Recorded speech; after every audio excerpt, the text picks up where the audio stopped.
Welcome to the 39th Annual USA Club Sevens Rugby National Championships. We are here all weekend in Madison, Wisconsin.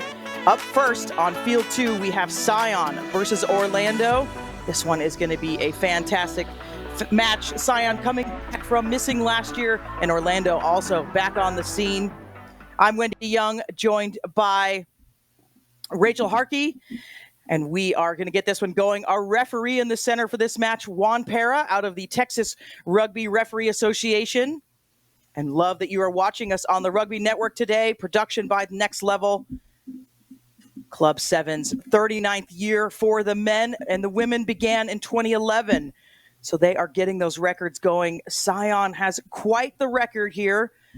They have won the most cup championships, 3 overall. And before their miss last year, they were back-to-back champions. So they are going to be looking to give Chicago a run for their money. And then they are in the green and white strip. Orlando, can barely just see them on the screen as they're just checking to make sure we're live. They are in the red and blue strip. Rachel, what are we going to be looking forward to in this match? Yeah, I think this is a really exciting opportunity to kind of see what Scion has put back together after not being in the tournament last summer. They're back in their kind of classic kit, and we'll see if they're in their classic form. And there goes the kickoff. Scion on the right side of your screen, pushing it deep for Orlando. The Griffins out of Orlando, Florida. Maybe obvious, but we do have some teams that will be from Phoenix, Sevens in particular, also from Florida, not opposed to the Phoenixville team. So sometimes we will seem redundant, get a little bit of scrum advantage there to Orlando early. Pera's just going to give us a scrum there. So nice start by Scion, pushing them deep. Orlando's going to work out of their own end, Rachel. Yeah, and I like that kickoff strategy for Scion. They had a good chase. Han Humphreys wearing number 7, really strong player, able to come up off the kickoff and make a tackle and pin Orlando deep in their own territory.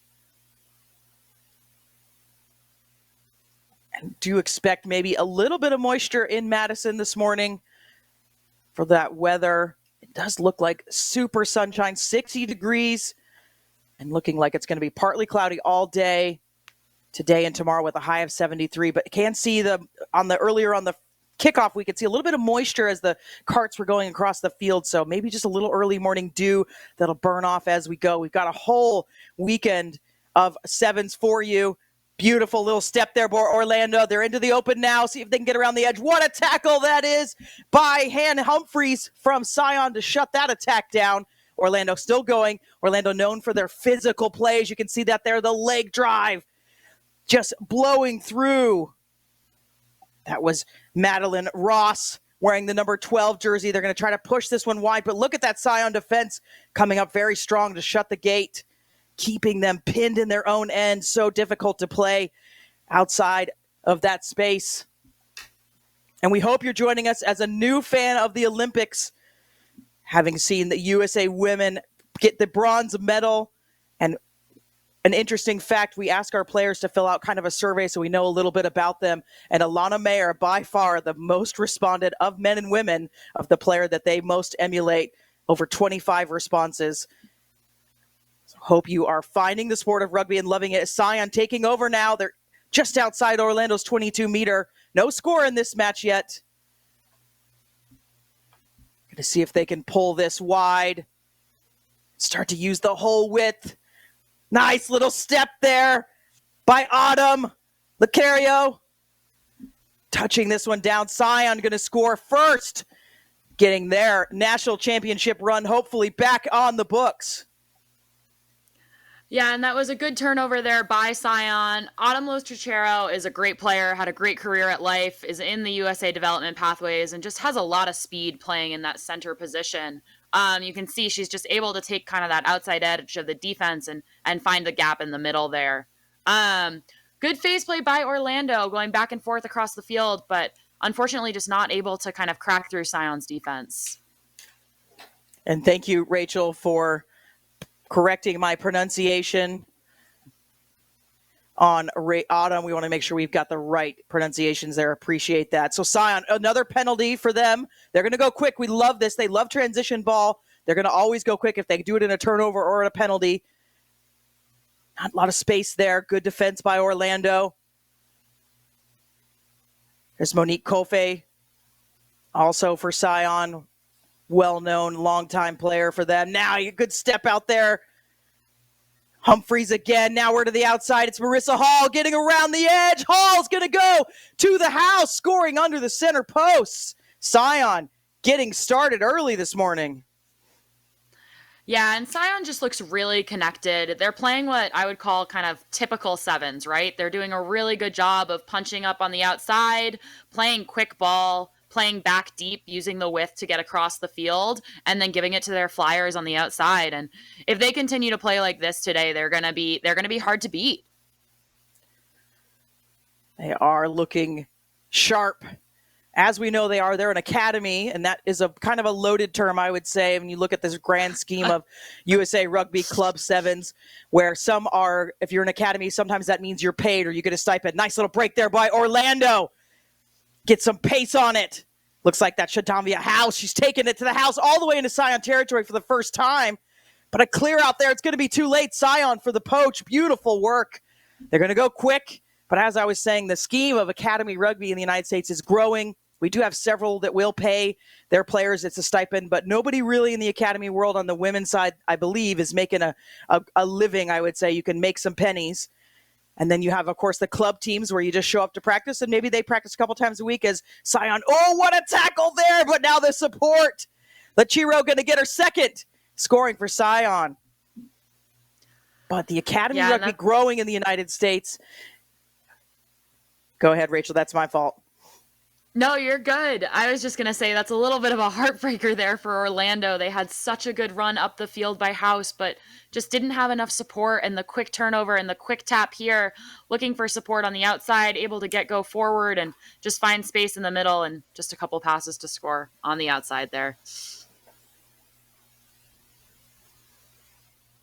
You see that passing, the Christmas for Scion. But this tackle here, just holding on and slowed it down. But the inside support was Madeline Ross on the tackle attempt. Slowed it down, but that inside support on the shoulder, getting it done for Scion. We're going to see him go again. And we'll get that scoreboard updated for you. 3 tries. Definitely heard a couple of conversions as well. Orlando back on the hunt. Just a little bit of, again, that wet ball causing a little bit of trouble there. So Scion will take over with a scrum. Yeah, and I'd like to see Orlando shift a little bit better to receive these kickoffs. Camille Johnson is really consistent in where she's placing the ball in that kind of back right quadrant right behind the 22. So move some of your better ball carriers around, get them under the ball, and set yourself up for success to play out.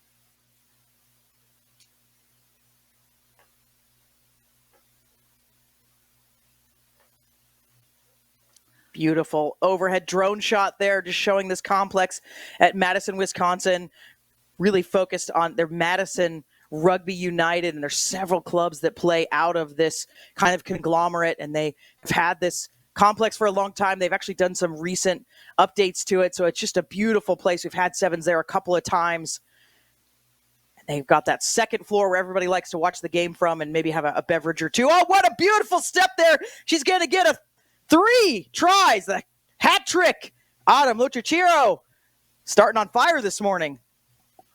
Yeah, she's a great player. Just really fun to watch. You saw her work rate off the ball on that last try to go in for that offload pass. And now just the little show and go, keep the defender honest, and the defender bites and she takes the space for herself. So just look at what she does with the ball, straightening up, pretending, and then going through. Really impressive. And that's going to do the first half for us. Scion in the driver's seat. We will be back with your second half in a moment.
Welcome back to the second half of the opening matches of the 39th annual USA Club Sevens Rugby National Championships in Madison, Wisconsin. Scion out to a quick lead, 19-0 over Orlando. Scion, of course, have been here before. They've done the dance. They've gone the whole way, and they are looking to get their 2024 campaign back on a strong start.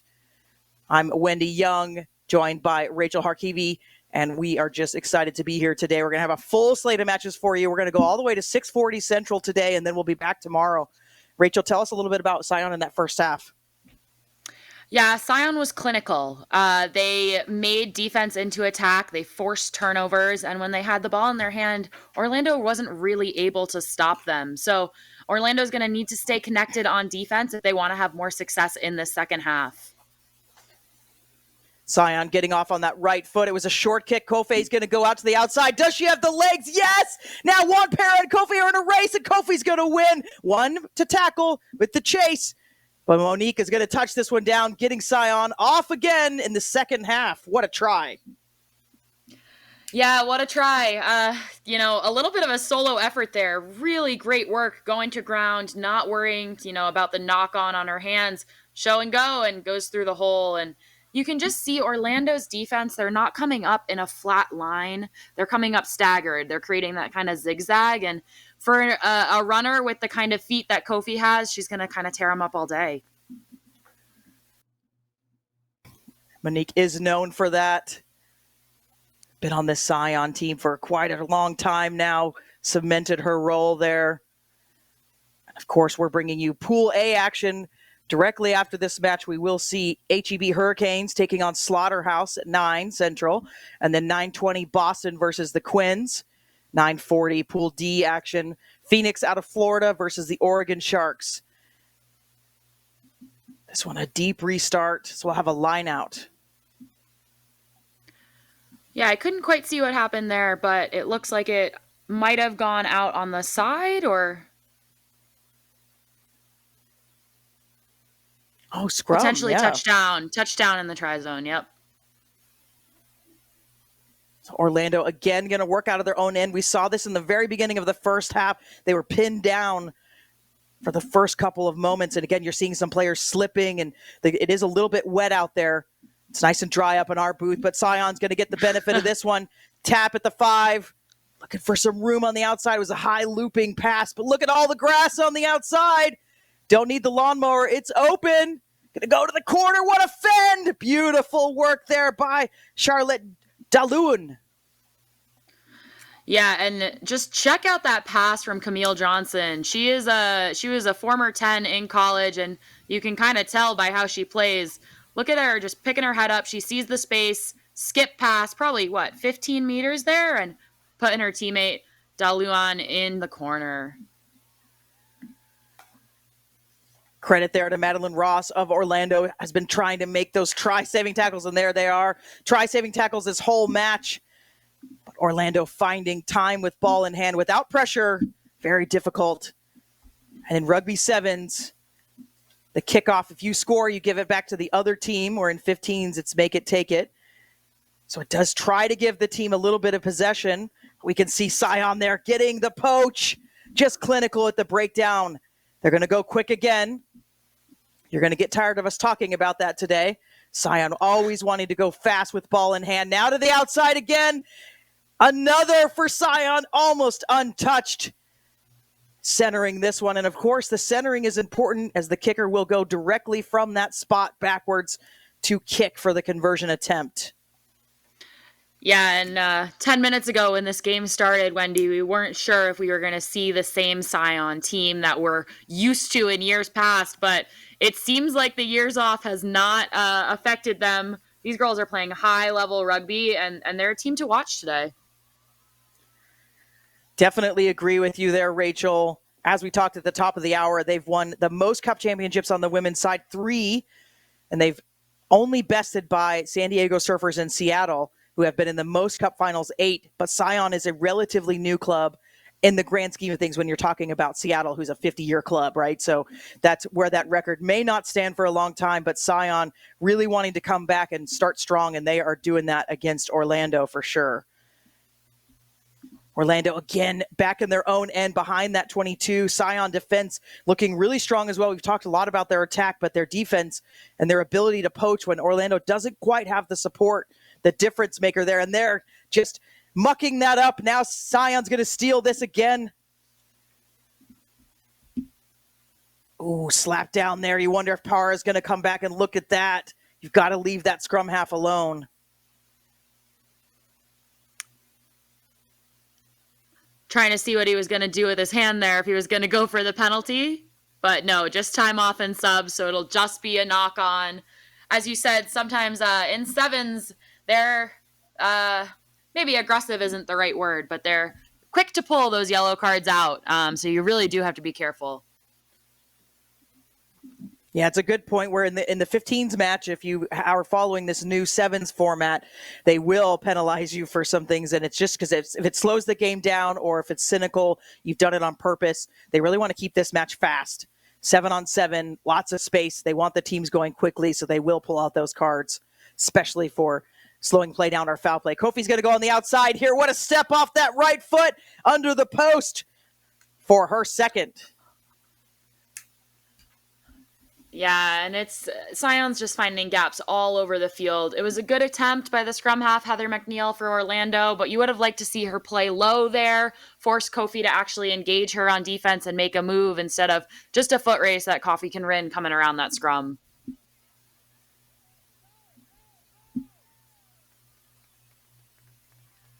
See her looking both ways if she needs any help or if there's any defenders coming, but nobody home. Nice little step there. So Scion well in front in this one, and we'll take the W. We've got a couple of minutes left, but we'll take the W for sure in this one. 1 minute to go. And we will have men's matches as well, starting at the 10 a.m. hour, Central Time. On Field 2, we'll see the Huns taking on Detroit's Tradesmen, the Huns out of Austin. And then at 10:20, Schuylkill River will take on Washington Athletic Club. 10:40 Central, Life taking on Nova. 11 a.m., White Plains versus Dallas RFC. And we'll have a full slate of... I was just going to say some really strong teams in that 10 a.m. hour. I'm excited to watch some of those games and see. I haven't watched a lot of the men this summer, so we'll be cool to see what teams they put out. Exciting to see Life playing with the men, and they're always competitive. Yeah, it's an interesting bracket for the men. Of course, NAV, National Athletic Village, as Kofi's going to go around the edge here. Oh, what another good step there. Just the pause and hop is just beautiful as she gets her own hat trick. Yeah, we saw Lucero in the first half getting that hat trick, Kofi in the second half. I don't know if the score is accurate at the moment, but by my tally, I think we're up to 8 or 9 tries for Scion. Special athletic ability there. Whoop. Yep. Just really nice. Tasty in the morning for sure. Yeah, but you saw the other team clapping. Yeah, they loved it. Scion's going to take this one. Congratulations to them as they get their national championship run, hopefully off to a great start. Orlando, we'll see them a bit later. Rachel and I will step away. But next up, HEB Hurricanes versus Slaughterhouse at 9 a.m. Central.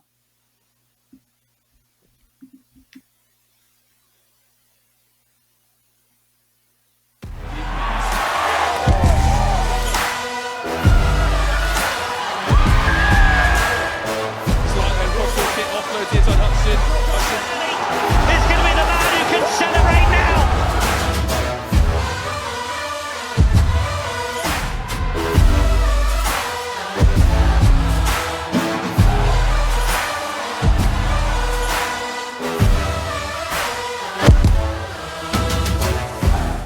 Let's get ready. Major League Rugby is now. This is the moment we waited for. Everything you want is right here. We gon' give them what they came for. We gon' take it up from last year. The Rugby Network is giving you all the free MLR content you want, live and on demand. Never miss a hit, never miss a try, never miss your team. MLR on TRN. Never miss a match. It's here and it's right for you, the rugby fans. It is the Fantasy League game for Major League Rugby, the only exclusive Fantasy League game for Major League Rugby globally. Getting started is easy. Just log into the platform, head to the play section, and you're in the game. But there's an important step, connecting your wallet. That's right. To collect player cards, you need to fund your wallet. Oval E offers various options like Ramp, Taurus, MetaMask, each with its own advantages.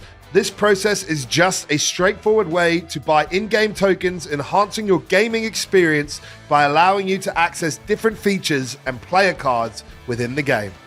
Once you're set up, explore the play section to see available tournaments. It's where all the action happens. Looking for new cards? Head to the primary marketplace. And if you're into trading, the secondary marketplace is your playground to sell and swap cards. Ooh, Overly is not just a game, Corbs, it's a rugby community and an experience. Whether you're competing in tournaments or trading cards, there's something for every rugby fan.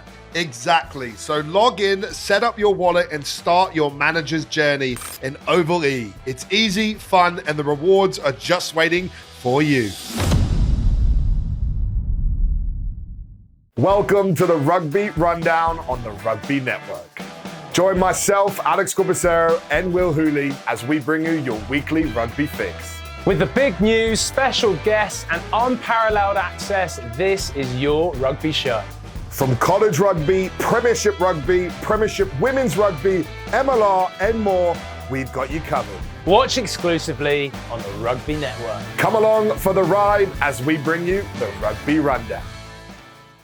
Not just some leftover brine from the jar. Pickle Juice Sport was developed with the specific purpose of stopping muscle cramps and aiding hydration. This is the only product on the market that addresses muscle cramps at the neurological root cause. Pickle Juice has been named the #1 product on the globe to stop muscle cramps. Alleviates most muscle cramps within 60 seconds. Pickle Juice Sport is USDA organic certified, contains 10 times more electrolytes than common sports drinks, with no sugar, no caffeine, and no artificial ingredients. Pickle Juice, because it works. Credo Rugby is a club development platform that helps rugby clubs create and sell their own on-field, training, and fan supporters gear. We work with clubs of all sizes, from grassroots to professional, and help them generate revenue to support their continuous development.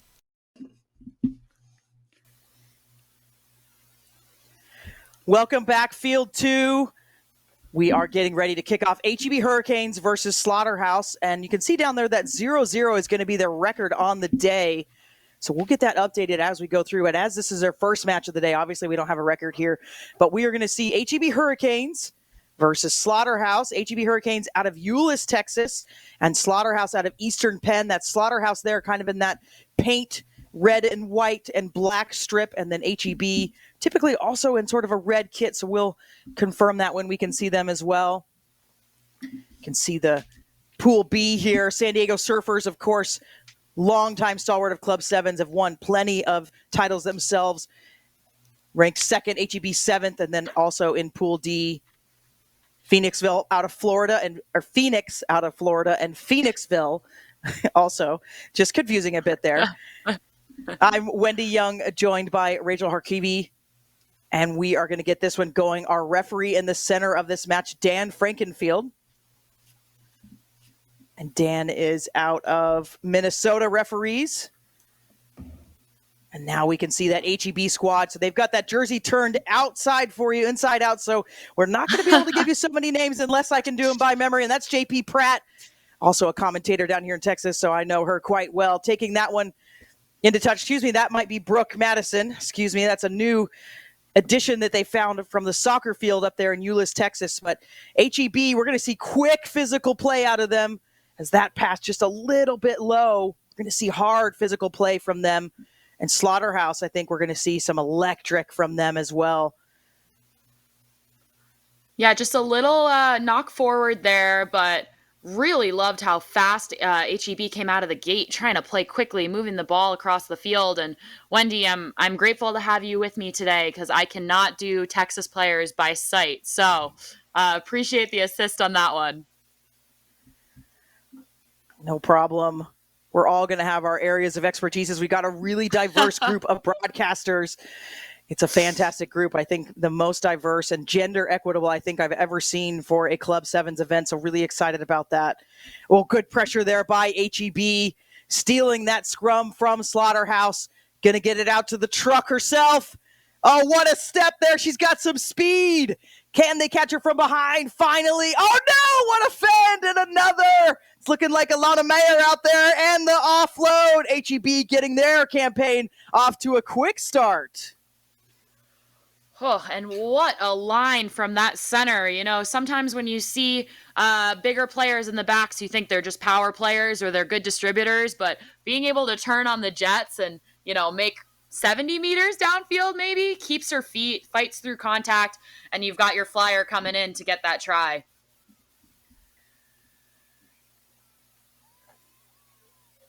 Beautiful work there. And HEB, you know, they've had a sevens team in the past. They had a 15s team in Texas as well, and they took a couple of years off. And then Sheila Adams, their captain, wanted to get them going again last summer, and they had a fantastic summer going essentially undefeated in play at the Red River competition, and then went to nationals for their first time ever, placing 7th. So a fantastic story for them. But they're going to kick off to Slaughterhouse again out of Eastern Penn. Nice high kick. Little step there. What a tackle from the Hurricane. Slaughterhouse, though, got a little bit of space out here if they can use it. A little switch on the inside. Slaughterhouse, well known for their 15s program. And again, another kind of side that's learning the development of the Club Sevens, can really help their program, and getting some space here now. Looking for the support. Double tackle coming in from the Hurricanes. Loose ball. Have some advantage for a scrum. There's lots of room out there if they can get it to hand. What a great skill that is, the kick through. Now it's a foot race. It's going to be picked up by Slaughterhouse. The mullet picking that one up. Love that hair flowing in the breeze. Looks to be a theme on this Slaughterhouse side. Now we're starting to see Slaughterhouse. Oh, goodness, unlucky there, but starting to see their stride. So we can kind of see the pattern they want to play. Hurricanes are going to take over. That's Fa. Now another little low pass there. Another knock on. Just see hands on hips. It's only 62 degrees now in Madison, Wisconsin, but hot on this pitch. Yeah, and 62, it's beautiful weather for rugby, but this has been a really active first 3.5 minutes, running up and down the pitch. HEB is playing fast, and they're forcing Slaughterhouse to play fast to go with them, and Slaughterhouse has some nice skills. They're running what look like kind of, you know, set switches or set loops, and they're gaining territory from it, but we'll see if they can keep up with the pace of play of HEB today. Some pressure coming in that scrum. Slaughterhouse going backwards a bit. Now inside their own 40. Not around the gate. The penalty. They're going to go quick, Slaughterhouse. Right up the gut. Woo! What a tackle that is. And that's going to be illegal. And we may see our first color of the day. And if you're new to rugby, what the call here is going to be is that tackler did not attempt to wrap even a little bit. So when you're making a tackle in rugby, you can't just put your shoulder in. You have to have your arms showing go forward and making that wrap motion. And we'll see what the referee decides to do here. Looks like maybe he called a high tackle, but did not pull a card out, or at least I didn't see one. Yeah, didn't see a card. That's a bit shocking. I'm wondering if they were talking through the jump into the tackler, but you're right. They didn't wrap. I think that's worse. Like, that's a yellow card all day. So interesting.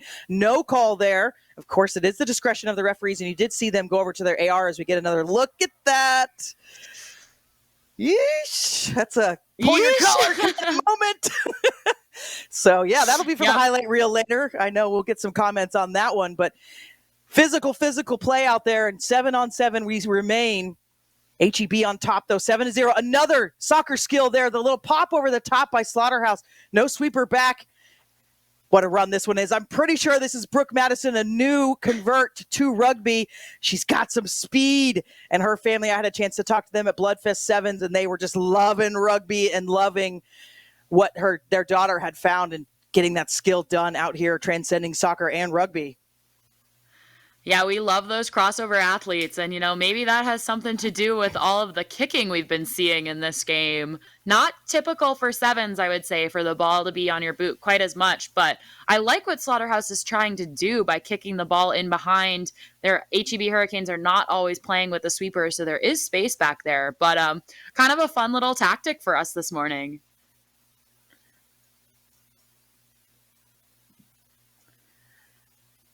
HEB just looking really strong. We know that they wanted to improve on their 7th place finish last year, and they are getting that campaign off to a good start. They are in a tough pool.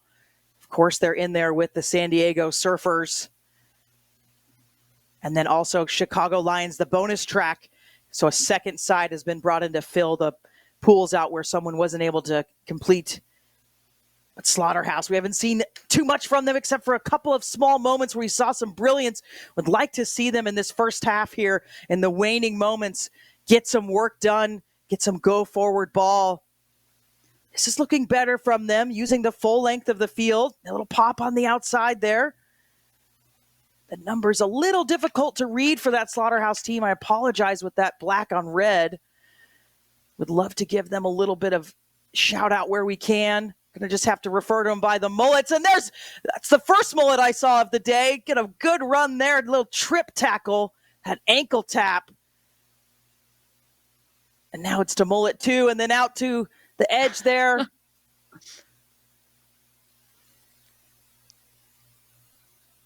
HEB's going to try to get in there and slow this ball down. Slaughterhouse just going back and forth a bit, not making up much ground. That may be also why we've seen some of the kicking from them.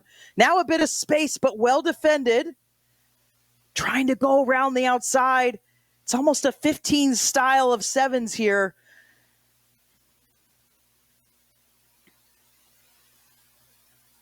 And we're into that red, but just a knock on there. So we will go in.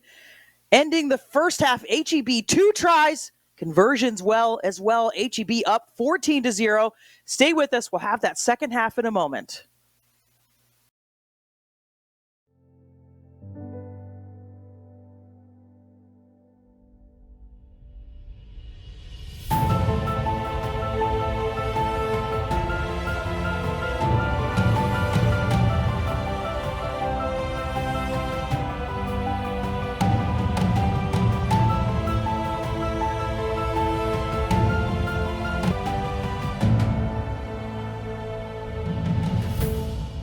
Welcome to the Rugby Rundown on the Rugby Network, as we bring you your weekly rugby fix. With the big news, special guests, and unparalleled access, this is your rugby show. Watch exclusively on the Rugby Network.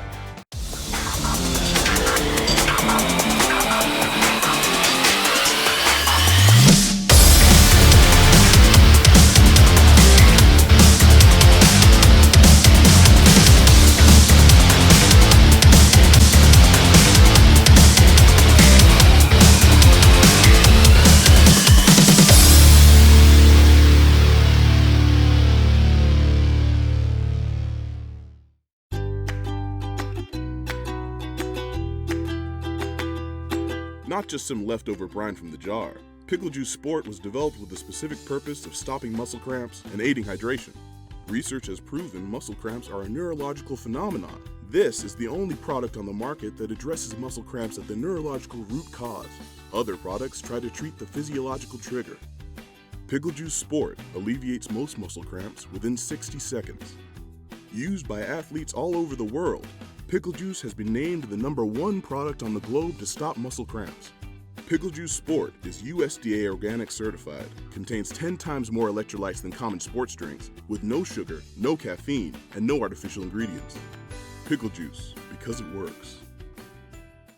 Not just some leftover brine from the jar. Pickle Juice Sport was developed with the specific purpose of stopping muscle cramps and aiding hydration. Pickle Juice Sport is... All right, welcome back. Second half of the second match of the 2024 USA Club Sevens Rugby National Championships in Madison, Wisconsin. I'm Wendy Young, joined by Rachel Harkivi, and we have been in the seat for a special one here as HEB Hurricanes up by 2 converted tries, 14-0 over Slaughterhouse. Have some Pool D action in front of us right now. We will have Pool C coming up directly after this with Boston versus Dallas. Pool D, Phoenix out of Florida versus Oregon Sharks. Slaughterhouse, another check here by the referee. He's going to go over to that assistant referee. Not even going to go over, just going to show the cheese there, the yellow card for the high tackle. And that's Dr. Tiara Littleton, chiropractor out of Dallas, Texas. She's not a stranger to those yellow cards, known for her physical play. Most of the time it's legal. Slaughterhouse is going to get us going again. I've seen a sort of straight up attack, I would say, from them, as opposed to the wide play that we're used to in sevens. Now we're seeing a bit of that long passing from them. You will see their tight support. HEB in there with the poach. Did she get that? Yes, what a poach there by the Hurricanes. Tries to keep it in bounds. Can't. Yeah, and this is a good opportunity here for HEB, for HEB up a player. So we will see what they can do to put points on the board. If you're just joining us, HEB in the white, they had to turn their jerseys inside out because they both have very similar jerseys. Slaughterhouse has the red shorts. Is probably the easiest way to look at this. And this has been a physical match already. If you missed the first half, go back and watch it. We had a cool jump, no call there. Interesting.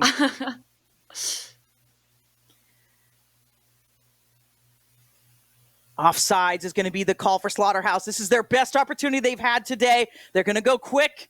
I believe that's Kelsey Diabo. Apologize, the jersey numbers are really difficult to see for this Eastern Penn side.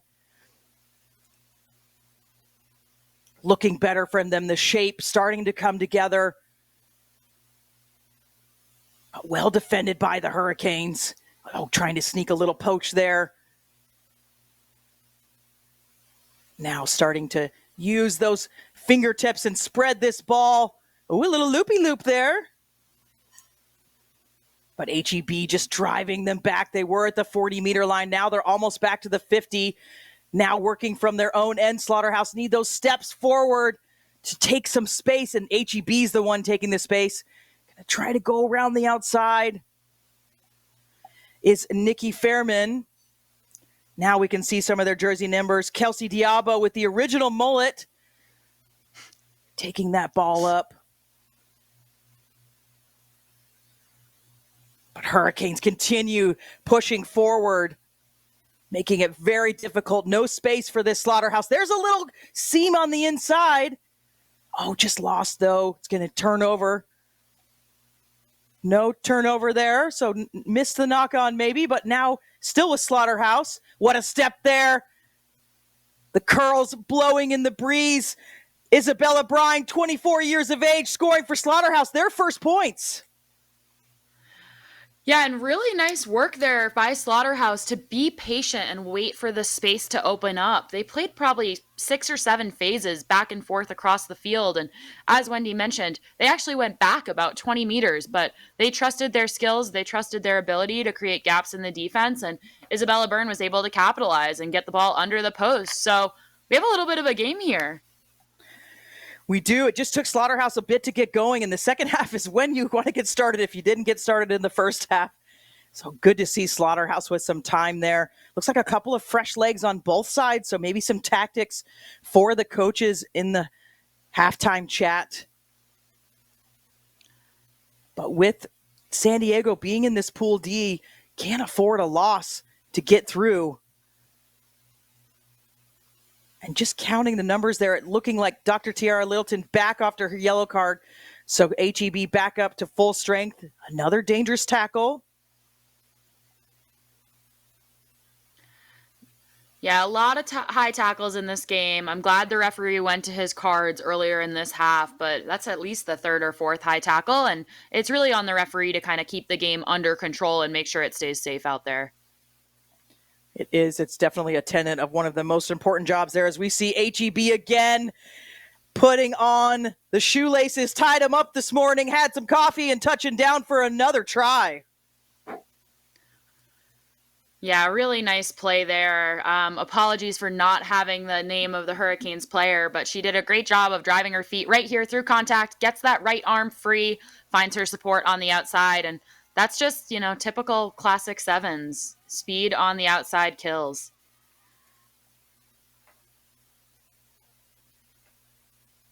Conversion is good as well. And this event, we're in Madison, Wisconsin this weekend, but we've got some fantastic supporters. Of course, USA Rugby Senior Club Council, USA Rugby Club Competitions Committee, Pickle Juice, World Rugby Shop, Credo Rugby, Inspire Sport, Paladin. You're watching on the Rugby Network. We're produced by the Next Level Rugby Team, Great American Rugby, and YSC Rugby. All fantastic supporters of this event. And couldn't do it without them. And we appreciate you watching us. Of course, there's 2 fields of action this morning going on. Field 1 at San Diego playing Chicago Lions bonus team. San Diego looking to get back into that Final Four. They've done it plenty of times and will be looking a team for sure to watch. Yeah, and just want to call out that Chicago Lions bonus team. They came in ranked 15th because they weren't really their own side all summer, but I think they could potentially be really competitive. The Chicago Lions program has a really strong roster, I guess 1 through 24 maybe, and I'm excited to see what they're going to do. I think this pool is stacked top to finish. I agree with you. I think the Chicago Lions, they've been a team, a sevens-focused program for a very long time, and they produce fantastic athletes. So we'll have to see what they can do with 2 sides. HEB getting into action again. They just couldn't quite hold on to it, so Slaughterhouse will take over. Scrum advantage is over. You can hear that call from Frankenfield. But Hurricanes defense looking really strong. There's a pick there. Oh, going to outstep Dr. Tiara Littleton. And now going to the house, Victoria Rasp. Going to touch down for Slaughterhouse and get this one even tighter. Is there time for a kickoff? Yeah, and you have to wonder if Slaughterhouse, maybe there's not a clock at the field that they can see, but you got to know you got to kick that right away. You got to get it under that 14-minute mark. And if our time is correct on the screen, there will not be enough time for a kickoff here. Could be too late, too little for Slaughterhouse. Just a little sluggish in the first half. Couldn't contain this dangerous Hurricane side, and so we'll see if we'll get a restart. Does look like so. There is a little bit of time on the referee's watch. It's into the Hurricanes' hands, though. How much time is it? Can they kick it out? Do they have to play? Oh, the tension. Rachel, it's palpable. I know, I'm on the edge of my seat, and it looks like I thought it was going to be a penalty to Slaughterhouse. I wanted to see him play for it, and that scoreboard is wrong. It is 21-14 here. Gave the points to the wrong team on that one. HEB's trying to go around the outside and make it 28, maybe. Oh, hate to see that for Slaughterhouse. Oh. Just a tough one. Into the touch, though. Did she score? Doesn't matter. Final whistle blows. HEB survives a late comeback attempt by Slaughterhouse. 21-14, getting their day started off right. We'll be back in just a moment for Pool C action. Boston versus Dallas Harlequins next.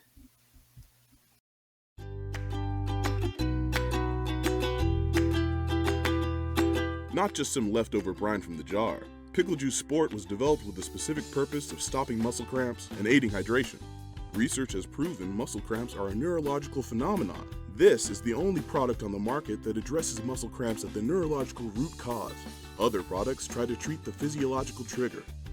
Pickle Juice Sport alleviates most muscle cramps within 60 seconds.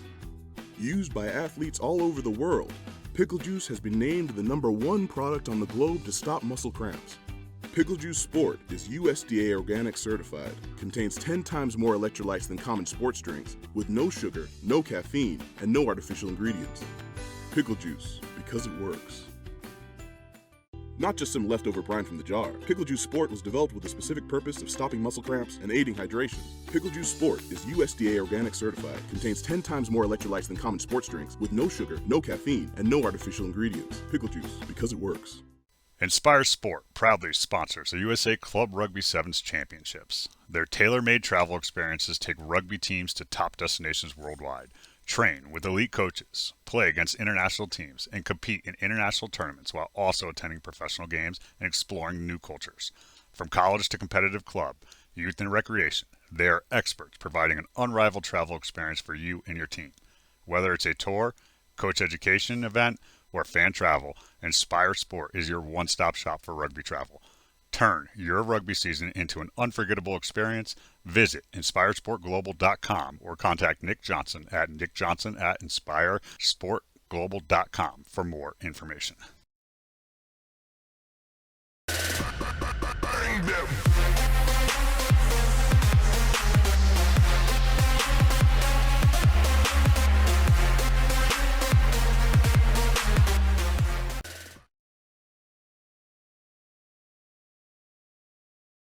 Match of the day, we are bringing you Pool C action between Boston and Dallas Harlequins. That 0-0 on your screen is going to be a record placement for the day. So it says 0-0, of course, but is going to change throughout the day. You can see that our Pool C action, Washington, WAC, Boston, Dallas Harlequins. And then, of course, apologize, that graphic went away really fast. I'm just going to pull up my notes. Nova also in this pool. I'm Wendy Young, joined by Rachel Harkivi, and our referee in the center of this match is Liz Malatzita. And this one, Dallas Harlequins in their typical Harlequins kit, the green and black. And then we have Boston in that white and blue shorts. Quins have recently revitalized their sevens program, focusing on it and realizing that it is a pathway to develop players and talent. They've had a long history of a 15s program, and Boston has been known by several names, Boston Bells, several other kind of avenues for them. Long-time club, lots of history there for them. So we can see the Quins getting going here. Their first time in a long time at the national championships. Boston is no stranger to the national championships, of course, having won the first ever event in 2011.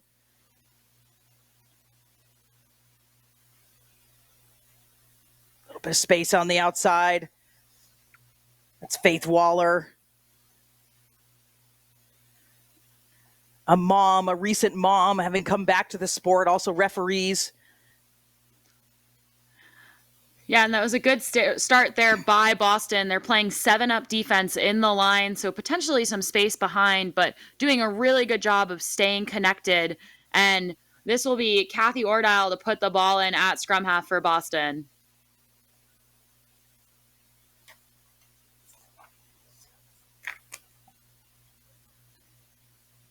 A little bit of trickery there. Blocker play for Boston. Going to try to use those long legs around the outside. And that fend. Beautiful work there by Tiffany Arce. Going to touch down for Boston. An early score.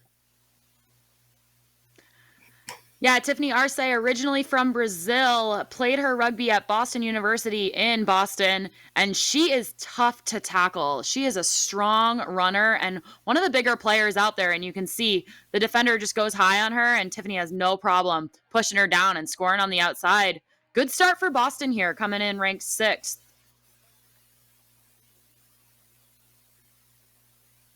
Great shot there. Of course, our camera crew, Next Level Rugby.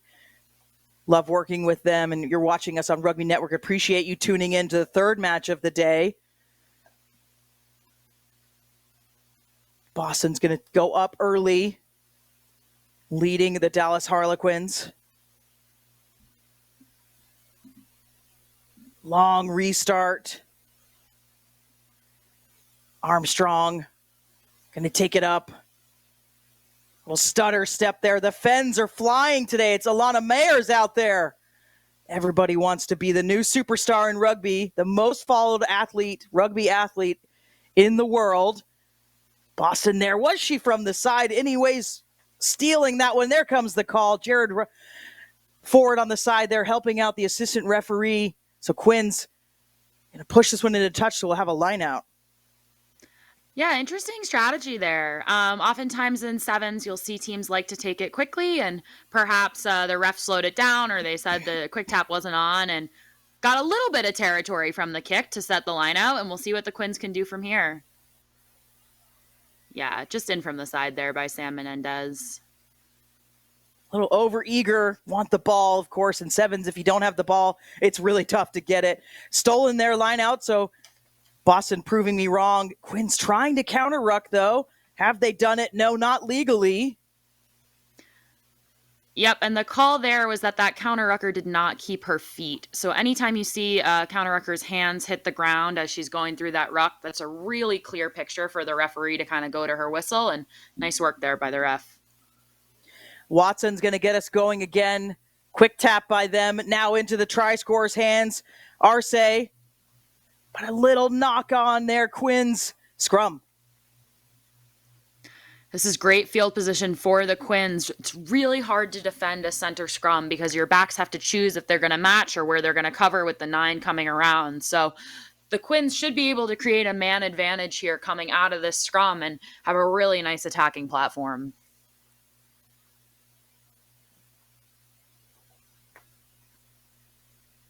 And if you're hearing those whistles, those fields are close together. So we have action on field 1 and 2 also, as Jelly going around the outside.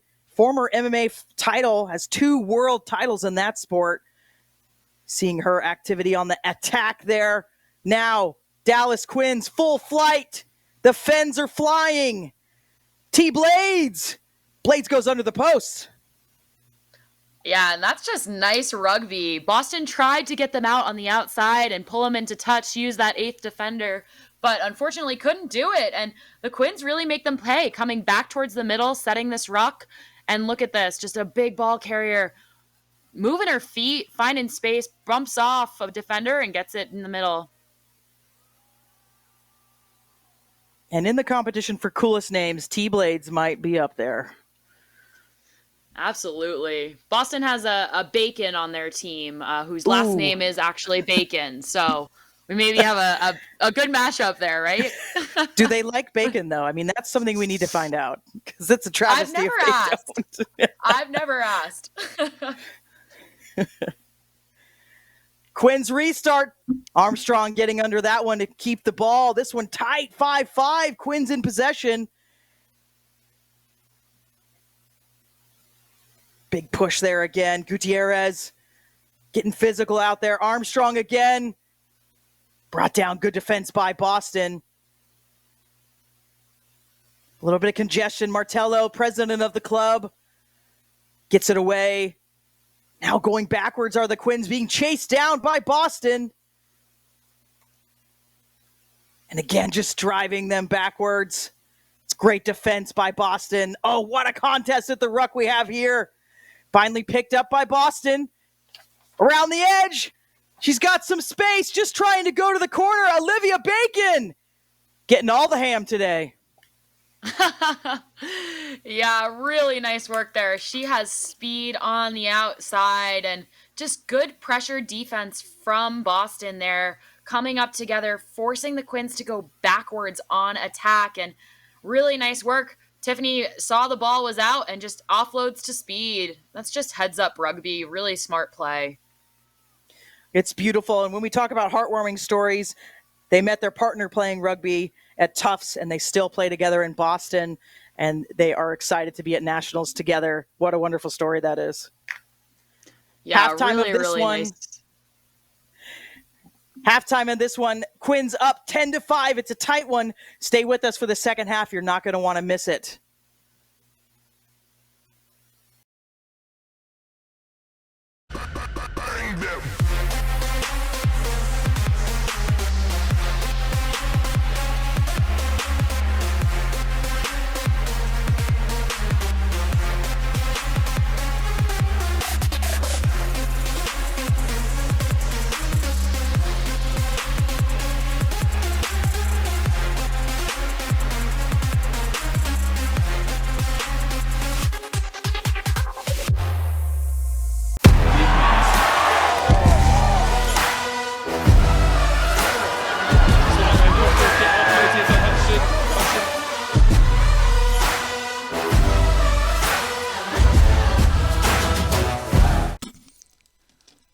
Attention all rugby fans. World Rugby Shop is your one-stop shop for all your rugby gear needs. Whether you're a seasoned player or just starting out, World Rugby Shop offers an extensive selection of top quality gear and apparel to elevate your game. From jerseys and shorts to boots and accessories, we've got you covered. Visit us today to see why World Rugby Shop is your ultimate destination for everything rugby. Gear up today. A message from the rugby universe. America, get in the game.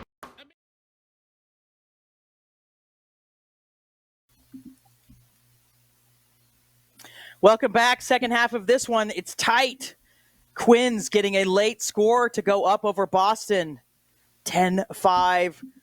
7 minutes to go in this Pool C decider. And this one, another one. I mean, there's no real easy pools in this tournament this year, especially on the women's side. We've got lots of pools of death, and Pool C is one of them for sure. WAC, a very strong club. Nova, another storied, traditional strong club. I would say Quins are probably the newcomers, and Boston has proven their stature on this event as well as they go up quick for this restart. Boston in the white, Quins in the green and black. Quick penalty there by our referee. Boston's going to go with it. Nice little step there. Offload to Menendez. Quins, though, getting in there, using their physical power, try to push through, but not legally. Yeah, and I actually think the scoreboard is wrong. I'm pretty sure it's 10-5 Boston here. So I think Boston is up with Bacon in that last second try in the first half. Oh, you're right. I apologize. I should look at my sheet before I... Yes, you're right. Thank you so much, Rachel. So Boston leading this one. Quins are in it. Now penalty fest. Quins get one. They're going to go back to the line out. Attempt. Yep, and that must be a game plan for them. That just means that they've been training the lineouts. Perhaps they scouted the teams and they think they have height. They've got a good thrower, and I like the consistency there. They got probably 25 meters on that kick, and it's a good platform. Yeah, and it's a tactic I think we've seen on the HSBC 7 circuit and the Olympics. So if you're new to rugby, love that you're here, welcome.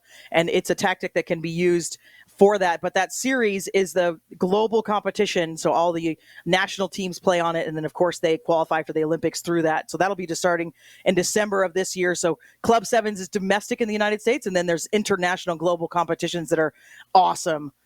Quinn's taking over here. Good line out from them. Going to try to use the short side of the field here. Josie Fisher, but brought almost to that touchline, does well to stay in bounds.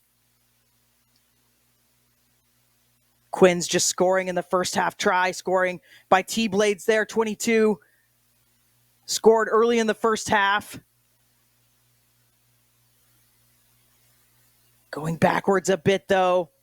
Amy Martello trying to take it to the line. Big tackle coming in by the Brazilian. What a step there by Armstrong. Bacon from behind. Oh, tries to reach for the jersey. Can she reach all the way? Armstrong gets it across. Great run there by Armstrong. You just saw Bacon hesitate. She had the speed, but went for the jersey grab instead of the hips, and maybe was afraid of pulling on some hair there. But really nice finish by Armstrong. Pumping her legs, looking over her shoulder, and she had the speed to get in the zone. It's probably a good point with that long kind of braid for Armstrong. It could potentially be a red card. It's an easy call if you yank the hair. It's not like the NFL where they say the hair is part of the jersey. In rugby, you don't touch the hair. Yeah, and I know I've been scared of that in the past, so I have to imagine that's what's going through her head there. Couple of substitutions coming through, some fresh legs. 10 minutes in this matchup between the Quins and Boston. The conversion was missed, so we are tied. And we do allow draws in pool play. That is where we differ from the series and the Olympics. But once we get to those knockout rounds a little bit later this afternoon, we won't allow a draw. This could be tough in this Pool C, though, if it stays a draw. Can see the Brazilian again working. Ooh, shoulder. Yeah, that arm coming up over the shoulder there is going to be dangerous. Yep, well caught by the referee there. And going back to something Wendy said earlier about HSBC in the sevens, a lot of the girls on the USA team were playing in this tournament in Club Sevens maybe a year or two ago. So you are seeing the future of USA Rugby and potentially the Olympics here today. So glad you tuned in. It is the truth. And Boston's going to go over critical score there. That's Victoria Iza scoring, 23 years of age. Yeah, she's a new player for Boston, and she's been really good for them. Just that speed in the middle, dotting down under the posts. New to Boston, but not new to rugby. She's a CRAA D1 women's champion. That's the college competition. And then also a 15s champion in 2023. Big pickup for this Boston side. And as you were saying, Rachel, this is absolutely where you will see those HSBC Sevens players for the United States start. And we have seen Naya Tapper come through this. We've seen Alana Mayer come through here. Wonderful place for these athletes to find room. Oh, what a tap that is by the Quins to keep it alive.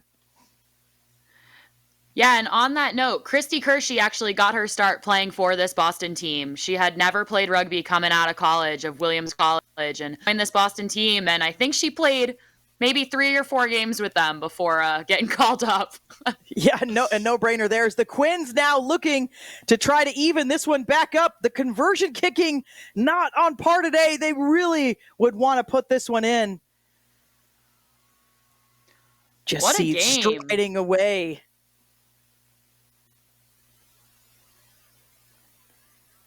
I love this. You know, just back yourself. Kaylee Goodwin, she knows she's got the speed. Pick up. This is called, go forward, right? Look up and take the space in front of you, and no one home from Boston. And back to Kirsten Kershey, absolute wonderful athlete, picked up really quickly from this competition, put into residency with the United States team, and then now a bronze medalist at the most recent Olympics in Paris. And what a feat that is. Was loving all of her social media with her partner being there as well, and all of their cuteness. Was a good story. Boston want to get back here. Quins did make the kick, so just leading by a slight 2-point margin. We will play for less than a minute to go in this match. Quins penalty. Have to wonder, why are we going quick? Would like to maybe slow that down, but I'm not the coach. Big tackle coming in. Boston has to get this ball back to have a chance. Look at this defense driving him into touch. That's beautiful. Yeah, Victoria is what a hit.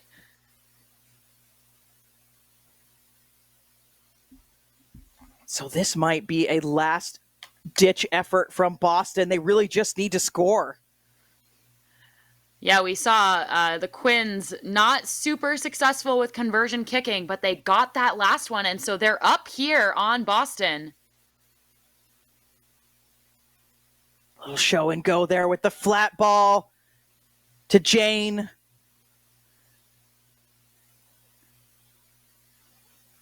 Now Quins know they've got to try to get this ball as well. They're not going to sit back on their heels.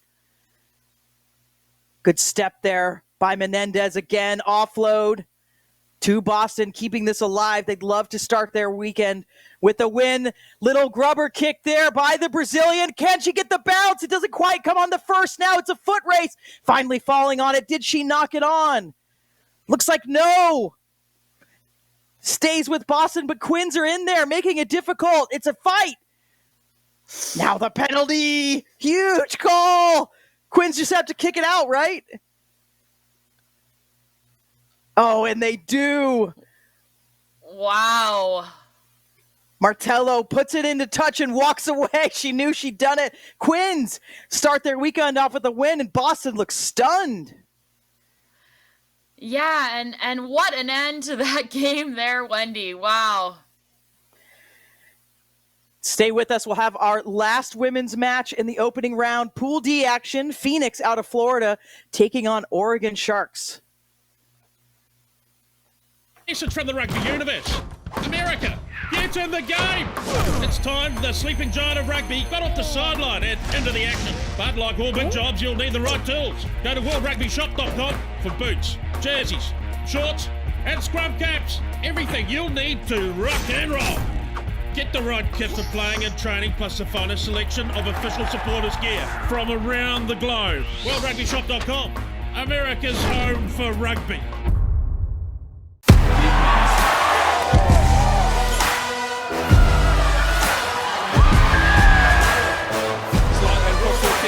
It's on Hudson. It's going to be the man who can celebrate now.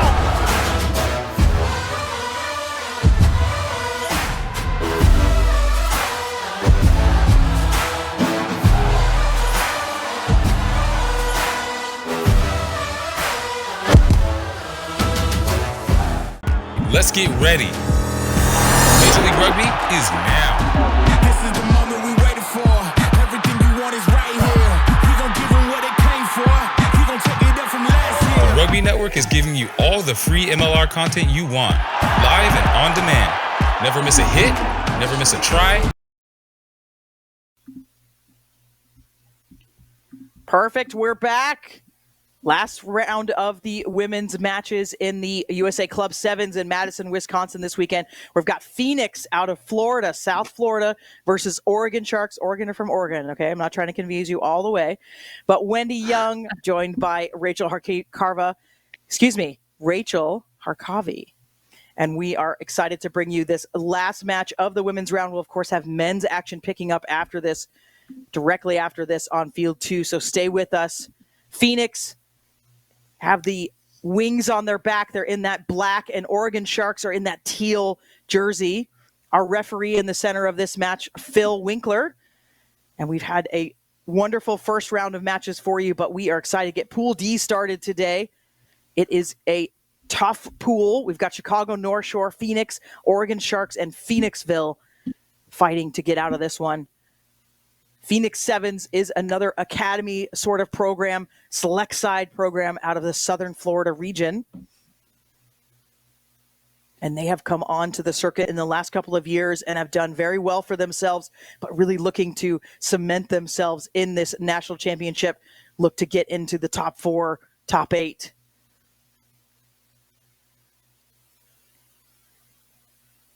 That's Rachel Bradley with the carry there. Sharks trying to get that ball a little bit late on the poach. Yeah, I agree.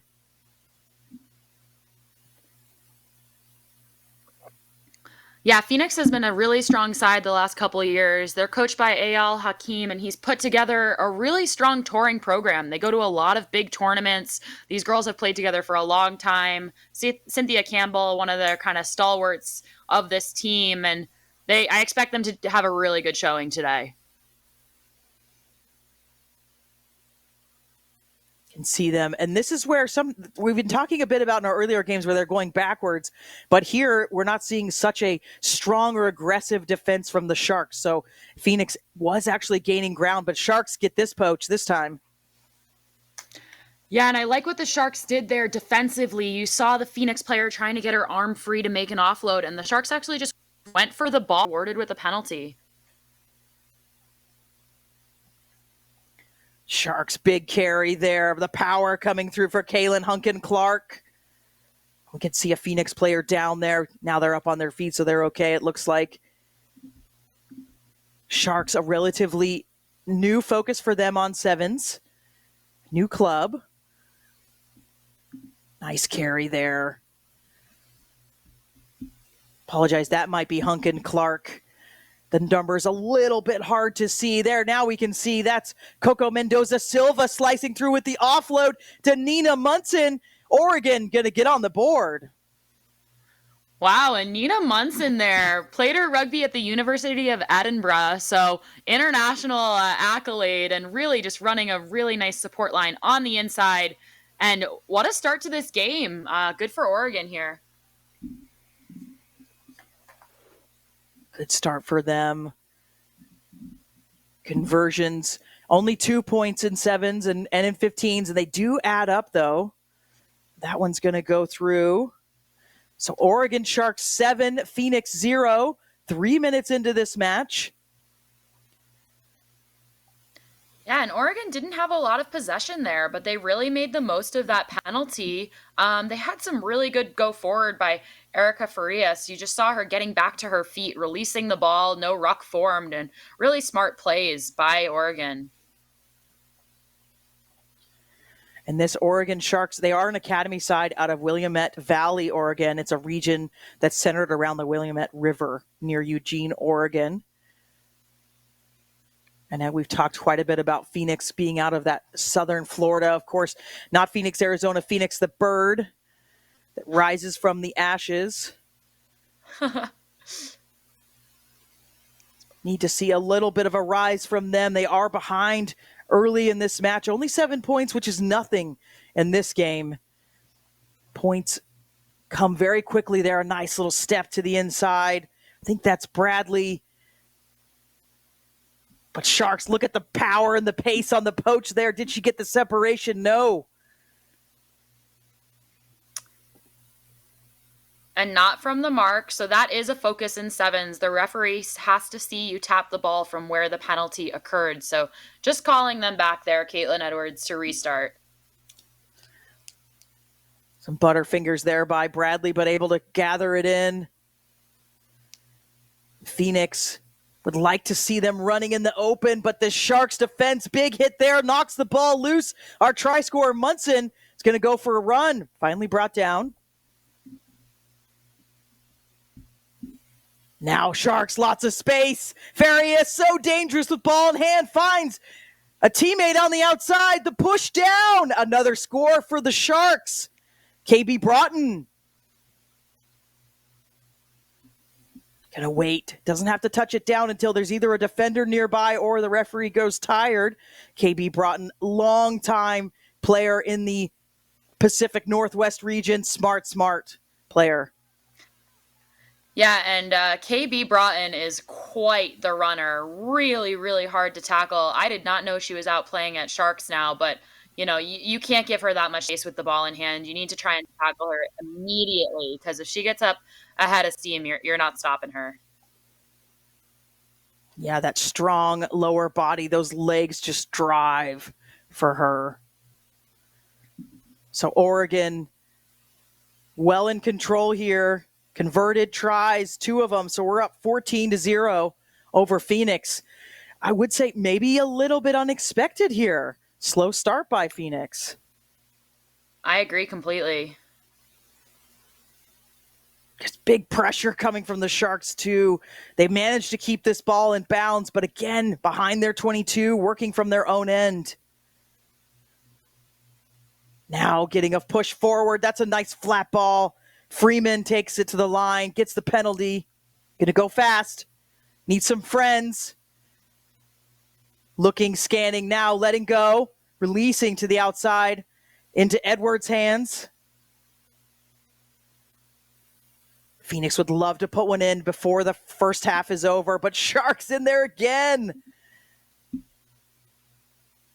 Counter ruck works for Oregon. They steal ball again.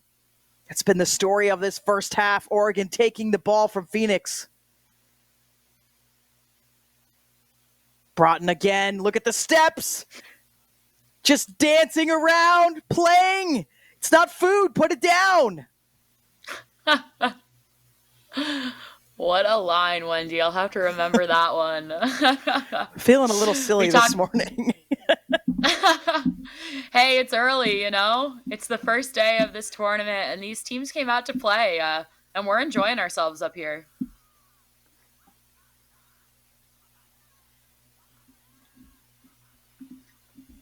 There's KB again. Just look at her.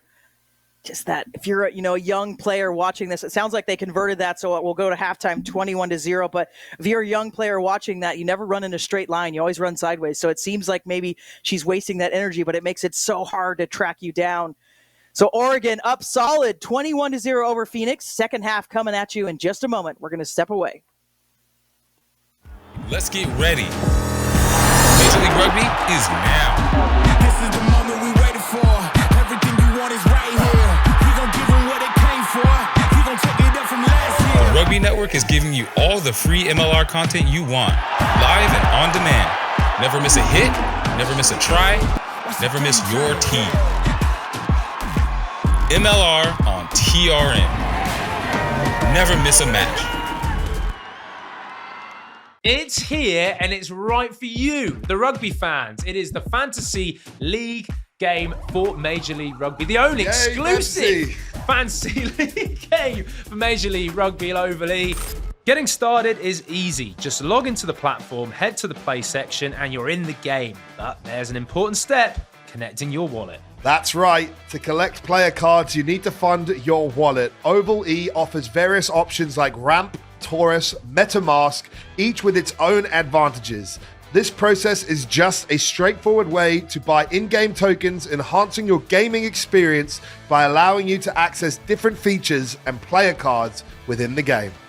Once you're set up, explore the play section. To see available tournaments, it's where all the action happens. Looking for new cards? Head to the primary marketplace. And if you're into trading, the secondary marketplace is your playground to sell and swap cards. Ooh, Overly is not just a game, Corbs, it's a rugby community and an experience, whether you're competing in... Welcome back. Second half of this Pool D action. Oregon Sharks up over Phoenix out of Florida, 21-0. We've seen 2 tries by KB Broughton, 2 tries by Munson, 1 try by Munson, and they've all been converted. Sharks looking really strong. But we just watched a match where we had Quins coming back and almost holding on to, let me just get my thoughts together here. My goodness, Wendy. We just watched Boston and Dallas where Boston was down and came back all the way in the second half. So we've seen it done already today. So can Phoenix, what was that halftime chat like, do you think, Rachel? Yeah, I think honestly, the focus is probably defense. They're doing okay on offense. I'd like to see them stretch the field a little bit more. It feels like they're setting their rucks around the 15-meter line instead of kind of getting into that 5-meter channel to really stretch the defense. But the focus here, it's got to be defense. It's got to be staying connected and not giving Oregon those opportunities. And that's a good step there. They get a penalty. Bradley's going to get them going. Really the first time we've seen them on Oregon Sharks territory, just brought down. Good tackle there by the Sharks, stolen by the Sharks. We did see a lot of that in the first half. Sharks were keen to eat and bite and get that ball. I swear that it's not going to be as good towards the end of the day, but I might as well take advantage of the funniest now as I can. Sharks on the tear. Phoenix fighting, 2 tacklers there, finally getting them down. Now Sharks, Ferries, stepping there. Phoenix a little bit more in it, I would say, stepping this up on defense, closing down the space for the Sharks. A little bit of a turnaround from the first half where it was a little bit of a lighter defense. Farias into the corner there, but a knock on. Going to come back for the penalty. That was a long advantage there. I didn't actually even see the ref put his hands up, but I thought that was much better defense from Phoenix. They're coming up. They're not giving the Sharks space. You saw an early tackle on KB Broughton, not letting her get up ahead of steam. And they have to keep playing like that if they want to have a chance in this game. Sharks going to go to that right side. Just stepping outside their 22 now, and that looping pass. It's going to go into touch. So Phoenix, good opportunity for them. Good field space. And a substitution here, but it looked like it was knocked on into touch. So usually Phoenix would have a choice of if they want a line out or a scrum, but it looks like they're going for a line out.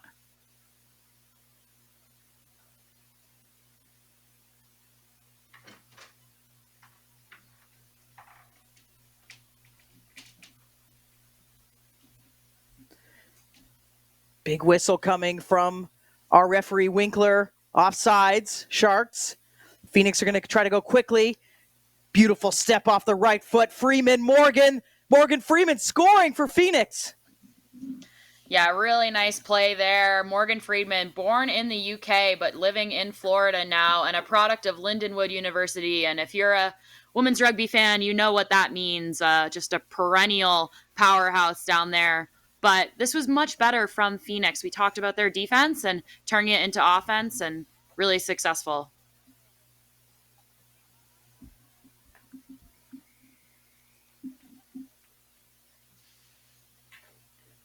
Don't believe that conversion went through. Didn't hear the whistle. So our score 21-5.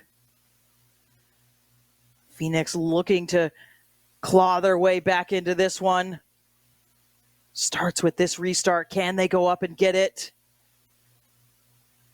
Sharks have I love these kind of kickoffs.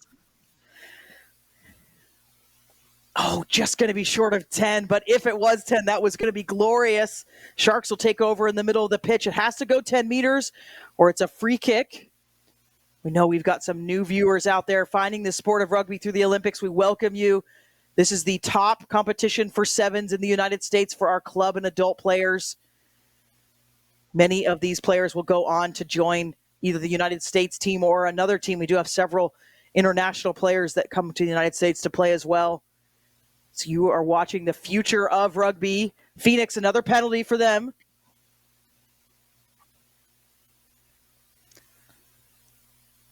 A little bit of cheeky play there. You can't throw the ball away in sevens. It's an automatic yellow card, but ref deems it okay, and so Phoenix gets to play out. Just hold on to it for a minute. It's okay.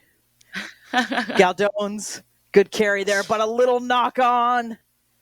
Sharks, 12 minutes gone in this match. 2 to go. This will be tough for Phoenix to come back. We've seen crazier things. Yeah, and the Sharks are doing a good job here. They're just slowing down the game. And number 4, Erica Frias, playing scrum half. You can see she's doing all the things scrum halves do. She goes back, she talks to her backs, she takes the time for her props to get set, and 30 seconds off the clock. I take offense to all of that as a former scrum half. No, you're right. It's absolutely the skills that you want to see from that player wearing that 9 jersey. If you're just coming to us and watching some gridiron football, it would be the quarterback essentially. It's sort of confusing because the fly half can also be considered the quarterback as well, but the director of the team. Oh, what a step off the right foot there. Going to go to the house. Carlton scoring for the Sharks and cementing that win more than likely.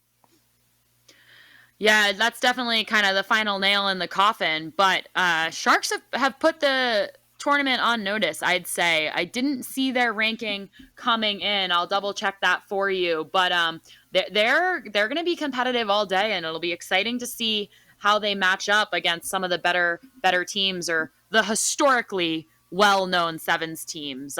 Sharks coming in ranked 12th and certainly punching above their weight. Yeah, I definitely love to see that. Did hear that whistle. So 28-5 is our score. Just about 30 seconds to go. The referee, of course, has the official time, so they will let us know when the game is over. But Oregon coming in at 12th and upsetting Phoenix. And in Pool D, no pool is easy, but it is not a pool of death by any means with Chicago, North Shore, Phoenix, Oregon Sharks, and Phoenixville, but a pool that this win could be very important for them. Phoenix and on a carry here. Point differential does matter. It does, absolutely. Big run here by Morgan Freeman. Scored their only try so far, but look all those teal jerseys around. Ooh, interesting, off their feet. Going to go fast. They know they've got to score. Double whistle. Going to see some cheese, I imagine. Yep, it's yellow cheese. Cheddar. And a penalty try? Or not, I guess. Yeah, right in front of the posts. Yeah, and you give the yellow. Usually you get the penalty try. Yeah, now we're going to go repeated. Offsides. So another penalty to Phoenix. So these will extend the game. That's why you see our clock in the red. Going to go out wide. She's worked hard all day. Deserves that one, does Rachel Bradley. But I think it's going to be too late, too little for Phoenix. Nice to see the push at the end there, though. Yeah, and like I was saying when I interrupted you, Wendy, the Phoenix team here, point differential does matter. As you said, this is not a pool of death, right? And so getting those extra 7 points, 5 points on the board at the end of the game, it really will matter for Phoenix and their hopes of advancing. It will. That third team is always the kind of questionable team there. Sounding like the conversion was good. So our score, Oregon 28-12. Over Phoenix. Fantastic match. That concludes our women's round 1. Women will be back at 11:40 Central. Pool A match, Scion versus East Palo Alto Razorbacks. But coming up next at 10 a.m., men's action, Pool E, Austin Huns versus Detroit Tradesmen. We're going to transfer you over to Tim Sigmund and Tyler Deutsch on the call. Not just some leftover brine from the jar. Pickle Juice Sport was developed with the specific purpose of stopping muscle cramps and aiding hydration. This is the only product on the market that addresses muscle cramps at the neurological root cause. Pickle Juice has been named the #1 product on the globe to stop muscle cramps. Alleviates most muscle cramps within 60 seconds. Pickle Juice Sport is USDA organic certified. Contains 10 times more electrolytes than common sports drinks with no sugar, no caffeine, and no artificial ingredients. Pickle Juice, because it works. Credo Rugby is a club development platform that helps rugby clubs create and sell their own on-field, training, and fan supporters gear. We work with clubs of all sizes, from grassroots to professional, and help them generate revenue to support their continuous development.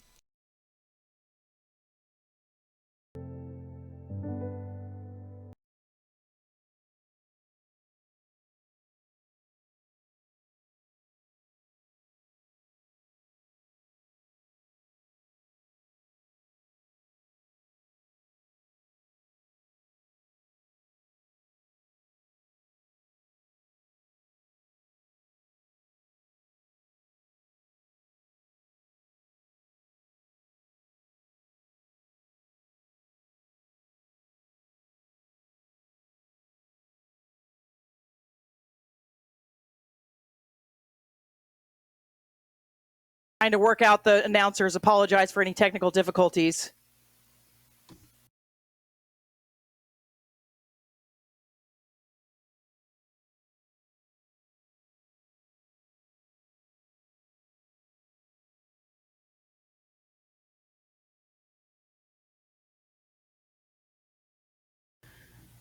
Apologize for just trying to get our commentators switched over there. The Huns on a good tear here.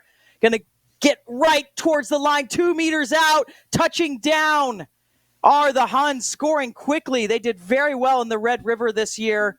Just apologize. I'm trying to pull up their roster really quick. It wasn't supposed to be my game, and so scrambling here just a little bit. Looks like that's Ricky Chestnutwood scoring for the Huns. It was a good run by Andres Lesala, but Huns up early.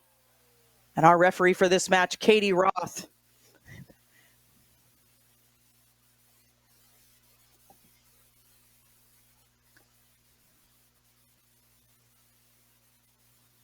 Apologize, it's Alexis Sari in the center. I can see Katie Roth at the top of my screen.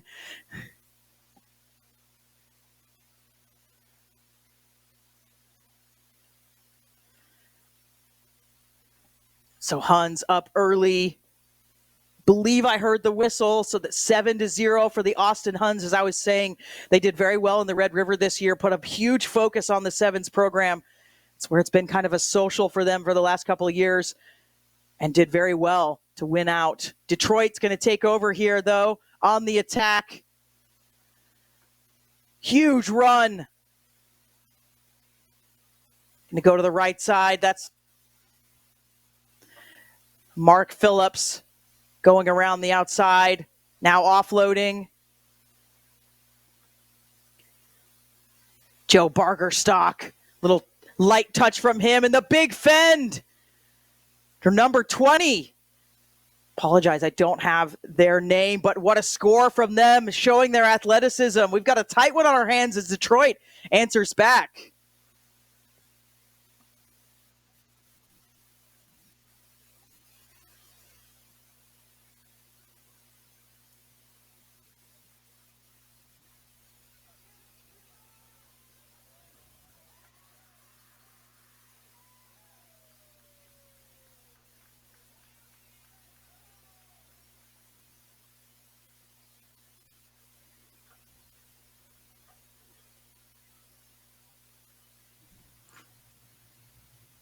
So good early action here between Austin and Detroit, each scoring a try with conversion 7-7.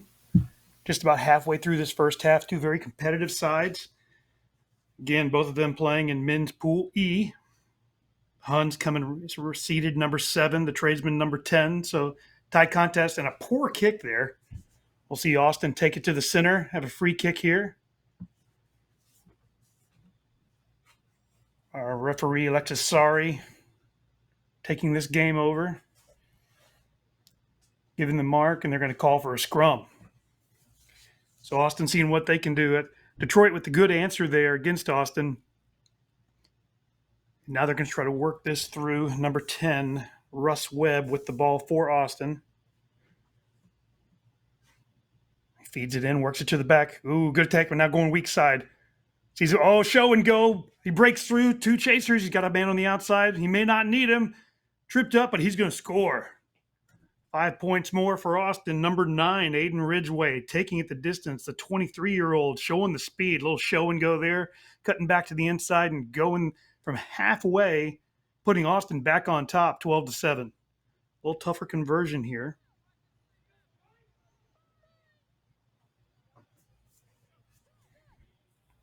See here, they feed it in. Good attack there from Detroit, but able to work it out and just a little show at just enough speed to keep that separation to work his way through. Ankle tap, but not enough. Slides over. Good grass here in Madison, Wisconsin, this beautiful facility. Able to slide over Wisconsin Rugby grounds, showing why they were selected to host this. Getting a slide. If we were in Texas right now, we'd be bouncing off the ground. Austin happy to be up here in Madison. So Austin with the good high kickoff. It's going to bounce, and Austin's going to recover and feeds it out, and they've got room out wide if they can get it there, and they do. Works it, show. See if he can get some support runners. He does. Good recycle there by Austin, and Detroit's overcommitted and inside. There should be men out wide. Breaks it back inside. Good tackle, good cover defense by Detroit, and referee's going to ping him for holding on right there. Great job scrambling by Detroit. You can see him sucking in the big breast trying to recover. And now they'll work it from inside their own 22 with just about a minute left here in the first half. Good hard cut, breaks one, but not the second. Tries the offload. Referee says it's backwards and play on. Breaks one, now two. Good recovery. Counter ruck by Austin, unsuccessful. And now working it to the right side. Breaks one. Does he have the gas? Oh, big, strong, powerful run. Still going. Feeds it back in. Nobody home. And referee's going to get him for playing the man off the ball. Strong run there from Detroit. I believe that was Joe Bargerstock. And he looks like he may be injured here. Getting knocked into touch, but 20, 30 meters with 2 or 3 fins. But the feed to the inside just did not go to hand. And unfortunately, this may get us close to the end of the first half with Detroit down still, 12-7. So 2 tries to Austin, 1 converted try to Detroit. A little bit of a back and forth, each having some breakaways here, all scoring from at least 30 meters out. So Austin playing the clock here. And restart play here off the penalty. We're going to see a tap. And Austin's going to run it, and he's going to kick it deep. And there's nobody home, and it's just going to be a foot race inside the 22. Detroit back. Good recovery, but there may be a penalty here. Oh, referee's going to say diving on to the man. So Detroit going to take it quick instead, and now they're working out wide. This will be the last play of the first half, and that ball goes to ground. Good move there, working it back. Oh, behind the back. Loosey-goosey. And there's got 3 men out wide if they decide to use it, and slows it down a little bit, but they've still got a man advantage here. Great offload off the backside. We've seen him fend a few folks before. Oh, great play. Great interplay there by Detroit as they work that through all the way down, and he's going to score under the sticks. And it's a tie game with conversion to come, and Detroit really taking advantage. We're almost a minute and a half over the end of the first half. Working it through the phases. Great couple of offloads there off the right side, using that man advantage they have off the quick tap. And they are a kick away from going up 2 at the end of this first half. Here you can see a great offload there off the right hand. Steps one man, almost a second. Good flip up and break another one. And if you're Austin, you got to be sick. That was 3 broken tackles, and conversion is up and good. And the Detroit Tradesmen will go into halftime up 14-12. It's a good job by Detroit there, using the ball, working it through, and we've seen them have a couple of good phases. Austin with a couple of good breakaways for their tries, but 2 tries each, but that conversion being the difference. It's 14-12. Detroit on top of the men from Texas.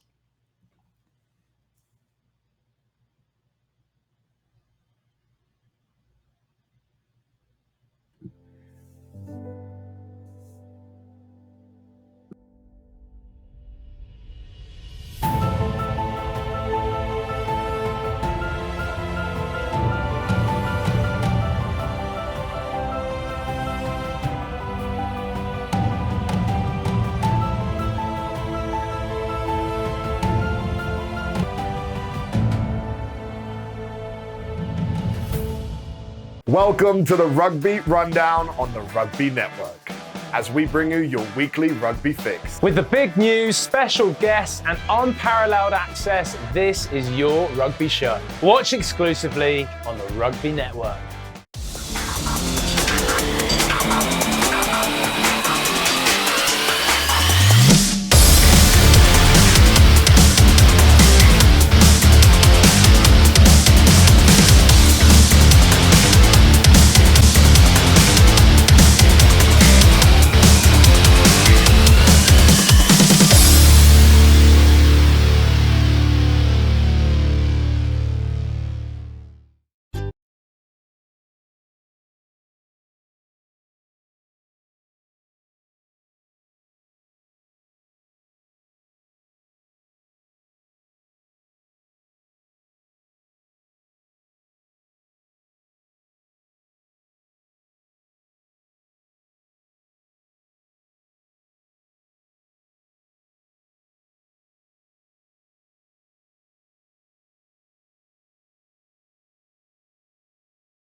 They're working their way through.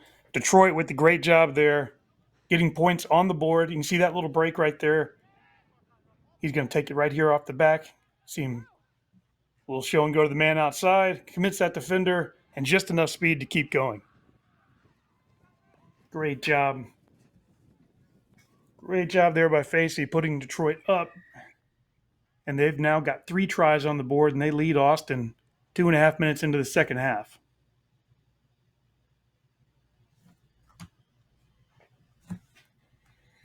So 21-12, Detroit on top of the Huns. Huns receive the kick, and now they're going to try to work it through and see if they can get back in this game. They need to score relatively quickly. They need to score twice. Oh, that one doesn't go to hand, but a knock on there.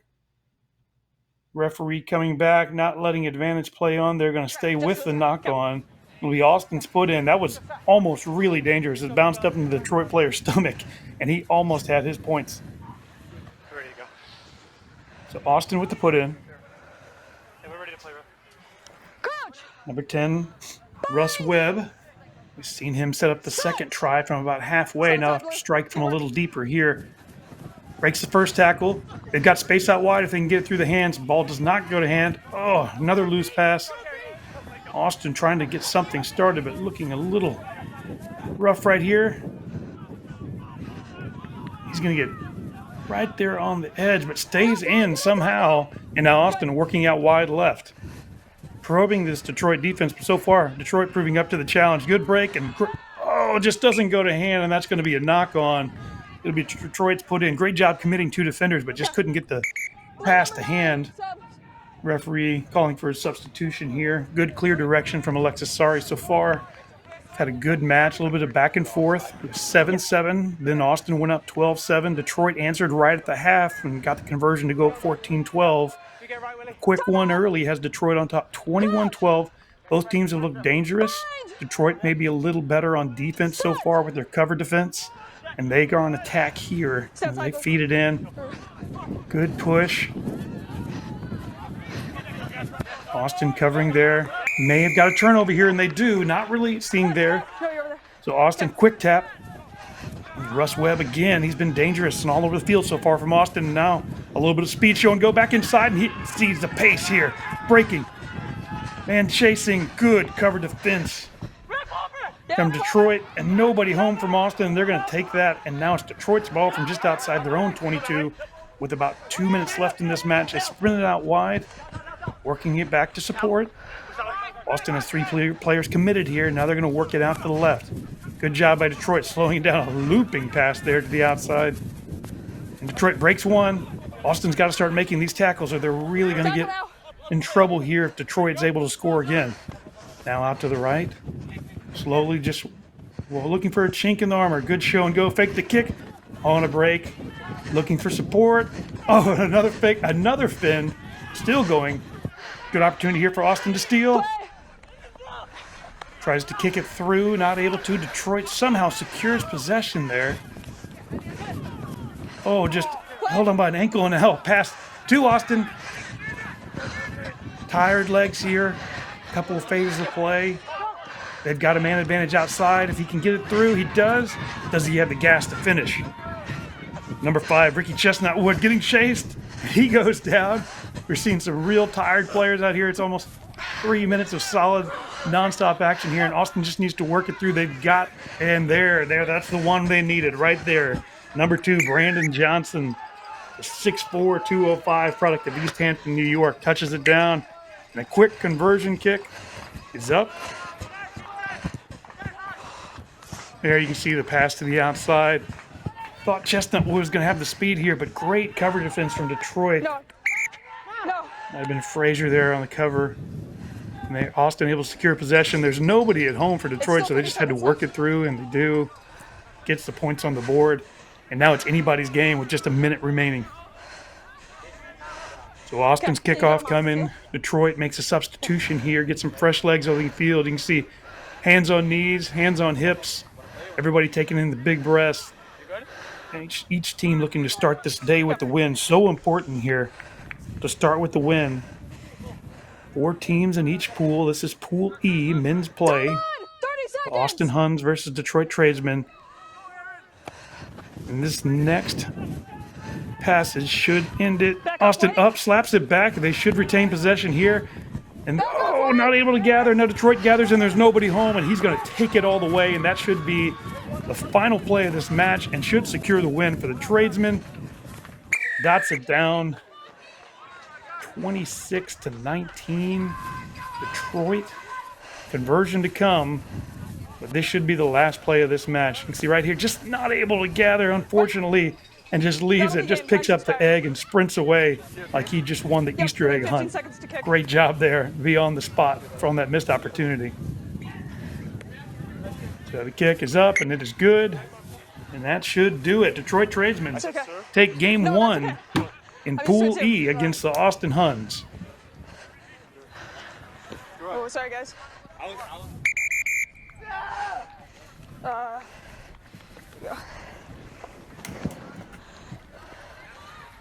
If you could help me by Thank you. Not just some leftover brine from the jar. Pickle Juice Sport was developed with the specific purpose of stopping muscle cramps and aiding hydration. Research has proven muscle cramps are a neurological phenomenon. This is the only product on the market that addresses muscle cramps at the neurological root cause. Other products try to treat the physiological trigger. Pickle Juice Sport alleviates most muscle cramps within 60 seconds. Used by athletes all over the world, Pickle Juice has been named the #1 product on the globe to stop muscle cramps. Pickle Juice Sport is USDA organic certified, contains 10 times more electrolytes than common sports drinks, with no sugar, no caffeine, and no artificial ingredients. Pickle Juice, because it works. Not just some leftover brine from the jar. Pickle Juice Sport was developed with the specific purpose of stopping muscle cramps and aiding hydration. Pickle Juice Sport is USDA organic certified, contains 10 times more electrolytes than common sports drinks, with no sugar, no caffeine, and no artificial ingredients. Pickle Juice, because it works. Inspire Sport proudly sponsors the USA Club Rugby Sevens Championships. Their tailor-made travel experiences take rugby teams to top destinations worldwide. Train with elite coaches, play against international teams, and compete in international tournaments while also attending professional games and exploring new cultures. From college to competitive club, youth and recreation. Thank you very much.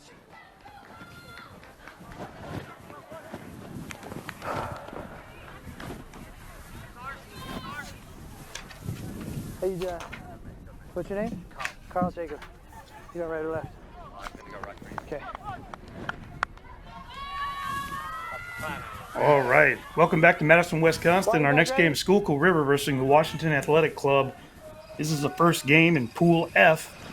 Each of these teams showing up early today, looking for their get on the board with the win.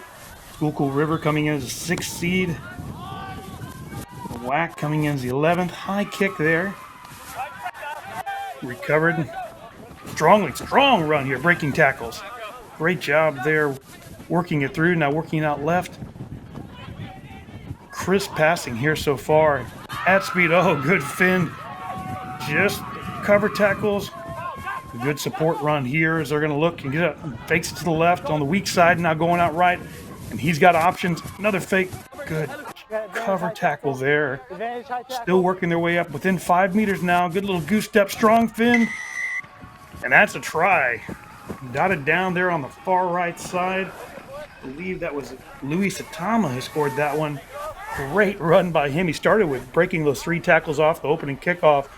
And number 2, Tommy Clark, showing up good cover tackle there from number 2. Niall Carlson, his opposite number, but still working it through. Washington Athletic Club looking very strong here, starting off early, getting the points. A tough conversion kick to come. He's just at the edge of touch here from just inside the 22. A left-footed kick. Good, strong effort, but it goes across the face and will be unsuccessful, so it's 5-0. WAC is on top, and a good, strong start just a minute in, putting points on the board. So each of these teams worked hard through the summer to get here to Madison.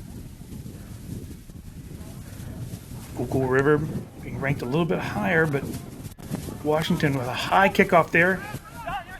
Taken, referee says play on. And now they'll work it out wide here to the right, through the hands, probing for space on the outside. Good fin, gets rid of 1 defender.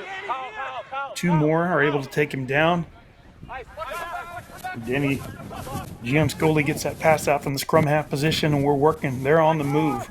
Good tackling there by Wack. Good low tackles here, hitting them at the hips. And a loose pass inside their 22. Good recovery. Schuylkill working out. He's got some space here on the outside. Now to the next man. We'll show and go. 2 men there to get him again, but nobody holds him. Schuylkill River running. Just through the hands. Good skip pass. There's a gap there. Oh, straight into the hands of a Wack defender. Taking it here off the back. Breaks 1. Good fin. Number 3. Working it through, and he's going to be on the board. And another try, now up 10-0. So just a wayward pass there. They're working it through the hands left and right. See here, he sees that they're rushing up, tries to get it through, does not thread the needle. That was a try score. I believe that was Louis Satama there with the interception. So another big play from him. And just breaks 1 tackle, quick fend, and a big Superman hero dive for the extra 5 points. And they're up 10-0. Kick is up. Looked good. It's now 12-0. 3 minutes into this match, and Schuylkill River has to get their act together to get back into this game.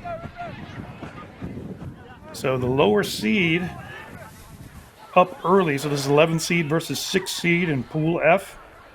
And so far, the men from Portland, Washington showing their mettle here. So they are up for the task.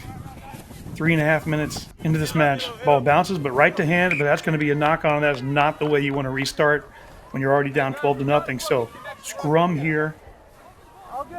Maybe wax put in. So Washington Athletic Club out of Portland, Washington, making the trip over to Madison, Wisconsin. Here at the Wisconsin Rugby Grounds. Beautiful facility, nice green grass. We should have great conditions, sunny, relatively dry, make for some great running sevens. We've seen some good handling so far in this first match. At 10 o'clock, the men's Austin Huns, Detroit Tradesmen before this, a good back and forth match, but so far it's been all whack. Works it through, good defense, he's going to drop, that's a knock on, so Schuylkill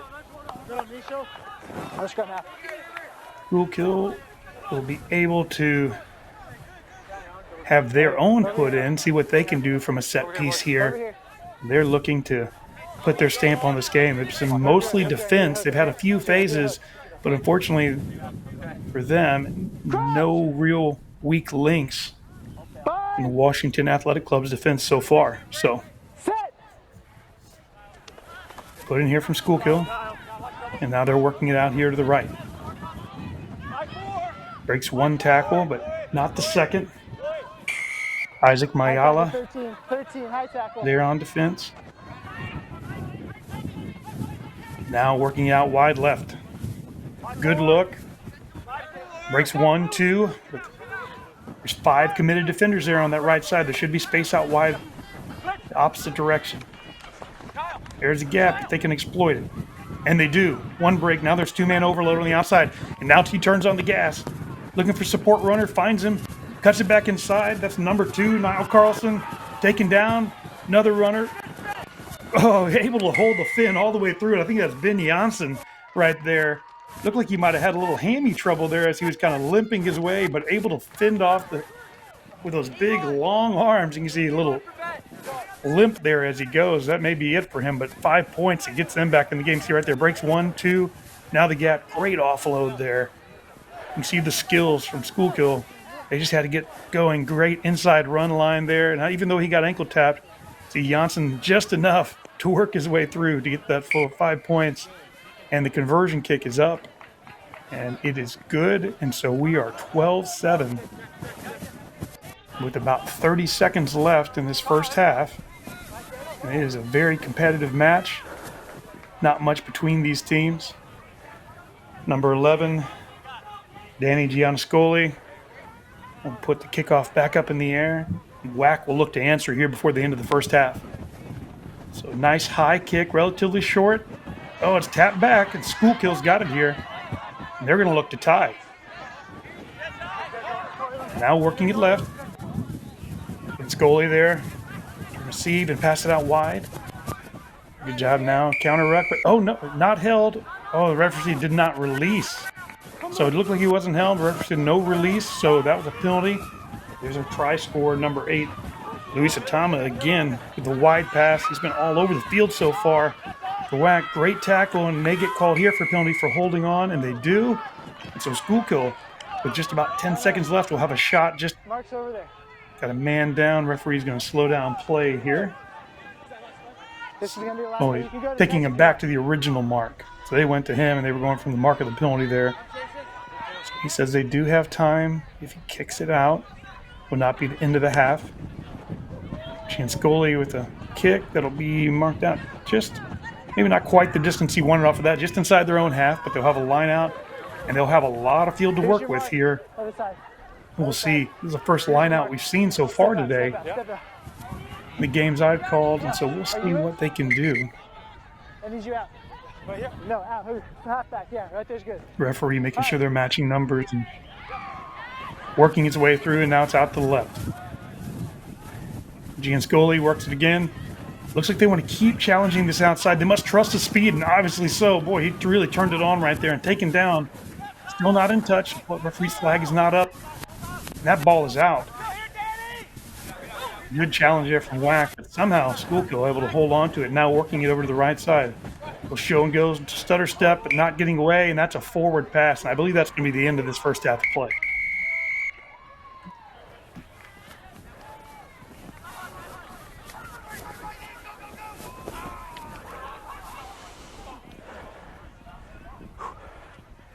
Inspire Sport proudly sponsors the USA Club Rugby Sevens Championships. Their tailor-made travel experiences take rugby teams to top destinations worldwide. Train with elite coaches, play against international teams, and compete in international tournaments while also attending professional games and exploring new cultures. From college to competitive club, youth and recreation, they are experts providing an unrivaled travel experience for you and your team. Whether it's a tour, coach education event, or fan travel, Inspire Sport is your one-stop shop for rugby travel. Turn your rugby season into an unforgettable experience. Visit inspiresportglobal.com or contact Nick Johnson at nickjohnson@inspiresportglobal.com for more information.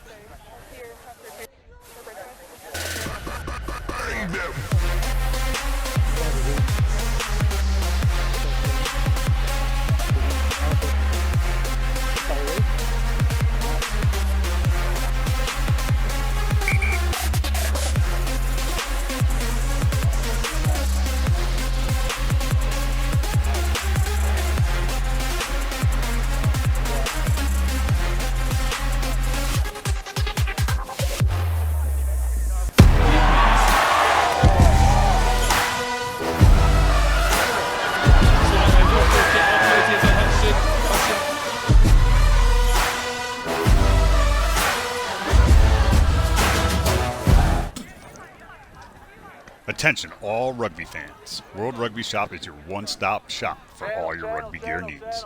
Whether you're a seasoned player or just starting out, World Rugby Shop offers an extensive selection of top quality gear and apparel to elevate.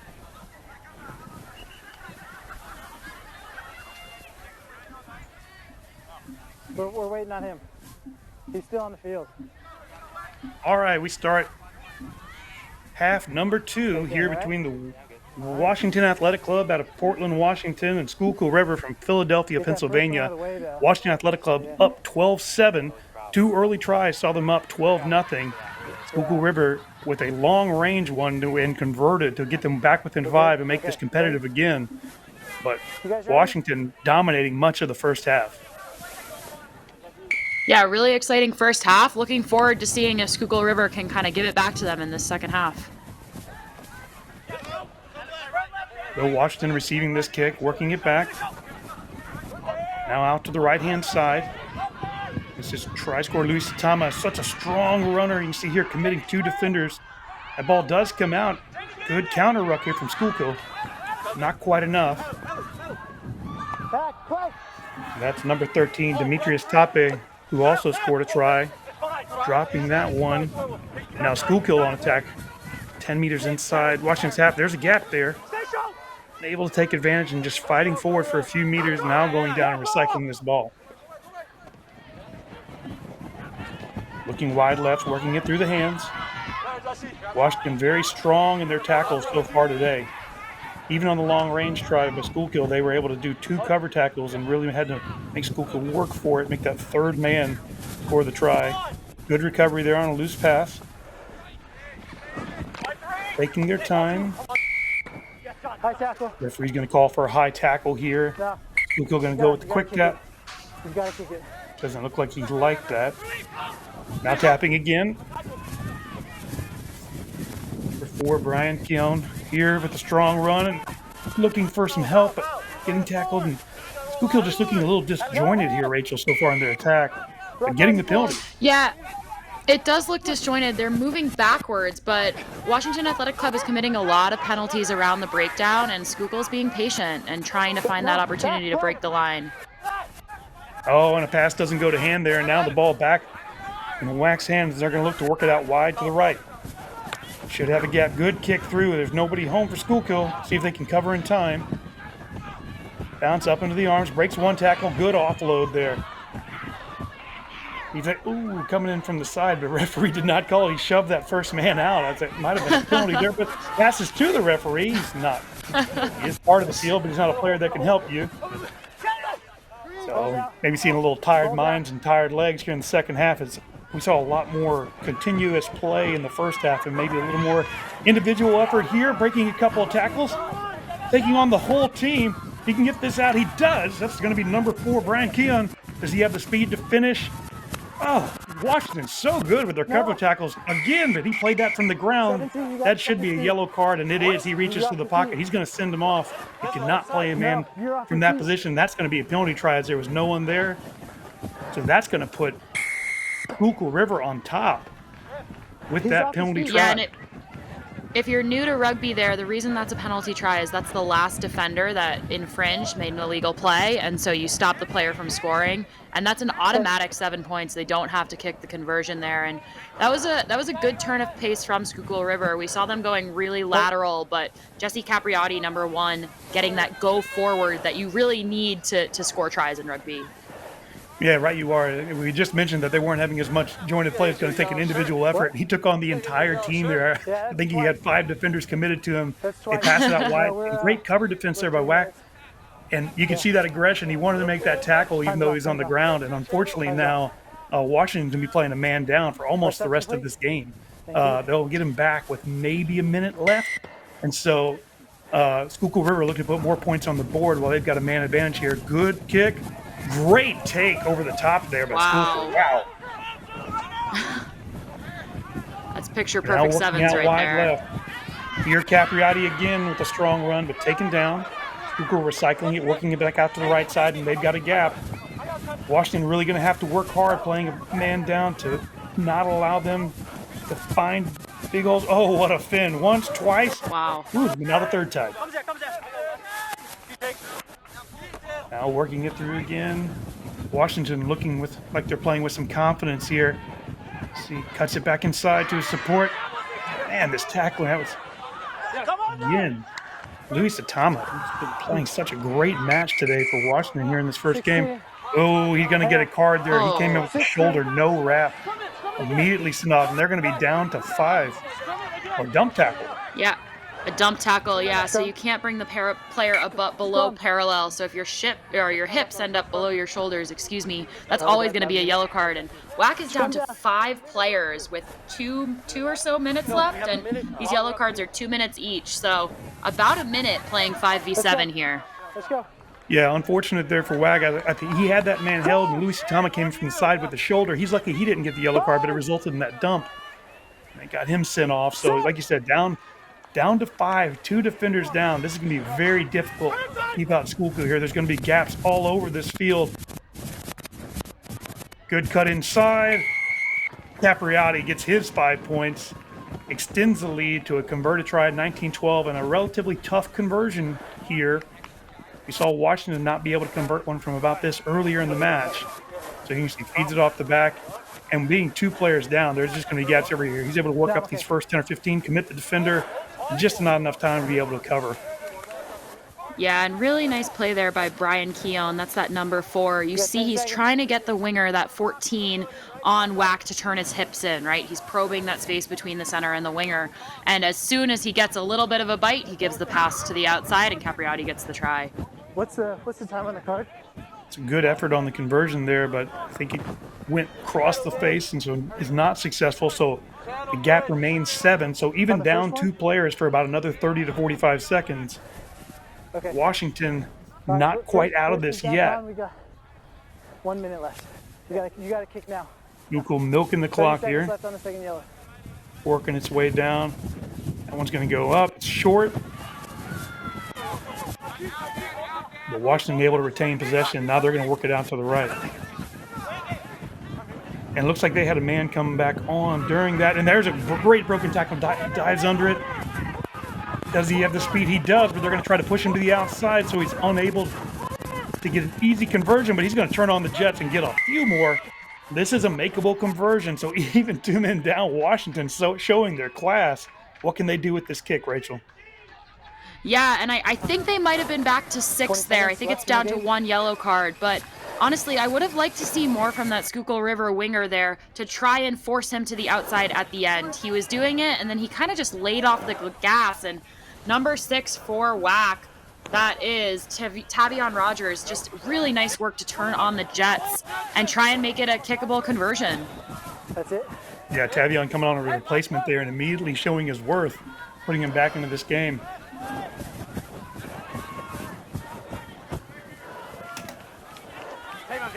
Looks like the conversion was not good there, so Schuylkill River up 19-17, and you have to think this is the last phase of play, at least looking at our clock.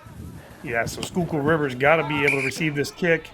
See if they try to work it through. Oh, no, off the hands, and that's going to go forward. See what the referee says here. That's probably the last play of this match. Called offsides before the ball went out, so they will be able to just tap and kick it out of bounds. Yep, quick tap and then let it go out.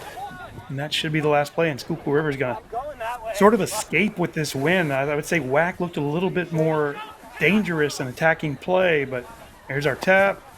Strong kick out. And indeed, there's a referee's final whistle and our score. 19-17, Schuylkill River sneaks out a 2-point win. Whack acquires 2 yellow cards in this one and barely loses.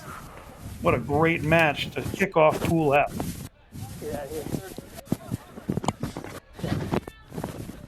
Not just some leftover brine from the jar. Pickle Juice Sport was developed with the specific purpose of stopping muscle cramps and aiding hydration. This is the only product on the market that addresses muscle cramps at the neurological root cause. Pickle Juice has been named the #1 product on the globe to stop muscle cramps. Alleviates most muscle cramps within 60 seconds. Pickle Juice Sport is USDA organic certified. Contains 10 times more electrolytes than common sports drinks, with no sugar, no caffeine, and no artificial ingredients. Pickle Juice, because it works. Credo Rugby is a club development platform that helps rugby clubs create and sell their own on-field, training, and fan supporters gear. We work with clubs of all sizes, from grassroots to professional, and help them generate revenue to support their continuous development.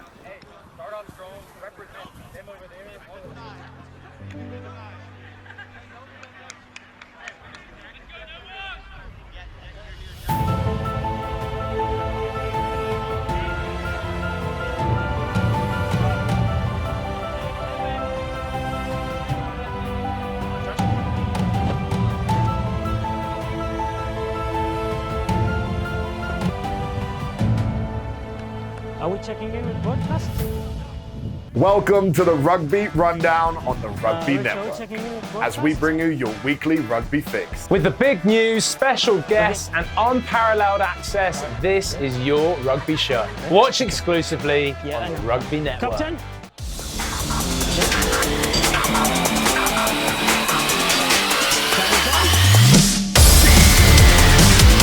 Run by Cunningham, you know, or something.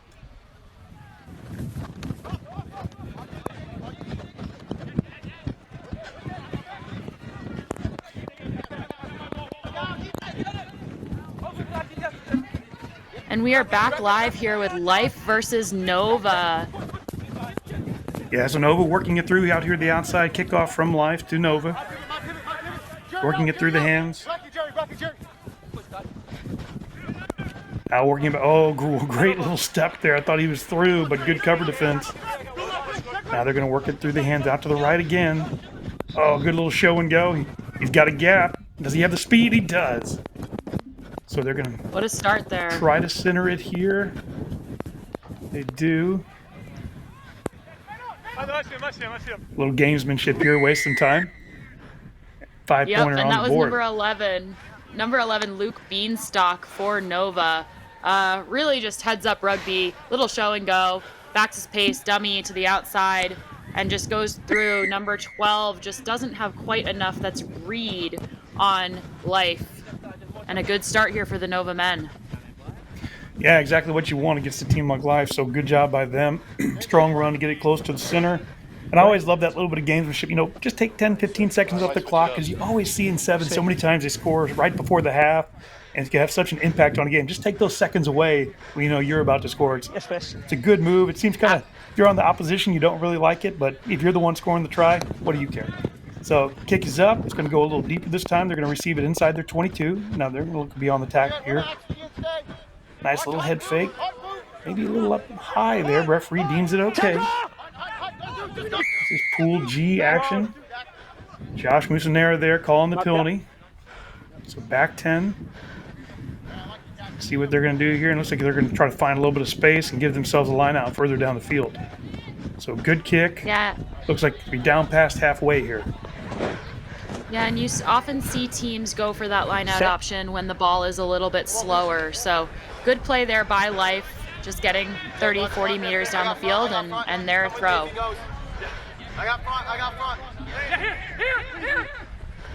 So going to be a short throw, tap back, loose ball. Holds on to it. Good job seeing the defender there and working it back up. Not high, according to the referee, play on. So now they're going to look for a gap out wide.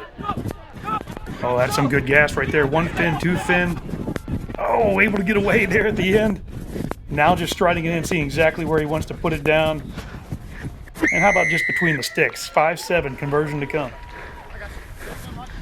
Yeah, and that's a really good response from Life. Sometimes when you see a team go down early in the first, 30 or 40 seconds of a game, you're worried it's going to turn into an avalanche of tries, but really nice work to move the ball across the field and just find your speed. It looks like that is number 15 on Life. I apologize, we don't have a jersey number for him or a name to go with that jersey number, but really nice work centering the ball and scoring the try.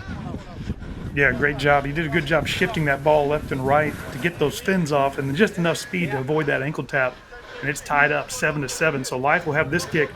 And in 7, so often it's so important to recover your own kickoff. We saw that earlier when we were watching Schuylkill River. They were able to get one that resulted in the meaningful try that was difference in this game. And great kick right there at 10 meters, putting the pressure on Nova. They're going to work it through here. Some great fins early today, just getting that little bit of space, that little push off the opposition's chest. Now they're working it left. Nova probing the defense, Life proving themselves up to the challenge. Strong run here, still on his feet. Now he's committed 2, 3, still going. Now finally being pushed down. Oh, they had a bit of an overload there, but I think maybe it didn't go quite quick enough for them to take advantage of it. Life strong in defense, 2 defenders there, working it through, but Nova retaining possession, now working out left. They've got a man advantage if he challenges this outside defender. Cuts it back in. Oh, great recycle ball for the original passer there. Good cut in, great cover defense by Life, just 5 meters out. They can challenge. Counter ruck, but now he was off his feet. Oh no! Good call when he tries to kick the quick tap, the knock on. That's got to be brutal. Yeah, that's really a bummer by Nova there. Declan O'Loughlin, he was just trying to play quick, and sometimes when you try and kick that ball from your foot instead of just tapping from the ground, you end up knocking it on, and really disappointing because this was a beautiful sequence of play from Nova. Both of you. Yeah, great replay there and showing Life's great cover defense. You can see there he got called for not having his hands on the ground, but when he tries to quick tap, just fumbles it. And unfortunate, now Life has this put in, so they're going to run it out from inside their own 5 meter, trusting themselves. Oh, now they knock it on. So like for like there, Rachel, my goodness. Absolutely. And, the ball doesn't lie, as they say sometimes, right? So a little mistake on Nova's side, a little mistake on Life's side, and this is a really good attacking platform for Nova. They have a 5-meter attacking scrum, and I would be surprised if they can't convert this here. Yeah, and with where it's at, you got options. It's not like it's on the edge, just 5 meters from touch. You can go weak side, you can go wide left. There's just so much space to work with here. Very dangerous position for Life to be in. Work it through. They're going to go strong. Unfortunately, that pass slowed down his momentum. Now they're going to work it here to the left. Shifting their way through, breaks a few tackles. Still going. Now inside. Referee's going to call there for a high. Quick tap and Tap look. from the ground. Fake left. Dribbles back. I think Nova just wants to brute force this one in rather than trying to work it out wide. It may work. Oh, he's held up. But not quite in there. Now going wide. Oh, good fake. And there should be nobody home outside. All he has to do is finish his cut inside. Great job. 5 points, Nova. Yeah, and that was kind of almost a 15s-esque goal line play where you see your forwards power, trying to pull in defenders and then playing the ball wide. But really successful there by Nova. We saw, just this nice little look. That's John Lefevre, and he has been awesome all day, just distributing and making decisions and putting his players into space. Yeah, great look at that replay there, showing that was John Rowdybush, but this is the dummy runner, number 1, that really sucked in those defenders and allowed them to spread it out wide. So that's the end of our first half. Up 14-7, Nova on top of Life. Let's go, boys!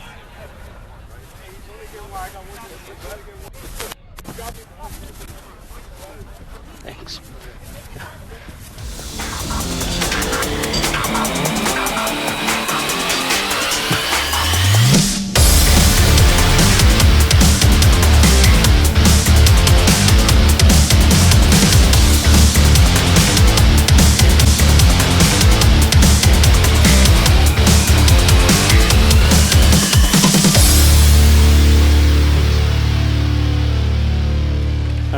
Finish strong.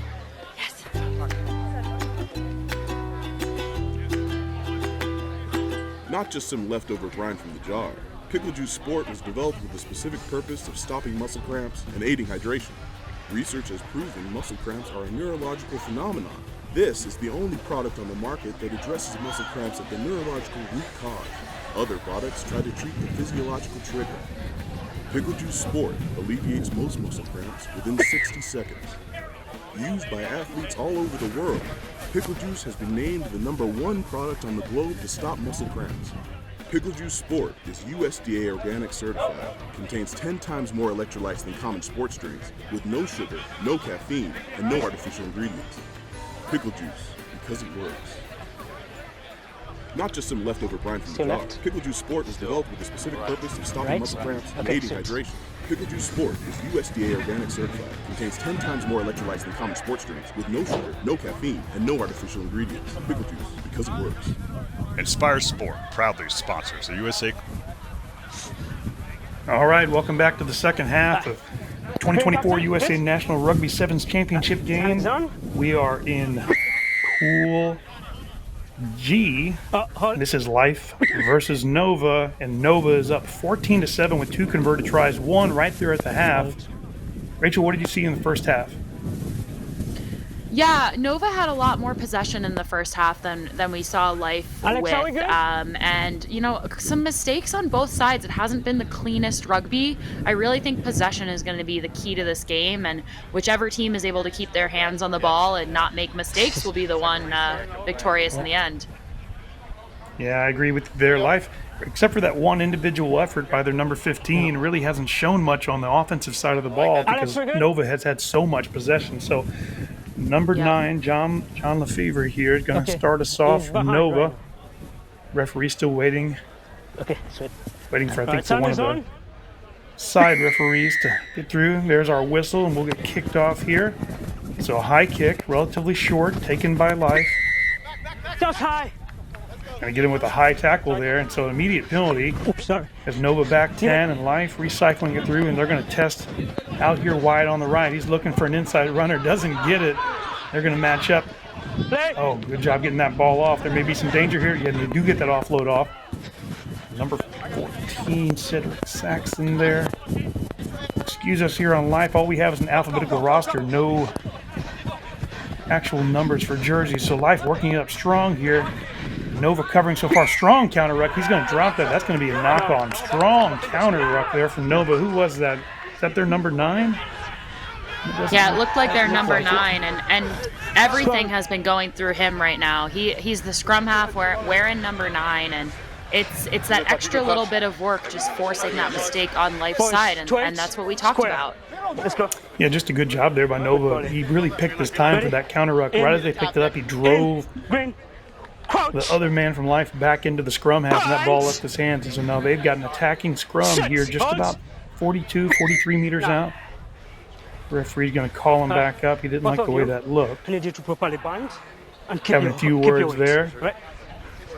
It's always funny when you have to talk to the scrum in sevens because there's usually not much. Usually sort of a way to get restarted, but having a conversation there with the front row. So here goes again. Nova roll that in, work it way over here to the right side. Good covering tackle against number 10, Jack Taylor there with the strong run, getting them on the front foot. And that ball's not going to go to hand. Knock on from Nova, and Life will have their chance for a put in now. So seeing some knock-ons here back and forth here in the second half. I don't think it should be tired legs yet this early in the game, but some handling errors derailing both teams' attacking options. Yeah, and we saw in the women's pools earlier this morning there was maybe a little dew still on the field, but it should have dried up by now. And like you said, this is their first game of the weekend, so legs should be fresh. Got to think maybe it's just nerves getting settled. Big stage. Yeah, still early stages here in the second half. Nova up 14-7. Life retains possession a little bit. Oh, Nova's able to turn that one over. My apologies there. Now working out wide. Chris Marceline with a strong run now. The inside runner, number 11, Luke Beanstalk, showing his worth as they're down just about 7 meters out. And there's a gap here outside. Does he have the strength to finish? He does. Number 12, Chris Marcellin with a strong effort to put that one down and extend Nova's lead, 19-7. Fairly tough conversion to follow.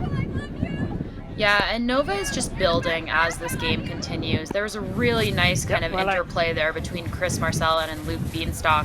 Just their center and your wing playing off each other so well with that switch. And then Marcellin doing a really good job of getting back in the game, getting big, looking to be an option. So you see here, Beanstalk makes the attack in the middle, and then Marcellin, little show and go, backs himself on the outside.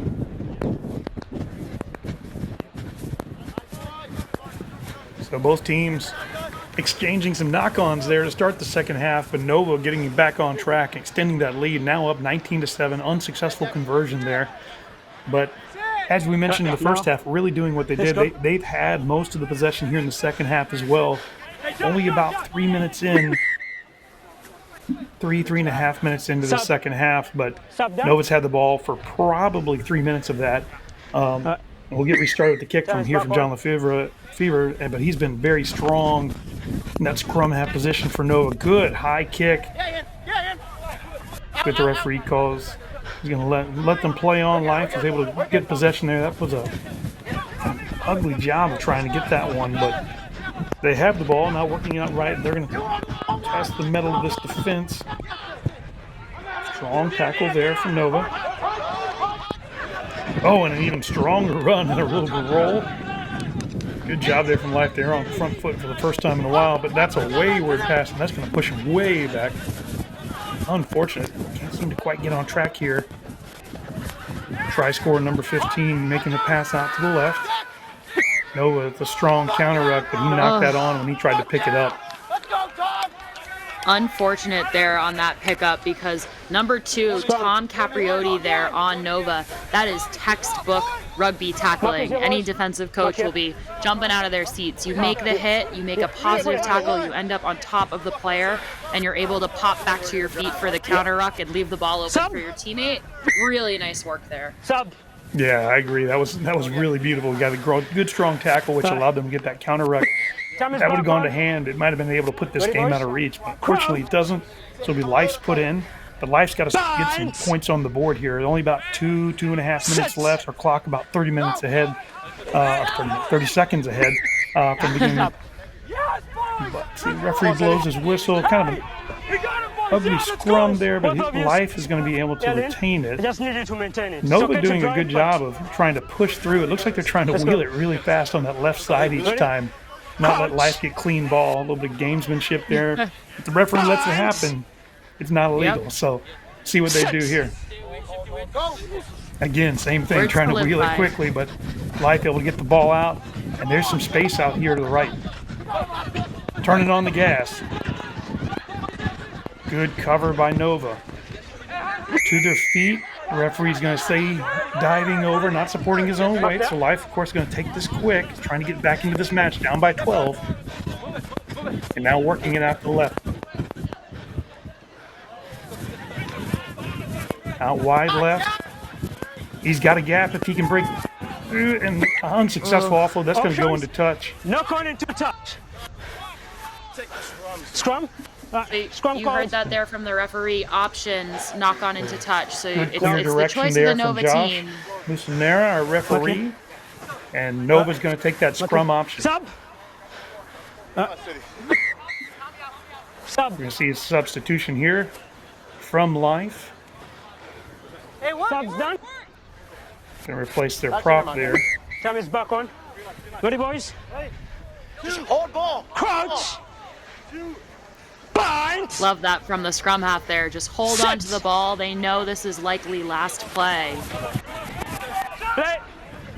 Again, a little bit of an ugly scrum there, but able to work it through. And now Nova passing it out wide left here. Good job. Look at this. Just waste time.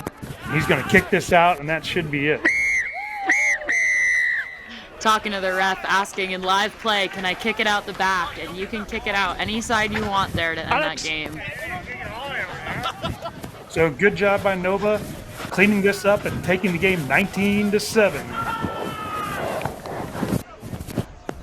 Inspire Sport proudly sponsors the USA Club Rugby Sevens Championships. Their tailor-made travel experiences take rugby teams to top destinations worldwide. Train with elite coaches, play against international teams, and compete in international tournaments while also attending professional games and exploring new cultures. From college to competitive club, youth and recreation, they are expert providing an unrivaled travel experience for you and your team. Whether it's a tour, coach education event, or fan travel, Inspire Sport is your one-stop shop for rugby travel. Turn your rugby season into an unforgettable experience. Visit InspireSportGlobal.com or contact Nick Johnson at NickJohnson@InspireSportGlobal.com for more information. Give it to me.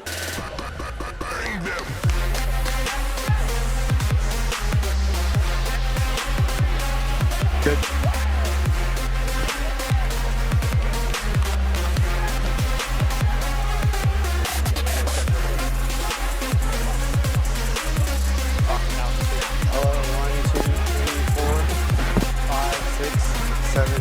Yeah, I hear you. Can you hear me? Yep, can you hear me?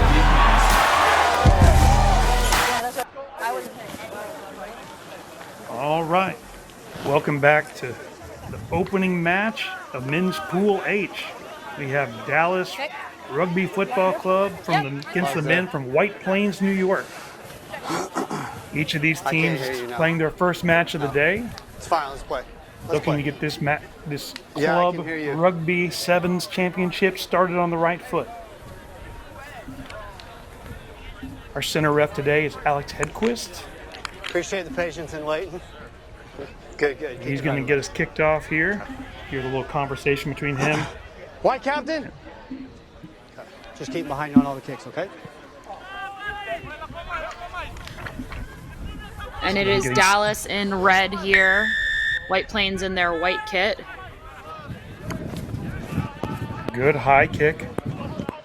Deep kick as well. Taken strongly. Show and go. Good tackle. Set the tone for the beginning of this game if you're Dallas. White Plains doing a good job working through the hands. Turning on the Jets here. Strong Finn. Pass does not go to hand, but backwards, deemed by the referee, still backwards. And now in Dallas's hands, and they're on attack just outside the 22. Dangerous situation here for White Plains. Oh, good Finn. A second. You tripped. You're going to get him for a tripping call there. Fortunate not to get a yellow card. Time's off. Tap. It's not 10. You're off for 2.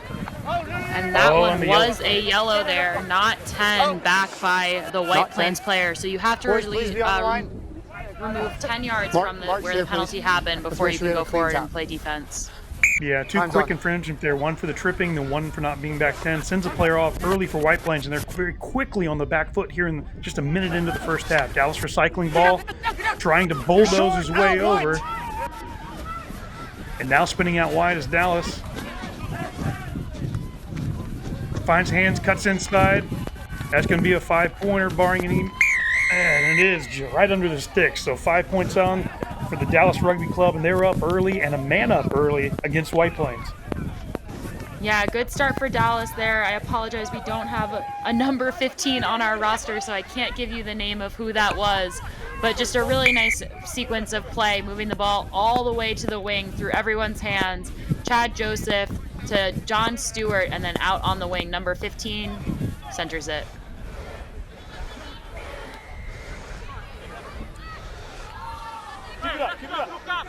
So Dallas with a good center kick there. 15. And put 5 on the board. Looks to be out Under full, the yes. sticks. Going to be straight out. So Dallas able to convert that kick with that score under the post, but unfortunately a kick straight into touch. It'll be a free kick from halfway for White Plains. And Dallas unable to sustain that momentum, and they've got about 45 seconds left of they have a man advantage here. And White Plains probably going to slow play this so they can get that player back. You see, Yeah, walking doing a good up. job of milking the clock. Yeah. White Plains, strong runners so far. Now working it out to the right side, taking it. Strong run. There's a man. Oh, just doesn't go to hand. He was free if that would have gone to hand. Back 14. Ethan Berry just unable to hold on. Strong. Yep, and what you just saw right there is you can It's not take the gone. ball Scrum quickly option. from a line out, so you don't necessarily Yellow have card's back on. to, Thank you. do the throw in overhead, but scrum is called on the knock on, and Let's so go. referees stop play. Yeah, they had 2 options there from the knock on, or Give him space. you could either, since it was knocked into touch, they had the option of the line out or the scrum. They opted the scrum, so Dallas here with the put in. Set. Just around their own 22-meter line. Now working it out wide right. Good show, good pass to hand, committing that defender. Now we get to see the gas. Over halfway, 10 meters. Beats one cover defender, but not the second. Beats it back inside. Support is there, but so are 3 White Plains defenders. So kind of great counter up from Dallas. Offside. Going to call for outside. They're getting... And Ani Mateto is lucky Boys on he the was line. not at the mark there because he knocked the ball on when he took that quick tap. So a little bit of luck and heads up play there by John Stewart calling for the scrum. They You're a full step likely in front don't of that still back have a line. man advantage, but they'll still bring in 4 White Plains players and leave lots of space on the outside. John Stewart, flex, as they like to call him, stalwart from Dallas Rugby here on the 7th field. And good scrum option here. As you mentioned, it was very fortunate he didn't take that from the mark. It might have been a turnover. We've got about 2.5 minutes left here in the first half. Dallas threatening again. Flex takes that ball, passes it out wide left. Now getting it way outside. Good. Beats one man. Now he just has to finish this. He's going to score out wide. And that'll be number 4, Ani Mateto, putting it down and up 12-0.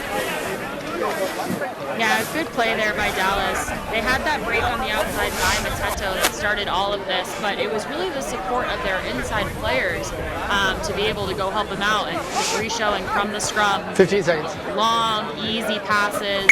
Coach. Good tackle. Not happening. Offload on the inside, and Thank you. Mateto gets the try. White, please move. Yeah, great job Guys, with up that to inside 22. Thank offload you. right there. So referee telling White Plains to get out of the way of this kick. This one's up. Looks good to me, yes.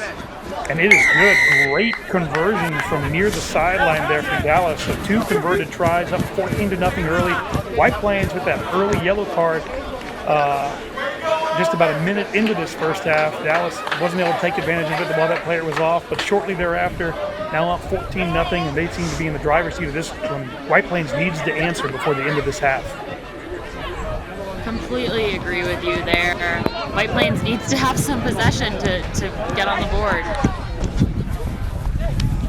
Dallas being dominant in possession, good rush defense, not giving White Plains any space to work with, but they're able to and that ball comes out for the referee illegally there.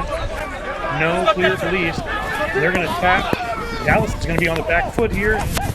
2 defenders outside if he can get this ball out. Dallas able to slow it down. Thank you. Go, boy. Play on. Dallas able to hold, or excuse me, White Plains able to hold on to that ball. Looked like he was going to lose it there. Now they're going to look to work the side to the left side. And they do. Oh, a little bit of basketball there, keeping it in one hand. Dallas doing a good job of locking this up. This may turn into a maul. Good job there by Dallas. Yeah, that was number 11, Jalen Tatum. He knew he was the last defender. White Plains had 2 attackers outside of him, and so stands up, grabs the ball in contact to make sure the offload isn't on. Heads up play by the rest of his team to come in and help him. And once the ball goes to ground, you do not have to roll away. It's not like a tackle. And a good turnover and put into Dallas. Coach! Yeah, great. Right you are, Rachel. That was a good job by Jalen Tatum and Flex Stewart being able to dominate there and get that turnover ball so they can be the ones to score for half. That one not going to hand. Dallas able to recover as it was backwards, and now we're going to see a wide pass. There's a gap there if he chooses to exploit it. A goose step. It's 1, not 2. Now back to the inside. Breaks the tackle. That's going to be a little high. Yeah, good. Warning from the referee there on the high. Dallas working it through the hands now out to the left. Up over halfway. Now just 40 meters out. Good tackle from White Plains and a recycle from Dallas to the right side. See this ball go to hands. That's Flex with the ball now. You step, breaks 1, but not the second. Drop it. Call not releasing. Quick tap from White Plains. They may have a chance to get on the board here before the first half ends. That's going to be a knock on. That'll be the end of this first half. So Dallas up 14-0. A lot going on. Dallas up 14-0. 2 converted tries over White Plains, New York. A competitive match. We'll be back soon with the second half.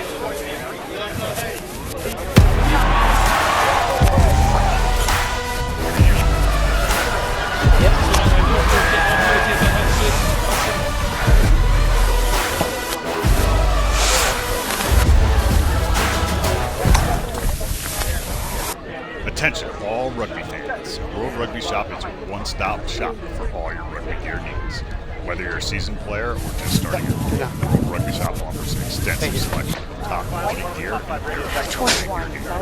jerseys and shorts to boots and accessories. We've got you covered. Visit us today to see why World Rugby Shop is your go-to destination for everything rugby. Gear up today.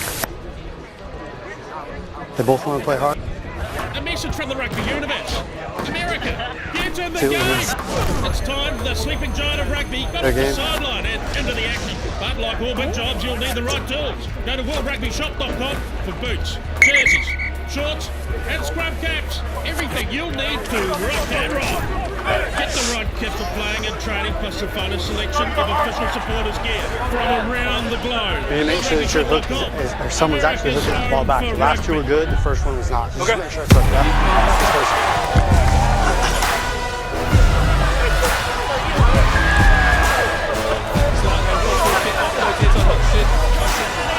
It's going to be the man who can celebrate now.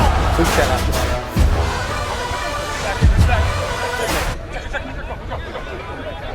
All right, welcome back to second half action of cool hoops here between the men of White Plains, New York, and the men of the Dallas Rugby Football Club. Rachel, what do we see here in the first half? Ready, we set. Yeah, it's really been a pretty dominant performance by Dallas so far. John Flex Stewart, we've called his name a lot, but everything is going through his hands, and they're just playing really smart, patient rugby. They're not making a lot of mistakes, like a kickoff from White Plains that doesn't go 10. And they're doing a good job of waiting and creating their opportunities. They're not forcing anything. And White Plains just needs to play with a little bit more discipline if they're going to be competitive in this match. Yeah, right you are. So Flexter, I believe this is Jacob Minnick right there with a strong run to get Dallas started. No hands on ball. Good competition there. Now working out here to the left. Look left, now back right. A pass to no one. Unfortunately, that's going to go offside here. Going to get him for offside. So penalty against White Plains will be Dallas's ball. White Plains will have to retreat 10. And a minute into the second half, you got to say it looks a lot like the first half did with White Plains on the back foot against Dallas's attack. Yep, I completely agree. And I want to give a shout out here to their ref, Alex Hedquist. He's doing a really good job of talking to the players, not going to his whistle unnecessarily, and letting them know what he expects of them. Hands on the ball, hands on the ground. So just keeping this game in control, which is great to see. Reese with the ball to Imonogu right there, but a turnover now to White Plains, and there should be nobody at home for Dallas. See if they can cover this in time. White Plains realizing he doesn't have the speed to finish with 4 covered defenders, slowing it to 8 possession.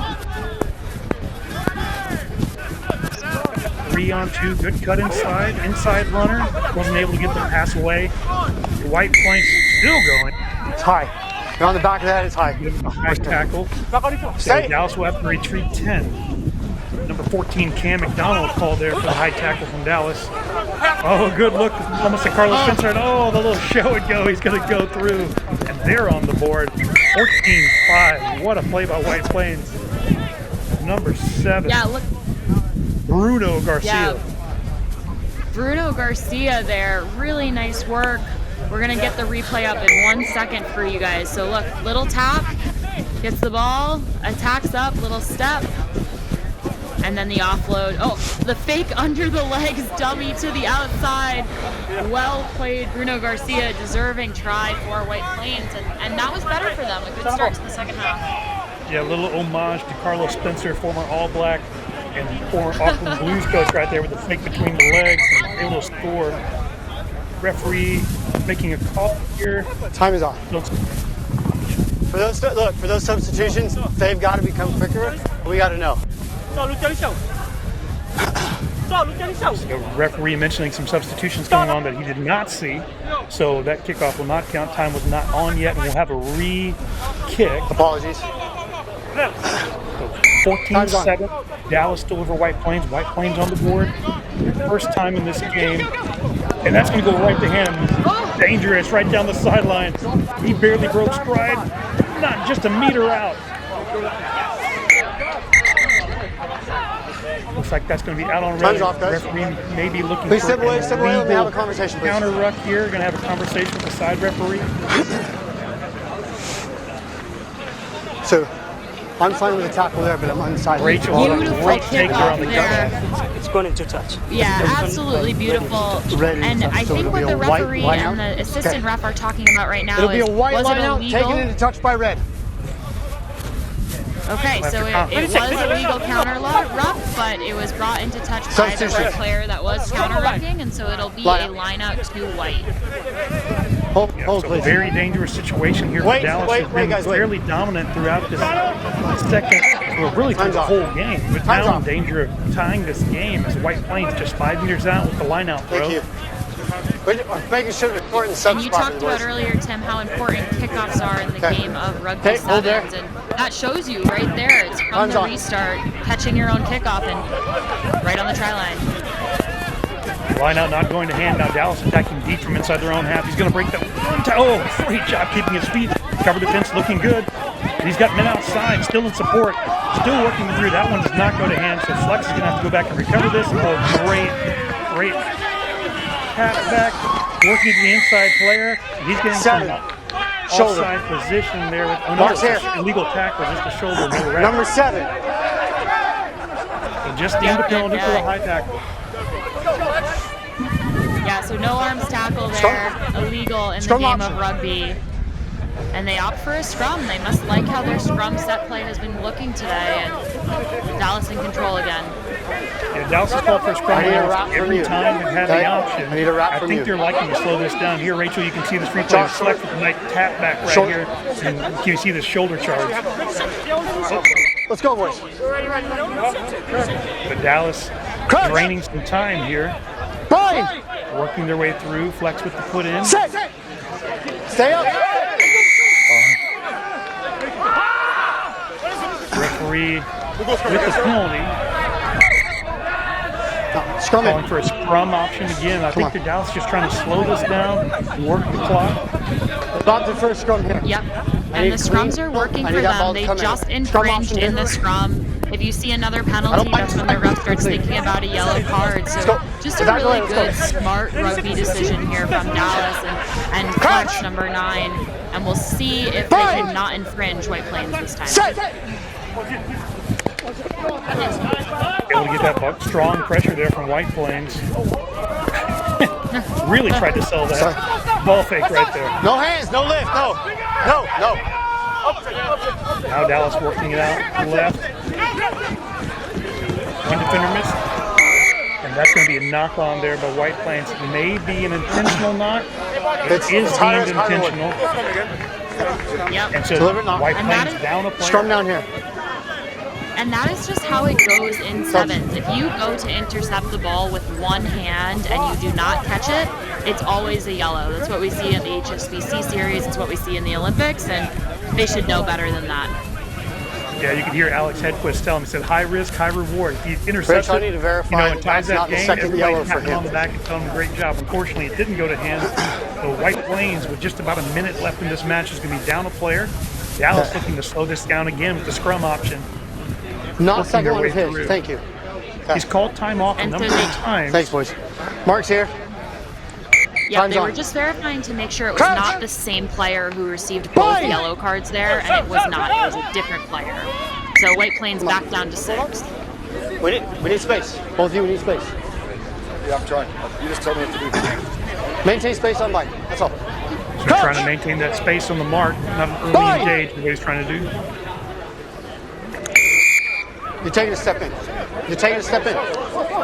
No, Bruno Garcia, the try scorer, pinged there for taking a step in and not allowing space for cadence call during the scrum. Let's go. And Dallas more than happy to waste time here. Yep, and I would expect these players to be asking, is this last play? How much time is left? We do not know if the refs watch matches are clocked, and so likely looking to kick it out pretty quickly here.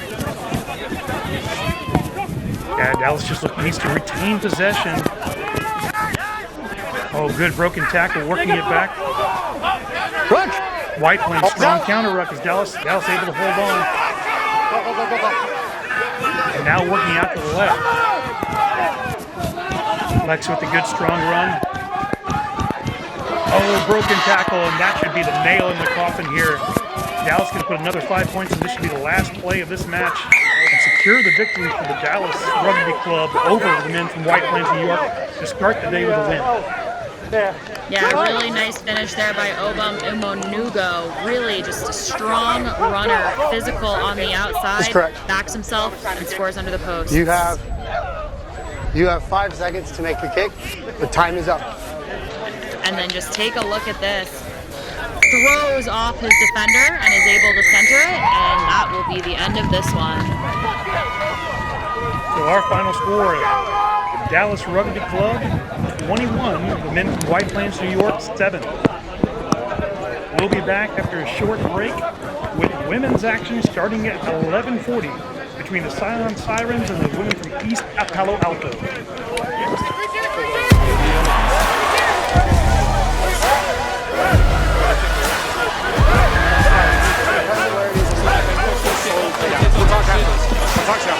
It's going to be the man who can celebrate now. I just need it for a second.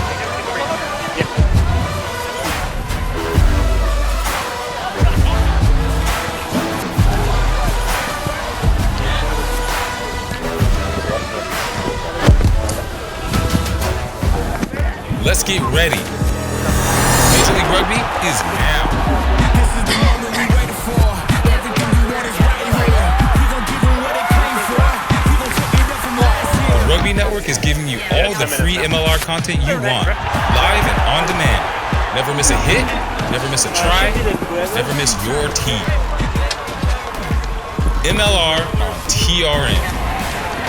Never miss a match. Coffee on the radio table.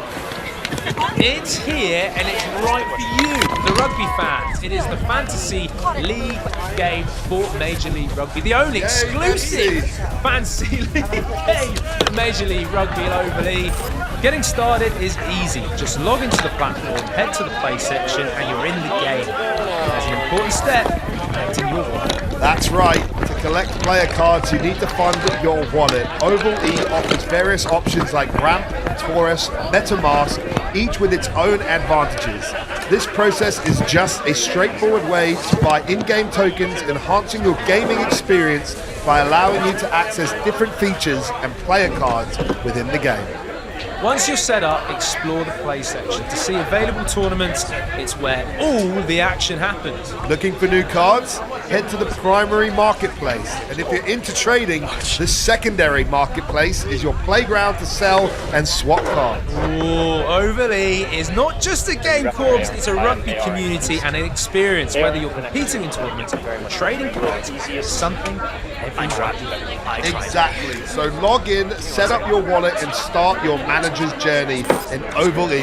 It's easy, fun, and the rewards are just waiting for you. Welcome to the Rugby Rundown on the Rugby Network. Join myself, Alex Corbisero, and Will Hooley as we bring you your weekly rugby fix. With the big news, special guests, and unparalleled access, this is your rugby show. From college rugby, Premiership Women's Rugby, MLR, and more, we've got you covered. Watch exclusively on the Rugby Network. Come along for the ride as we bring you the Rugby Rundown. Not just some leftover brine from the jar. Pickle Juice Sport was developed with the specific purpose of stopping muscle cramps and aiding hydration. This is the only product on the market that addresses muscle cramps at the neurological root cause. Pickle Juice has been named the #1 product in the globe to stop muscle cramps. Alleviates most muscle cramps within 6 to 7. Pickle Juice Sport is USDA organic certified. Contains 10 times more electrolytes than common sports drinks, with no sugar, no caffeine, and no artificial ingredients. Pickle Juice, because it works. Credo Rugby is a club development platform that helps rugby clubs create and sell their own on-field, training, and fan supporters gear. We work with clubs of all sizes, from grassroots to professional, and help them generate revenue to support their continuous development.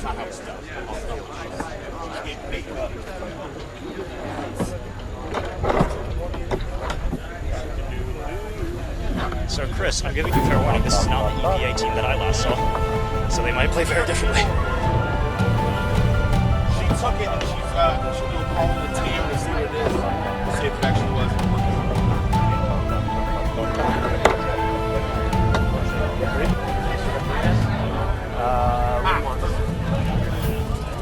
Welcome to the Rugby Rundown on the Rugby Network, as we bring you your weekly rugby fix. With the big news, special guests, and unparalleled access, this is your rugby show. Watch exclusively on the Rugby Network.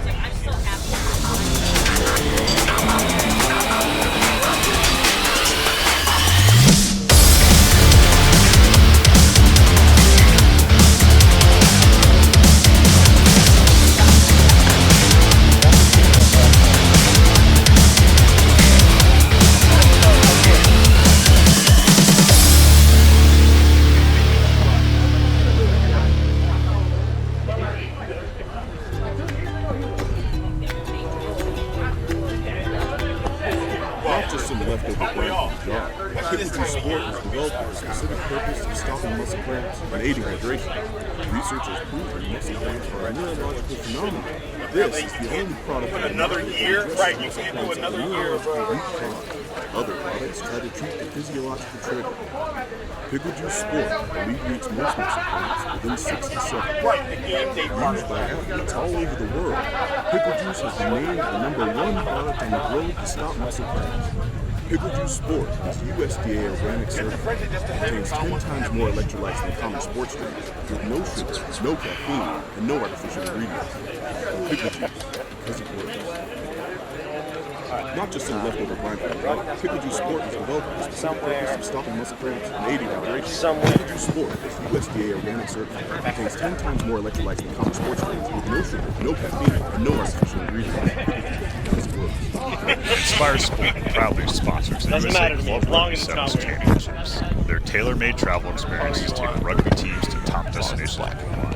Train with elite coaches, play against international teams, and compete in international tournaments while also attending professional games and exploring new cultures. From college to competitive to recreation, they are expert at providing an unrivaled travel experience for you and your team. Whether it's a tour, coach education, event, the double lift? or fan travel, Inspire Sport Yeah, it was is pretty your slick. one-stop shop for rugby travel. Turn your rugby season into an unforgettable experience. Who is Visit also up in the air. InspireSportGlobal.com. Contact Nick Johnson at InspireSportGlobal.com for more information. Hey, Tom.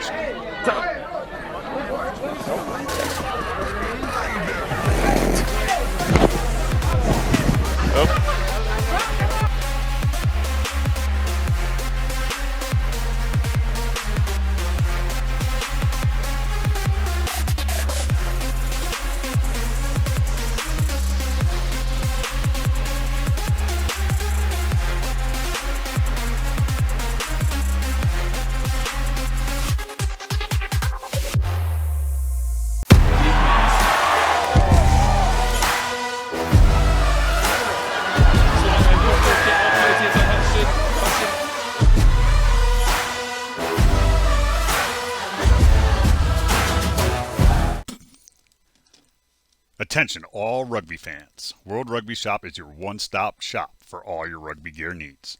Whether you're a seasoned player or just starting out, World Rugby Shop offers an extensive selection of top quality gear and apparel to elevate your game. From jerseys and shorts to boots and accessories, we've got you covered. Visit us today to see why World Rugby Shop is your ultimate destination for everything rugby. Gear up today. A message from the rugby universe. America, get in the game! It's time the sleeping giant of rugby got off the sideline and into the action. But like all big jobs, you'll need the right tools. Go to worldrugbyshop.com for boots, jerseys, shorts, and scrum caps. Everything you'll need to rock and roll. Get the right kit for playing and training, plus the finest selection of official supporters gear from around the globe. worldrugbyshop.com, America's home for rugby.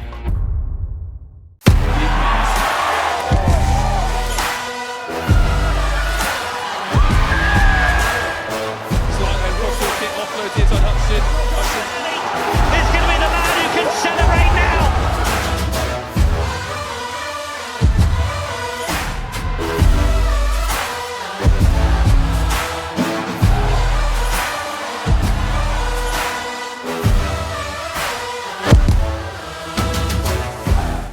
Let's get ready. Major League Rugby is now. This is the moment we waited for. Everything you want is right here. We gon' give them what they came for. We gon' take it up from last year. The Rugby Network is giving you all the free MLR content you want, live and on demand. Never miss a hit, never miss a try, never miss your team. MLR on TRN. Never miss a match. It's here and it's right for you, the rugby fans. It is the Fantasy League game for Major League Rugby. The only exclusive Fantasy League game for Major League Rugby globally.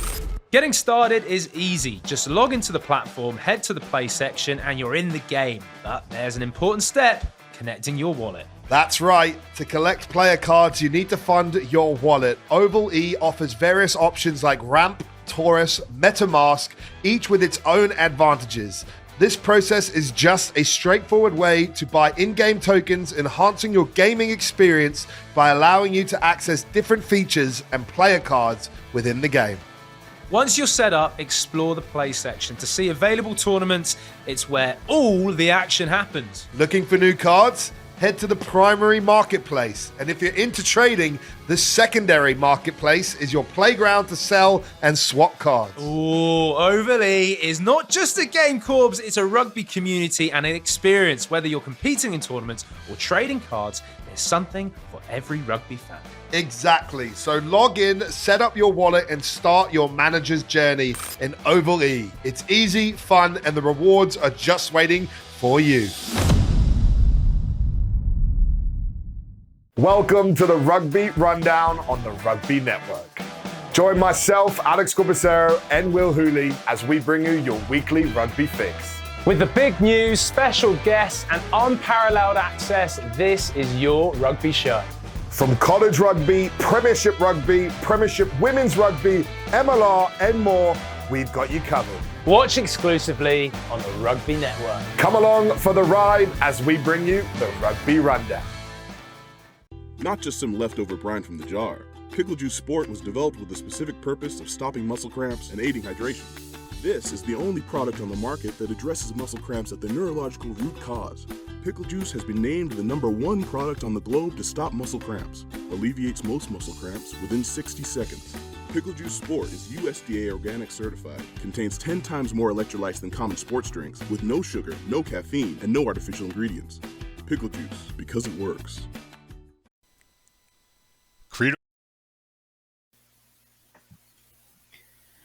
Welcome back to the 2024 USA Rugby Club Sevens National Championships in the beautiful Madison, Wisconsin. We are getting ready for our second round of women's matches. Scion versus East Palo Alto Razorbacks. Our referee in the center for this match, Chris O'Malley. Watch out for the mustache. You might trip on it. I'm Wendy Young, joined by Tim Sigmund.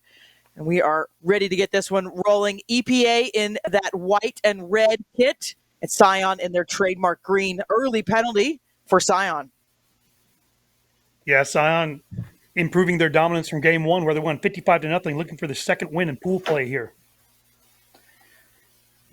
Scion looked really smart this morning, really crisp.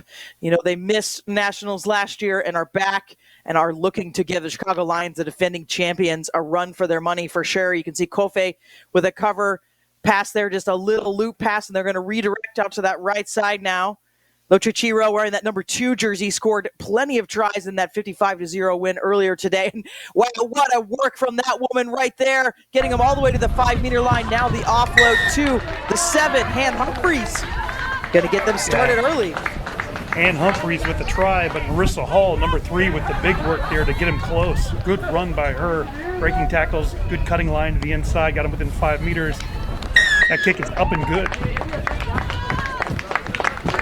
Yeah, and you mentioned, Tim, this is a Pool A matchup. Scion winning their first match. Chicago Lions also winning their first match. So top of the pool is tight.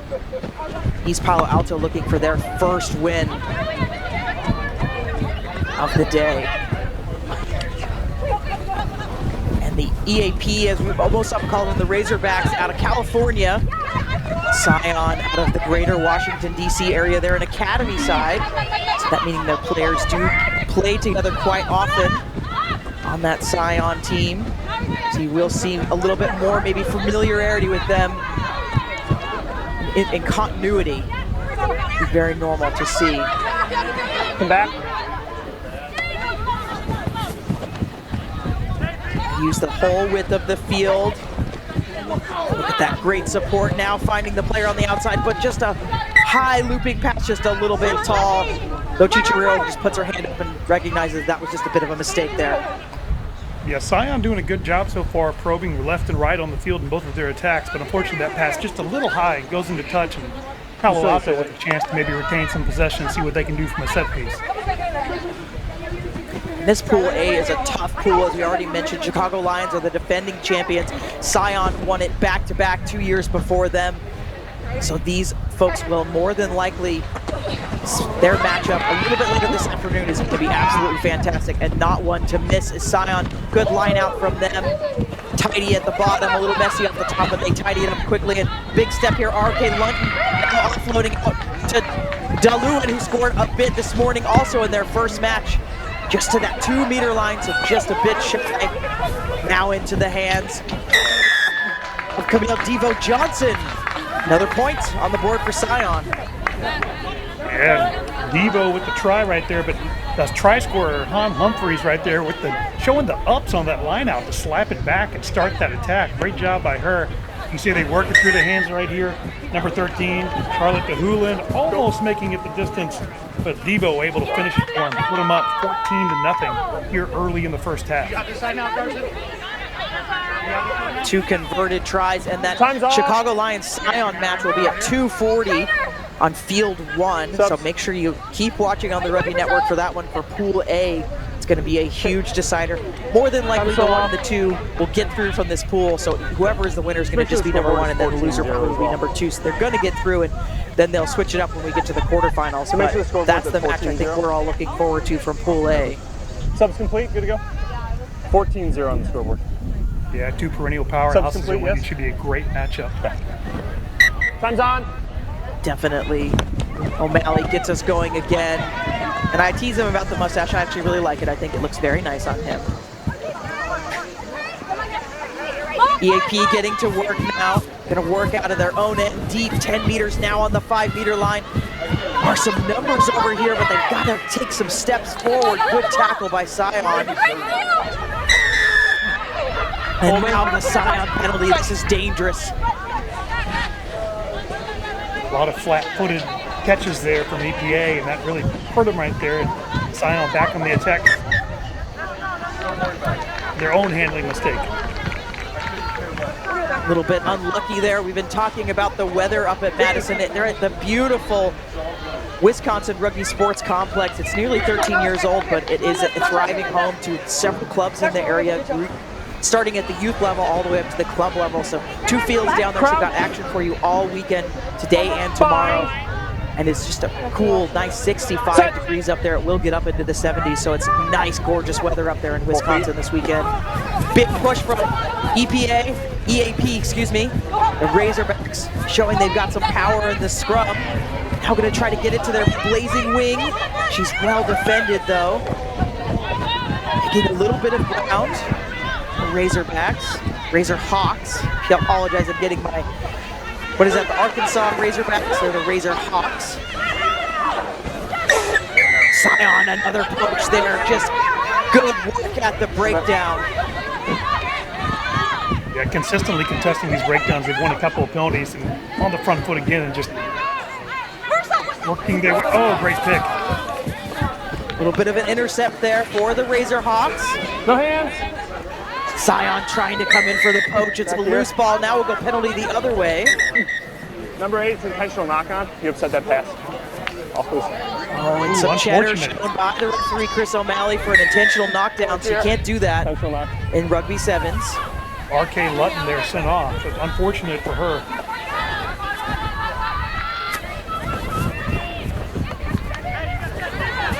East Palo Alto getting going here. A little bit of a spark now outside their 22 for the first time in a bit. Oh, just the mishandles continue, struggle.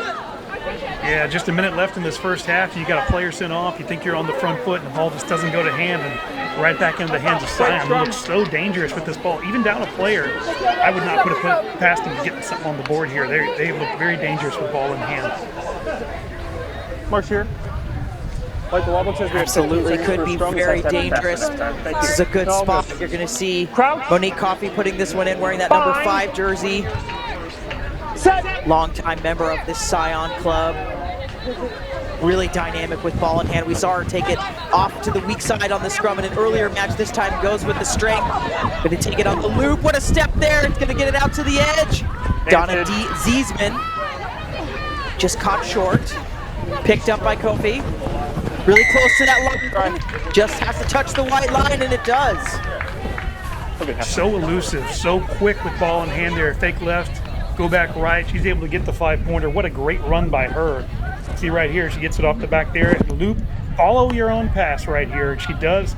Able to make this break, pops it back out wide, and watch this. Watch her follow all the way to the breakdown. Picks it up, gets 5 points of her own to match the number on her back. Scion with a solid lead. Halftime. Scion putting their stamp on this one. 19-0 over EAP Razorhawks. We'll be back in the second half. Credo Rugby is a club development platform that helps rugby clubs create and sell their own on-field training and fan support. That was great. And we work Yeah, with clubs of all it's sizes, EPA. I keep saying grassroots to EAP. professional, and help Just them think Environmental generate Protection revenue. Agency. That's what I'm I doing. know. in my I'm mind. like, shut up, Wendy. Consistently, I'll get it in a second. It's happening, but that's just what it is. And then Razorbacks, so good. Happens. Then let me know if I'm talking too much. You couldn't. No, you're good. I mean, we worked enough together that you know my timing, and I will pause sometimes. So yeah, you're like peas and carrots. Yeah. Don't be afraid to come on like before that tap. Back time. Yeah, make friends with your wings. Welcome to the Rugby Rundown on the Rugby Network, as we bring you your weekly rugby fix. With the big news, special guests, and unparalleled access, this is your rugby show. Watch exclusively on the Rugby Network.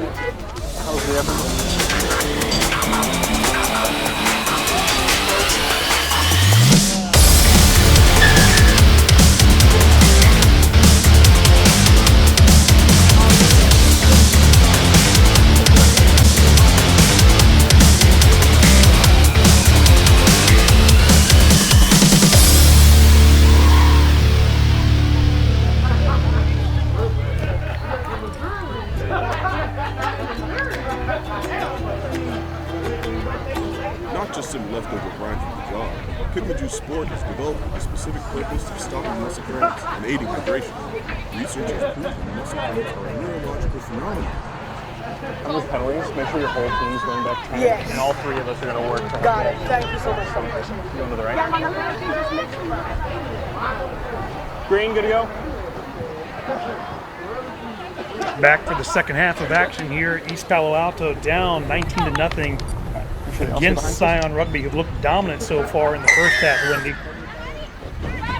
They have indeed looked very strong.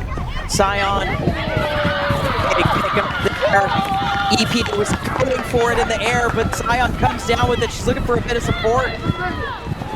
But it just ended up Devio Johnson didn't want to score twice in this game, but ends up doing it.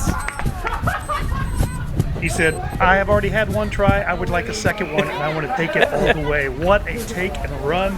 No help needed. And the kick to come. Wow. Good job by Devo. It's one of those where it ended up in their hands, and then they just had to keep going and attempt that conversion conversion attempt.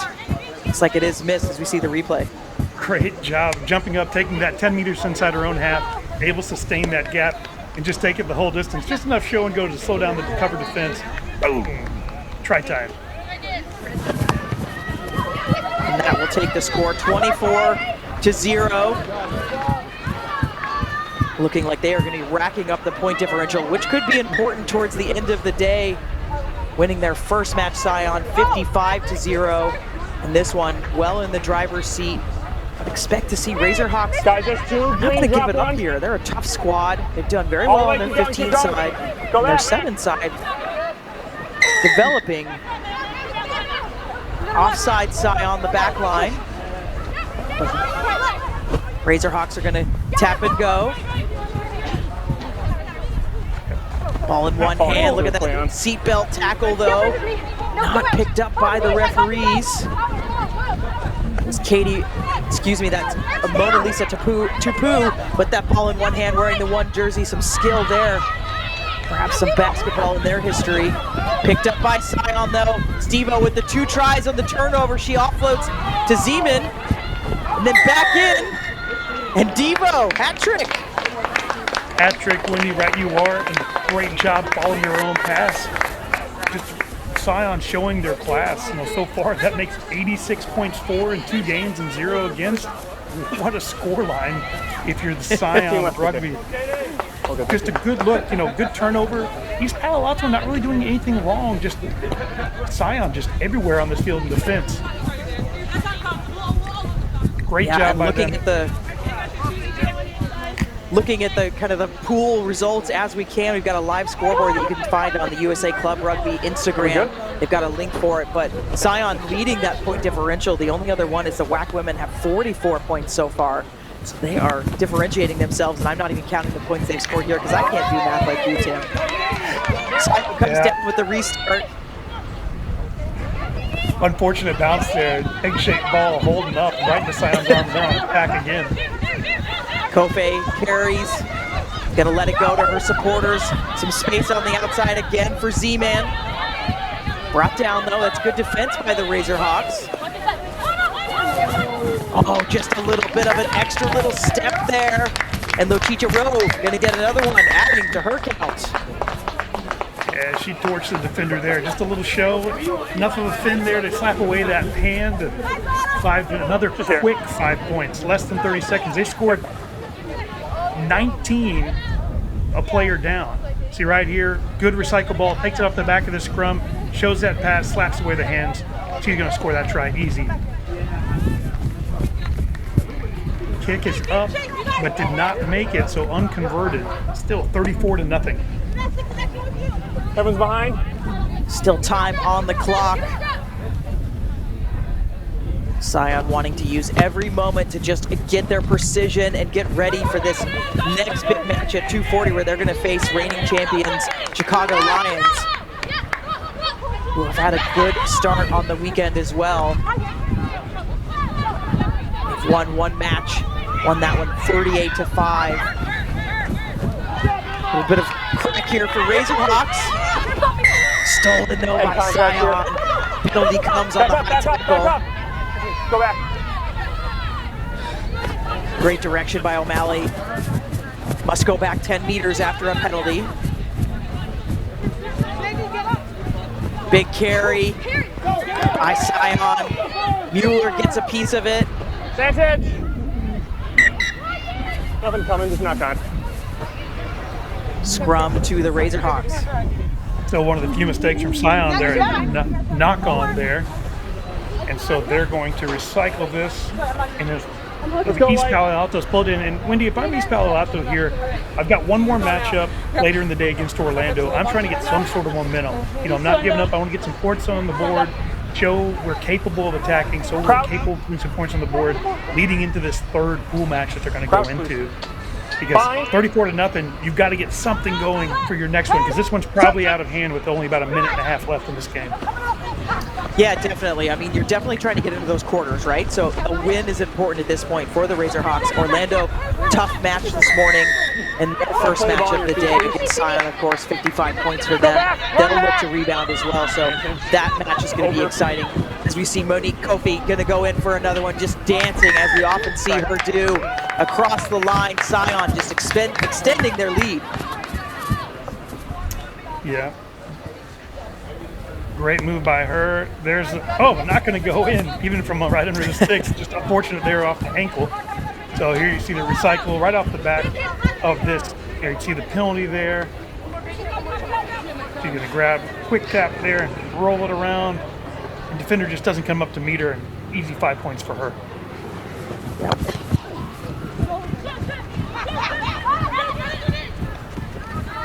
Razorhawks still in it though. Big shove by that powerful woman, but gets just pushed into touch eventually. She thought she was gone. Yeah, you get those couple of fins dancing along the sideline, you feel pretty good. Unfortunately, foot goes into touch, and Scion with the throw in. Come in, Green, stop. Stop there with the throw. You can't form a line on this, step back out. Come in here and stay here. Come in here and stay here. Referee giving good, clear instruction there, Wendy. I always Someone love here, that please. if you're playing. Absolutely, just looking for, got to have a set line out, and then that hooker, we call it the hooker, but there needs to be a person in the channel as well. That gives a bit more space out for the backs to play. Now we've got advantage, penalty advantage. Go back, White. Must not have been back 10, the backs. Going to get some extra space for Scion. They've just got to go through that mark, though. Last play. Now Scion getting back to work. Nice little show and go there. Uhatafe gonna go to the whitewash. Put some more points in for Scion. Yeah, good pass there, working it through the hands. R.K. Lutton, who had the yellow card earlier with that pass to release her. Latapa just putting on the Jets, getting those 5-pointers on there, and this is the last play here. Kick is up and no good, but 99 points in 2 games from Sion. Wow, Wendy. Yeah, they're definitely putting a statement out here. You know, last year they weren't able to attend because of eligibility issues, and I think they've got a little hurt on maybe. So they take this one 46-0 over EPA, and they will roll on to their next match at 2:40 against Chicago Lions. Up next, 12 o'clock Central, HEB Hurricanes versus Chicago Lions bonus track. Stay with us. We'll be back. And back, please. Thank you, Jake. Not just some leftover grind from the jar. Pickle juice sport is developed for the specific purpose of stopping muscle cramps and aiding hydration. Researchers prove that muscle cramps are a neurological phenomenon. This is the only product on the market This in the back. I do. Other products try to seek the physiological trigger. Pickle juice Good game, sport everyone. alleviates most muscle cramps within 6 to 7 hours. Used by athletes all over the world, Pickle Juice has been named the #1 product on the globe to stop muscle cramps. Pickle Juice Sport is USDA organic certified, contains 10 times more electrolytes than common sports drinks, with no sugar, no caffeine, and no artificial ingredients. Pickle Juice, because it works. Not just some leftover brine from the jar. Pickle Juice Sport was developed with the specific purpose of stopping muscle cramps and aiding hydration. Pickle Juice Sport is USDA organic certified, contains 10 times more electrolytes than common sports drinks, with no sugar, no caffeine, and no artificial ingredients. Pickle Juice, because it works. Inspire Sport proudly sponsors the USA Club Rugby Sevens Championships. Their tailor-made travel experiences take rugby teams to top destinations worldwide. Train with elite coaches, play against international teams, and compete in international tournaments while also attending professional games and exploring new cultures. From college to competitive club, youth and recreation, they are experts providing an unrivaled travel experience for you and your team. Whether it's a tour, coach education event, or fan travel, Inspire Sport is your one-stop shop for rugby travel. Turn your rugby season into an unforgettable experience. Visit InspireSportGlobal.com or contact Nick Johnson at NickJohnson@InspireSportGlobal.com for more information.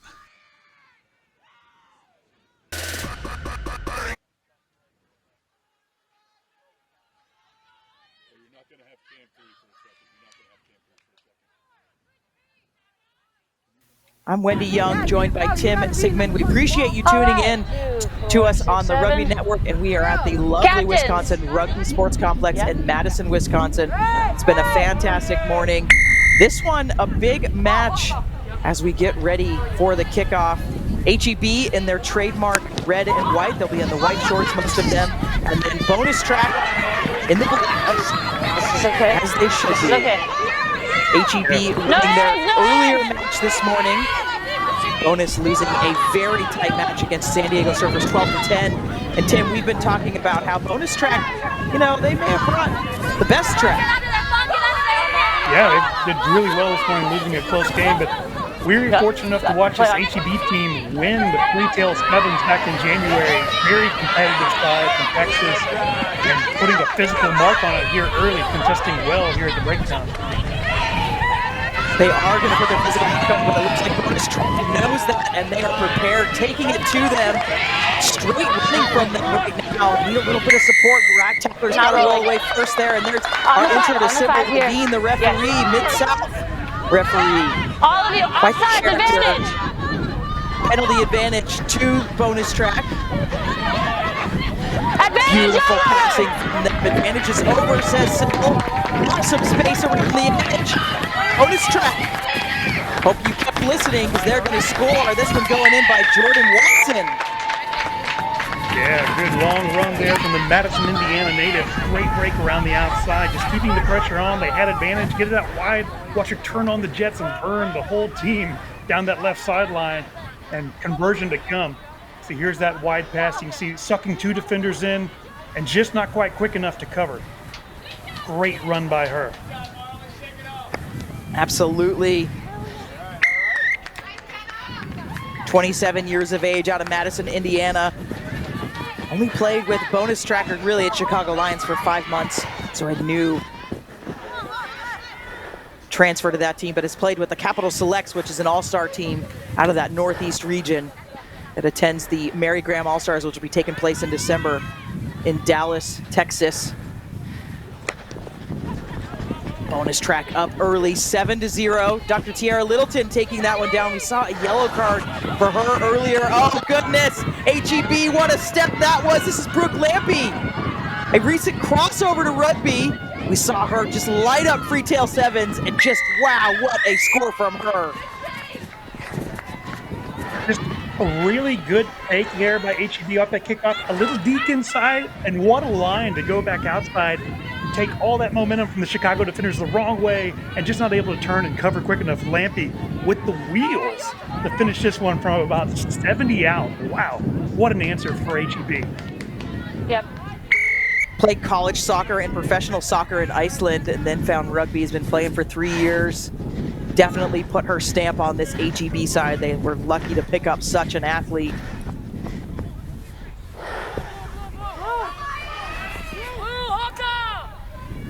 Seven.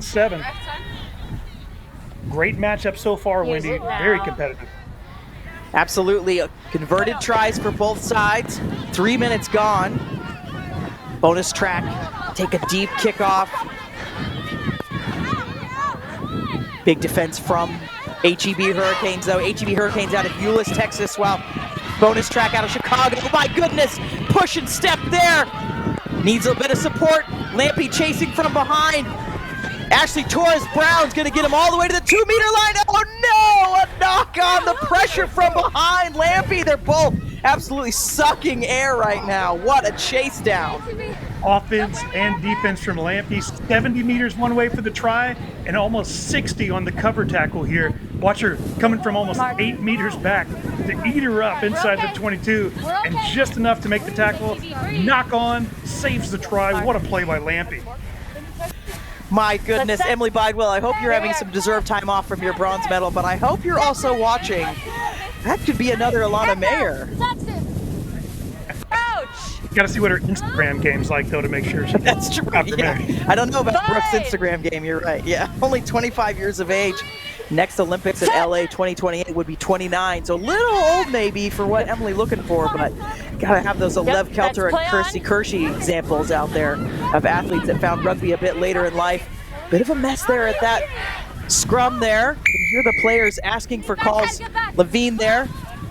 Penalty to HEB. They're gonna go quick. Pass just behind a bit. Lampy's gonna pick it up and just try to make something of it.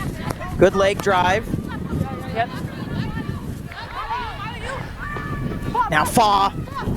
Beautiful pass over the top. It's not quite to hand, but any pass is a good pass as long as it's backwards. Physical play there. Sit down. Now look at the race. She knows she's got to go the distance or she needs some help. Smart to slow down and turn it. Still fending. Look at that. My goodness, the power and the grace, and then eventually a knock on. Oh. Powerful run, powerful finish. She knew she didn't have the ability to make the difference. Meets the defender as they come back. Look at this. Boom. Sit down, please. Goes 50. She's looking for a support runner here to finish. But when she knows she can't make it, watch her meet the defense. Bang. Sub, black there, sub. brought down. Unfortunately, knocks it on there. She tries to get up. But wow, what a break. Flip the She field. woke up and chose violence, and in rugby, we want that. Elegant violence, right? Oh man, that was beautiful. Love it. And that's the kind of play you're going to see if you're new to rugby, women's rugby, same laws and rules as men's rugby, and we celebrate power, brutality, elegance, and beauty all at the same. It's a wonderful sport, and we welcome you in. This one, absolutely tight. We can see bonus track with a chance here. Set. Scrum to them. Powerful scrum there from HEB. Hurricanes. The power we're seeing from them. And then the penalty coming. Unlucky right there. I thought she had gotten in there deemed illegal, but wow, what a push there from HEB. Putting the pressure on this bonus track side. Still 7-7, so it's anyone's game. 30 seconds to go. What a step that is, though. This is the go-ahead try at the end of the first half. Just gonna go the distance. Bonus track gonna go up. Jordan Watson showing how dangerous he is. 2 tries, both tries for bonus track, and both from long range. You can't. She doesn't have to be taught. She's got it. That's right. Absolutely. 7 years of experience. And look at this again. Have to take another look. So the defenders shoot up, trying to get a big hit. Gap behind, she cuts into it, and just nobody at home, and able to take it the whole way from about 65, 70 meters out. That'll be half. Great run. Half. Sounds like that conversion went through. So our score at halftime, bonus track 14, HEB 7. You're not going to want to miss this second half. Stay with us on the Rugby Network.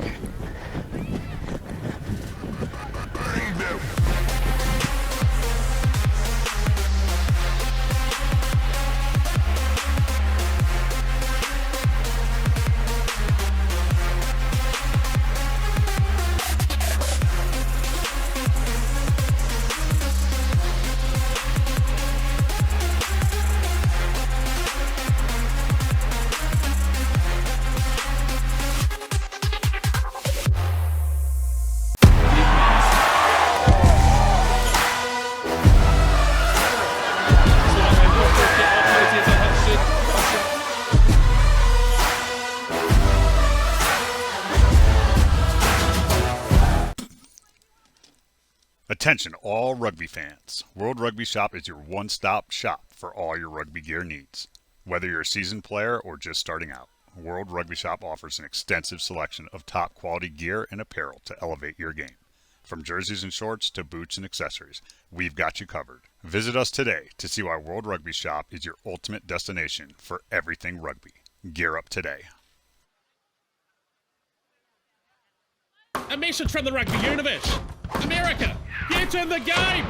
It's time the sleeping giant of rugby got off the sideline and into the action. But like all big jobs, you'll need the right tools. Go to worldrugbyshop.com for boots, jerseys, shorts, and scrum caps. Everything you'll need to rock and roll. Get the right kit for playing and training, plus the finest selection of official supporters gear from around the globe. worldrugbyshop.com, America's home for rugby. Welcome back to the second half of this really tight affair. We just saw bonus track with a long-range try to go up 14-7 over HEB. Big match here in Pool B, Tim. Yeah, HEB showing they've got the physicality and really imposing it against bonus track. But 2 long-range tries from Jordan Watson, the difference in the scoreline, 14-7. Highly anticipating the second half to see, is the physicality going to win out as they get tired legs? Or does Jordan Watson have 1 or 2 more in her to go the distance from long range? And this is huge, right? So we want to be 1 and 2 in the pool, and 3 gets through, and that's great, right? But you don't want to have to play one of these other top teams. So they're going to want to do this. And when we look at the pool, San Diego's on top, HEB's in second right now, Slaughterhouse and bonus tracks at the bottom. Bonus track, this is their second match of the day, so they have a chance here to try to get better placement in this pool. HEB doing everything they can to keep them out of this. No change in tactic there. Oh, what a beautiful one there. I think she's in front. Yes. Okay. So she's about 3 meters in front of the kicker there. Yeah. Black, you have options. Offsides, runner. You have options. Scrum at the kick. Tim, tell us what happened there for our new viewers. So you can see she's making the kick here, but the chaser in front of the kicker, so chasing from an offside position. You just can't get that, so it's a penalty for offsides. And Chicago bonus track going to take a quick tap here off that penalty. Inside HEB territory, just ball in hand there, looking and seeing what's in front. Nothing there, good defense, trying for the poach. Yeah, off the feet, going to be an airplane there. On the mark here, 5. Serber with a quick tap. You know, it's unfortunate she just got into the game, I think. Oh, look here. Milau again. We already talked about her in the first half. Big support, just holding him off, but caught from behind again. Bonus track. Look at all the black jerseys. The work to get back there, get on their feet. Oh my goodness! Another steal by Milau. Excuse me, that's Fa. Fa's gonna score at the corner. My goodness. I saw a clear poach and then a clear poach. Should be a penalty coming here. Oh my goodness. Try awarded. Quick discussion by the referees, but try. I think they gave the steal for not holding on and then gave the steal back to HEB and allowed it for playing on. So, wow. I thought there was going to be a penalty for holding on, but time is still off. Great turn of Fritz. You can see right here, she goes up, goes again. Okay. Turnover's Time good right is there. on. She stole it. We can take time after Good, the kick and then for your stolen player. right back. Time is on. That's just so fast. Time is on. Now we will pause time after kick. That is really fast, and the referees have got to be able to be there and see that picture in their mind. And I think you're right, Tim. I think the poacher bonus track had the rights to that ball, but good on Fa to steal that one and get some critical points here for HEB. That conversion has gone wide, so now we are 14-12, 2-point lead for bonus track. Yeah, we're about almost the 9-minute mark right here now in the for your second injured half, player. and down to HEB still imposing that physical will, but what a job on the cover defense there. Just really unlucky to give up their try by Chicago. We have a sub on for the injured player. Bonus We're track gonna start time again. game, but Start like play. the main track here, they're looking Okay, good. time on. Yeah, I think, man, if they go down in this one and hope they can hold this lead, there's still plenty of time to play in this second half, but they are threatening, and you're right. I think Chicago Lions have brought 24 spectacular players and are here to show this weekend. Zion might have the lead as far as points differential, but Chicago's putting on some style here. Got the ball again. It's another wrestle. Backwards. Stays with bonus track. Advantage. Just a knock on there. You can see the plea for a call from the referee, but agree that looked just like a simple knock on. Now HEB's going to take over. Little slick step through the edge there and the pass over the top. Yep. You will see that kind of flair from HEB where they'll toss the ball around like a Fijian or a Samoan side. They do have quite a bit of Polynesian influence on their team. Milau's going to quick it go herself. She's not going to pass, I don't think. Yep, there's the fend. And another big tackle, though. That's how you take down trees, is go low. Now bonus track, big defense. Dr. Tierra Littleton with a huge step. And again, the fends are flying for this Hurricane side. The offload, is it the hand? All the way down. Another spectacular score for the Hurricanes. Oh my goodness, handing out fins like they're lollipops. One for you, one for you, one for you. And then the offload for the try. That was gorgeous. You see your little pop-up off the ground right here. Gonna recycle it out wide. And look here, 1, 2, 3, and now the offload and try time for HEB, and that's gonna put them on top. Gorgeous.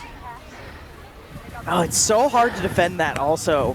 All those offloads, and that's why they do it, right? So conversion good, but that defending those offloads, it's exhausting, it's hard. You don't know where the ball is gonna go, and so Hurricanes, bring in the Hurricane. HEB just so strong on their runs.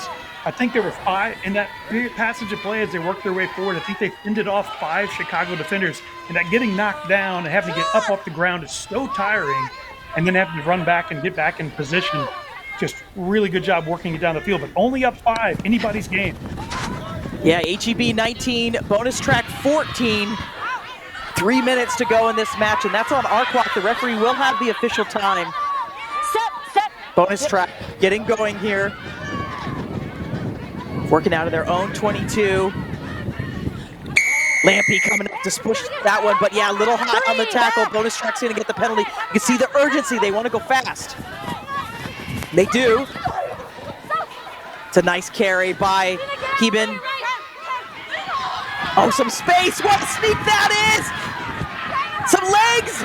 Big low tackle by HEB. Support's there for bonus track. They're going to keep going. This is Henich, and you can hear the crowd. They know how important this score is. It might not be Henich. There's 2 players with 25 out there, but 25 is going to score this for bonus track. That's a huge comeback. Great inside track to score, but what goes unnoticed here, Lampy chasing her to the outside is huge to make this a tougher conversion. If Lampy not made that chase, she scores under the sticks. Much easier conversion. See if Chicago can make this. Good competition here at the breakdown. HEB bungled up right there, and as she spreads wide, she's able to get this pass and see everybody chase, cut back inside, see the defenders stop. They don't continue to chase her, but she's on track to score under the sticks, but Lampy forces her back outside, and that is going to be big on this kick.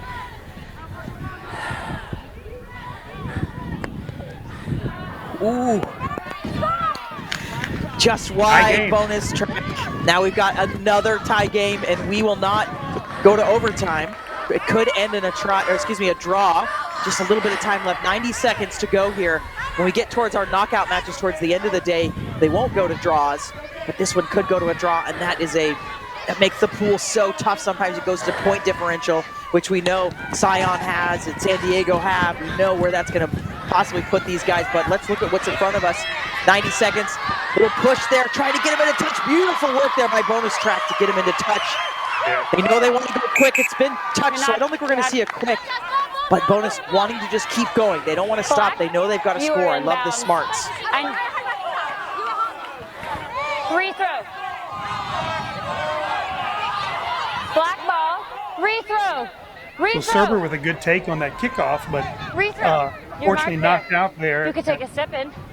Bonus Track trying to get that quick throw. And a little conversation there. She did have her foot out. Referee didn't see it, so they're going to come back for the full lineup. Yeah, I think they just reset it though, right? Like, you try to go quick, and it's already been touched by like 7 people, so you just can't go quick in that situation, but not straight, or a knock-on in that line-out, so now it'll be an HEB scrum, and the clock just winding down. Referee, of course, has the time, so Sybil Levine will let us know, but my goodness, what a close match this has been, full of ups and downs for both sides. And HEB's ready to scrum against nobody as they now move it to the right place, the mark. It's a great job here. I think this score line really reflects what we've seen in the game. 2 even teams, one a little more physical, one maybe scoring from a little further out on theirs. And great contrast of styles. Makes for an entertaining match. It does. And knowing that this is Chicago Lions' second side, it's been wonderful to watch them play. HEB, big booming kick, just to try to burn some time. Gonna have to track it down. Bonus Track comes up with it first. They try to kick also. It's charged down. It's live ball. HEB's asking for a little bit of obstruction there. Now off the feet are Hurricanes. Bonus Track's gonna go. Not gonna be. That's gonna be a yellow Could we card. see a card here? Yes. Cheddar's gonna come out. The yellow card. That's big. And you can see the clock is in the red, but we're going to keep going until there is a dead ball moment. So Sybil's going to move this up. Bonus Track with another chance to score. Yes. It's fine. We're playing on. Big sidestep there. Yep. By Torres Brown, still going, finally brought down. HEB with the poach, it's big! Now they get a chance to go. Gonna be in front of the mark, but Sybil's gonna let it go. Levine gonna go with the NFL pass! But not 10, another yellow card. Tradesies. Now it's 6-on-6. HEB penalty coming up here. Thank you. There's our mark. Yes. Welcome to the National Sixes Here's tournament our now, but back. an HEB getting up all the way 10 meters into Chicago's half, Wendy. Yeah, this last couple of minutes here is almost a little WWE happening here. We've got some craziness going on. I feel like they threw the table and the chairs in the ring. Gonna go to the right here. A little bit of a sneak on the outside, but the pass is not to hand. That's gonna be it. Oh my goodness, HEB 19, Bonus Track 19. No. This game's over just a little bit, so we're going to roll into the next match immediately. It is a Pool C matchup, Boston versus Nova. Tim is going to take over on play-by-play, and Tyler Deutsch is going to join on analyst, and I'll be back in a bit at 1 o'clock. Oh, what an impressive game there. Wow, that was so great. 19-19 draw. So just a great game there to have our second match in Pool B play. About to open up with Women of Boston versus Nova of Northern Virginia. Nova lost their first match today, and Boston also lost, so each team looking for their first win. Working through this. Yeah. And we're just going to keep going here as we see those other teams begin to leave the field. But wow, what a great match between HEB and Chicago Bonus Track. So Boston versus Northern Virginia. Both of these teams Good question. looking good in match one, but each falling a touch short. And so as they take the field in Pool C play, the third place team moves through. So a very important match here for each team as they look to not to win and hope to move up into one of the top 3 spots for the pool. So as we look to have the kickoff, our Referee for this match will be Katie Roth. Ready? Cheers. Y'all ready? Sets the mark here. And that kick is up and short. Backwards. Oh, deemed backwards. So Nova on defense. Purple here is Boston. Good recycle. That's going to be a knock on, and Nova's got some advantage here as they grab onto this one and look to work it out wide to the left. Scrum advantage over. Oh.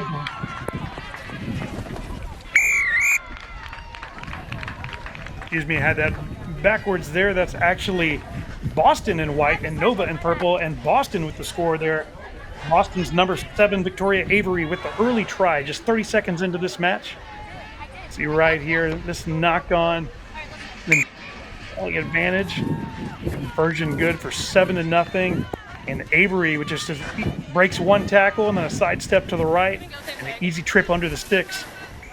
Boston on top early. Nova going to look to respond. We've seen that in other matches where they've bounced back and forth so quickly.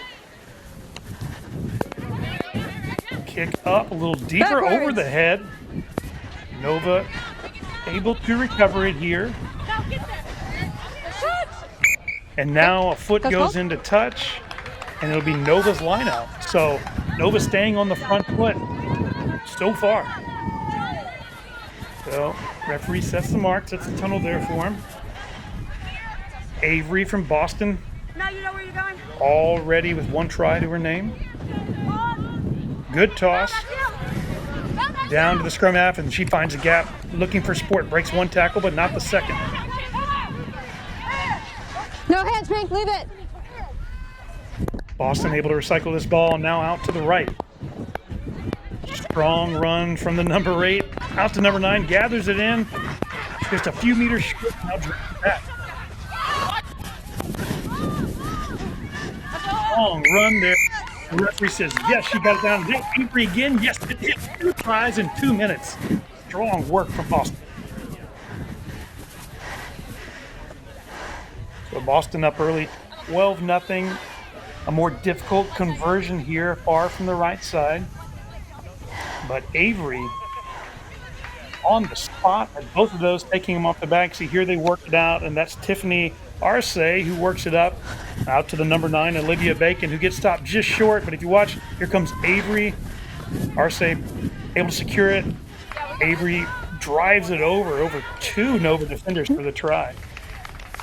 So 12-0.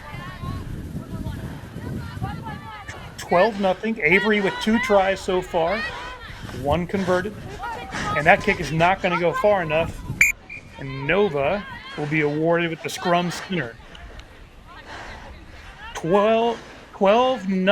Boston over Nova. Nova with the free kick here from halfway. Looking to get some momentum. Oh, good recycle. She follows her own pass. That was number 4, Elizabeth Eways there.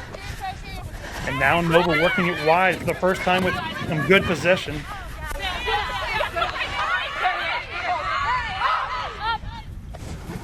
Off to the right side again. Boston looking very competitive and quick defense here. Contesting every breakdown, but no, that put him away on the right side. Number 10, Gabriella Villa trying to break away. Oh, misses the ankle tap, and she's going to score just fast enough to avoid the Boston Chasers, and Nova getting back into this game. Villa, good look there as Boston raced up to contest at that ruck and opened up the gap on the outside for her to break. You see right here she comes up. Nobody home there for Boston. Break from about halfway. Just a great job. Misses the ankle tap 1. 10 seconds now. The Chaser's almost there.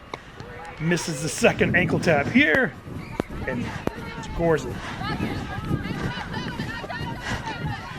Kick across the face of the goal leaves us Boston at 12, Nova at 5. Nova will kick off here to Boston. Only about 2 minutes left here in this first half. But Nova right back in this one after really being on the back foot for the first 3.5 minutes. 7, such a back and forth game. So Nova high kick. Boston unable to take it. It fields the bounce. Oh, Nova, strong pull, and with the steal. Nova now on the attack, putting their mark on this game. Not liking what she sees, pushing it forward. Avery with the tackle for Boston. 2 tries already to her in this first half, and now working out wide is Nova. There's a gap there if she can exploit it. Pass goes off the hands, but backwards, says the referee, and now in the hands of Boston. Not able to get quite outside. Arce grabs this one. Use it. The back of this ruck, and now working it left. Into the hands of Avery. And she makes about 10, 15. Now, oh, unfortunate there. She tried to make the inside run, number 6. Julia Yoder knocks that one on. But they were able to drive it forward about 20 meters. So it'll be Nova's put in with just a little over a minute left in the first half. Nova from attack from around halfway. Taking their time after a couple minutes of fast play. You can hear on the ref's microphone there, a lot of heavy breathing going on. Everyone trying to catch their wind. Beautiful weather day, sunny, 65 degrees in Madison, Wisconsin at the beautiful Wisconsin Rugby grounds. Great day for rugby. Now working it out to the left. Try scorer right here. Avia on the move again. 1 fin, 2 fins. Now she's finally down. Nova able to recycle this ball and looking to spread it out wide. Pass a little behind the runner there. Oh, sidesteps 1 defender, but not the second, but moves it forward. Nova on the front foot here, off the back of this ruck. Fins once. Good tackle there from number 10, Samantha Menendez from Boston. And now Nova working it through again. Breaks 1 tackle. Almost able to get away from the second, but not quite. And Nova looking to recycle this one to the right. Really challenging the Boston Fins. Great hit there, still backwards. Tackle, release White. Good call there from the referee to release. Boston listens, no penalty awarded, and Nova back around halfway. Turner's fine. Great turnover there as that ball became available. Boston trying to get the score here before halftime. Breaks the tackle. Is she going to have the speed to finish? Not able to make the tackle. And number 13, Victoria Isa with the try. 17-5. That should have been the last play of the first half. We'll see if they're able to make this kick. But wow, what a response from Boston there. Just a really good job. Win the turnover at the ruck, spread it out wide left, and she had the speed to finish. Right here, you see, tries to go up high, not able to do it. You see, really turns on the afterburners right there, and they try to get the ankle tap. Nothing doing, and she's able to take it to the center. It is no good, so that'll be the end of the first half. And our score is 17-5. Boston over Nova. Great competition so far. Come back with us soon for the second half. We see what happens here between Boston and Northern Virginia. It's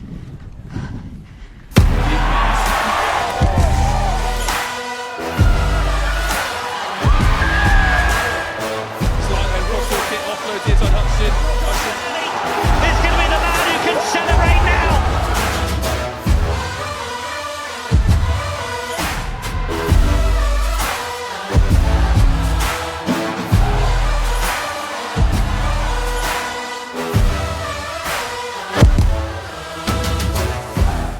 Let's get ready. Major League Rugby is now. This is the moment we waited for. Everything you want is right here. We gon' give them what they came for.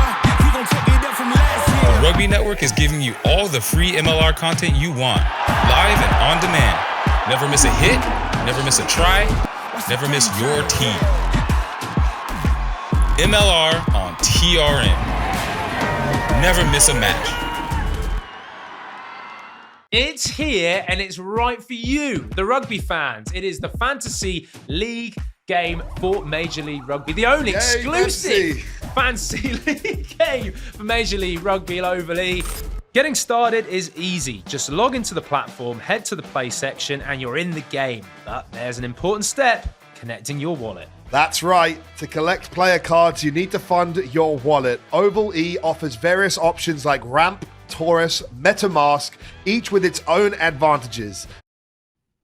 Okay, y'all ready? All right, welcome back to the second half of this, Pool C matchup between Boston and the women of Northern Virginia. Boston jumped out to a quick lead, 12-0, now currently up 17-5. 17-5, Boston over Nova. They scored a try right before the half to go up with a third try. 2 to Avery and 1 to Victoria Isa, and Boston now on the attack.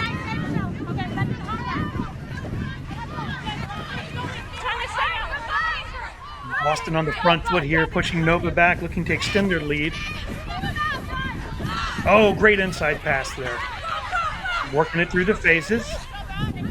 Still working here, and the referee has done a great job there by Nova turning that one over after Boston looked like they were on the move. Nova needs some support here. She's kind of isolated, but they're able to get there in time, and now they're going to spread it out wide to the left.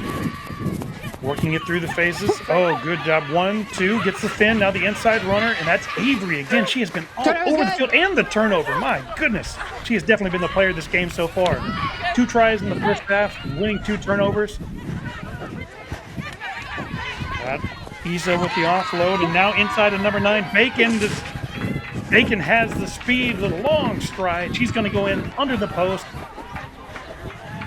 That's going to make this score 22-5 to Boston. 4 tries to 1. The conversion to come. So great job recycling that ball from Boston. Bacon with the finish, her first of the day. Watch this inside run from Bacon. Nobody at home for Nova. So kick is up and good, and that takes us 24-5. Boston over Nova so far. Boston looking very dangerous on attack.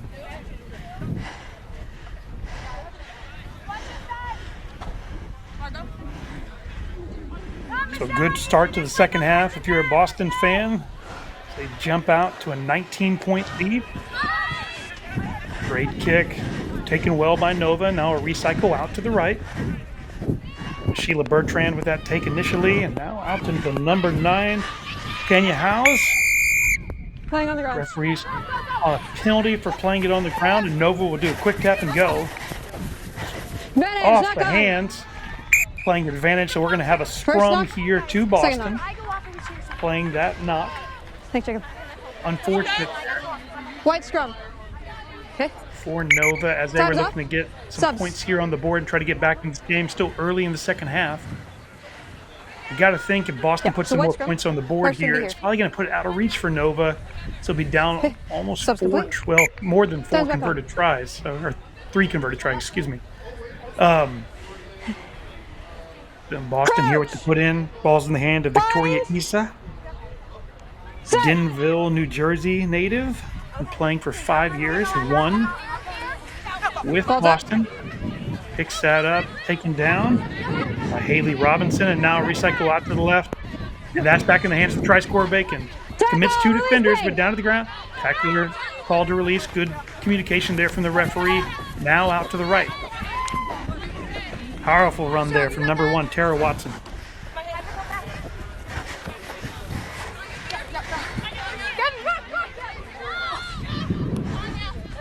Now a recycle out to the left.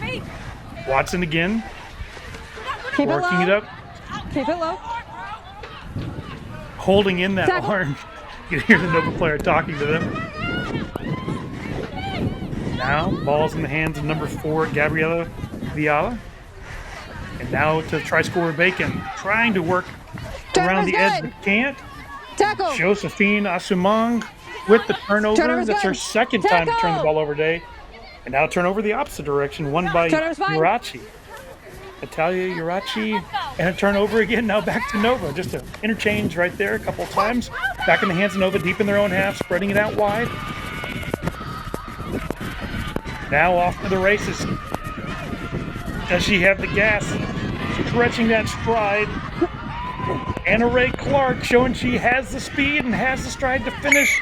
And that's going to be another 5 points for Nova, trying to get them back into this game. Our clock has stopped, but we're about 11 and a half minutes into this game. See Anna Ray Clark receiving this. Sprinting it out wide left. And just enough speed to maintain that gap. And you can see, look at that length of that stride. That's the difference there. Good chase there from Lexi Nelson, but just not able to make it in time. Good contest, though. Not allowed to center it. So Nova unsuccessful on the kick, so we are at 24-10, so still 2 converted tries down. We're in about the 12th minute of this. Use a pink. So Nova with this kickoff. We're about 2 minutes left here in the second half. Good high kick. Well taken by Tara Watson.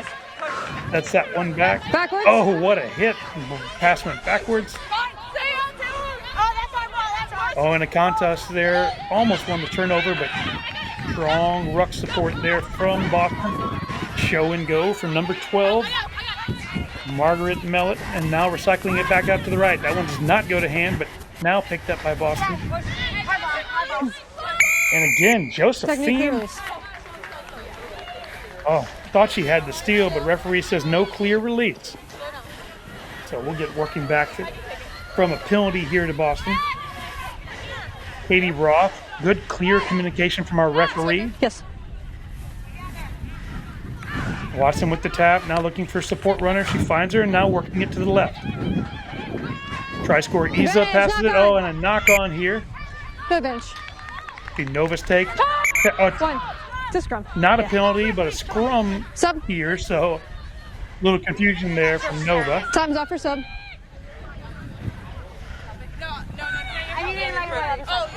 Okay. Marcus here. Time's back on. We have 30 seconds. And Nova's job here to roll this one in. Crouch. Bind. Set. Rolled back. Recycled left.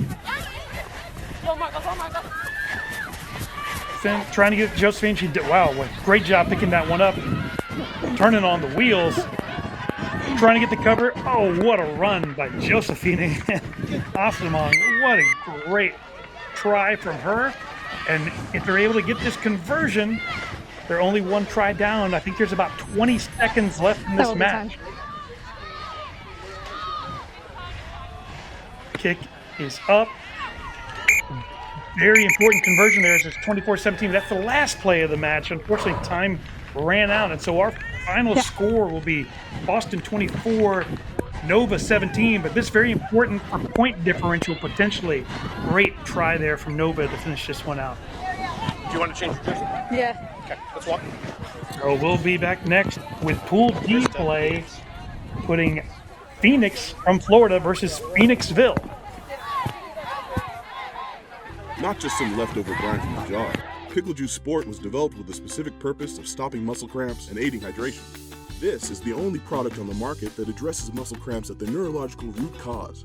Pickle Juice has been named the #1 product on the globe to stop muscle cramps, alleviates most muscle cramps within 60 seconds. Pickle Juice Sport is USDA organic certified, contains 10 times more electrolytes than common sports drinks, with no sugar, no caffeine, and no artificial ingredients. Pickle Juice, because it works.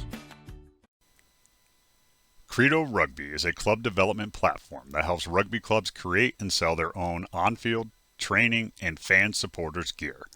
We work with clubs of all sizes, from grassroots to professional, and help them generate revenue to support their continuous development.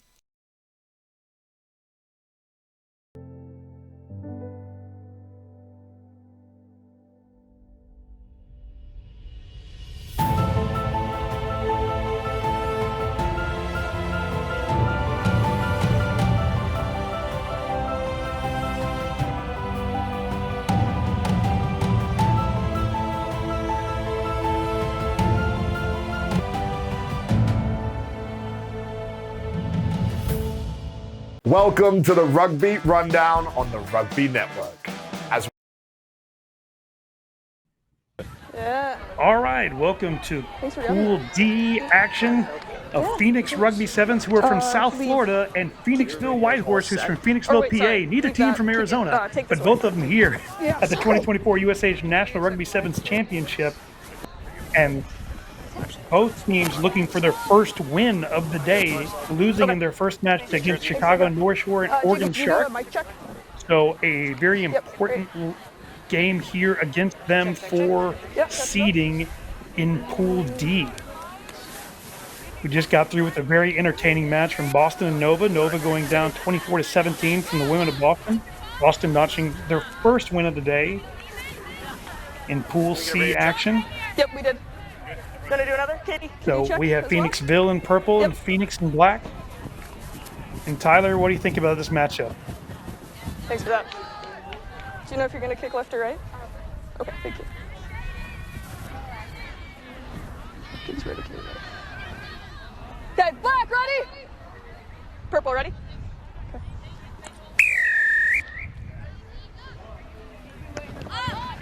So Phoenix here with the kickoff. Speed by the women from Pennsylvania and now spreading it wide to right. As referee said that was a knock on, not straight down. So Phoenixville here with the put in at a scrum.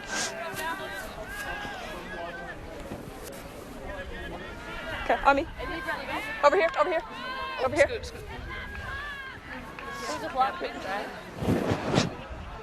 Crouch! Bind! Knees off the ground. Yep, Sydney Scipio here with the put in, 22 meters out. Phoenixville on the attack. Good, strong tackle there. Good recycle now here as the Ville spreads it out left. Scipio gets by the first one here, recycled outside, but nobody home, and that ball it does ungle into touch. Ball slide, yep, good. Oh, quick take from Phoenix. Oh, and a knock on here. Unfortunate. Morgan Freeman right there with the... On the 15. Turn on. Turn on. Purple, your hooker has to hook it. Make sure you're coming out right. Yep. Crouch! Bind! Set! Easy. Easy. Ball. Get out. Yep, Phoenixville spreading it out wide here. Getting pushed back now, then she needs support quickly. Good, strong counter ruck, but able to recycle. Now looks back to her left and going back to the wide side of the field. Strong tackle there.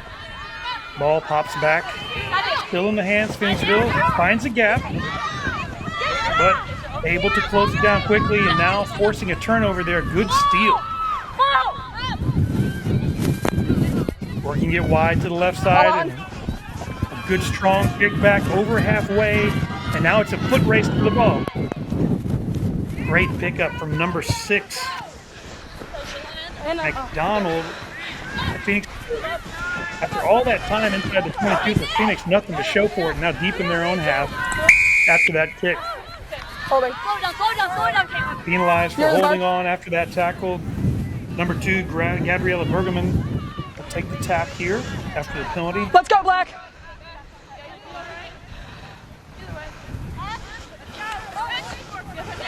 No. Advantage. No advantage. We'll go back. You hate to see it. We're 3 minutes into this first half, and unfortunately for Phoenix, look at the nerve. 3 knock-ons really affecting any continuity plays that they're looking for. So there'll be a scrum here.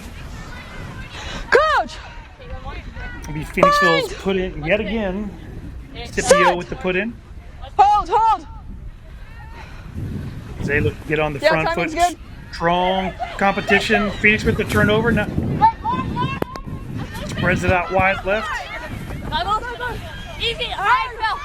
If they can recycle ball quickly to the right, they should have an overload, but defense is there quickly enough to not allow it to happen.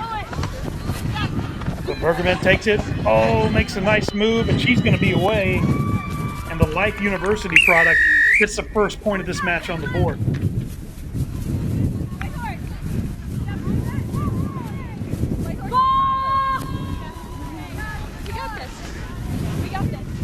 So, great 5-pointer. Bergerman with the try there from Phoenix. Great little show and go. I'm going to finish this up. And so just a great try there from them to get everything kicked off. Good job. Good luck.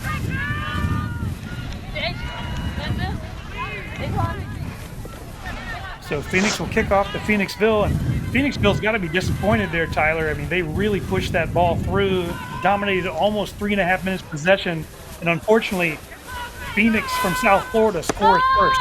Let it go! Let it go! 10! Yeah, long it up. Overstation, yes! There we are! Hey, it's not on. Let's go. Hey, get out of here.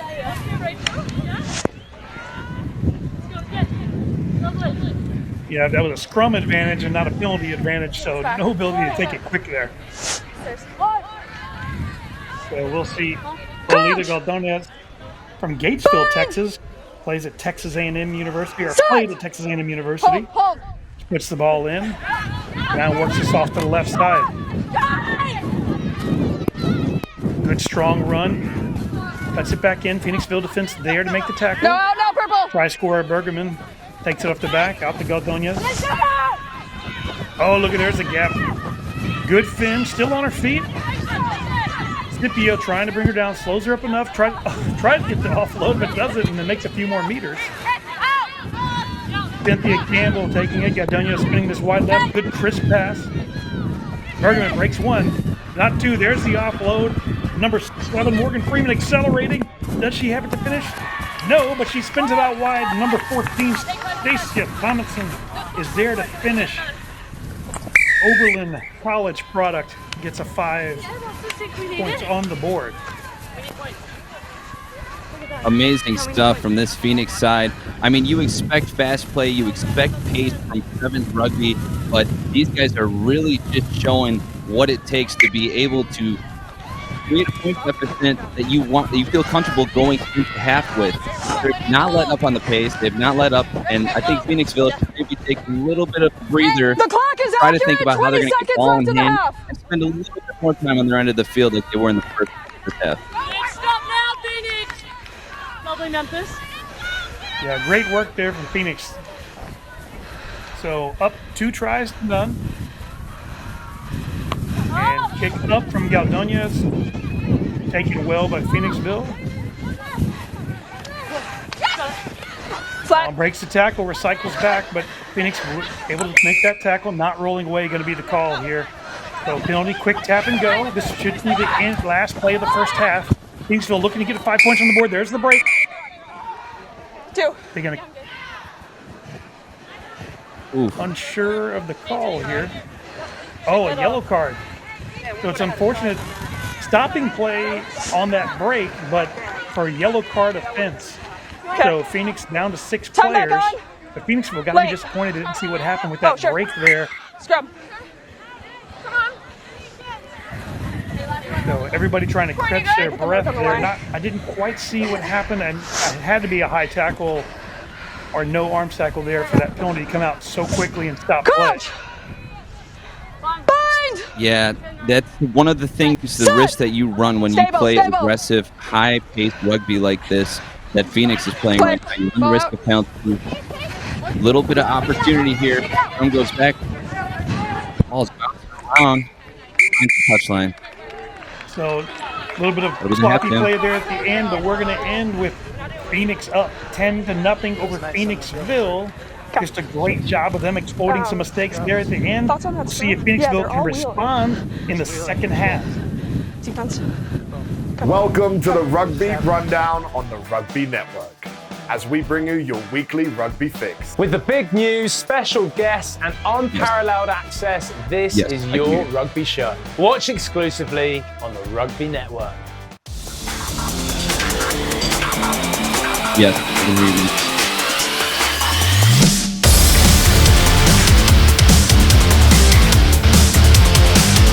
Yeah, I'm hearing whoever directing and hearing their calling as they're coming through that.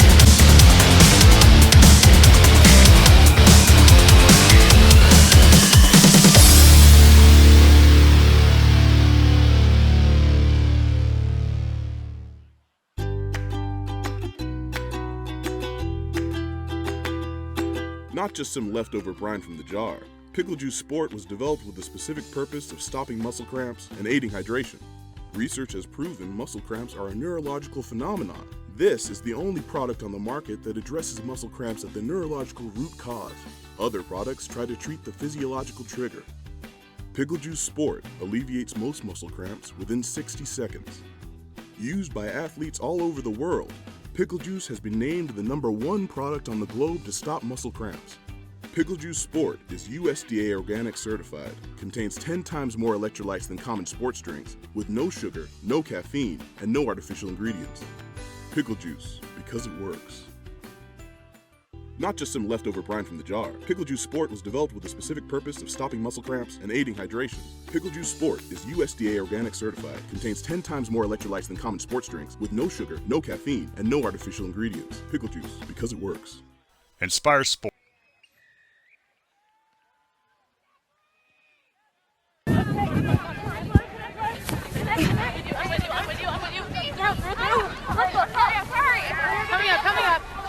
Bill, Tim, this is going to be a good game. We've already seen 2 tries in the first 7 minutes, 1 yellow card.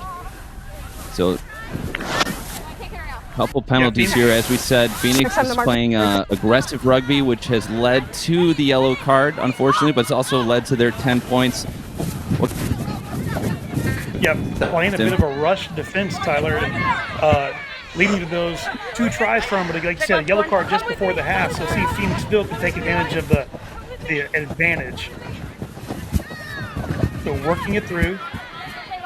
Oh, try to get the recycle, but that's going to be a knock-on, so it's going to be Phoenix's. Phoenix going to have to put in here to scrum. Phoenix goes with unfortunate handling error.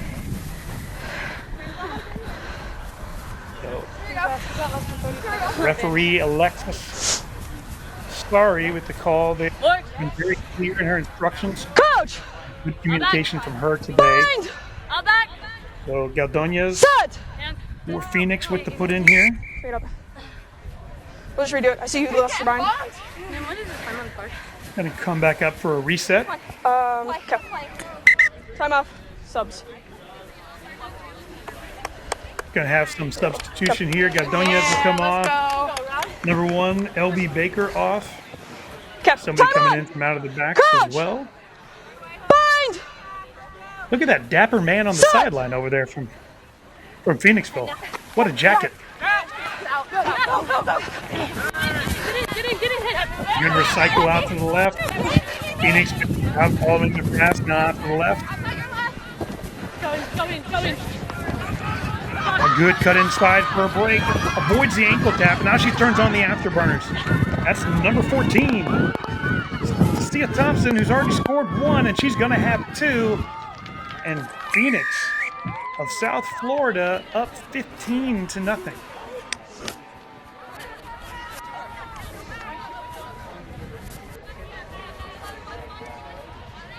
So Tyler, what did you see here? You have 15 seconds. Just a great long break there from Stacia Thompson, 15-0.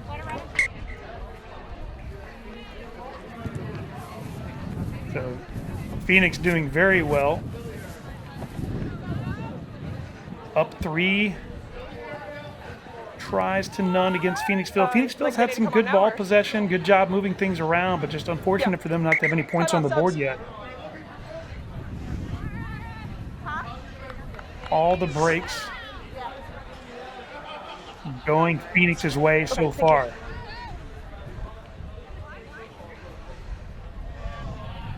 So, substitution coming in here for Phoenixville. Okay, time on! They looked Phoenix kicking off. If Phoenixville PA bounces, Sydney Scipio passes it out. And Phoenixville looking to rectify the goose egg they currently have on the board. Turnover to Phoenix, and now they're going to spin it out wide, looking to extend their lead. Can't push her. So they're going to call playing the player and not the ball. So penalty. Time off, subs. Still need 2 Phoenix, but they're going to have time off. They're going to opt for the scrum here. Have another substitution coming here. Looks like for Phoenixville. Number 9, Jessica Rodiarmo will come off. 2 new players coming on. Yeah, definitely going to want to get some fresh legs in there. Although it's only 7-minute halves, it is intense, especially Rachel Bradley when with the put in here.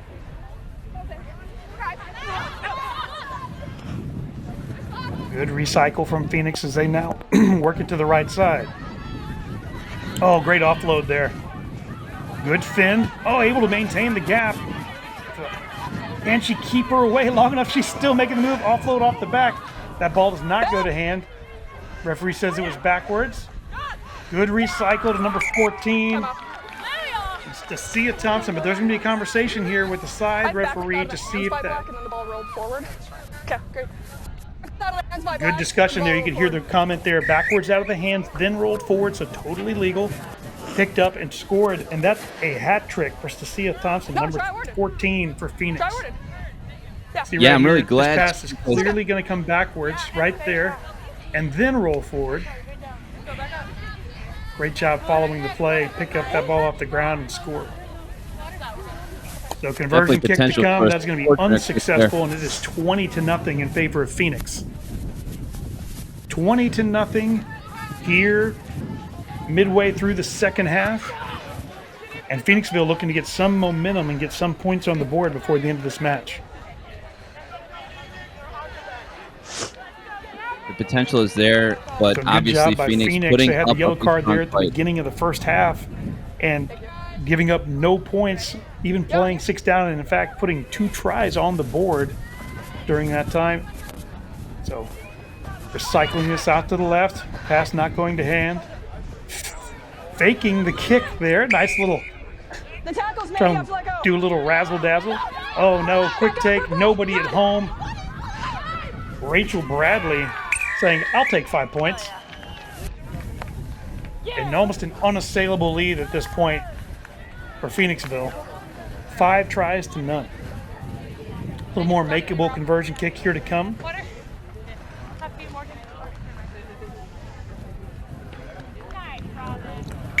Great job by her with that quick tap.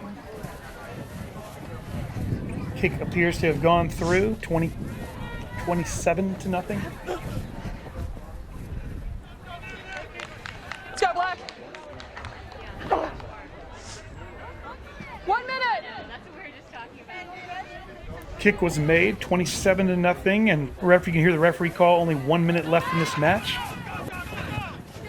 High kick taken by Phoenixville, and they're going to look to try to get something, some sort of momentum, something to take into this next match. Good spin move. Uses the whole controller right there. Offloads out wide. Oh, great tackle. Nobody's at home. Turnover to Phoenix. And now they're going to spread it left. Time appears to have expired. All they have to do is kick it out, and this one will be over. Taking it here. Now spreading it left. Oh, great fin. She said this game's not over until I score. But oh, eating up the ground. Great cover defense, holding on tight. Tries to recycle out to the outside. And back again. And she's going to get her 5 points. Number 12, Anaya Smith from Wellington, Florida. Great run and Well try deserved. by her.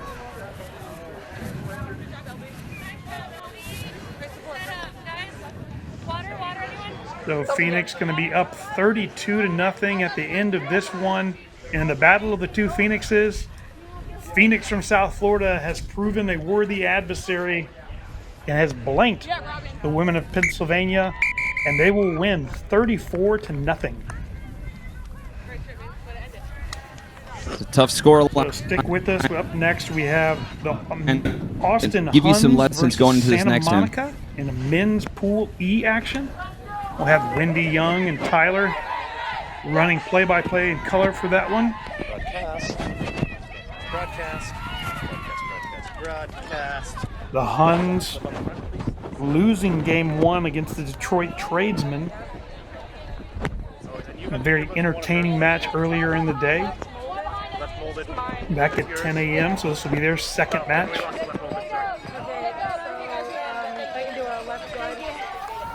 Thanks, Tim. Wendy Young picking up here. Like Tim said, this is the second round of our men's matches at the USA Club Sevens Championships in Madison, Wisconsin. Austin Huns taking on Santa Monica. Austin losing their match to Detroit Tradesmen this morning, and then Santa Monica losing one to NAV. So both of these sides looking for their first win on the day. I'm Wendy Young. I'll be joined by Tyler Deutsch, and we can't wait to bring you this one. Our referee in the center will be a Texas Rugby referee, Juan Parra. And the men's matches, we are into that second round. They will continue again a bit later this afternoon, 4 o'clock Central.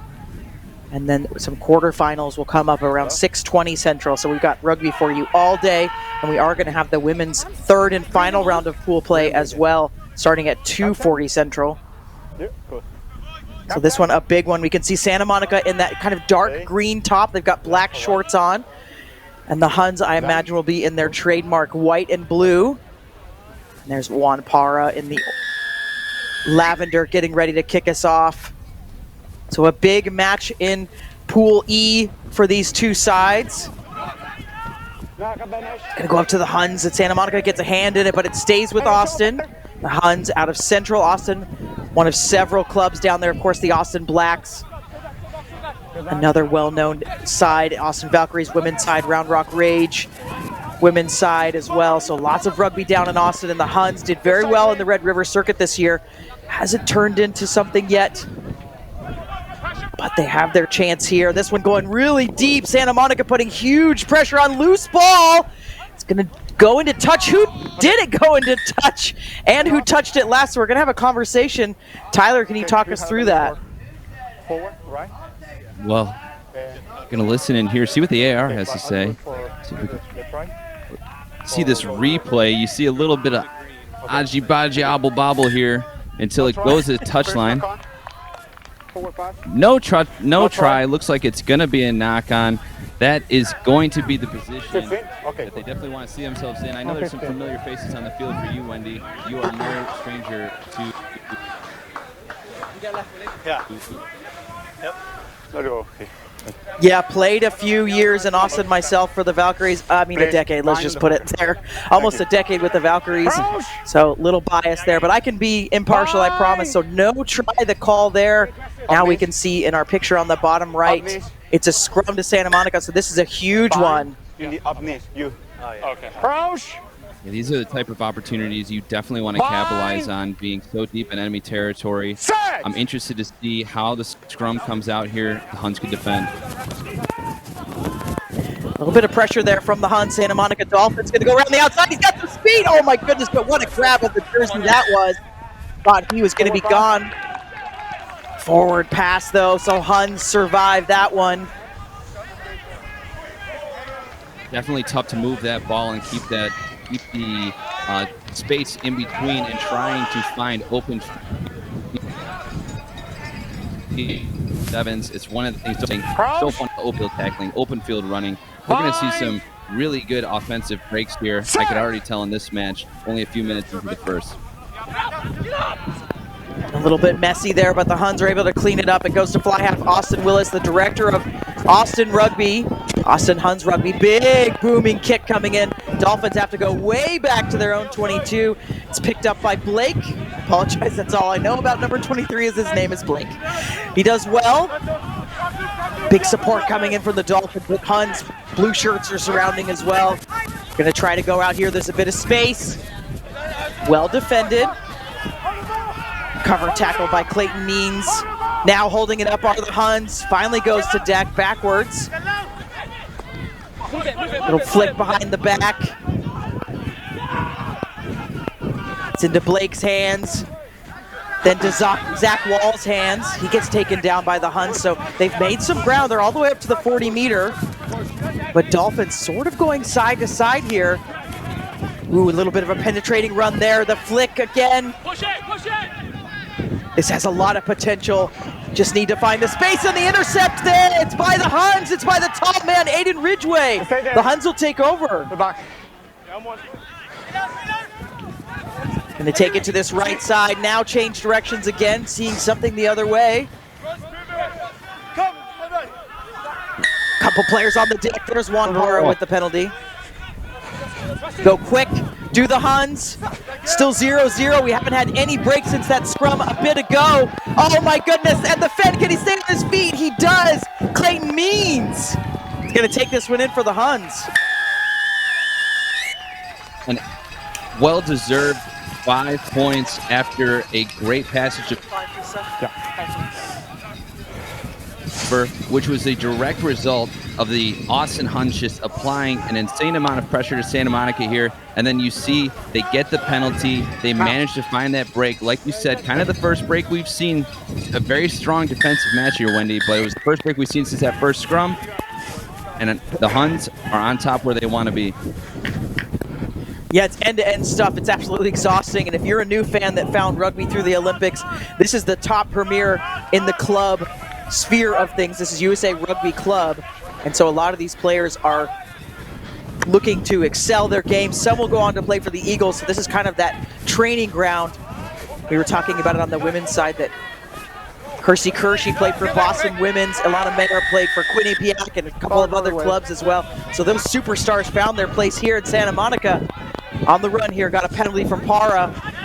Nice little half right there, but the flick out the back is where it is. Look at the speed. The cameraman can't even keep up. Now we're in focus. This one's going to be Zach Walls touching down. Big score there from Santa Monica. Man, end zone to end zone on this one. What a beautiful way to answer to that try. Obviously, there was a lot of effort, but they find the hole. You've seen them been trying to go wide this entire time, find a little bit of hole in the Huns space. They go for a two-man tackle, but it's like he couldn't even be taken down. This is a highlight reel try if I've ever seen one. Like you said, they're playing on a big stage here for the opportunity to represent the US of A at the highest level, so you don't want to leave anything out on the field. Doesn't look like the conversion goes through. Santa Monica not letting the Huns go up that easy. This one's still tight. Huns up by 2 points, 7-5. And in Pool E, the Huns are ranked 8th, and Santa Monica is ranked 16th last. So really stepping up here and putting it to these Austin Huns side. On the restart, look at the integrity there. They want the ball. Santa Monica, it's off the Huns, so it'll be scrum advantage. Dolphins, though, back in this. Seeing a surge from them in this latter half. We've got about 30 seconds in this first half to go. Huns are scrambling in defense, just trying to close this side down. There he is again. He's already scored one. Zach Wall's going to penetrate there. No, he's brought down. Huns are going for the poach. Not given. Stays with Dolphins. And this man loves to carry it to the line. Look at the multiple dummies that he's doing. That's Easy Garcia. Now picked up by Choyden. Big offload there. This is huge. Can he have the legs to go the distance? He's got two chasers. One coming crossfield. Now the support there. It's Wall again. Wall's going to get his second. Big score for Santa Monica. Wow. That was just an incredible string of plays there from Santa Monica. I got to give them credit. One of the hardest things to do in sevens is go down by multiple tries. So the fact that they just answered, and this is a great example, not only do they have amazing line depth in their back line here, but look at the support.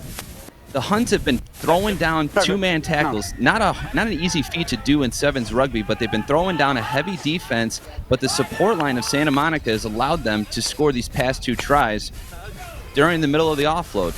They get a few conversions. Obviously, they're scoring in some hard parts of the field, but they're definitely where they want to be going into the half here, Wendy. It's going to be an exciting second half. It is, and the halftime score, 10-7, I believe.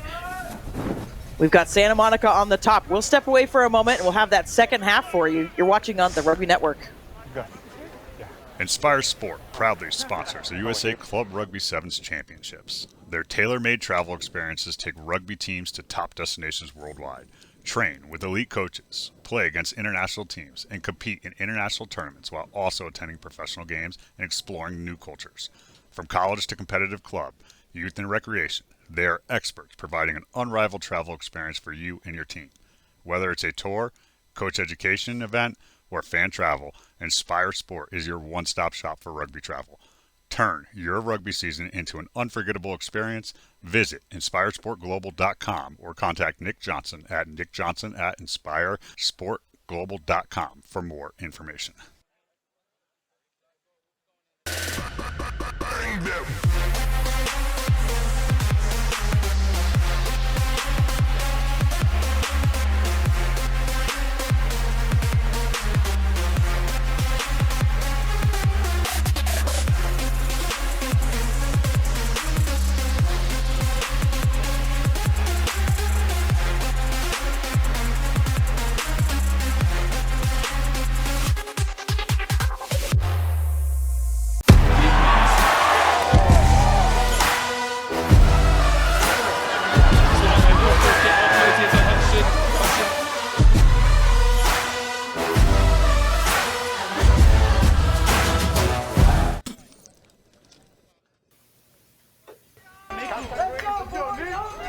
And we are back for this second half. Santa Monica just sneaking one in at the end there to go up 10-7. So a 3-point match in this critical Pool E matchup. Of course, this is the second round of the men's games, and they're all trying to get to those critical quarterfinals, then to get on to the semifinals and into the medal rounds, if you will. Santa Monica, what a little scoop pass that was. Dolphins in that green strip. I'm Wendy Young, joined by Tyler Deutsch. Penalty there. Sounds like high tackle. So Santa Monica will get to go again. Anything in rugby's got to be below that shoulder line. Really, it's that upper chest line is where you're thinking it's got to be a safe tackle. Santa Monica just getting their flow going. They were a little bit of a slow start in the beginning of the first half, but now seeming to get their continuity together. But good defense there by the Huns. We have seen Austin put up that blue wall. Nice little carry there. Oh, big hit coming in. That's Dylan James on the carry, and the tackle makes the turnover happen. Wow. I believe that was Daytwan Sheridan with the tackle.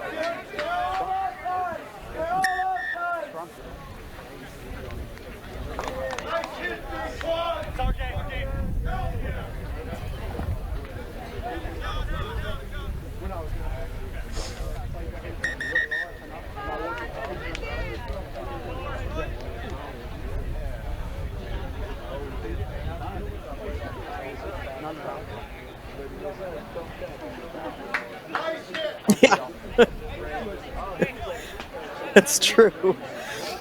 And I'm just peeping over at the sideline there. That's Dave McPhail in the bucket hat, Texas Rugby Union president. I also see Ozzy. I'm not going to try to do his last name. It starts with a B.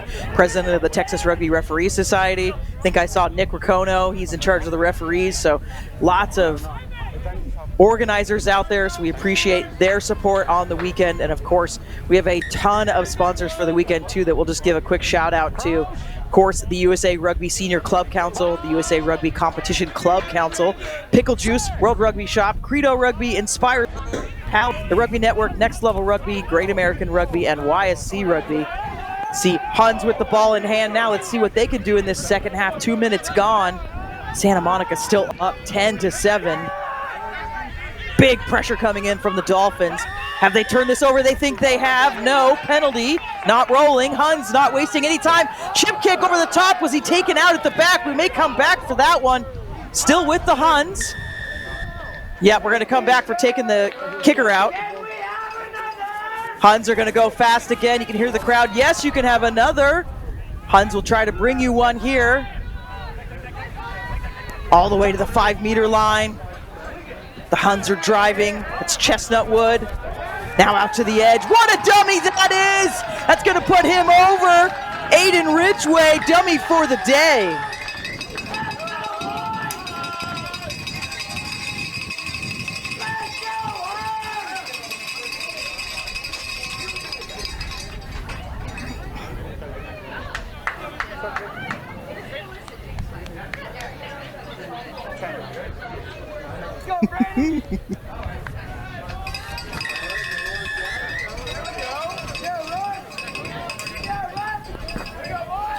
I don't think they're going to sit down at all. They're going to keep swimming for sure. But the Huns on their way up right here, making this one tight.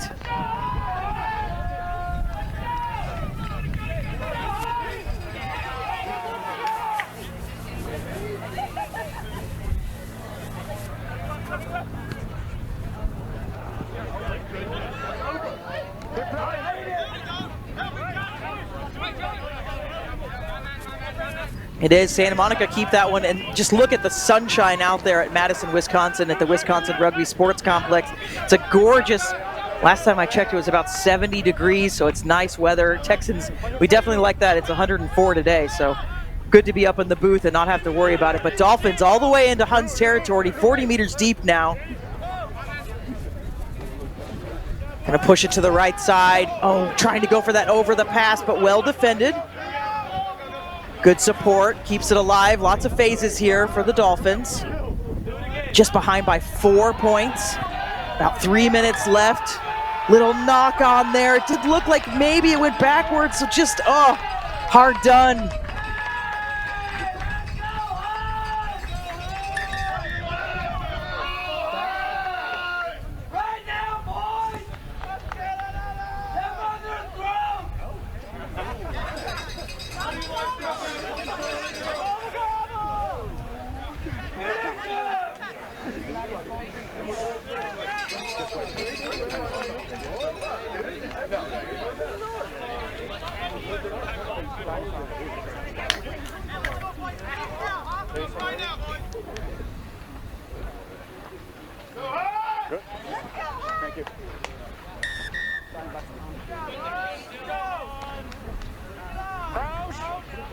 And the referee does have the time, so we'll run a time on our broadcast. You can see it up there, 12:32 and counting, but the referee has the official time.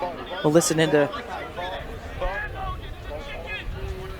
So he's saying both sides, early push there, a little bit of a jiggle, trying to get any advantage you can in that scrum. Yeah, now the push. Huns are gonna go quick. Just trying to get that yellow card there, but play on, says the referee. Didn't really inhibit the runner. Now comes tackler not rolling. It's a lot of penalties for the Dolphins, like you said, Tyler.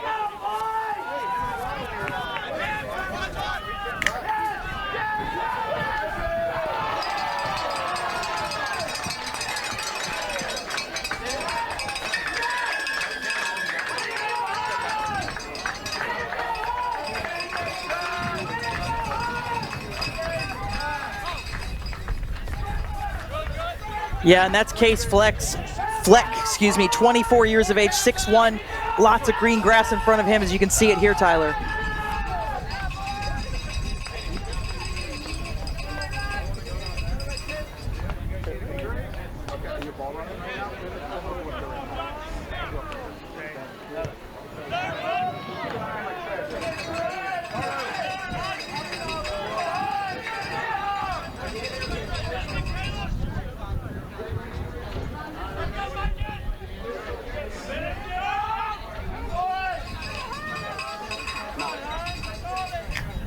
They've definitely taken advantage of those penalties, and we can see the clock is into the red, as we say in the rugby world. So that means that we're playing into extra time. There was extra time after the kick still, so the referee will play on. It's a loose ball again. Huns up by 9, but not satisfied, looking for more. Point differential will be critical in this pool. Oh, penalty to the Dolphins. They can try to get some points here. It won't be enough to win, but there is pride on the line, of course. It's out to Dylan James. Trademark blonde hair. We always know he's on the pitch.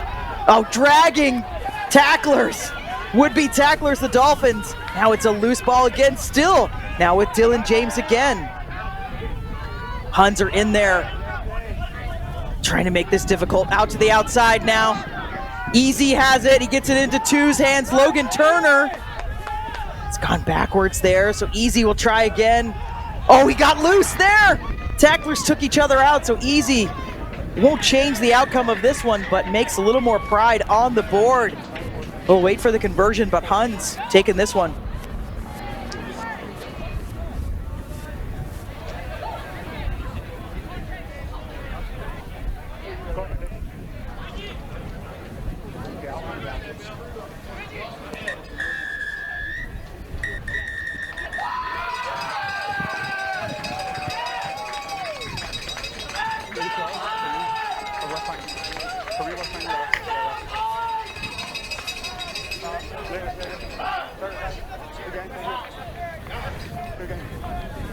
Yep, Huns get their first win on the day, 19-15 over Santa Monica. We're going to roll right into the next match. We've got Schuylkill River versus Tennessee Elite in a Pool F matchup.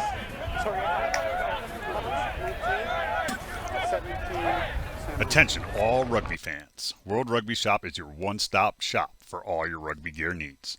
Whether you're a seasoned player or just starting out, World Rugby Shop offers an extensive selection of top quality gear and apparel to elevate your game. From jerseys and shorts to boots and accessories, we've got you covered. Visit us today to see why World Rugby Shop is your ultimate destination for everything rugby. Gear up today. A message from the rugby.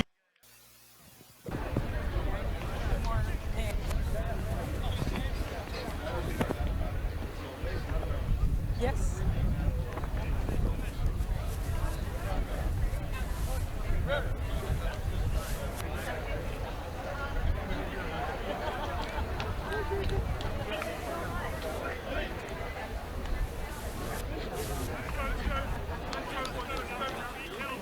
Good. Thank you.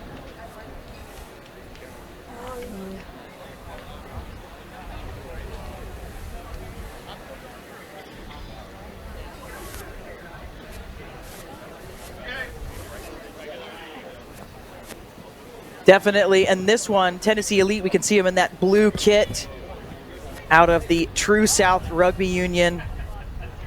They are facing Schuylkill River out of Philadelphia, Pennsylvania. I'm Wendy Young, joined by Tyler Deutsch, not Toiler. I'm not sure who that is. Sorry, Tyler. I don't hear you. No. Fair enough. Sound better? Yep. Blue and white. Team, blue and white. Oh, blue's doing it. Blue is kicking.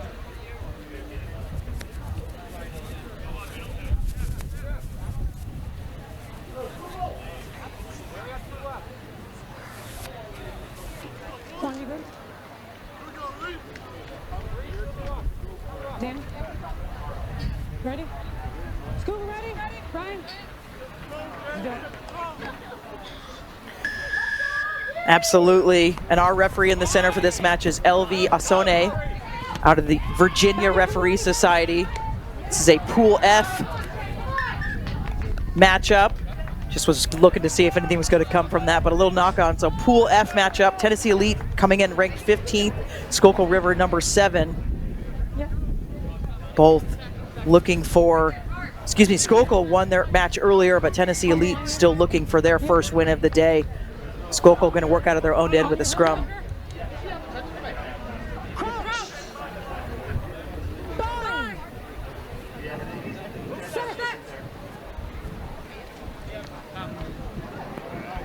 Going to push this one wide. Is this Eastern Penn side? Look at the intent there. No passing for him. He's just going to take it right to the contact. So Schuylkill in the white jersey again, if you're just joining us, and Tennessee Elite in the blue and red.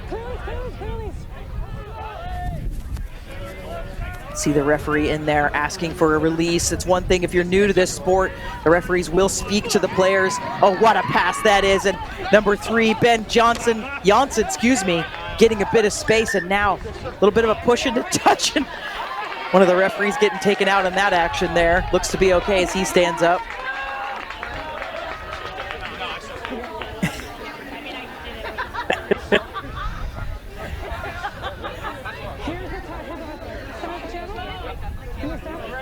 Make sure you hold still and play jump.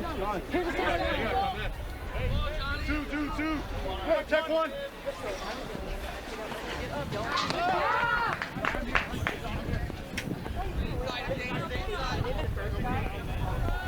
They're going to get it all the way out to the edge. To that big man right there.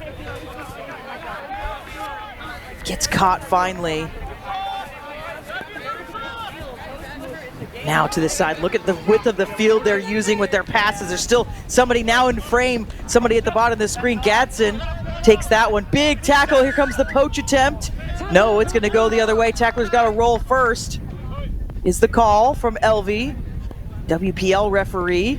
Also, oh, what a step. The little goose wasn't little, it was big. That's Shane Waldrick. Now Coop's gonna pick it up. Always in that trademark cap, scrum cap. Oh, and he's always so tricky.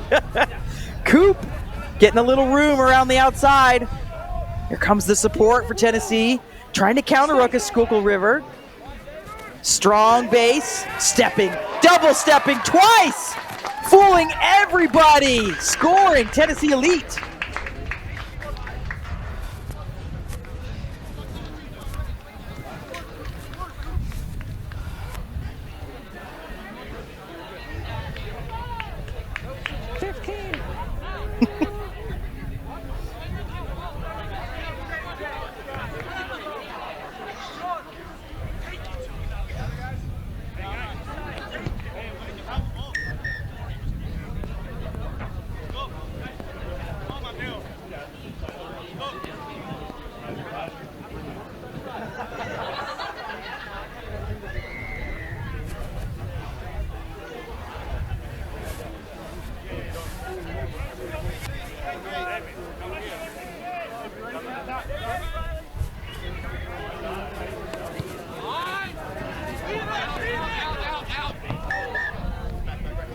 That one, too much juice, it's going to go into touch, but I think the best thing I've learned about watching Tennessee Elite over the last couple of years is the stepping skills of this side are just phenomenal. It's a highlight reel every game they play in, and it's just fun.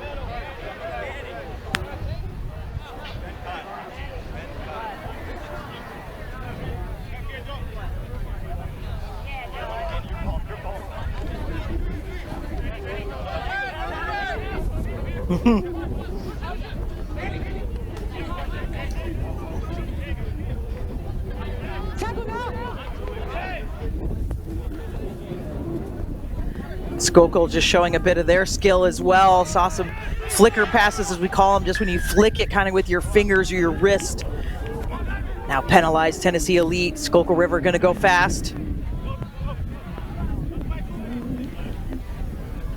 That's Giles with a big carry from him. A couple of Tennessee Elite players stuck in that edge. That means that there's space on the other side. Double tackle for Elite. There's got to be room. There's so many blue jerseys there. We've got one blue jersey down. Can they find the space? Look at the defense effort by Elite, though. They're covering that entire pitch. Loose ball, bounced off the deck, 2-meter line. Schuylkill River looking for their first points. They're going to use the width now. Bounce pass is a pass, as Julie McCoy used to say. Riley Giles picks that up. Oh, what a pick from the base. Seeing that there was nobody there. Kyle Hargarty getting the first points for River.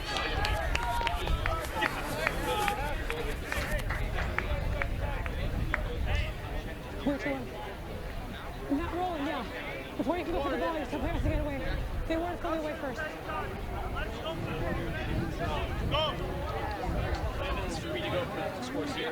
Ten. Scores here, the draw here, then we're not going to score from there. I think it makes more sense. Split it down. Does that make sense?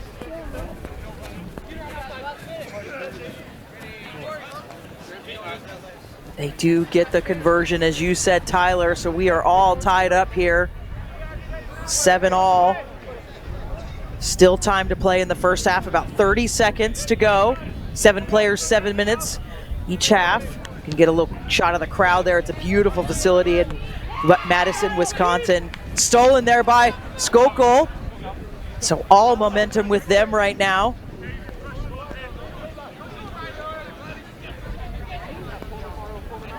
Stepping there, Danny.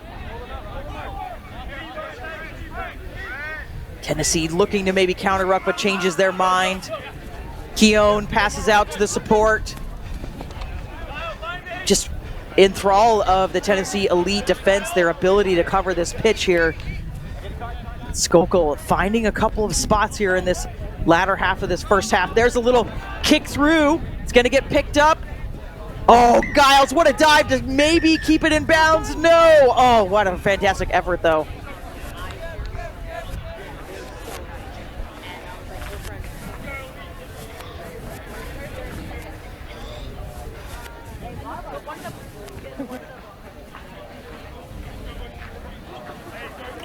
Yep, Schuylkill River, late try to get this one at 7, Tennessee Elite 7. Stay with us for the second half on the Rugby Network. A message from the Rugby universe. America, get in the game! It's time the sleeping giant of rugby got off the sideline and into the action. But like all big jobs, you'll need the right tools. Go to worldrugbyshop.com for boots, jerseys, shorts, and scrum caps. Everything you'll need to rock and roll. Get the right kit for playing and training, plus the finest selection of official supporters gear from around the globe. worldrugbyshop.com, America's home for rugby.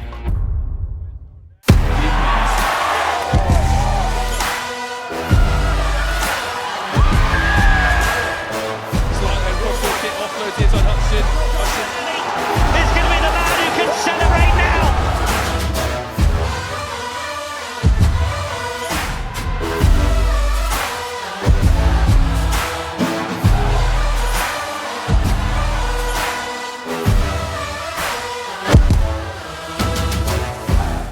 Let's get ready. Major League Rugby is now.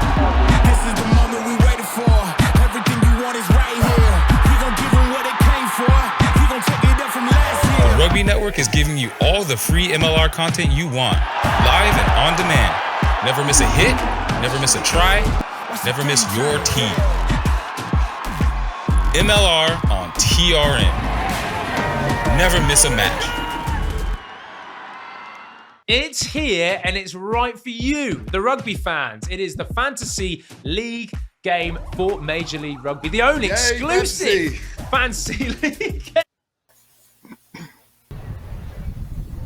Welcome back. Second half of this match between Tennessee Elite and Schuylkill River. We're all tied up 7-7, and this is a big Pool F match.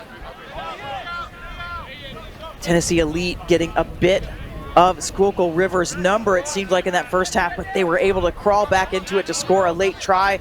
They've got the ball here, Schuylkill River in the white. I'm Wendy Young, joined by Tyler Doidge. They're going to go over, big pass over the top.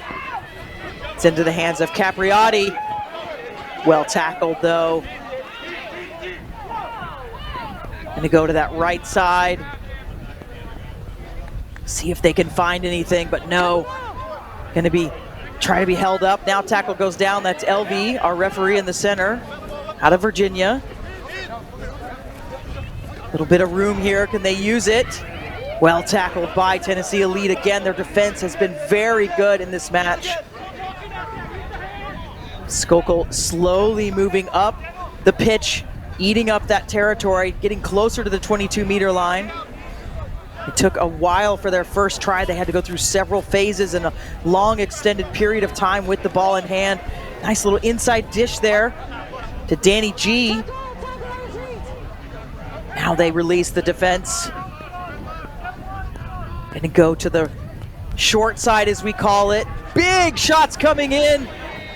Just able to stay in bounds. They're at that 2-meter line, 1-meter line. Is he there? Looks like try for Schuylkill River.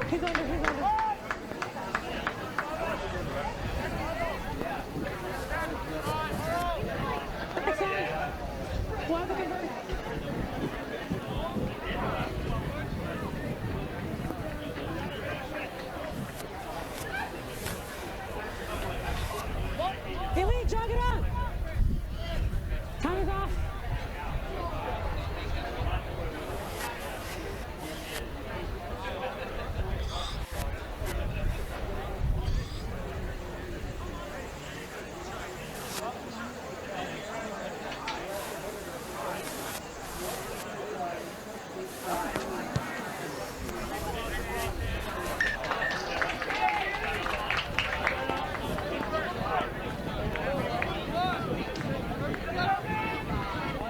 That was a big conversion from the side there, and you can see the beautiful partly cloudy sky up there. It's just gorgeous sevens weather for most of the region.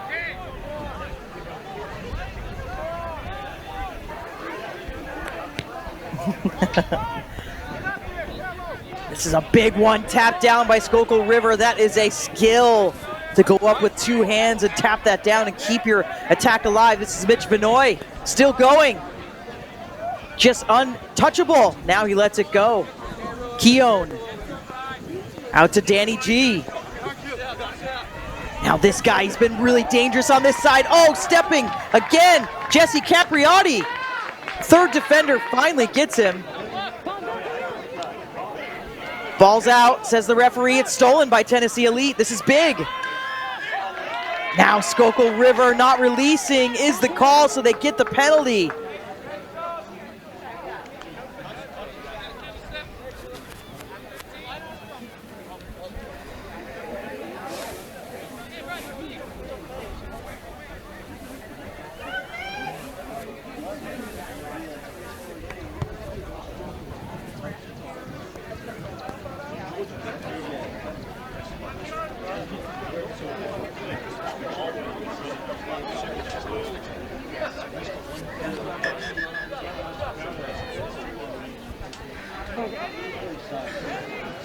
Time is off the side. Here's the center of the channel. Here's that. Time is off the side. Are you a receiver? Take a step. Take a step. Thank you. It's a tough ask for sure. I'm gonna go with the 2-man lineouts. You're gonna see something cool here if you've never seen rugby. They're gonna lift them with 1 person. Schuylkill River comes down with it. Not 5 meters though, so free kick. Oh, okay, scrum.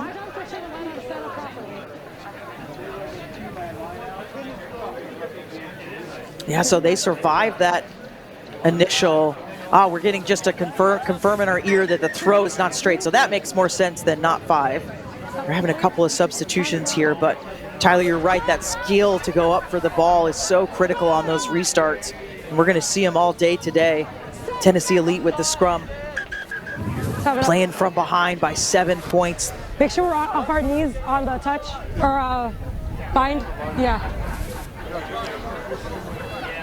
Crouch.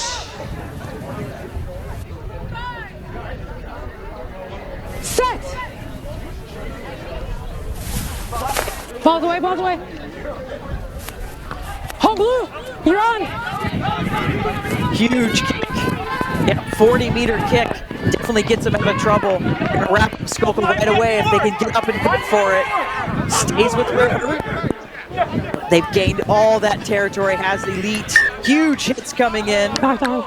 Causing the knock-on. That's a huge hit by Riley Giles. Blue 10, blue 3 off.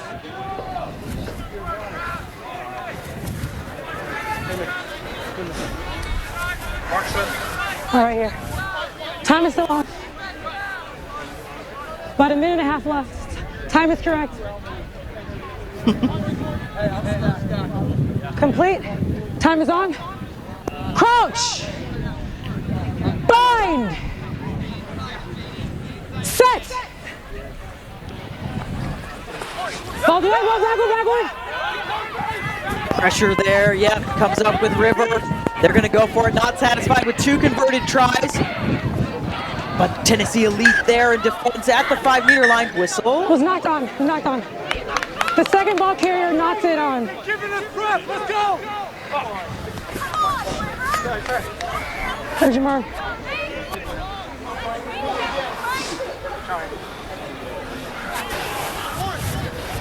I'm looking. Brian, 2 feet behind the ball. Just make sure the ball is out, okay? Thanks. Crouch. Bind. Set. Really clear communication there from LV. Working out of that tiny in goal are the Elite. They're into the red, so they must score.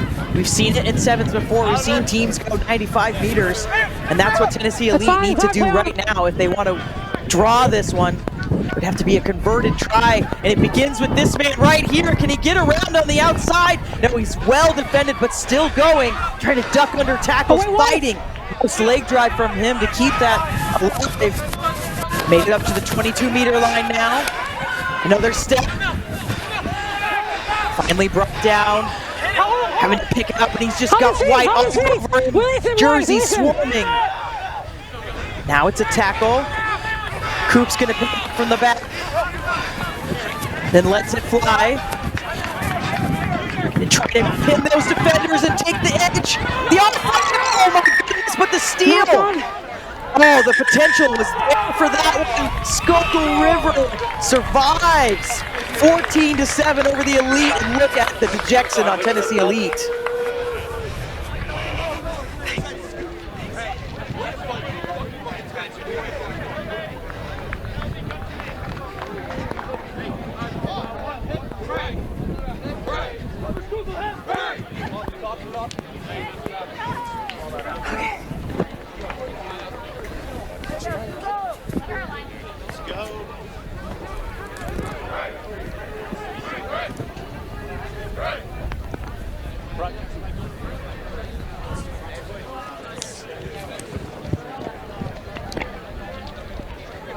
Absolutely, Schuylkill River taking this one home. They improve in Pool F, and now we have a Pool G match coming at you. Life versus Old Blue. I'm going to step aside. Tim Sigmund's going to take over play-by-play, and I'll do a bit of color. Love it. Cheers. Appreciate it.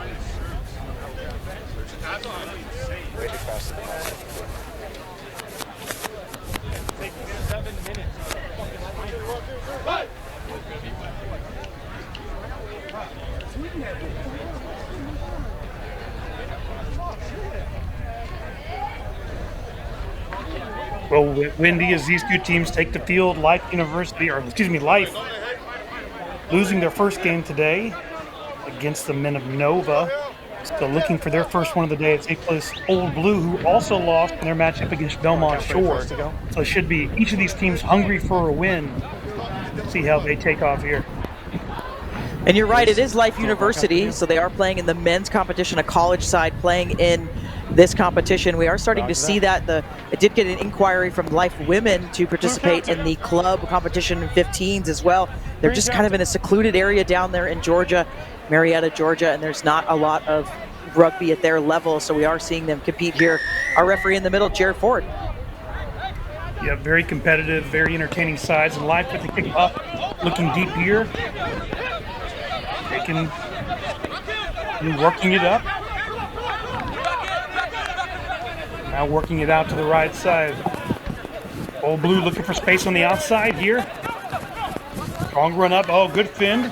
Another fin. Good recycle here from Old Blue. Now working it out to the left side. Still deep in their own half. Happy to work it out, taking their time. Slows it down, speeds it back up. Looks for the offload, decides to keep it. Retaining possession and slowly working their way up the field now, up around 30 meters. Well, that's going to be a knock on. And so it'll be Life put in here as they lose that.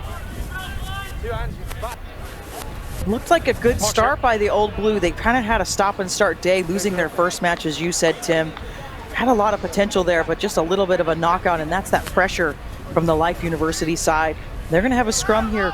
Really good spot for them. Expect to see a lot of speed from this young side. Coach.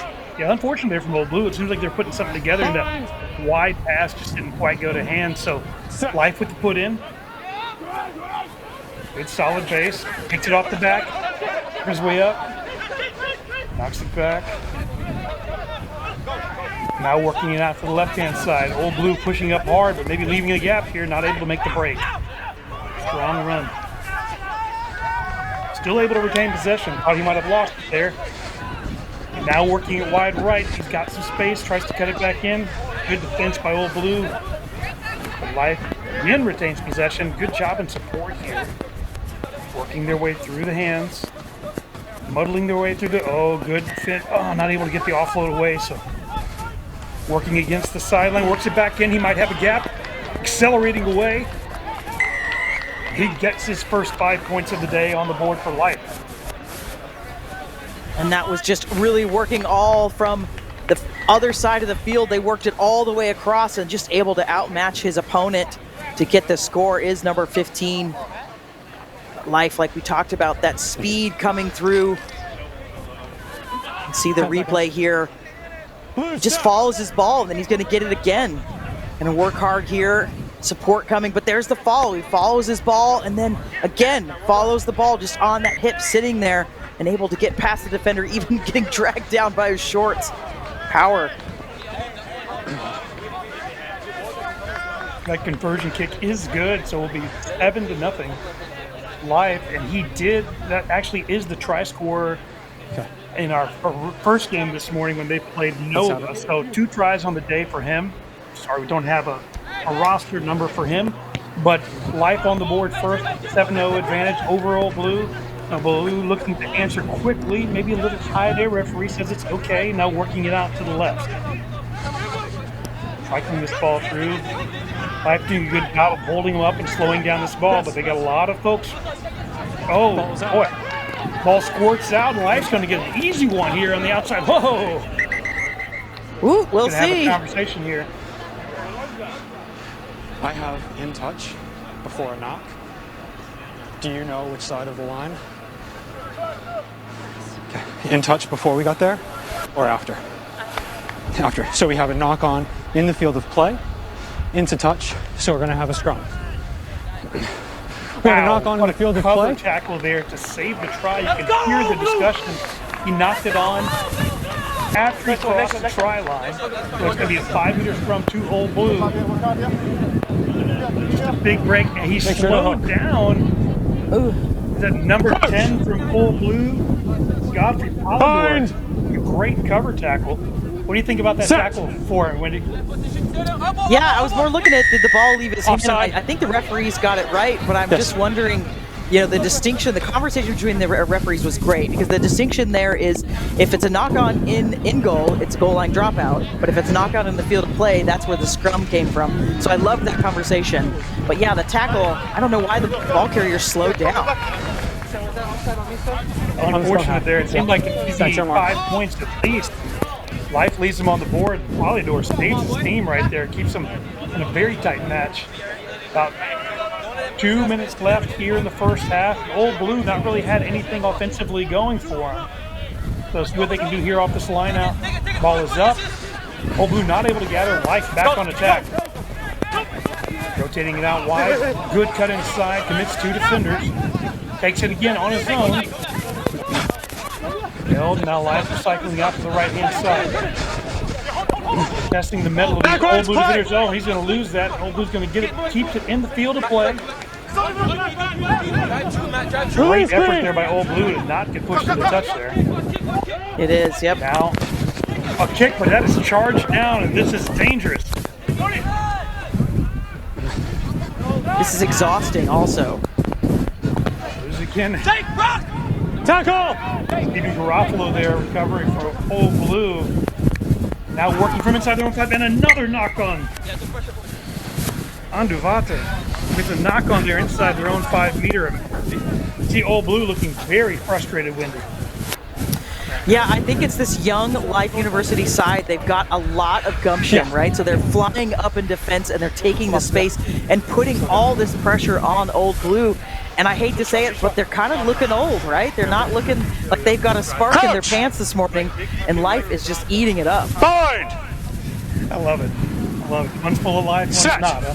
But anyways, Life puts it in here, rotating it over to the right. Oh, a little goose step, and he's got it. Makes the line, scores where his teammate could not. And Life, with their second try of this match, working their way towards their first win of the day, up 12-0. Yeah, looking like they're getting it together. The scrum here.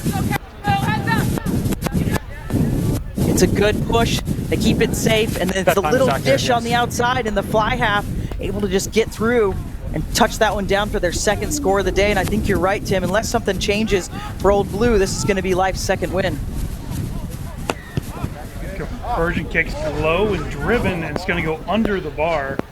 So it'll remain 12-0, but just a great bit of acceleration there from the fly half of Life. Just a nice little goose step.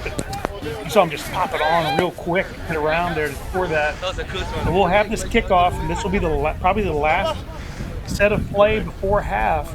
Old Blue needs to get something going. Try to get on the board before this is over. It'll be huge if they can. Not able to take it, but referee says that went. Mark's here. It did go backwards, but Yes. Penalty for a high tackle. Yeah.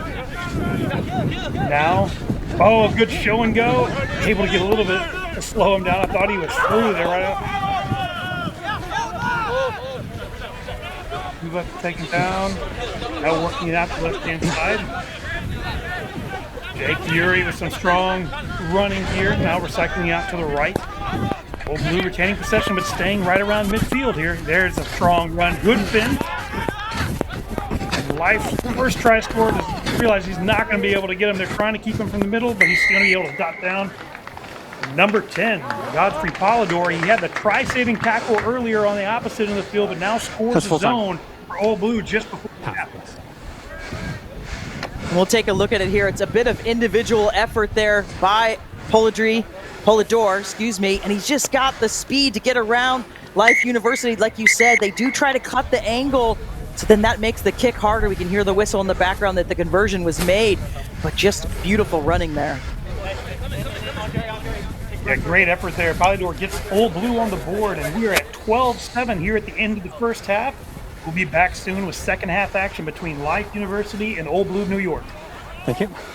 It's here and it's right for you, the rugby fans. It is the Fantasy League game for Major League Rugby. The only exclusive Fantasy League game for Major League Rugby globally. Getting started is easy. Just log into the platform, head to the play section, and you're in the game. But there's an important step, connecting your wallet. That's right. To collect player cards, you need to fund your wallet. Oval E offers various options like Ramp, Taurus, MetaMask, each with its own advantages. This process is just a straightforward way to buy in-game tokens, enhancing your gaming experience by allowing you to access different features and player cards within the game.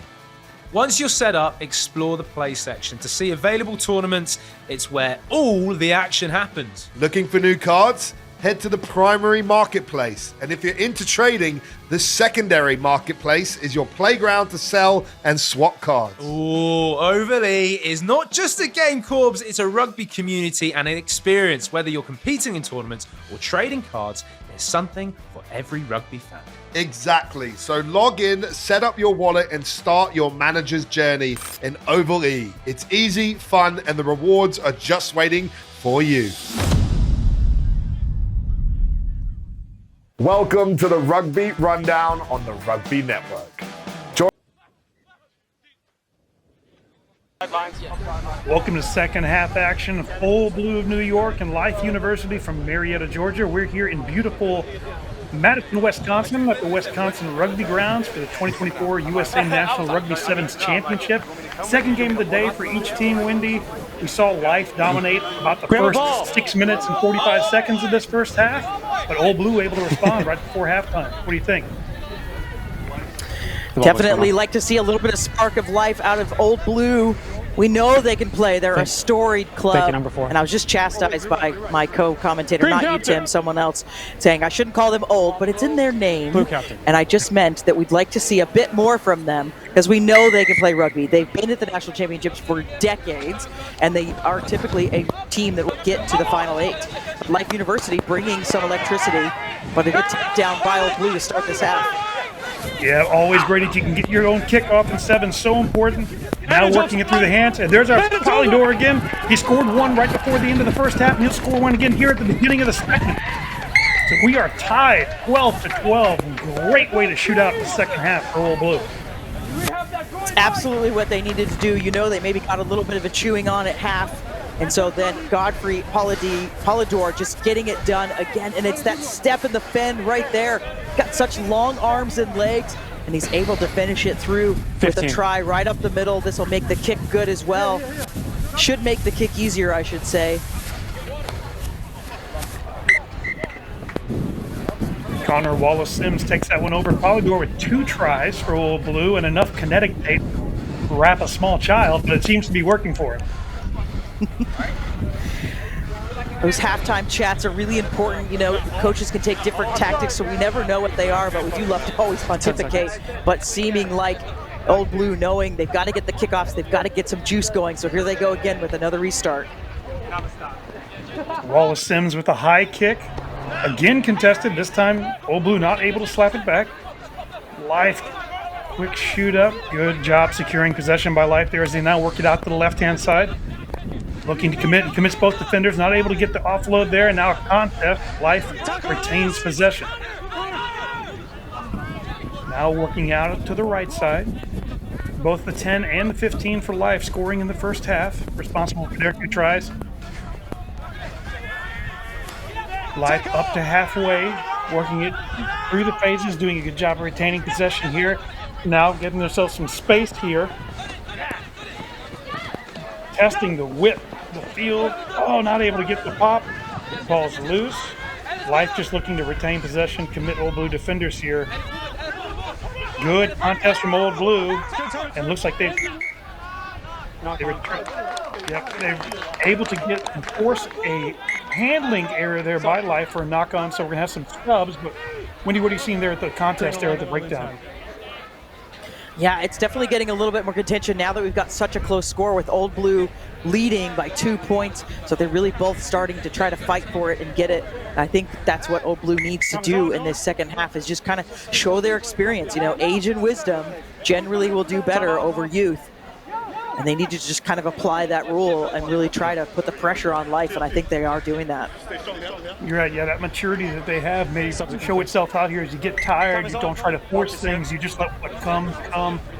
Maybe a really good opportunity here for Old Blue to add as they have a set piece here just inside their own half. They've scored both of their tries from about 30 or 40 meters out. So looking for the put in. Well, that was a good long pause right there. Gonna work it out here to the left-hand side. So dummy runner gets it around to the looping player. Good defense from Life, tackle made. Now back to the right. Michael St. Clair with a strong fin. Up 10 meters into Life's half of the field. James Ruddy with a strong run there. Good support from Old Blue. Recycles this ball. And now they've got space out wide. Fender comes up. There's Polidor again. Nope, it was not Polidor actually. That's Malik Bryant. Oh, and they've lost that one. But no clear release from Life. So a penalty to Old Blue. And they may be looking for field position here. Up to just 3 minutes left to go. Maybe take some time off the clock.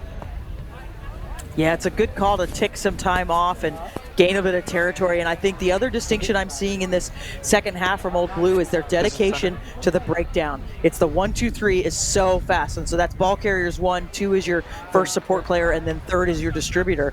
And that is ticked up big time for Old Blue. And they're maintaining ball where Life was taking it in the first half. Agreed, Wendy. Yeah, much better job here. You can see just a lot more continuity. Really, the first 5 minutes of that, first 6 minutes, 6.5 minutes, really were so dominated by Life. I thought they were going to run away with it, but Old Blue is really imposing themselves now here in the last 6 minutes. So, Old Blue with the throw in, good take, pops down, and now looking to run it out wide. Thank you. Working it back, good depth from Old Blue. You can see that experience here. So he takes it up over halfway. Good cut inside. If he can get the offload, not able to, but change possession. Now looking left. Good job seeing that defender shooting up. Whoa, my goodness. Loses his feet a bit. A little bit of a swan dive. Superman dive. Yep. Wallace Sims taking it up, recycling the ball back, and now working it out wide. And Michael St. Clair with some strong runs throughout this match. Another one there. Should be some space. I can see 6 Life defenders there in frame. Oh, what a no-look pass. That was gorgeous from Wallace Sims.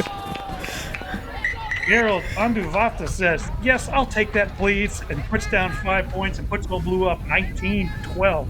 Wow. My goodness, they've played together for some time when you can just leave that pass and just let it float. And we're going to see it here again. But Old Blue just now, I think, gotten the continuity together and have realized they've got to play to win, right? And it's just, he goes into contact and he knows he's coming. He knows he's on the hip, and he just comes around untouched and just is going to saunter in. That's a beautiful score by Harold and Duvati. That is just, I put my hands up in the air and was just like, that's it, that's amazing. in all codes of the game, you always say follow your pass, and he's like made that pass immediately after it. Wallace Sims came in, commits 2 defenders, and just floats that ball, and it just runs right onto it. That was beautiful. Great play from Old Blue. Up 21-12, more than a converted try, with less than 30 seconds in this match. Life needs something, and quick. All 21 points have come in the second half, too. Some turnaround by Old Blue. So Life, there's a gap here. Does he have the wheels? Not able to make the break, but close to halfway. Life needs to make it here in the next couple of phases, or they're going to run out of time. Spins it out wide. Makes one man miss. Tries to get the fin. Good offload on the inside. Oh, but the second one doesn't go to hand. That may be it. Referee calling the knock-on, but not blowing the final whistle, so we'll have another period of play. But boy, I thought they were going to be away there, Wendy.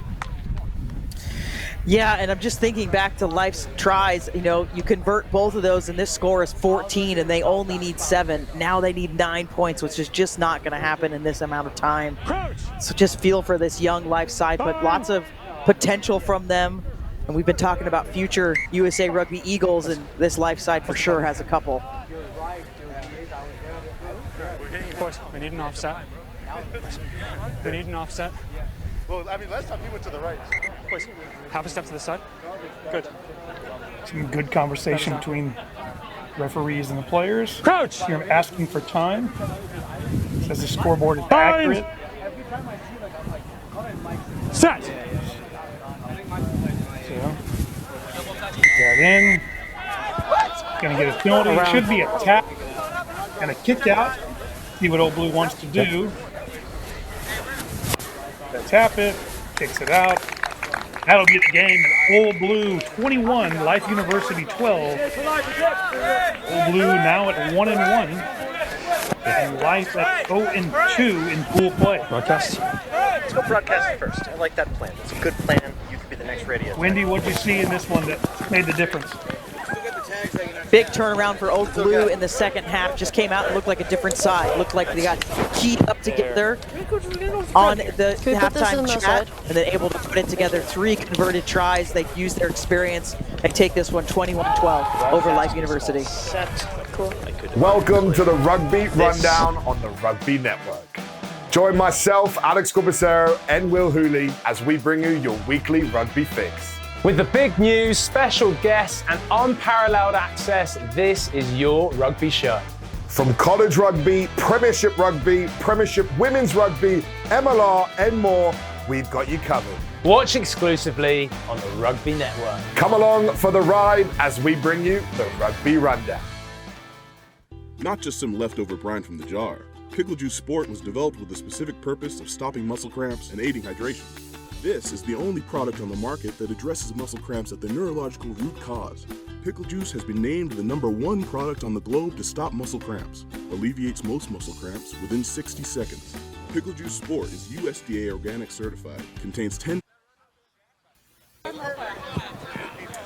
All right, our next match here in Pool H is Flames versus Olympic Club. That was great timing.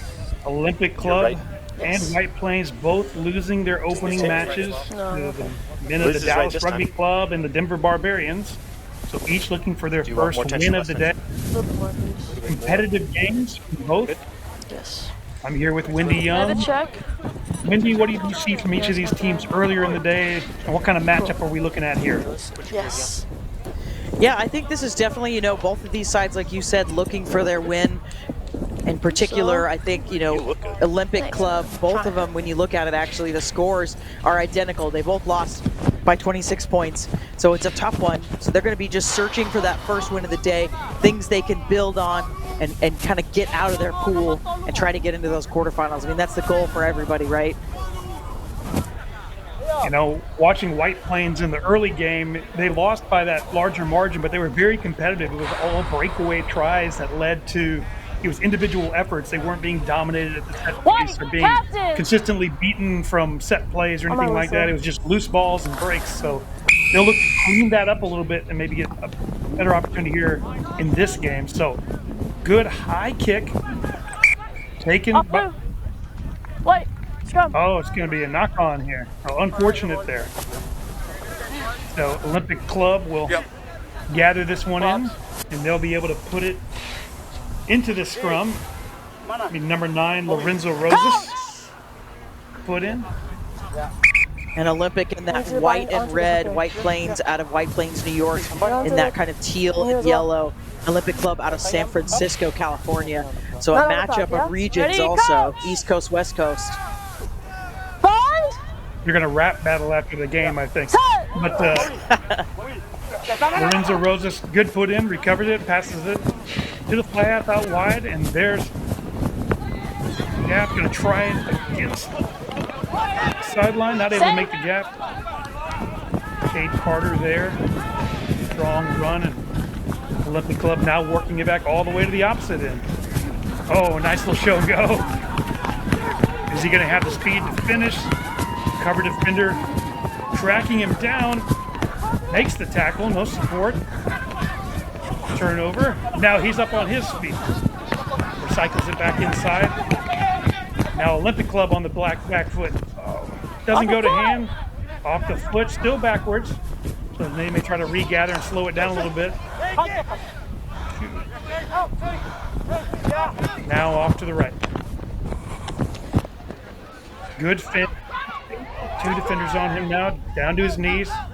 Good communication from the referee. And now White Plains working it left. A little behind, good gather. Little basketball here, keeping it high, looking for that offload, gets it. Bumps into the referee, but play continues. Oh, great job popping that up. Is that Bruno? It is Bruno Garcia. In game 1, he scored their only try. And now he's going to score the opening try of game 2 here against the Olympic Cup to go up 5-0. Double whistle there, so I'm just going to, okay, so try is the call. But this all started from the chase down of the O Club player that was trying to go around the side. That beautiful work to go all that way there, stop him, get the poach, and then we had some play in the middle. But White Plains really showing us how they want to play. It's that up front, in your face, and then that kind of loose ball, as I would call it, where they toss it around, but they're there and they trust each other and they can find each other. And that is just fantastic skill that they're showing us, that kind of basketball skill where they're tossing the pill around. Just a good job by White Plains. Conversion is good as well, so they're going to go up 7-0 over O Club. Yeah, so I believe that cover tackle, I think, was Alessio Nduva who made that initially, but you're right. Great effort by him to get back and stop that breakaway. So kick was deep enough, but I believe there's an offsides call here. That's where you're seeing the quick tap instead of a free kick. Working out to the right. Oh my goodness. Couldn't get the offload off. Good job getting it up. They weren't, nope, not releasing. Okay, I thought it was called not 10 after that quick tap, but now working it left. Releasing the runner out wide. Got to have some support here. Finds it. He tried to Danny Barrett that guy, but was not able to barrel him over. Danny Barrett, a former USA Eagle that was known for just lowering his shoulder and absolutely smashing people. Awesome to watch him in 7s and then even in 15s when he played for the Sabercats for a few years. But I said, couldn't quite replicate that here, so going to have a turnover for a little knock on there as they try to go through there. So White Plains absorbs the pressure, gives up some ground, but now they have possession and they'll be feeding. Time's up! Stop! White! White 3 Olympic Club going to be substituting a player here. Number 3, Spencer Cameron coming off.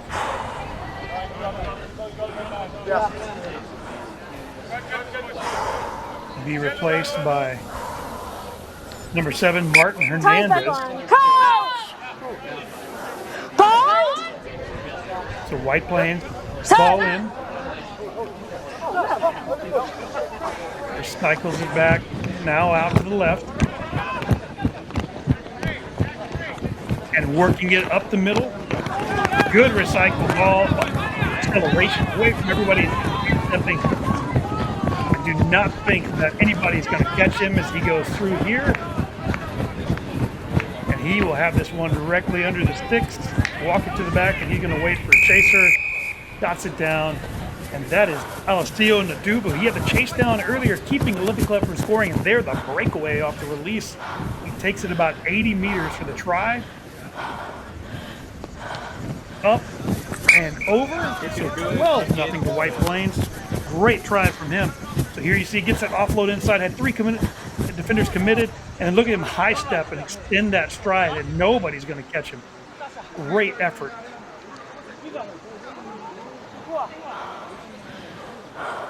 12-0 to White Plains over Olympic Club. White Plains has to be happy with the way this has started so far. And Naduva with the high kick, taken by Cade Carter, but taken in the air. 12-0 our score right now. And 12-0 to White Plains. They recycle it through. They recycle it back. And Olympic Club looking to get something here before the end of the first half. Oh, he's going to get him for a high tackle here. That's two high tackles in a row. Dangerous. Referee giving a warning. The next one will result in a yellow card there. A warning for 2 high tackles in a row. Now Olympic Club spreading it out wide to the right.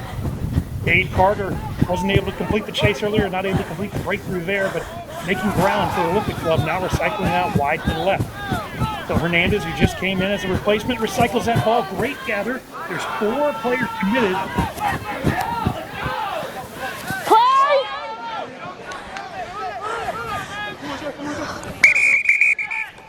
Time's off.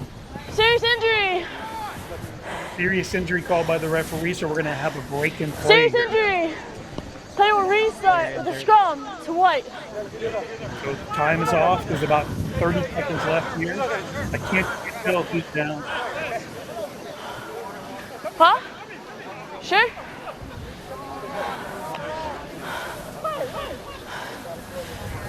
I'll take water.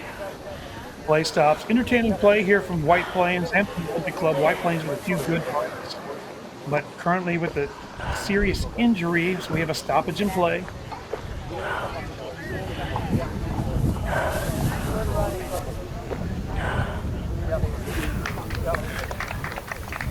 Still very... Weather has been okay, but you can tell these players putting out maximum effort, requiring a break here. Chatter needs to stop. So it's not going to affect my decision, but it will affect you. Luckily, with his own power here. I think that's number 13. No, it's not. Oh. Is that number 15? Right here. Well, unfortunately, time is correct. I have number 30 13 seconds we have left. says he's 5'7", and I don't think that's quite the case here. So, yeah. But good effort there. Time is still off. Naduva will try to make it 12-0 earlier. We're going to get a restart here. Olympic Club will have to put in as they were on attack when the injury occurred. Yep. Ready, coach! Referee makes a call for the scrum here.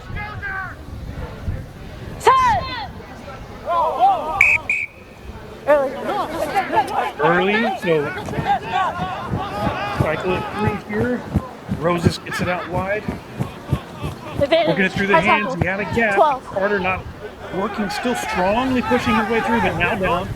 Olympic Club will look to the left. Great pickup there by Roses. Breaks one. He's got a man outside if he can get it out, but he can't. Try-saving tackle there. Oh, but now there's nobody in behind. Oh, give it. He could follow an advantage was taken, so now that turnover back to Olympic Club's hands. Advantage over. Carter with a good pin, but he's down. And off to the left. Wide looping pass. And another. Hernandez now with it and working it up quickly. He looks to cut inside. For somebody to offload it to, wisely decides to keep it. Now recycling again. I think both these teams looking very tired here before the end.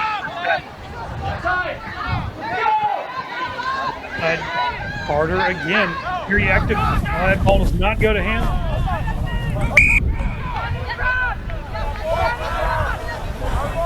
just topsy-turvy stuff and exhaustion. You can see all the players' hands on hips. Still going though. That Bruno Garcia, that number 7, he scored their first try. Spins it out back to the left. I think each of these teams is just ready for it to be halftime, but trying to get some more before. They both look exhausted. You can just hear all the heavy breathing. Naduva scored early with 2 high kicks. He does get the ball out. Is he going to go back to him? And nobody's going to be there. Everybody dead on their feet. Oh, Naduva. Oh, my word. Just throwing the ball everywhere, but they get the 5 points finally. Trying to get it centered, and I mean, White Plains are in a fight in their pool for point differential, so maybe just thinking ahead, but man, this is just exhausting stuff. You can hear everybody breathing hard. Tim and I are breathless as well, but just the fancy footwork of that man right there, Elasio Naduva, to get it done, and then the flick out the back, and coming to get his own ball again, and then he is so unselfish, trying to go for that ball in the center, just trying to make sure that the kick is easier, and there's that conversion. What a first half. 17. Wow, that was an impressive flurry of activity to finish. Like you said, trying to catch my breath. Where is this ball going? What are they trying to do? But Elasio Naduva, great cover tackle to start, breakaway try for the second one, gives it up for the third one. He's got to be the player so far. Let's see what he can do the second half. Thank you. Not just some leftover brine from the jar. Pickle Juice Sport was developed with the specific purpose of stopping muscle cramps and aiding hydration. This is the only product on the market that addresses muscle cramps at the neurological root cause. Pickle Juice has been named the #1 product on the globe to stop muscle cramps. Alleviates most muscle cramps within 60 seconds. Pickle Juice Sport is USDA organic certified, contains 10 times more electrolytes than common sports drinks, with no sugar, no caffeine, and no artificial ingredients.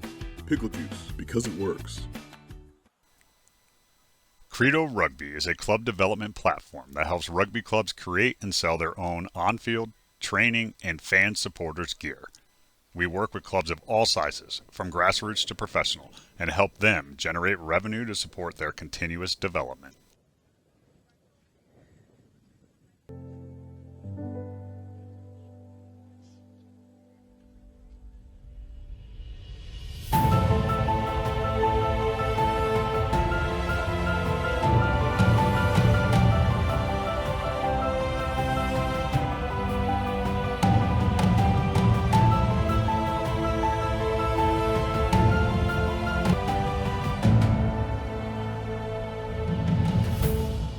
Welcome to the Rugby Rundown on the Rugby Network, as we bring you your weekly rugby fix. With the big news, special guests, and unparalleled access, this is your rugby show. Watch exclusively on the Rugby Network.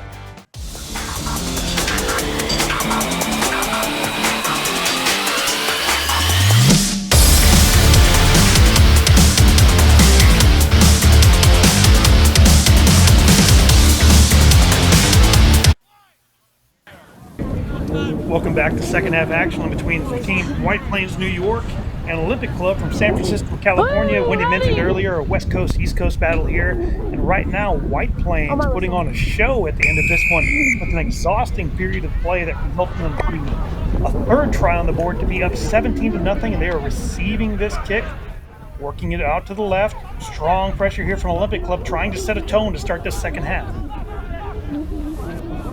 Ball working it to the left. Able to regain his speed. Wow.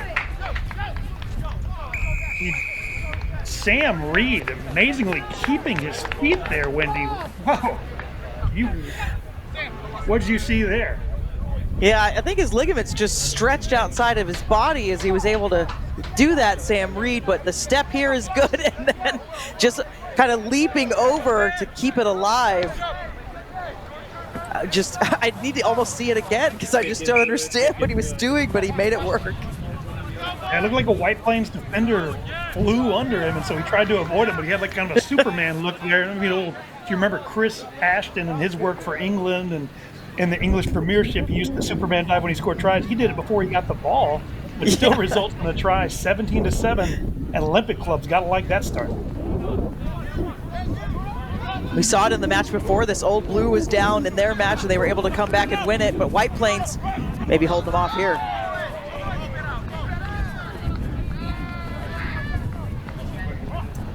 Bruno Garcia, huge break for the try.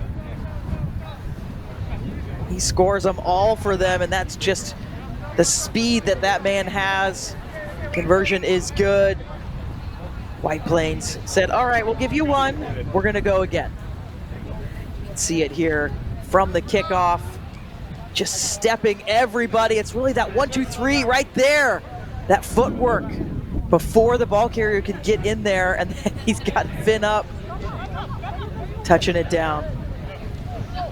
So that's Bruno Garcia, number 7 for White Plains. That's his 3rd try. 25-year-old from Argentina. Showing that he is worth to White Plains here. Oh, chip through. Another second one. Play on. They bump into another. Working it through. White Plains regains possession. Now looking to attack themselves. They've got lots of men out to the left if they can recycle this ball. So slowly taking this down. They'll be able to recycle it. Now going to the left. Ball in one hand, looking for the offload. He gets it. Dishes it back to the outside. Now accelerates through, and this will be an easy score. Working it to the outside. Knots it down for another try. White Plains really just really starting to get it going here. They've got it lubricated. It's running. The engine is running at peak performance. You can see here again, just the trust they have for each other, that inside dish, but he decides to go on the outside because he sees something there. And Alessandro Naduva, 34 years of age, played for Fiji, just getting it done out here.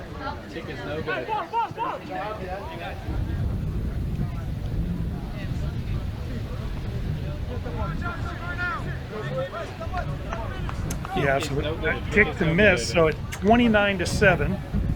Alessio Naduva with 2 tries, Bruno Garcia with 2 tries. Garcia with 3 tries already on the weekend in 2 matches, showing some real ability there. And I think that one went out on the full, so we'll have a free kick at halfway here for Olympic Club. And so, unfortunately, Olympic Club came out in the second half and immediately scored that try, but gives up 2 just as fast on the opposite end, and now looking at a 22-point gap. Still about 3 minutes to go, but down 3 converted tries. This is going to be more than 3 converted tries. It's going to be a tough ask. If they were to score, they'd have to do it now and do it again and do it again. It's going to be a tough ask, big deficit. That was actually Alex Brundage who scored earlier. I gave Sam Reed the credit for Olympic Club, but Sam Reed's wearing a scrum cap and Brundage is not. Referee says it was not through the mark, but they also weren't 10. Calls from both. Let's come back to the mark and recycle it here. Brundage tries score for Olympic Club, getting the ball out to the left, and they've got a 1-man overload if he commits these defenders. He does, and they're going to score. That should be Martin Hernandez, number 7, who came on as replacement early in this game and reported the try. O Club starts the climb back if they can.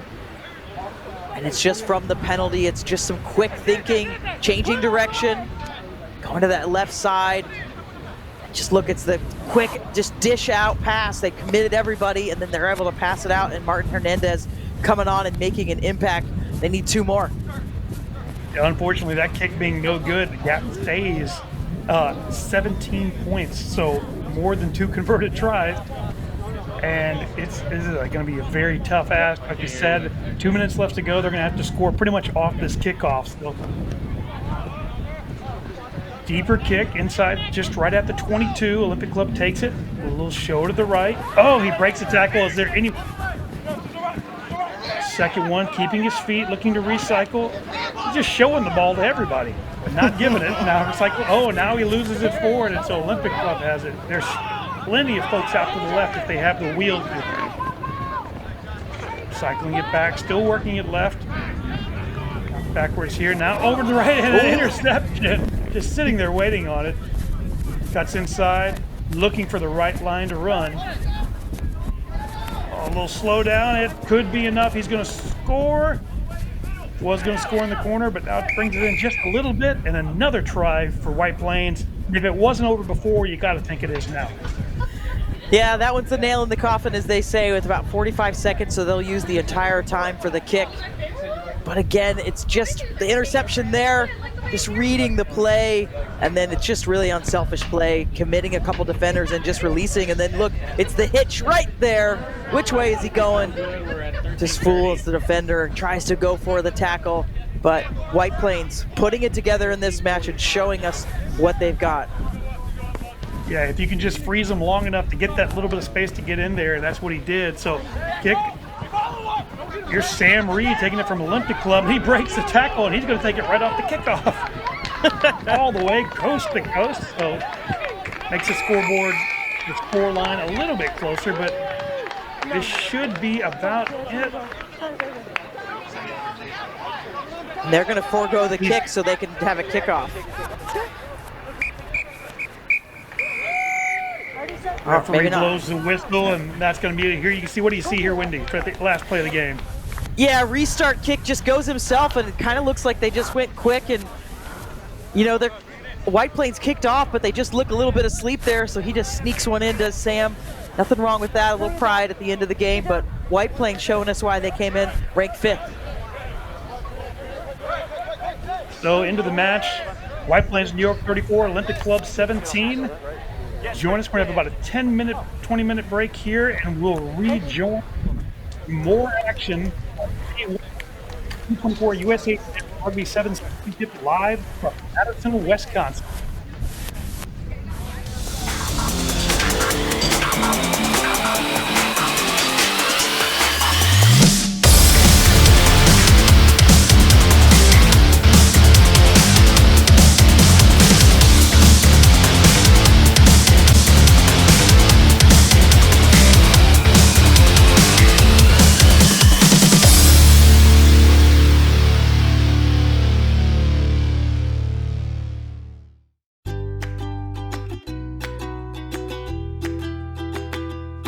Not just some leftover brine from the jar, Pickle Juice Sport was developed with the specific purpose of stopping muscle cramps and aiding hydration. Research has proven muscle cramps are a neurological phenomenon. This is the only product on the market that addresses muscle cramps at the neurological root cause. Other products try to treat the physiological trigger. Pickle Juice Sport alleviates most muscle cramps within 60 seconds. Used by athletes all over the world, Pickle Juice has been named the #1 product on the globe to stop muscle cramps. Pickle Juice Sport is USDA organic certified, contains 10 times more electrolytes than common sports drinks, with no sugar, no caffeine, and no artificial ingredients. Pickle Juice, because it works. Not just some leftover brine from the jar, Pickle Juice Sport was developed with the specific purpose of stopping muscle cramps and aiding hydration. Pickle Juice Sport is USDA organic certified, contains 10 times more electrolytes than common sports drinks, with no sugar, no caffeine, and no artificial ingredients. Pickle Juice, because it works. Inspire Sport proudly sponsors the USA Club Rugby Sevens Championships. Their tailor-made travel experiences take rugby teams to top destinations worldwide. Train with elite coaches, play against international teams, and compete in international tournaments while also attending professional games and exploring new cultures. From college to competitive club, youth and recreation, they are experts providing an unrivaled travel experience for you and your team. Whether it's a tour, coach education event, or fan travel, Inspire Sport is your one-stop shop for rugby travel. Turn your rugby season into an unforgettable experience. Visit InspireSportGlobal.com or contact Nick Johnson at NickJohnson@InspireSportGlobal.com for more information.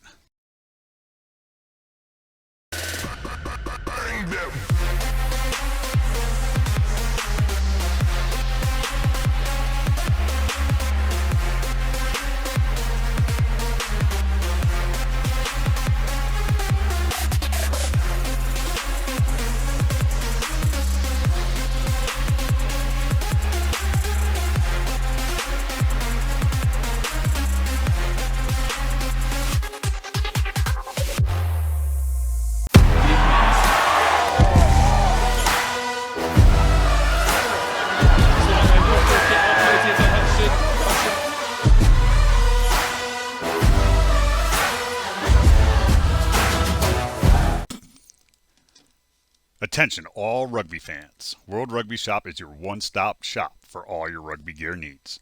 Whether you're a seasoned player or just starting out, World Rugby Shop offers an extensive selection of top quality gear and apparel to elevate your game. From jerseys and shorts to boots and accessories, we've got you covered. Visit us today to see why World Rugby Shop is your ultimate destination for everything rugby. Gear up today. A message from the rugby universe. America, get in the game! It's time the sleeping giant of rugby got off the sideline and into the action. But like all big jobs, you'll need the right tools. Go to worldrugbyshop.com for boots, jerseys, shorts, and scrum caps. Everything you'll need to rock and roll.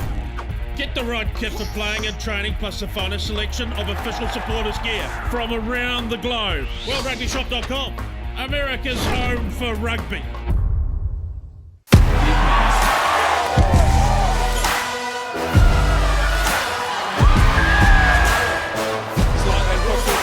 It's going to be the man who can celebrate now.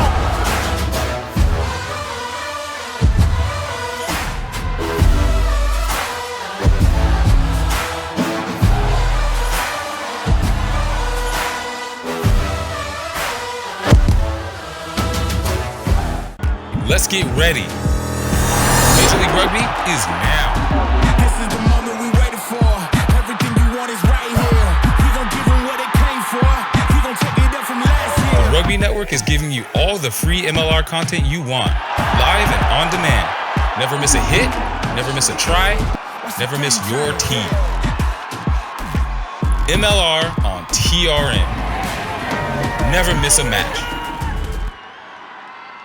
It's here and it's right for you, the rugby fans. It is the Fantasy League game for Major League Rugby, the only exclusive Fantasy League game for Major League Rugby globally.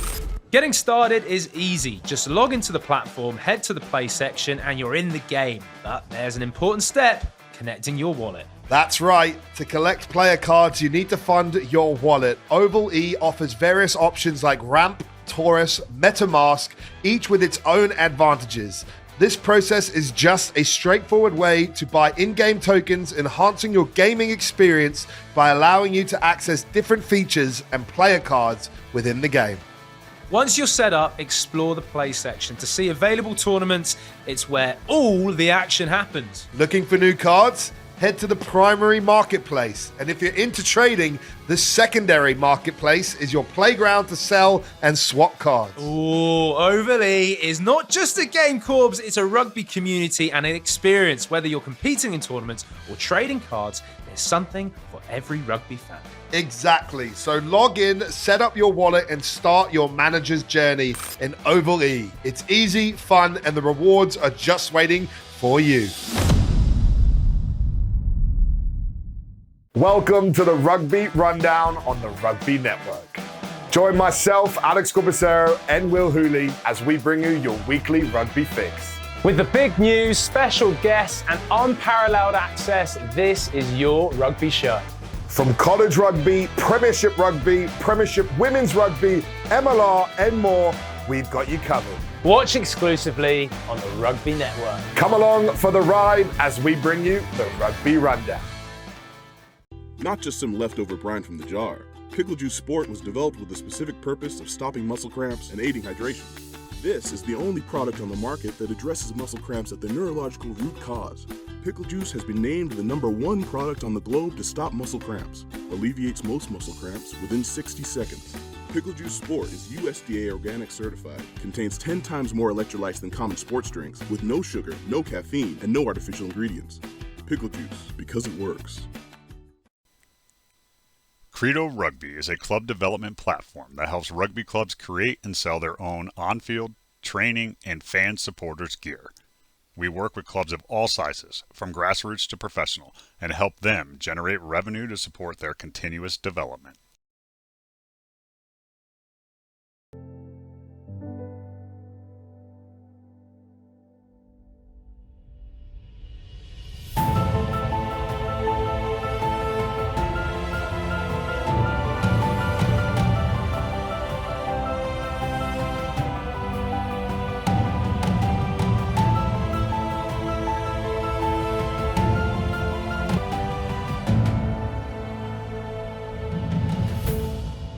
Welcome to the Rugby Rundown on the Rugby Network, as we bring you your weekly rugby fix. With the big news, special guests, and unparalleled access, this is your rugby show. Watch exclusively on the Rugby Network.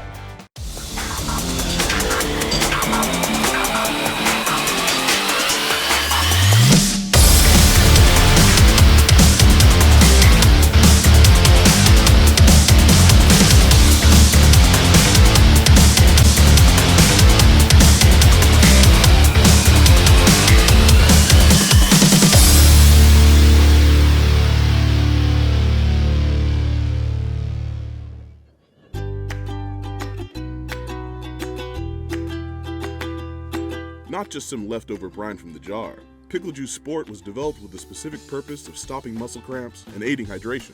Research has proven muscle cramps are a neurological phenomenon. This is the only product on the market that addresses muscle cramps at the neurological root cause. Other products try to treat the physiological trigger. Pickle Juice Sport alleviates most muscle cramps within 60 seconds.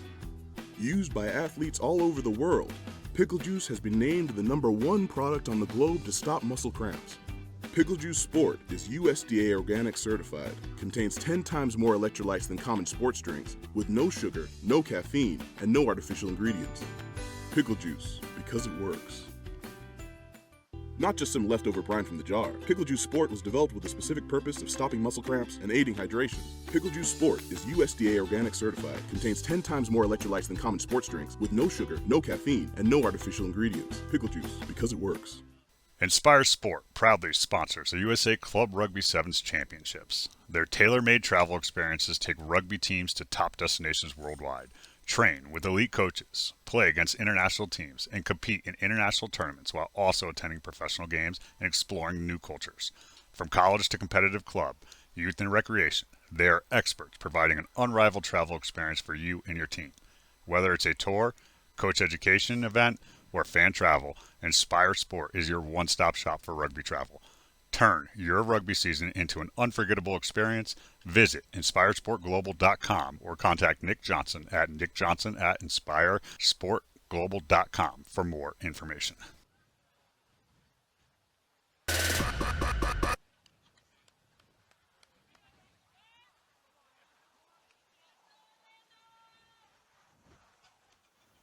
Welcome back, everyone. 2024 USA Club Sevens Rugby National Championships. Dave Ryan, Darian Lovelace, and our entire crew. Lance Cavanaugh will be pitch level as well. It's Orlando, East Palo Alto, Darian. So these sides have not fared well. Let's just call it what it is. The numbers aren't great for their first couple of matches.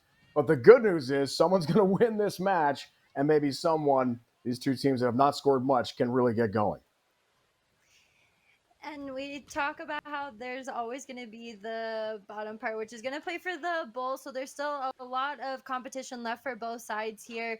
We talked earlier, though, about how Orlando came with a pretty short roster. They were only traveling with 10 players. And then East Palo Alto really only able to get one score on the board. So they haven't really had a lot of possession either. So both teams now, we'll see how creative they can get when they can actually have ball in hand and they're not starved of possession. And we'll kind of see how the games play out. They will have to play later on for the quarterfinals, seeing as how they're probably going to end up in the bottom of their pool for the bowl. But again, everything to play for here to kind of see will they be seeded later. The Razorhawks will receive the kickoff here from the Orlando Griffins. Razorhawks lost 38-5 to Chicago, the defending champs. Then to the Sirens 44-0. Orlando lost to Chicago 40-0, and then to the Sirens 55-0. So they're trying for their first try. First points of the tournament. Early pick, and it is dropped. Almost an opportunity for Orlando right out of the gate to make a pick 5 and get on the board. That would be something to have their first try, first points of the tournament come on a turnover like that. And we've seen it time and time again. The most that a lot of teams have scored off of have been off of those turnovers because it's unexpected and there's a lot of space available. We try our best to create it on attack, and whenever you leave those tiny little openings available, it can lead to disaster there. Orlando already showing a really harsh defense against such a strong and physical side in EAP. Feed. Scrum to the Razorhawks out of East Palo Alto, California. And the scrum penalty means right away here, quick toe tap and a chance for Orlando. McNeil trying to charge up pitch and maybe get some points. Will that be something for the Orlando side to finally get on the board? They've been close in a couple of matches to scoring, that is, not in the overall score of the match. That's taken away. Great aggressive play from East Palo Alto near the try line. That's a big turnover. Hard, strong tackle, Madeline Ross. Not too far from the shadow of the post near the try line. A lot of real estate to pick up here for East Palo Alto. That's the outside. Good sprint up pitch. One of the best they've had so far in the early going of the match. Good track down tackle from Ross. She had almost scored a moment ago for the Orlando side. Tanupo lives in San Francisco. Playing for the East Palo Alto side, the Bay Area. Forrester, Albury, California. Went to school at Fresno State. A little bit of real estate. Whoa, look at the physical play. Just the freight train run over. Tanupo still going with it. Looking to offload the last second before she's tackled. What an effort. Talk about physicality with an absolute bulldozer move. And bodies still strewn on the pitch after things got really physical there. Really physical is an understatement. That was violent coming in right at the line there. That's the physicality, though, that East Palo Alto is known for. We see Tanupo really just take advantage of the flat-footedness of the defense here. But McNeil just keeping that ginger snap on top. She does her best to stay relentless in the tackle, and it pays off well. It buys them just enough time to generate the turnover on Tanupo. The only problem is that they earn themselves pinned way down in this end. They've got about 95 meters to try and get some real estate out of here. It's going to take a lot of heart from Orlando. It was a really good tackle, but she also got smashed in the process. So that was a difficult play, but courageous defense to be sure to keep the try off the board. How about Tanupo with the stiff arms? We had two that were very physical that just about created a try. Orlando is loose. Here's a sprint up pitch for the Orlando side. And can it be finally? Perkins free. Lindsey Perkins will dot it down for the first time in the tournament. The Orlando Griffins have points on the board. That's got to feel good. For the Orlando side, it's a 5-0 match. First try for Orlando all day, and it's all thanks to Perkins. The last name rings true. She's always got something to kind of cook up there, and it's nice to finally see these teams generate the possession that they've wanted. Both teams haven't really had a whole lot of it throughout the tournament, so we're now starting to see what Orlando is capable of. They've got this ability to see the space around the offloads. They just weren't able to connect against a high pressure defense. We just see East Palo Alto sit back and they miss these tackles, the arm tackles. When they're not standing in front, they kind of don't do a good job of maintaining their feet in the tackle, and Perkins just hits the gap at such immense speed that it just doesn't leave much of an answer for East Palo Alto. So kudos to them for getting their first try of the day. Kickoff, Madeline Ross, the halfway line. Link Bauer will take it. San Luis Obispo resident, California. Offload, and against a powerful running up pitch across the halfway line for the East Palo Alto side. So what a try. That's got to feel so good for Perkins. Went to Cincinnati for school. She's a Bearcat and learned about the sport of rugby at an activity fair. You hear that so often. East Palo Alto with a move. Forrester has got some space, has got some speed, and she's going to get there into the try zone. She'll dot it down for 5. And that was Mackenzie some Forrester, the equalizer.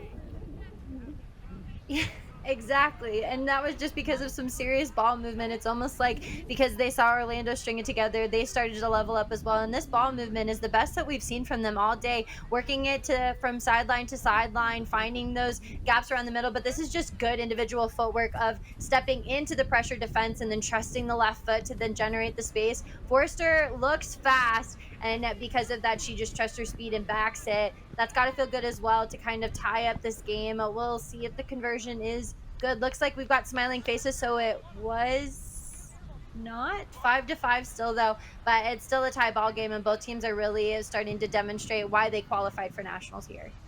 Yeah, exactly right. Even though they have had one-sided lopsided losses so far through a couple matches, that doesn't mean they're not very good sides. These are good teams to get this far. It's not easy to reach this point of the season. So Malia will kick off from Oahu. She attended Hawaii Manoa. That's a good bounce. And it comes right back to East Palo Alto side. Chance here up pitch. Charging.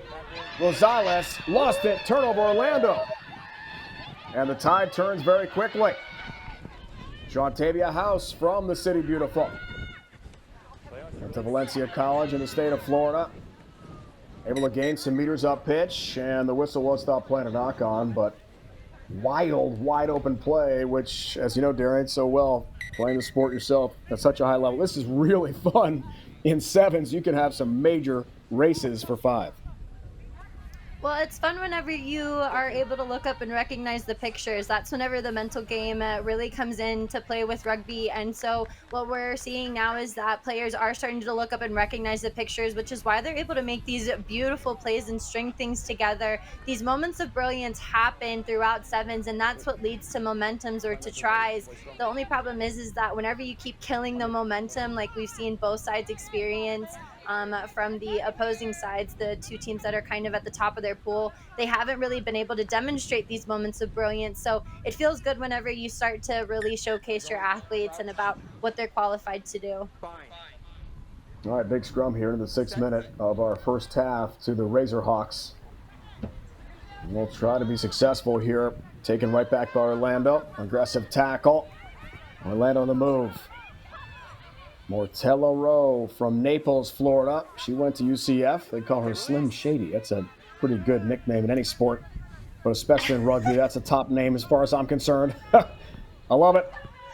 Orlando looking for a second try here. This is a side that have been outscored 55 and make that 95-0 in their first 2 matches. So to have points on the board and be this close in the waning moments of the first half has just got to be a huge jolt and really be a sense of relief for them. Turnover, though. Razorhawks take it with some room to maneuver and speed. Here they come up pitch.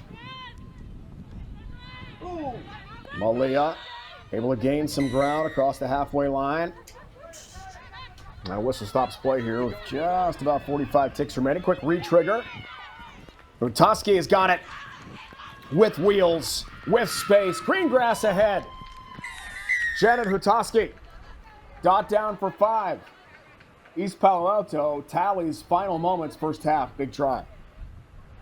Yeah, and the quickness of the turnovers in sevens, you've got to take advantage. And being this far down in the zone, to just look up and recognize that the space is available. It's genuinely just wide open for her. She had numbers on the outside, but that just forces the defense to feel like they have to go wide, which opens up those gaps in the middle. And just really taking advantage of the speed and the space, she does really well. It feels good to go into the half being up top, something that both teams aren't used to. So they're both going to be kind of vying for it. It's still only a try game between the two sides, but both teams are going to have to compete throughout the second half. Flag stayed down, as you saw, kick a little wide left to the posts to keep it 10-5. Conversion fails, but just a 1-score match. Almost complete with the first half of play here in Madison, Wisconsin. We have officially reached halftime, and we'll take a break as well. 10-5, EPA lead over Orlando, halfway home.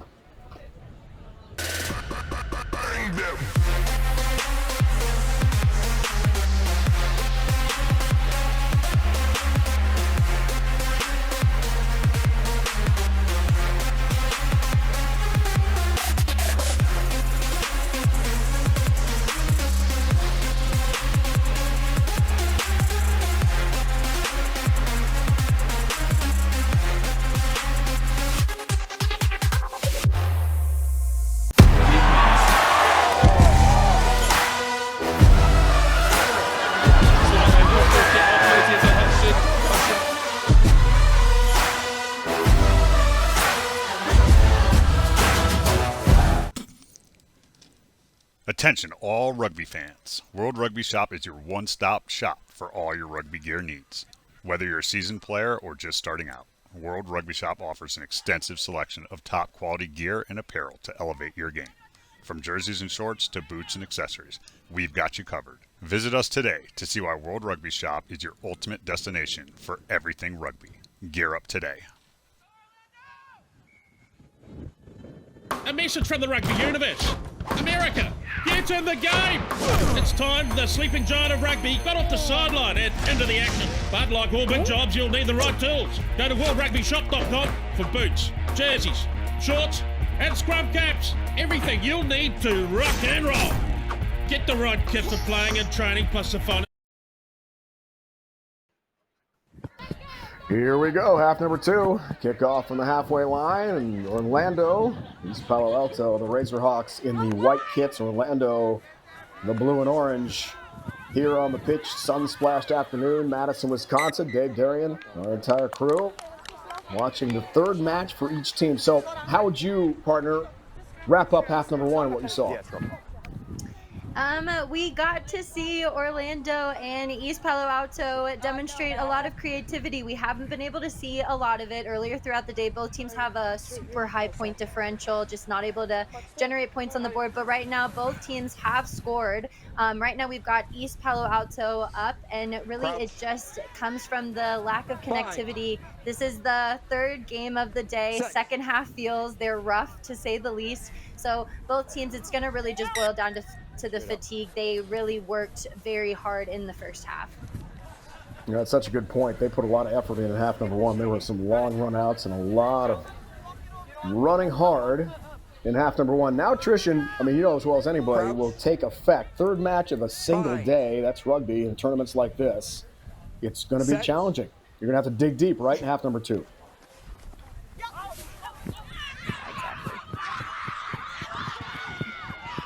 East Palo Alto with a run out. Bauer got free, found the ball, finds the try zone as well. An effort there from Perkins, the catcher, but it's too little too late.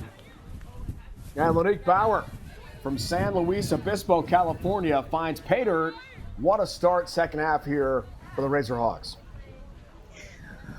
Wowzer to Bauer there. Just gets the fend on McNeil, generates the space, and then is just so quick around the corner there. She's just able to bow out of the contact really well and then get the go forward that they want. It'll feel good for East Palo Alto to get the first points on the board for the second half. They were successful in that in the first one as well. We talked about Orlando and how they don't have a lot of depth on the roster. Most of these players have had to play all minutes of all of the games, not really able to get a lot of rest. So fatigue will start to set in for the second half. But we'll see if Orlando's got the grit to rise up to the occasion against East Palo Alto, or if East Palo Alto will just continue to feed off of each other's creativity.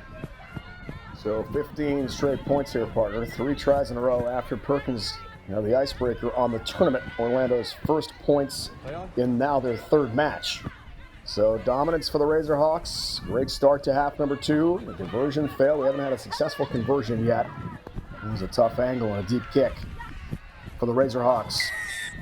3 different try scores. Forrester, Utoski, now Bauer have been able to dot it down for the Californians.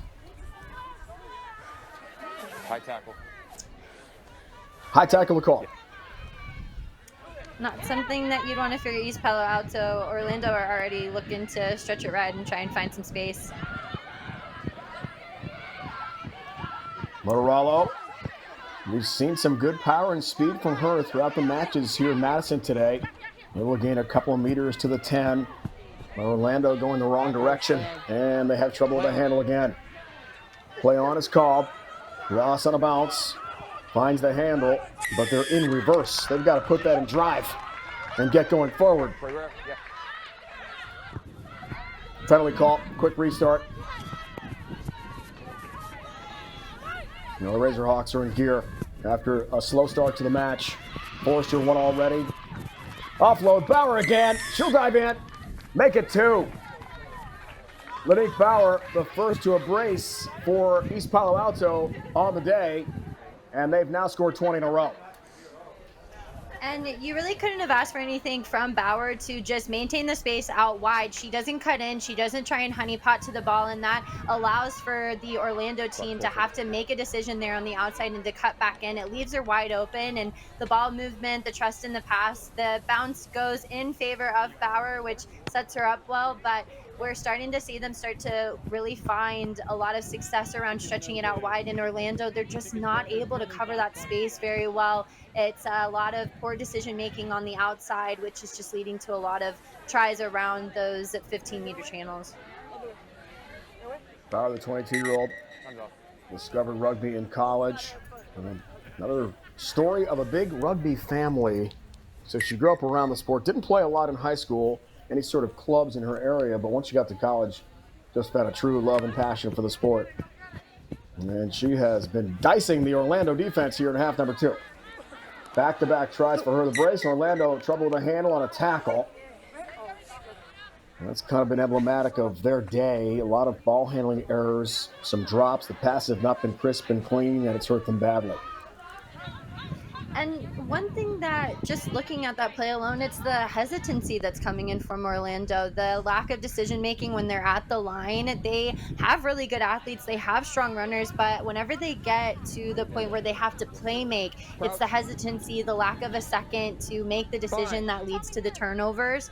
It just really kind of got showcased there whenever the lack of decision resulted in a knock-on. So EPA has a scrum again.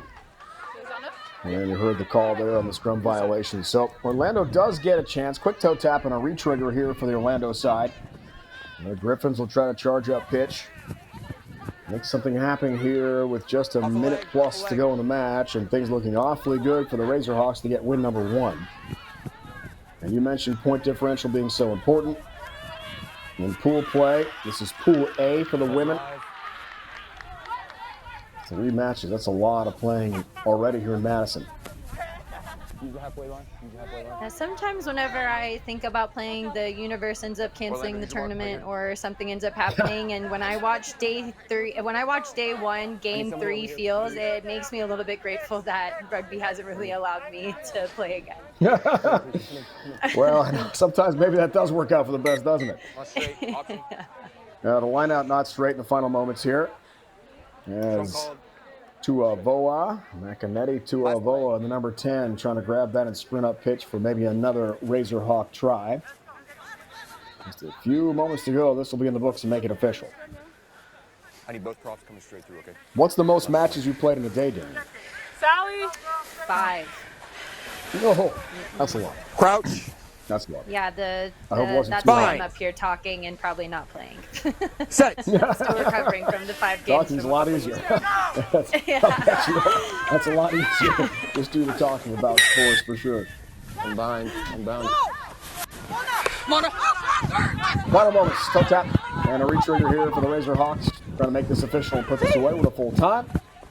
Offload, nicely done. Hutaski had 1 already. This one spills. Lost the handle. Play goes on. Forrester each have a try in the second half. 10-5 at halftime, but all Razorhawks in half number 2. Tuavoa with a nice dummy, a sprint up pitch, and she'll dot it down, reaches the try zone for yet another 5 on the board for the Razorhawks. What a second half for this side here today. Yeah, we finally got to see that West Coast vibe that East Palo Alto is kind of known for. They started to settle in really well and have the confidence. We saw a lot of hesitancy come in from Orlando, which is unfortunate for them. We saw moments of brilliance, but East Palo Alto definitely looked like the more well-connected and more intelligent team whenever it came to making decisions at the line. Yeah, that's well-connected. I think it's a very good description, Darian, no question. There's the final whistle to make this one official. So well played for the Razorhawks after a tough start. They take this one convincingly by 20 to get their first win of the tournament. And unfortunately for the Griffins, they have dropped now to 0-3. But there is one positive note. Perkins did score a try in the first half for their first points here in Madison.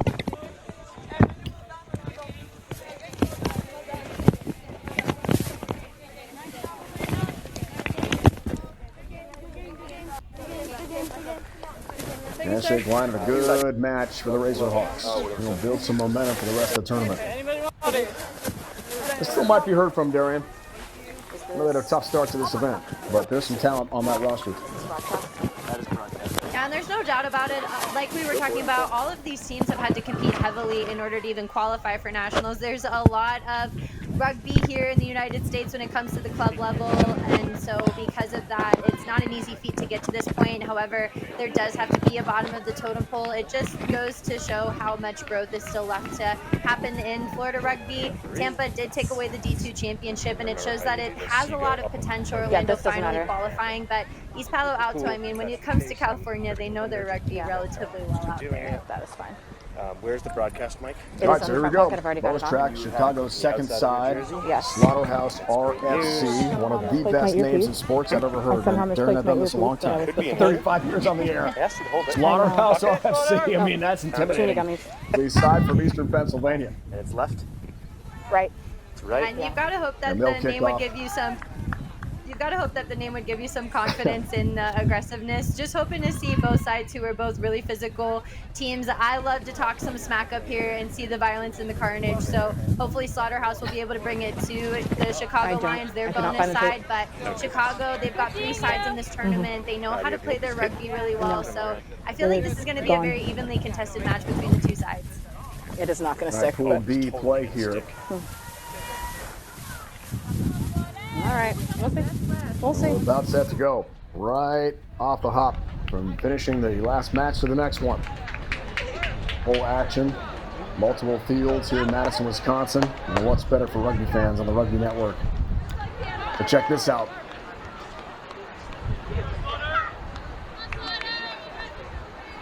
World-class talent, men's and women's side, no question. What's impressed you the most about the game, Darren, overall? I'm always in awe of the passion that rugby players have for them to train throughout the year and to be full functional humans outside of it. It's not easy, and then you see them come out here and be able to showcase and just show their passion through the sport. It's always really inspiring to see, especially coming off of an amazing performance by the women's rugby team in the Olympics. The fact that we're such diehard fans for the sport, and because we love it so much, we play it continuously. That to me is just the sugar on top of the cake.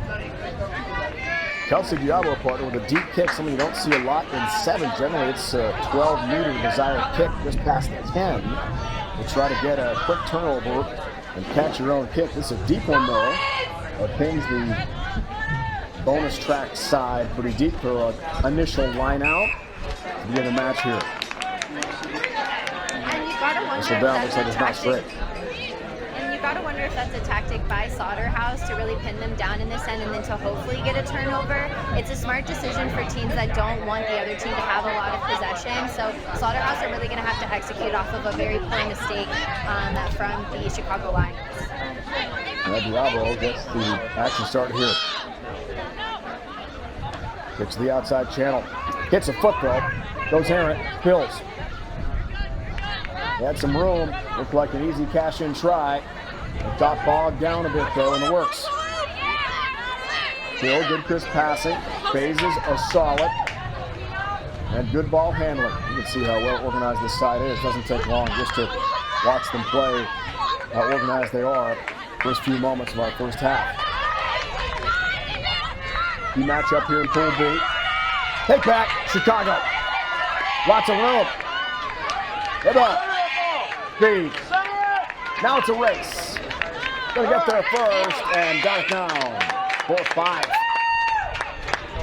Ball's on the grass, taken back so quickly by the Lions bonus track side. And then it's a race to Pater that Chicago wins pretty easily.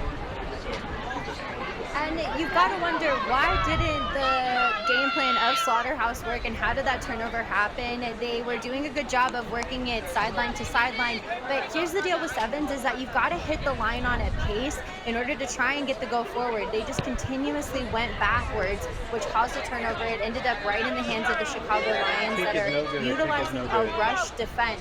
The only way that the draw and pass works is if you draw in a defender there. Just aimlessly passing just leads to a rush defense like Chicago is showing to just come up in the face and get the turnover. It's a quick reaction from them. We'll see it time and time again throughout the sevens tournament of quick tries off of turnovers. So 5-0, well deserved by the Chicago Lions. When Watson gets the try, 27 years old. She's from right here in Madison, Wisconsin. On a bounce, taken back. Murphy, fortuitous bounce. Chicago looking for back-to-back jacks here. to the 5. Driving toward the try line. Going right back on that perfect kick that caused the error from the Slaughterhouse side. Well, Chicago looking solid in the offensive end. Hillbell had her hands on it a moment ago before Watson grabbed it and charged up pitch for the try. And a knock-on is called. And you can hear on the sideline somebody yelling that it's sloppy play, and not to say that that was sloppy, it just wasn't very well connected. The draw and pass is an extremely important aspect of the Sevens game, but it's a very technical skill to be able to do that, even whenever you're in open play, but to say the least when you're right outside of your try zone. We call it white line fever for a reason. Once you get a taste for it, sometimes the skills go out the window. Just unfortunate for Chicago to put in all of that effort and then just suffer greatly from it, but it's going to take a lot for Slaughterhouse to get out of this end. Kelsey Diabo will put this into play here. The scrum to the Slaughterhouse side. Important deep in their own end. So Watson, the try scorer. Chicago bonus team. Good it upfield. We see a lot of kicking in the Sevens game. Unfortunately, Chicago boots that a bit. The play goes on. Not a spill. Watson, try score. Good offload. Nice cut. And some meters gained for Chicago inside the 10. Looking good again here. Germendi from Sacred Heart. She's only 19 years old, a student in college. Outstanding athlete for this bonus track side. A whistle will stop play with a knock-on call. Quick toe tap, quick trigger. Here comes Watson again. Scored once already. Late offload. And in for 5 to Chicago one more time. Kathleen Murphy got the perfect pass and knew exactly what to do with it. The dive for 5. Put 5 more points on the board here for the bonus side. Yeah, and that's really what you call making something out of nothing there. We saw the breakdown get extremely messy down on the bottom, but Watson recognizes that they're slow to react. It's an easy 2v1 there once she rounds the corner. The defense is trying to come across from Slaughterhouse, but they leave the last attacker just wide open. Murphy just has an easy walk and try there with a solid dive, which gets them the 5 points that they need. It just looks like Slaughterhouse just haven't had any possession much for the beginning of this first half. Chicago Lions, the bonus side, just really starving them of possession, and it goes to show that's why they're the only ones right now on the point on the scoreboard. And we heard some cheering, Parter, because a successful conversion has happened. That's always good news. Good kick for 2 more. Yeah, exactly. So Murphy tallies for the second here for the bonus track side after Watson had the icebreaker here for Chicago. Double on the kick. Going right back to Chicago, Torres Brown. Trying to take advantage of the mistake. Here's the offload to the outside. Guess who's got it? Murphy a moment ago scoring just at the last second. They have a mishandle when it looked like they were charging in for yet another score. Yeah, and that just all started from, we call it the coach's killer, off of the restart. You've got to get possession. Really, each side is only entitled to about 3 to 4 possessions per half, right? So whenever you get the kickoff, you have to make sure that you retain that possession well, and then you start going to work. Unfortunately, off of that quick loss, it just goes right back into the hands of Chicago. And then unfortunately for Chicago, they end up dunking it on about 5 meters outside of their try zone. They were just about to score and convert. Diabo, you see the violation on the scrum. Trying to put it in here for the Slaughterhouse side from Eastern Pennsylvania. Diabo hails from Poconos, PA. Went to Westchester University in the Philly area. 7 years of rugby experience. Plenty of talent, both sides, and the rosters are chock full of that. We're seeing the Chicago team so well coached, clearly great execution. We talked about how cerebral they are. And connected, that's a good word. I cover a lot of college basketball. You hear that a lot with really good teams, well-coached teams being connected. Nice intercept on the line-out. Still trying to find the handle and charge up pitch, but that goes to the grass surface as well. And the connection comes from the culture that teams have cultivated. We see Chicago, they have a very strong culture there in their city alone, right? They've got the They've got an MLR team. They've got 3 sides entered into this. They've got a good, sound culture. Slaughterhouse is pretty fresh into this tournament. We're just going to have to keep building on the connection as to what got them there, and then just continue to kind of vibe off of that. We're going to see a double whistle, though, so we'll have to see what the convo is about whenever it comes to that scrum. Chicago Hounds, Major League Rugby, you're talking about them. Year 2, made it all the way to the Eastern Conference Final. Lost to the eventual Shield winners, New England. In Quincy, Massachusetts. Got to make sure you say that right, Darian. If you say Quincy around someone from that area, they will correct you quickly. Quincy, like it's a Z. It's just about as illegal as putting tomatoes in your clam chowder. It's not allowed. You've got to say the Boston things right. Especially in Boston. You get in serious trouble. That might be a crime. All right, taken back here by the Slaughterhouse team. And we're at extra time, full time in half number 1. See if they can get up pitch, get toward the halfway line. Really nice tackle though. Torres Brown from Greenwich, Connecticut gets physical. Excellent takedown. Perfect form on her tackle. It's pretty clear watching this Lions side. They have got a lot of talent. You don't really see a lot of problems with their play on the pitch, at least today. And this is the second match I've seen them. A lot of holes in their attack.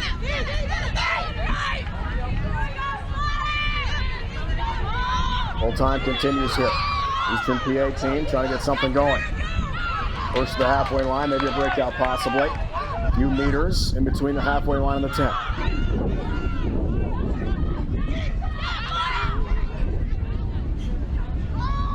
10. Take back to the rugby.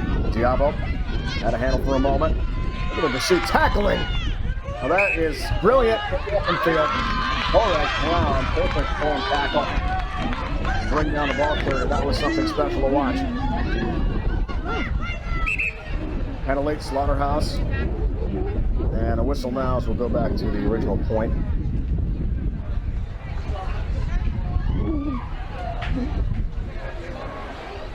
Simply have a player down there for Slaughter.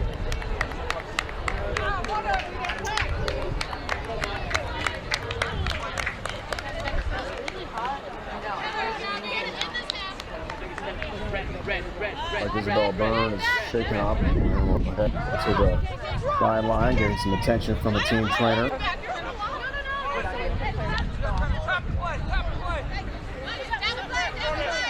Good to see you're walking off, but it is unfortunate whenever you end up having to be taken off by the only people that can tell us that we can't play rugby, and that's our athletic training team.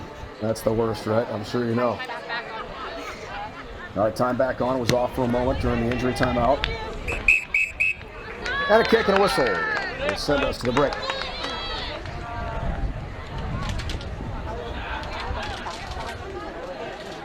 $12-0 the score. The Chicago Lions bonus track side, impressive halfway home with a couple of tries and a conversion kick and a lead at halftime here in Madison, Wisconsin. A message from the rugby universe. America, get in the game! It's time the sleeping giant of rugby got off the sideline and into the action. But like all big jobs, you'll need the right tools. Go to worldrugbyshop.com for boots, jerseys, shorts, and scrum caps. Everything you'll need to rock and roll. Get the right kit for playing and training, plus the finest selection of official supporters gear from around the globe. worldrugbyshop.com, America's home for rugby.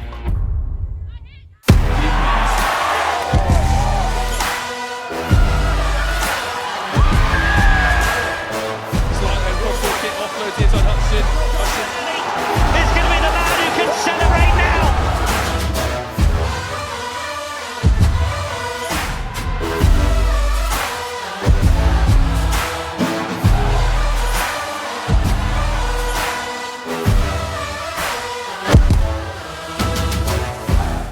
Let's get ready. Major League Rugby is now. This is the moment we waited for. Everything you want is right here. We gon' give them what they came for. We gon' take it up from last year. The Rugby Network is giving you all the free MLR content you want, live and on demand. Never miss a hit, never miss a try, never miss your team. MLR on TRN. Never miss a match. It's here and it's right for you, the rugby fans. It is the Fantasy League game for Major League Rugby. The only exclusive Fantasy League game for Major League Rugby globally. Getting started is easy. Just log into the platform, head to the play section, and you're in the game. But there's an important step, connecting your wallet. That's right. To collect player cards, you need to fund your wallet. Oval E offers various options like Ramp, Taurus, MetaMask, each with its own advantages. This process is just a straightforward way to buy in-game tokens, enhancing your gaming experience by allowing you to access different features and player cards within the game. Once you're set up, explore the play section to see available tournaments. It's where it's here and it's right for you.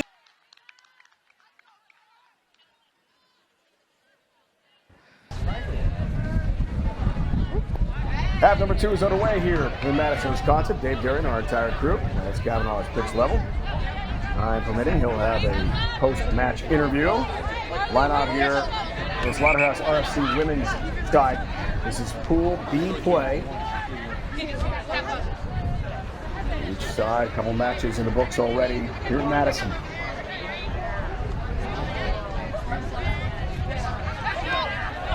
Line out to Kelsey Diabo. Line-out success, they are rare in sevens, is really important. Take back, the Chicago side, bonus track.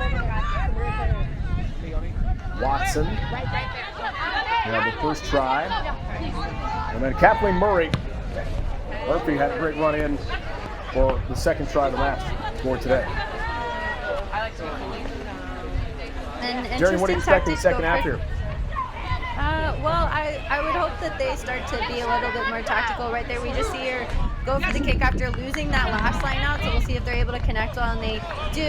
We just really want to start seeing Slaughterhouse kind of build that connectivity and that creativity. Chicago Lions had a lot to say and starved them of a lot of possession in that first half. That's a good set piece. The line out was solid.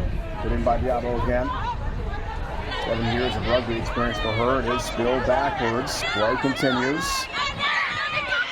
And the Slaughterhouse trying to gain some meters to the halfway line. High tackle.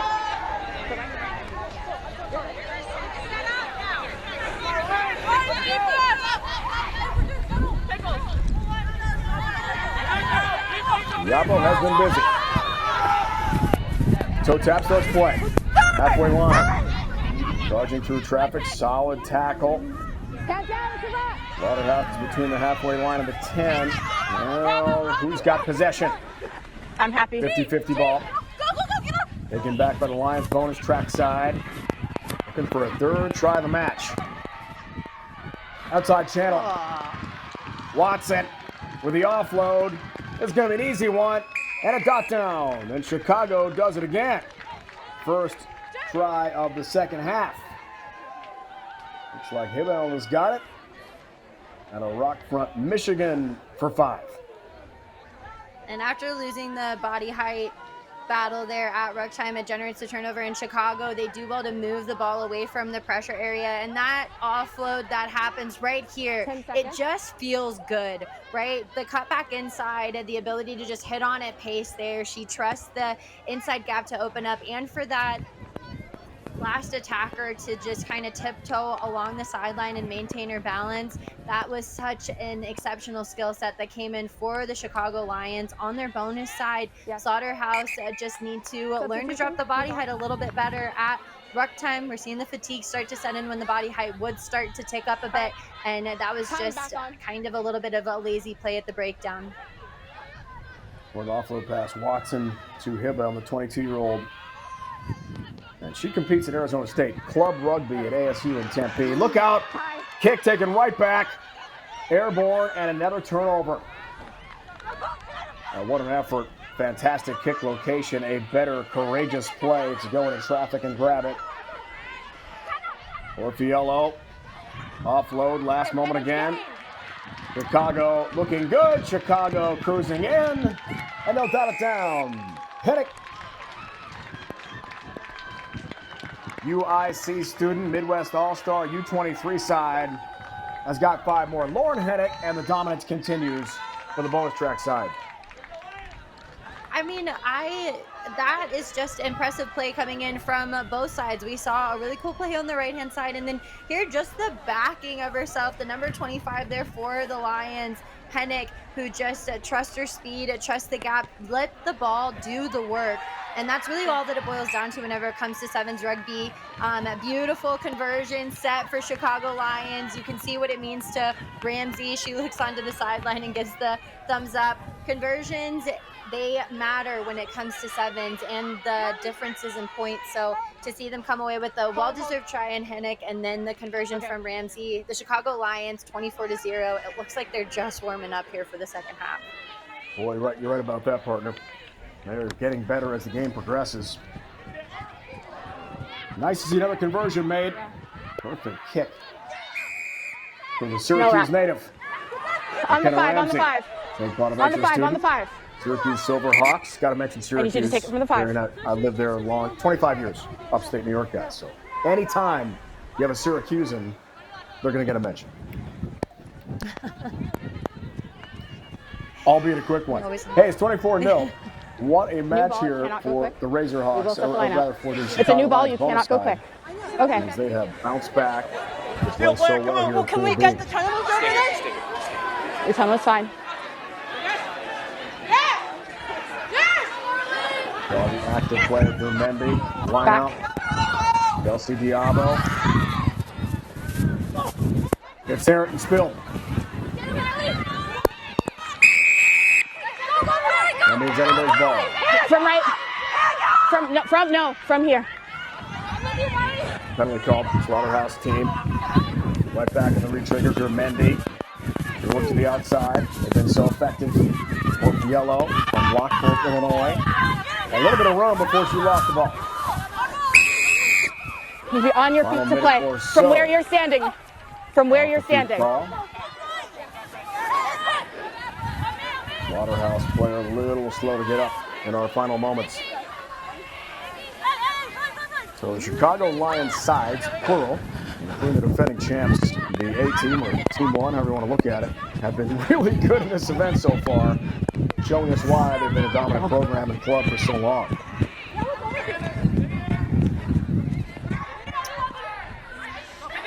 Taken back by Murphy, Lewis University, and Park, Illinois. He's had 3 Midwest Thunderbird Tour appearances. Older sister played at Missouri, another family tradition for them. Taken back by Hennick. 1 try for already in what's been a dominant second half for the Chicago side. Penalty Slaughterhouse again. Not rolling away. Hennick takes it. Sorry. Jets up pitch. Gets toward the 5.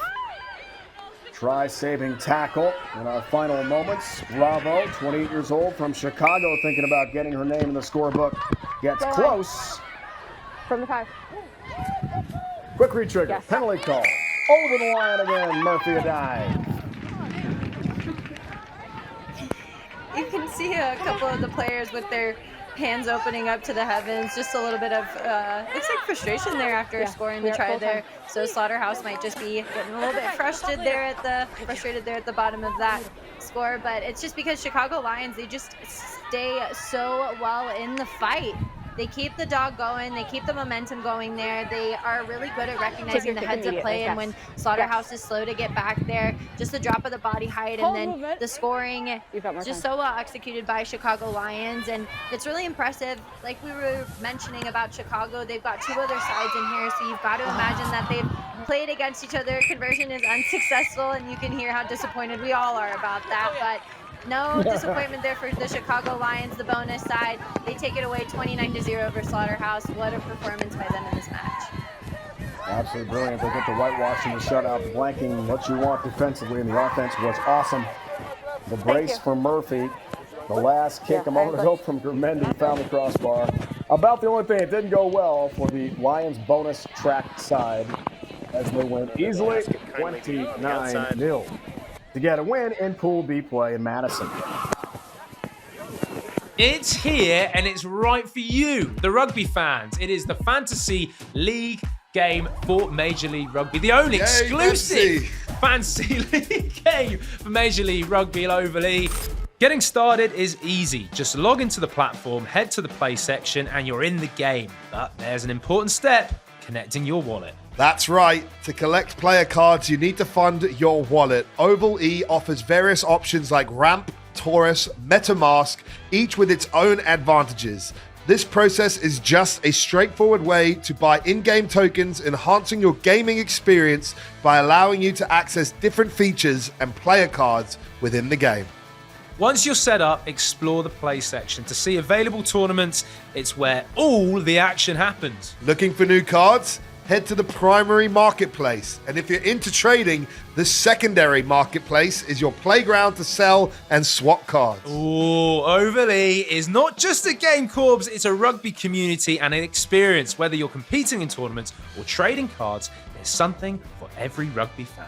Exactly. So log in, set up your wallet, and start your manager's journey in Oval E. It's easy, fun, and the rewards. All right, welcome back. Ben Holden here with you now. Darian Lovelace. Darian, a shutout in the match that you just called. So we'll see if we get a little more competitive match here in this one. Slaughterhouse and bonus track played in the last match.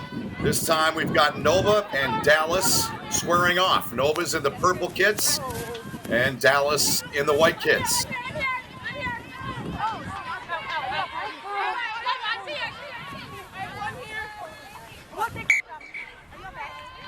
You all right, honey? She just landed on the ball. It's just awkward. Yeah.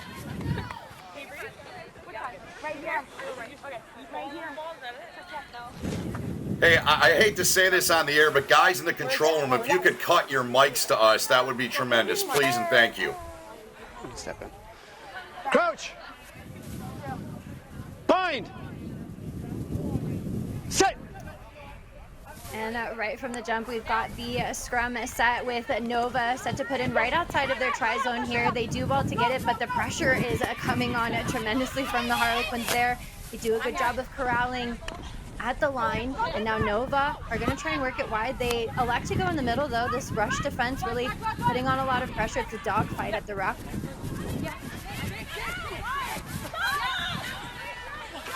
Tackles there, out white. Play to the back now into the hands of Tanya Gauss. Work it outside. Nice ball there, and they're going to get 5 out of this. There it is. The dot down and the first points in the match, courtesy of Nova. And Nova are fresh off of a big win. They won the D115s championship earlier this year, so they've got that mindset of 15s. We saw them kind of end up not in favor. They've got 2 losses to the name, but it's nice to see them finally be able to get some points on the board here early on against the Harlequins. Harlequins also coming off of 2 losses for the day as well, so each team is going to really the conversion, be competing heavily. No good there, so it stays 5-0. So everybody playing multiple matches here today, Darian. Both these sides have played and getting another look here at both of them. Boys, ball boys, get off the pitch. Oh no. Jeez. Time's back on. Ball boys not allowed.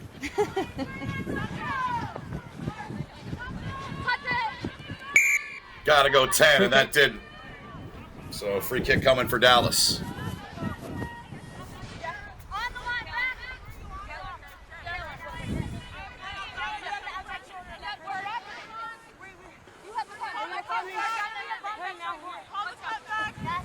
Said free kick, and Dallas now will try to work their way down the pitch, but they turn it over and throw it away, an unforced error there.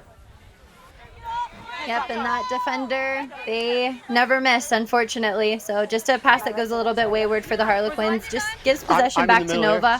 Not something that not something that you'd want if you're from Dallas. Nova here with the line out. 42 French toast.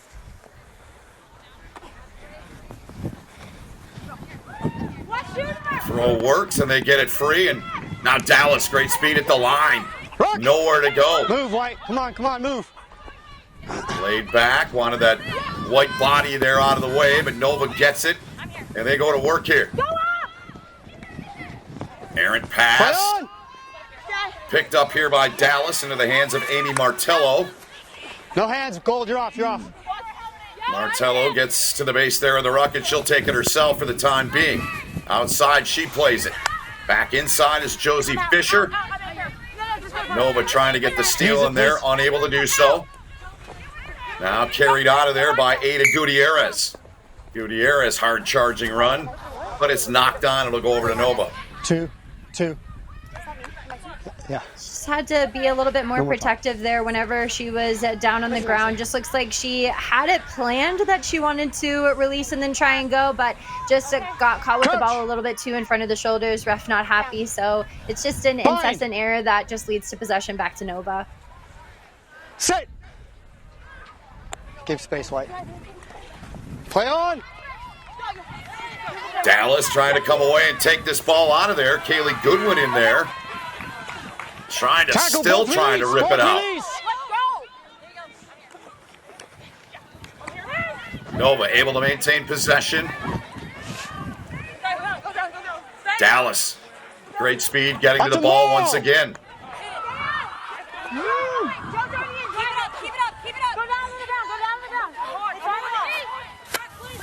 Ball is available. Advantage here. Nova getting it free. For the whistle. And there's the call. And the smart thing if you were Harlequin off of that maul would have been to just kind of stifle the ball. The maul was called, but they kind of all rolled away. Struggle we've got here. Yeah, exactly, between the two sides, for sure.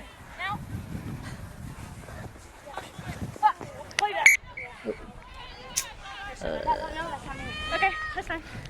We'll give it back. Just an unfortunate error there. Not common for the Nova Johnson. She was pretty instrumental in the D1 women's side winning earlier this year. Just an unfortunate error. Bind. Set. Ball's out. Dallas out of there with it. Offload attempt, mishandled there into the hands of Martello. Final minute or thereabouts here in the half. Here comes Dallas. Looking to get this match level or take the lead. Good ball outside. Can they get to the corner? Inside of the 5, the ground they go. No. Time's off. Starts high, always high. Someone right here. Yeah, just no mitigation there from that last defender to kind of drop the body height. So she's going to have to sit for 2, and Dallas is already off to the races. The restart. Martello started it. And Dallas getting that one into the try-zone and down. Destiny Corrales puts it away here in the final minute of the half. The Harlequins, it's got to feel good if you're on that side just to be able to punch in the final 5 here. Before going into the half, a tie ball game always feels good so that both teams can go back and regroup and kind of talk shop. So we'll have to make do with this tie ball game. Somebody's got to come away with it, but both sides are really just going to have to dig deep. Game 3, second half, it's going to be a rough one. The conversion kick is short. So we are deadlocked here at 5 apiece here as we've reached the halftime break. We'll step aside and come back with the second half right after this.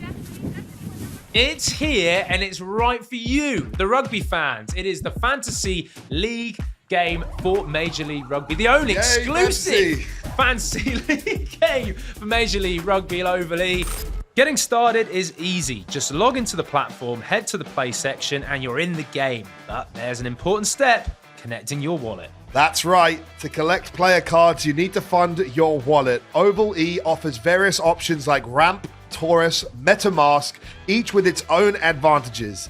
This process is just a straightforward way to buy in-game tokens, enhancing your gaming experience by allowing you to access different features and player cards within the game. Once you're set up, explore the play section. To see available tournaments, it's where all the action happens. Looking for new cards? Head to the primary marketplace. And if you're into trading, the secondary marketplace is your playground to sell and swap cards. Ooh, Overly is not just a game, Corbs, it's a rugby community and an experience. Whether you're competing in tournaments or trading cards, there's something for every rugby fan. Exactly. So log in, set up your wallet, and start your manager's journey in Oval E. It's easy, fun, and the rewards are just waiting for you. Welcome to the Rugby Rundown on the Rugby Network.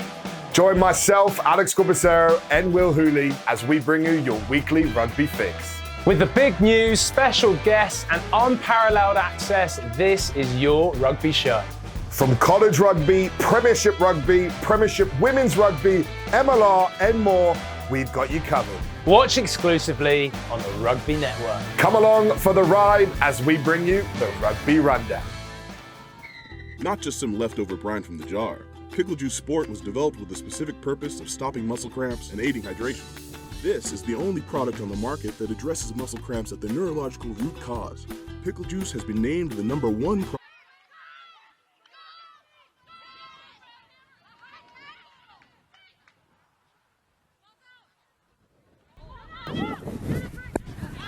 Let us through.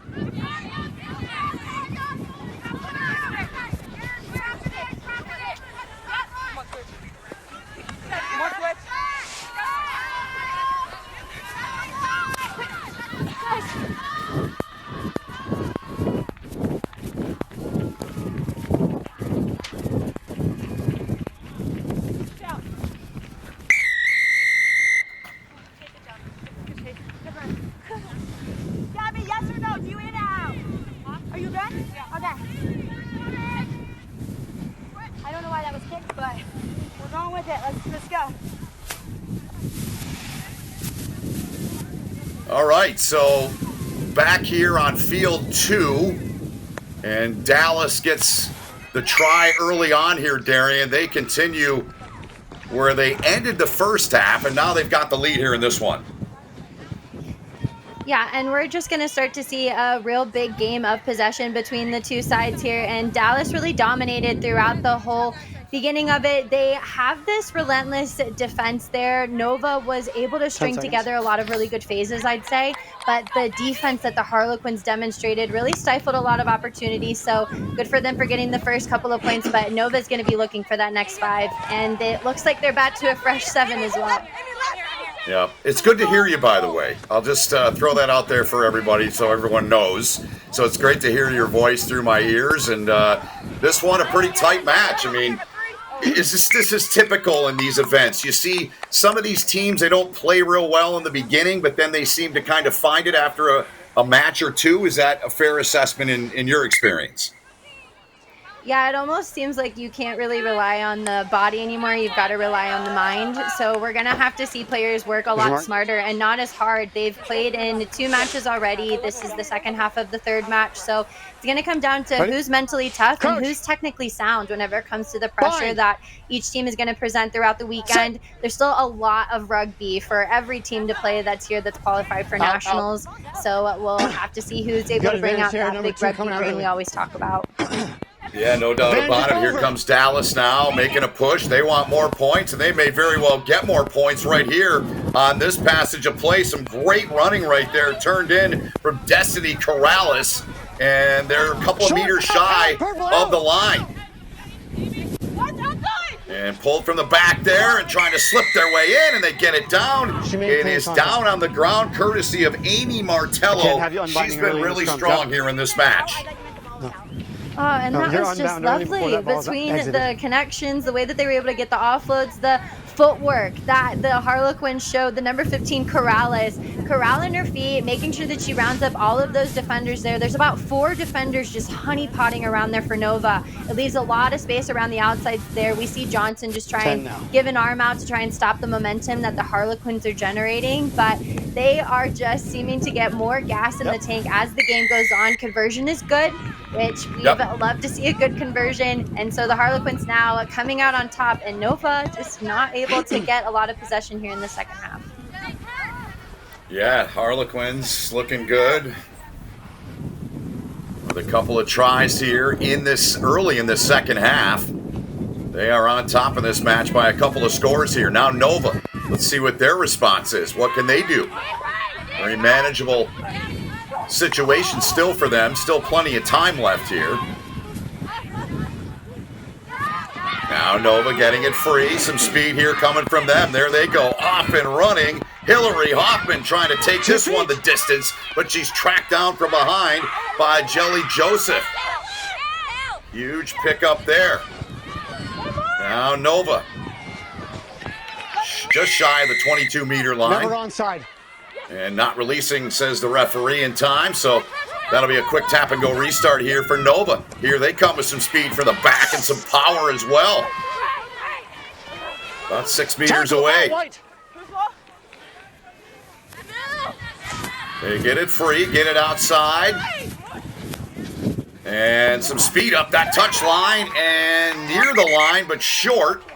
Time's off. And looks like time will go off here. I have good grounding for me.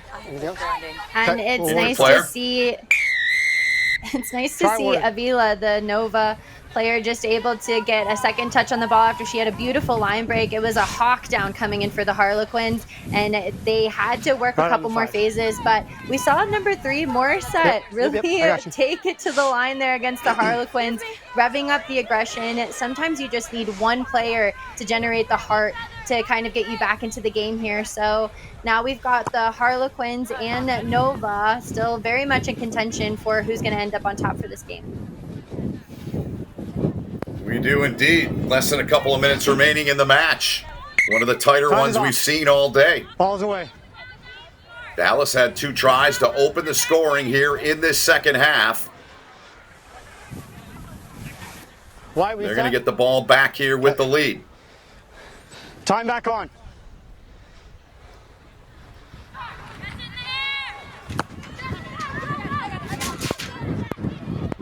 Dallas can't come away with it. Knocked back by Nova, but Dallas able to get there and get to it.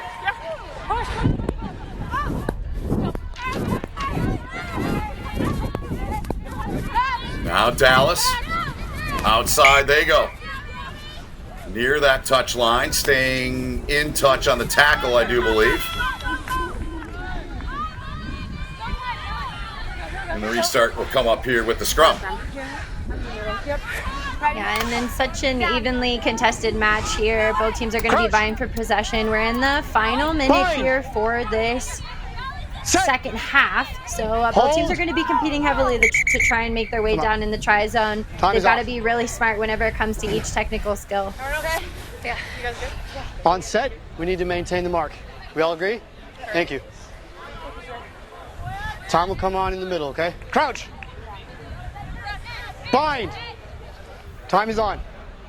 Set. Now Nova going to work. Into the hands there of Vila. She gets rid of it. Now she gets it back. She can scoot. We saw her earlier. Good run from her. They get it free from the back there. Now all the way up near the halfway line. They'll try to come with a little bit of speed here. You're fine. She's got to roll. Work. Ball against Dallas there. Now Nova once again into the hands of Avila. Played free, now into the middle of the park. Ball into the hands of Dallas now. And they've got it. It's Joseph with it. She dives and gets rid of the ball just in time. And Dallas does that. And Dallas walks away here, Darian, with the win. Good job. And that was a well-fought win. We went into the first half with a tie ball game. We said that both teams were going to have to go back and regroup and talk shop, and we just saw the Harlequins really come out, all guns firing, true to Texas from the Dallas side. So we just saw Nova kind of start to get a little laissez-faire, just not able to connect well. So they walk away with the win, and that's got to feel really good for them, seeing as how they have been 0-2 for the day. Yeah, much needed, no doubt about it. No, I can't. I gotta Dallas play. gets the victory. And we'll step aside and come back with more, including our next match right after this. Not just some leftover brine from the jar. Pickle Juice Sport was developed with the specific purpose of stopping muscle cramps and aiding hydration. This is the only product on the market that addresses muscle cramps at the neurological root cause. Pickle Juice has been named the #1 product on the globe to stop muscle cramps. Alleviates most muscle cramps within 60 seconds. Pickle Juice Sport is USDA organic certified, contains 10 times more electrolytes than common sports drinks, with no sugar, no caffeine, and no artificial ingredients. Pickle Juice, because it works. Credo Rugby is a club development platform that helps rugby clubs create and sell their own on-field, training, and fan supporters gear. We work with clubs of all sizes, from grassroots to professional, and help them generate revenue to support their continuous development.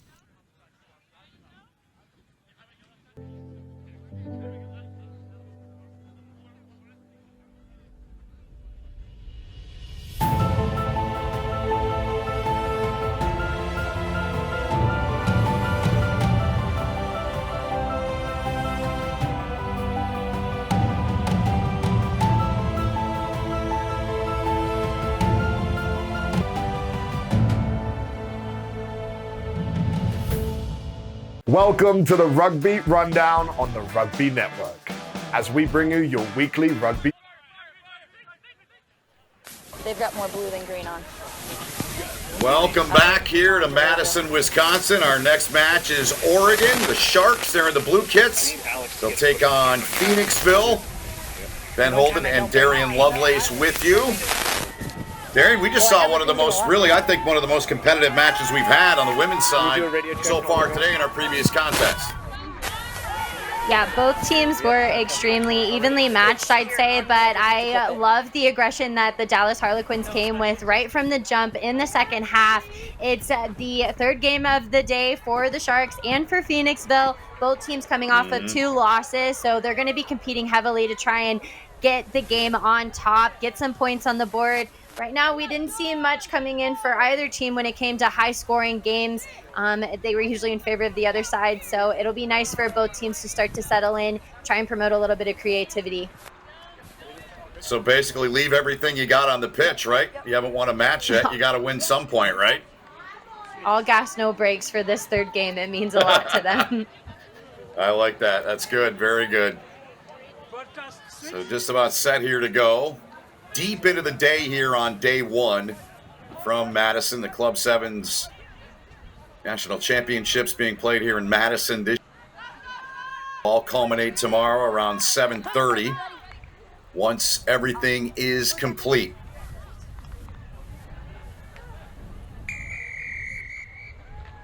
Oregon to kick it away here to Phoenixville. Phoenixville, they're out of Pennsylvania.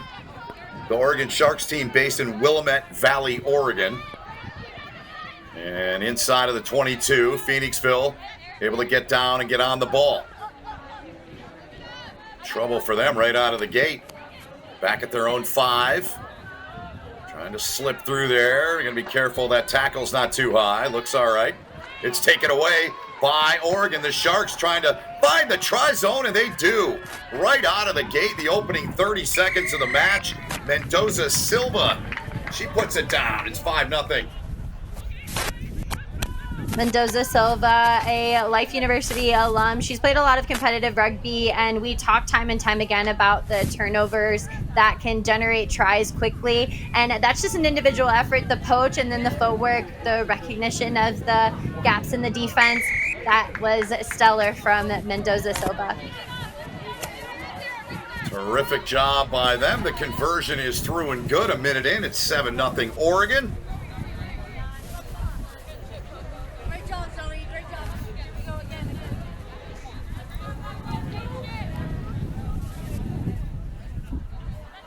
See in the distance there, some players getting loose, getting warmed up. Rugby all day for the 2 days here in Madison. Plenty of it. Quick is off. Quick is off. Quick is off. Yeah. Hey, here and here. Tunnel, here and here. Here and here. Yep. Phoenixville with the lineup. Up and down they go, and they've got it.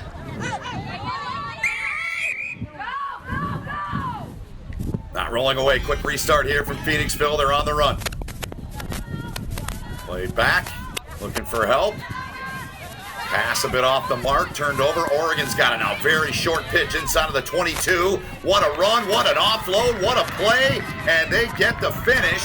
And the Sharks, with 2 tries here early on in this one, extend the lead. It's 12-0.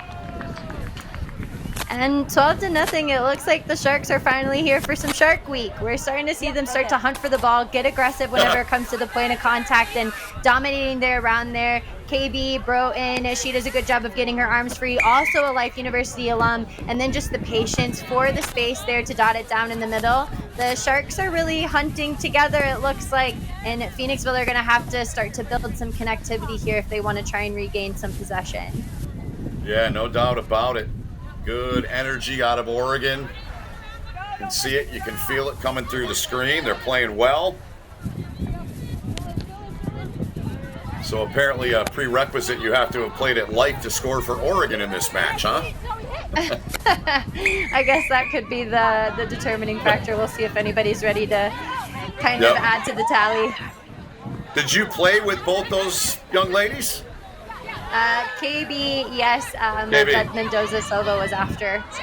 I have also played with Farias, who just did that beautiful offload for PR7. So they've got a lot of good ball handlers here in the Sharks. But sometimes, and we saw it kind of in the last matches, it's just the rush of it and then the lack of support that kind of comes. These playmakers like Caitlin Broughton and Farias are just really good about getting the space, but they have to have people to run off of them that are ready for the ball, and they just haven't been able to connect well with the rest of their team throughout the week, throughout the day. Yeah.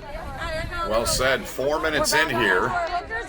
2 converted tries from Oregon. They're on top 14-0. As Darian said, both these sides looking for their first wins here on day 1. Phoenixville scrum here, but Oregon does the job again, giving themselves a very, very favorable platform to work from. Short pitch, trying to break a tackle, offload, there it is. Well done, outside ball. They're on their way to scoring once again. And Erin Broughton, she puts it down.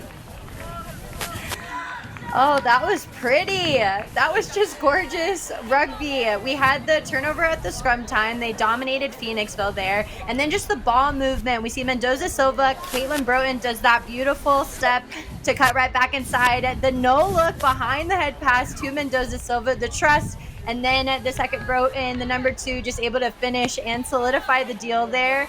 The creativity we talked about that's being offered to the Oregon Sharks really showcases why they made it here to Nationals. They've worked really hard, and so it's nice to see them get some points on the board. But Phoenixville, they're going to have to rally 29-0 and 5 minutes gone here in the first half.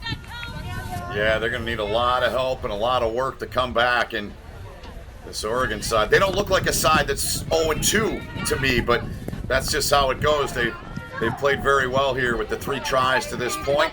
And as the kick finds touch there on the near side. I mean, both Phoenixville and the Sharks have had to play against Phoenix from Florida, and then Chicago North Shore. Chicago North Shore, well known, they won it last year, so they're the defending champions. And then Phoenix, just a solid side that always makes its way into nationals. So this is not an easy pool for either of the 2 sides, but sometimes it just takes 3 games for a side to settle in, and it's unfortunate for the Sharks that they'll end up on the bottom of the totem pole, but nice for them to break out. Yeah, they look very good here in this match. Phoenixville now trying to get something brewing here in the final minute of this first half. Good effort over there.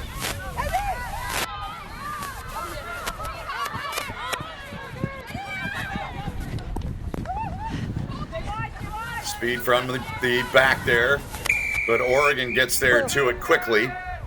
Penalty called against Oregon. They didn't roll away in time. Final half minute here in the half now. Phoenixville, they look for support. They find the runner. And again, Oregon, man, they've been really good that part of the game. leaving it all out there. Offload there, completed. Now Phoenixville, the carry there from Lindsay Alabak. It's like a knock-on called. And that just hurts if you're Phoenixville. The disappointment, they haven't had the ball much, and then when they do have it, they were able to string together really good phases, get about 30 meters worth of space, something that they're not used to, but then just that last bit, the fatigue setting in after a long string of play, it leads to a knock-on, so the Sharks now get possession back, and you see that Mendoza Silva, she's ripe and ready for it. On the scoreboard, one of the 3 tries for Oregon here in the match. They lead 21-0. Heads did not come in on set. Okay. We're gonna reset that. Make sure we're getting. Yeah, I wasn't. Oh, I'm sorry. Okay. Come this side here. And crouch. No, it's okay. Oh, God. Oh, sorry. Set. Driving up. So a call going against Phoenixville. Oregon, quick start on the restart. They would like to try to get down the pitch and get more points here before we hit halftime in the break. Good job keeping those legs going. Good offload there. And another nice offload outside to Aaron Broughton. She's got a try already. Carrying the defender with her, about 10 meters from the line she goes.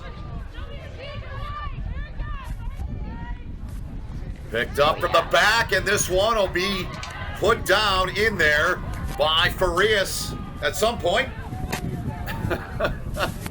He's taking a that's just disrespectful. Right?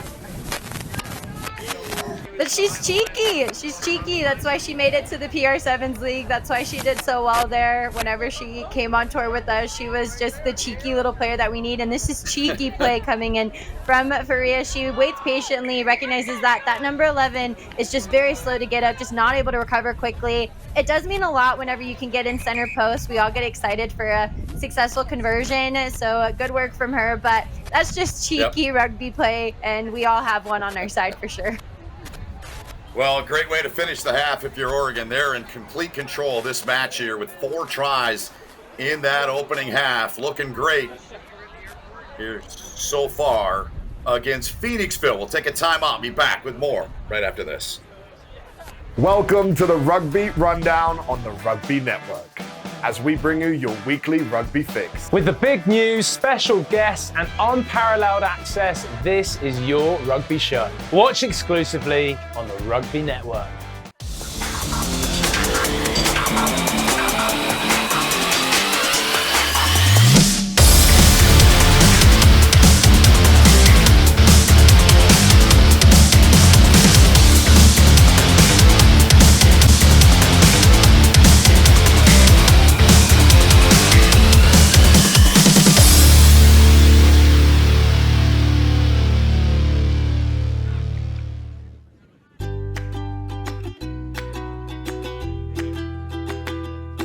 Not just some leftover brine from the jar. Pickle Juice Sport was developed with the specific purpose of stopping muscle cramps and aiding hydration. Research has proven muscle cramps are a neurological phenomenon. This is the only product on the market that addresses muscle cramps at the neurological root cause. Other products try to treat the physiological trigger. Pickle Juice Sport alleviates most muscle cramps within 60 seconds. Used by athletes all over the world, Pickle Juice has been named the #1 product on the globe to stop muscle cramps. Pickle Juice Sport is USDA organic certified, contains 10 times more electrolytes than common sports drinks, with no sugar, no caffeine, and no artificial ingredients. Pickle Juice. Welcome back to Madison, Wisconsin. Ben Holden, Darian Lovelace, and our crew, and it's this one, Darian, the side in the blue kits, the Oregon Sharks. It's been their match. They've looked really good. Their third opportunity to play here on day one. Yeah, we finally saw the Oregon Sharks just able to settle in. They have a really tough pool. They lost to Phoenix and they also lost to Chicago North Shore, so it hasn't been easy for them, but we're just starting to see the players that really love the space, getting it open. Farias, Mendoza Silva, Broughton, they've been instrumental in this match, so we'll see if Phoenixville can kind of rise to the occasion. 0 to 28 is a heavy feat, but we'll see if they can rise up. Yeah, with 7 minutes of game action, it certainly is a heavy feat. We got an injured player down for Phoenixville that was down for a little bit there. I believe that's Lindsay Alabach, number 15. I'm sure we'll get a look back here, Darian, when we can, at possibly what happened to her here. Unless you saw it live, I didn't. Looks like she just got caught up a little bit underneath the point of contact after that. Unfortunately, we just can't see it, but it looks like she might have gotten the wind knocked out of her. She reached for the chest, so hopefully she'll be up and moving. With rugby players, it's always a good sign whenever they're, looking up and moving their head around and stuff. So it's good to see her still able to kind of talk to our wonderful medical team. Yeah, I'm always amazed at the toughness that these women and the men play this sport with. I mean, to me, it's like no other sport. It really is. I have the ultimate and the utmost respect for it. It's just incredible, and it's very impressive and certainly motivating. Yeah, when I'm watching Game 3, it definitely doesn't make me super excited to get back on there. Looks like she might have taken a knock to the nose. Yeah. So a bomb to the schnoz, unfortunately. But knowing us rugby players, she'll be back here soon. Yeah. A tough breed, a breed like no other. So a scrum here coming for Oregon. They're in absolute control of this one, 28-0. Here in the first couple of minutes here of this second half.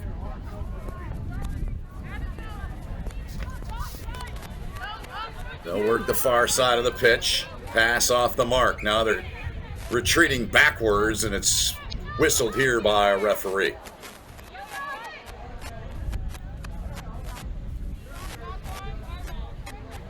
Yep, knock on was called against Phoenixville.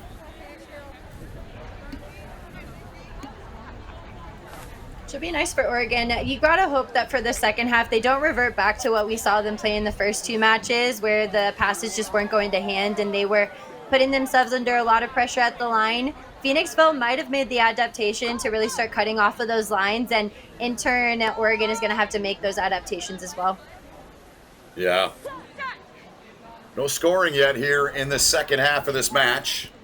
All of it came in the opening half. 4 tries, all converted by Oregon out of Willamette Valley, Oregon. Are you familiar with that part of the country, Darian? I drove through there once, but I will say that they have developed and have been able to attract a lot of really big names there. So I feel like every place now at this point, especially with women's rugby, is trying to grow the game. And Oregon just doing their due diligence by bringing some players in to grow the sport, I think it really speaks volumes to where the sport is headed. Yeah, it is. Good stuff. Of course, the bronze medal won't hurt at all in that department. How about this run? Great effort. Still working up the pitch. Still working up the pitch. They're trying to bring her down. They can't do it. What an effort. Offload there. Oh, you would have loved to have seen her take that all the way in, Darian. But she's so selfish, and gives up the ball, and another try for the Oregon Sharks.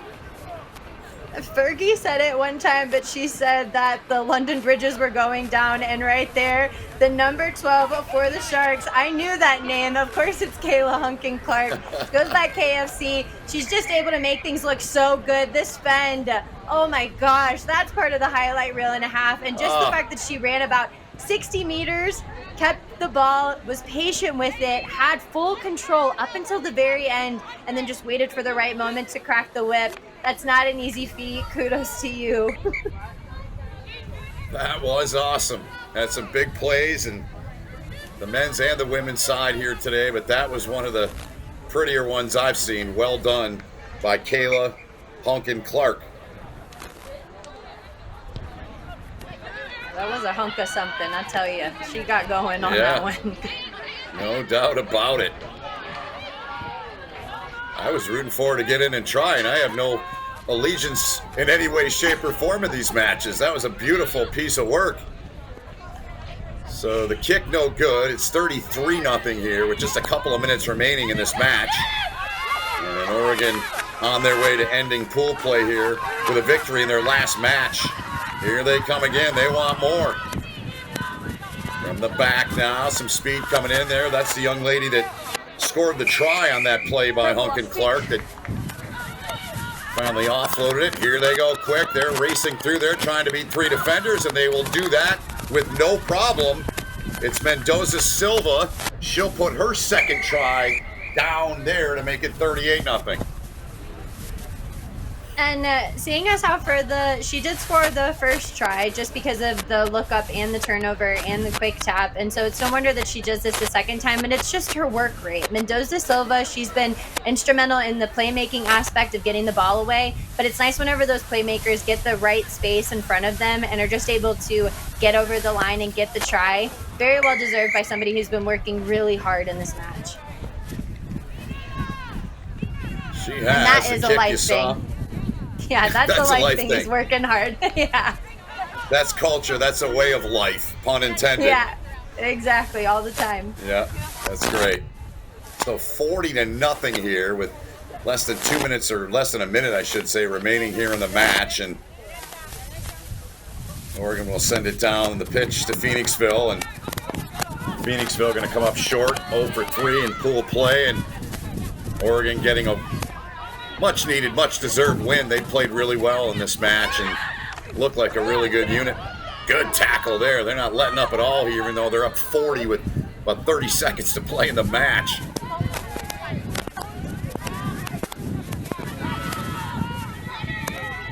Trying to break free. Pick up 5 or 6 meters there. But Oregon again continuing their outstanding defensive work as they've had throughout this match.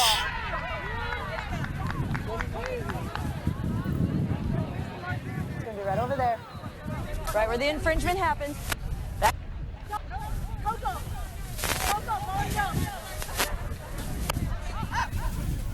Coming your way, Coco.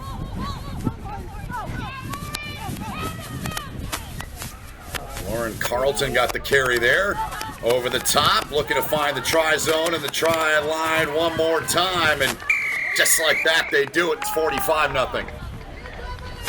Very pretty connected, and a team rugby that came in from the Sharks for the day. It almost seemed like they were trying to run these individualized runs, demonstrating that they had good individual skill, but not necessarily connecting very well. So now to see the Sharks finally able to build that connectivity, build the continuity, it means a lot to them. This scoreboard is massive. Phoenixville now staying 0-3 for the day, and Oregon finally break their streak. They're now 1-2. That's it. 45-0 is the final. All Oregon Sharks in this one. Impressive win for them here in their third match in pool play. We'll step aside for a quick timeout. More rugby from Madison coming up after this.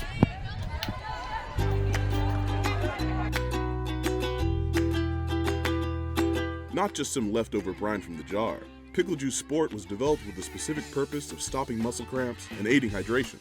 Research has proven muscle cramps are a neurological phenomenon. This is the only product on the market that addresses muscle cramps at the neurological root cause. Other products try to treat the physiological trigger. Pickle Juice Sport alleviates most muscle cramps within 60 seconds. Used by athletes all over the world, Pickle Juice has been named the #1 product on the globe to stop muscle cramps. Pickle Juice Sport is USDA organic certified, contains 10 times more electrolytes than common sports drinks, with no sugar, no caffeine, and no artificial ingredients. Pickle Juice, because it works. Not just some leftover brine from the jar. Pickle Juice Sport was developed with the specific purpose of stopping muscle cramps and aiding hydration. Pickle Juice Sport is USDA organic certified, contains 10 times more electrolytes than common sports drinks, with no sugar, no caffeine, and no artificial ingredients. Pickle Juice, because it works. Inspire Sport proudly sponsors the USA Club Rugby Sevens Championships. Their tailor-made travel experiences take rugby teams to top destinations worldwide. Train with elite coaches, play against international teams, and compete in international tournaments while also attending professional games and exploring. And we continue on. Ben Holden along with you and joined on the call by Brandon Sortman. Brandon, how are you?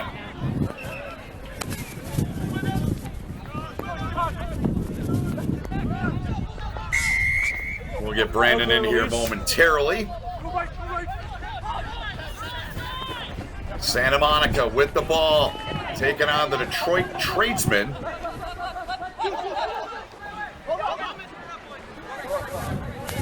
Mike and crew, let me know when I'm gets live. In there, gets it free from the base of that ruck now. Play to the back. It's knocked away. Advantage. Advantage being played here, and they're going to stop it and bring it back here. Yeah, unlucky knock on there, Ben. Yep. How are you, my friend? Excellent. Yourself? Good. Living the dream, man. Living the dream. Good to hear. Yep. Well, we saw Detroit earlier. I think we saw Santa Monica earlier too, didn't we? Yes, I've seen Santa Monica twice now.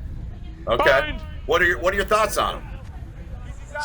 Yeah, excellent team. They've just played some better teams, and that's. I mean, they lost to Nav. That was the game I saw. Yep, that's the one we did together. Yeah. Yes, and so it was just another one of those games where Nav played perfect rugby, and Santa Monica really couldn't do anything because they never had the ball. When they did have the ball, they got 2 tries.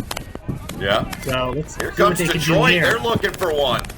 Yeah, that's right. Already. And the Tradesmen, they hammer their way down and get it down.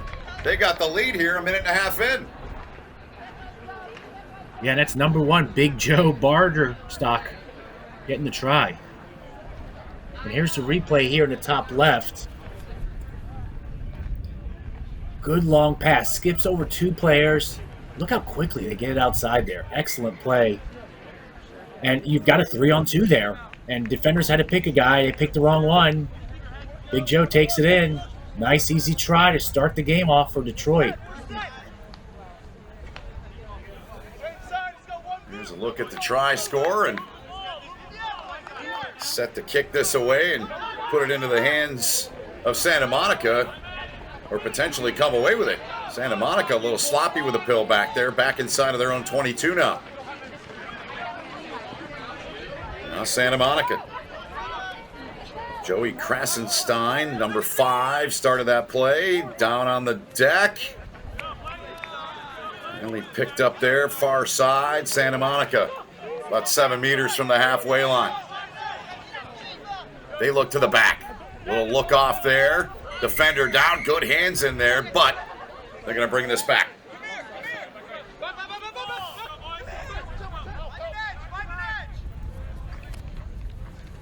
Here comes Santa Monica with it. Pushing up the pitch. Laid back, quickly pulled out of there. Base of that ruck there by Jack Gibb, number 15, looking for the offload. Ball down. And Santa Monica, bang, they get one, and they're a conversion away from tying it up at 7. Excellent. A little sloppy rugby, but they kept it alive. They stayed with it, and they're rewarded handsomely with a nice try there. Kick's a little difficult. Here's the replay. Did you see 15 pick it up, take it around? It's kind of in trouble. Just kind of throws it. Decent bounce there for 22 to pick it up. He dots it down.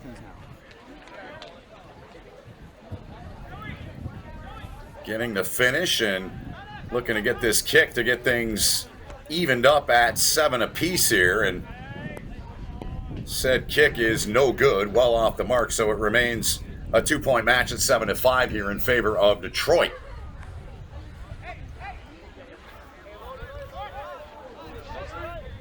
Yeah, so this is still a close one, Ben. I mean, this is anyone's game so far from what I've seen. I haven't seen a more dominant side yet right now. Mm-hmm. Right there with you. And offside was called. You heard the referee right away. So that's an unforced error. That goes over to Detroit. And when you're playing sevens, Brandon, I mean, every little error, that can really hurt you, can it? Absolutely, especially at this high level. You know, everyone's looking for you to make a mistake and capitalize on it. And right now, you just gave Detroit the ball, and there you go. And like you said, one mistake, it's a try. And boom, it's right in and down. And Detroit on top 12-5 here with the kick coming. I mean, that's just a break that if you're Santa Monica, you can't have happen, but it did. Here's a look back. Yeah, and you can see they kind of go right with it, then go back left, and it just kind of befuddles the defense a little bit, where the number 20 is able to just hit that gap nice, hard, and quick. He gets that try right between the posts. Detroit makes their kick, so they're up 14-5 now. Yep. Looking good here in this afternoon session. Late afternoon session. Turning into late afternoon, 4:17 Central Time. Madison, Wisconsin, Santa Monica. Let's see what their response is here. You got a little over a minute remaining until the halftime break here. Can they get this thing back to a 2-point match? That's their goal here on this possession. Spun to the back. Crisscross there. Good ball put into the hands there as they continue to work their way up over the halfway line. Good turn of events there for Santa Monica. Laid back. They avoid some contact there. Still trying to charge ahead there is Jack Gibb, number 15. Gibb lays it back. Good defensive work in there. Outstanding defensive work from Detroit. Trying to rip that ball out of there. Santa Monica's got it. The tackle made, you heard. Now Gibb turns, spins it to the back. Speed coming from the back now. Papunu. Christian Hunter.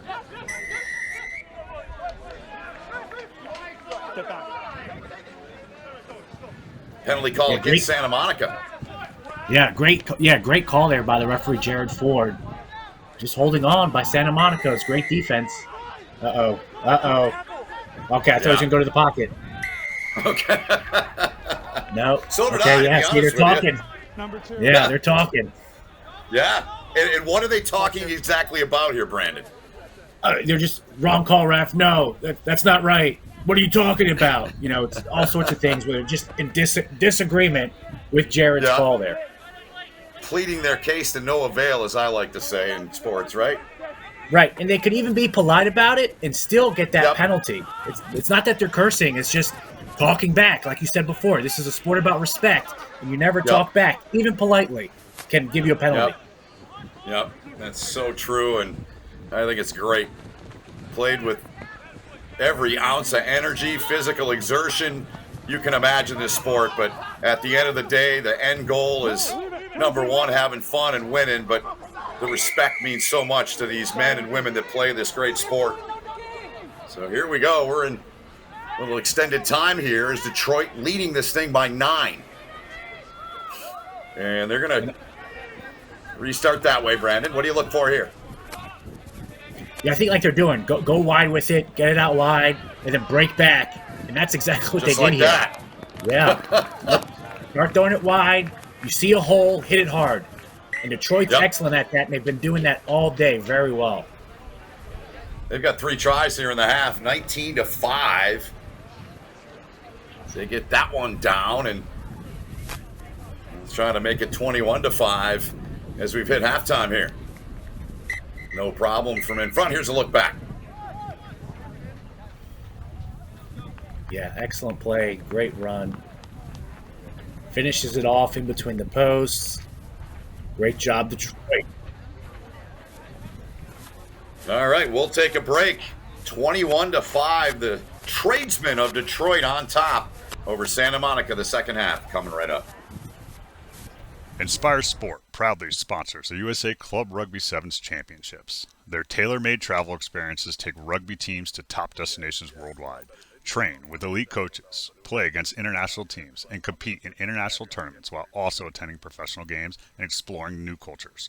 From college to competitive club, youth and recreation, they are experts providing an unrivaled travel experience for you and your team. Whether it's a tour, coach education event, or fan travel, Inspire Sport is your one-stop shop for rugby travel.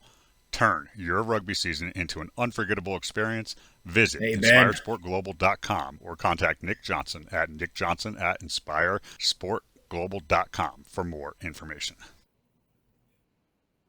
Yeah, goes by quick.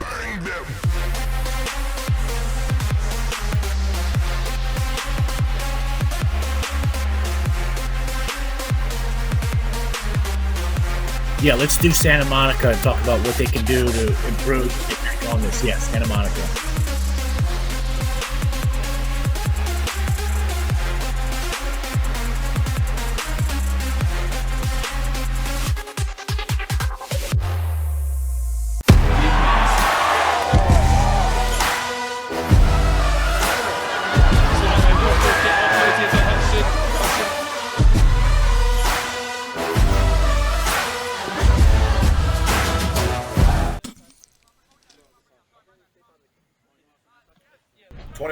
Our halftime score. Ben Holden with you. Brandon Sortman as well. Brandon, you want to focus in a little bit here on Santa Monica as we get set to begin the second half as they are down 21-5 here. Yeah, and I think for them to get back in this game, they need to make their tackles, play better defense. Detroit has run a few balls right up the middle to score. And so if they can focus on that defense here, I think they're going to turn this game around. Okay. We'll see what transpires. They've got to kick it away here to begin this second half. Detroit had a couple of nice long breaks for tries and penalty call against Santa Monica for not rolling away in time.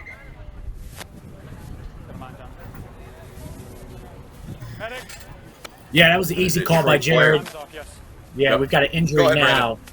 Yeah, I was just going to say, easy call by Jared. I mean, Santa Monica just laid there on the ground. And in sevens, we're very strict as referees to make sure players get up out of the way much quicker than we are in 15s.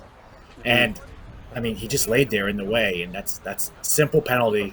Great call by Jared there. Just want to make sure they got attention. Is there a reason for that? Why the difference between Union and sevens in terms of players getting up? Is there any specific reason why?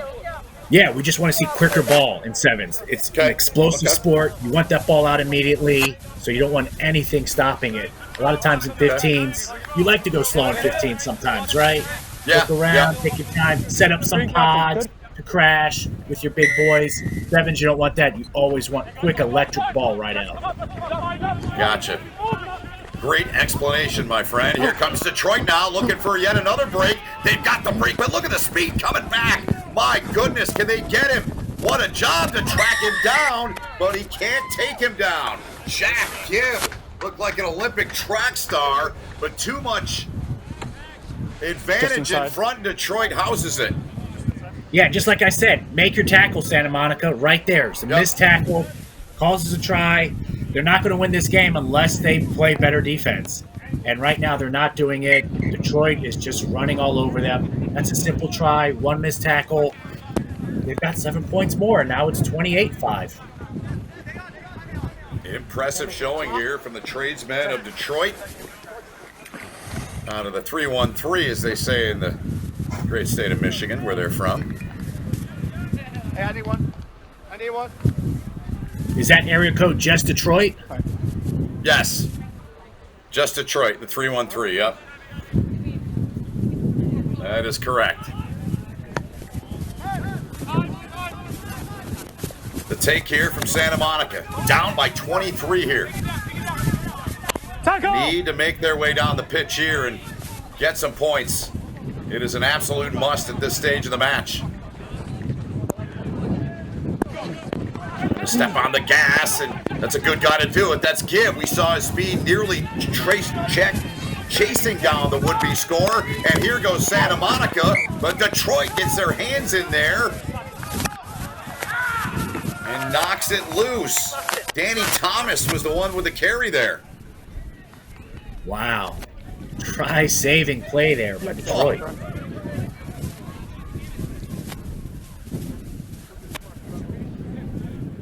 Let's see what happened. Here's the replay.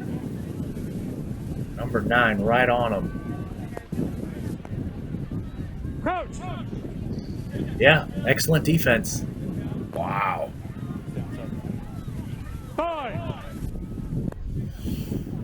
So the scrum here for Detroit.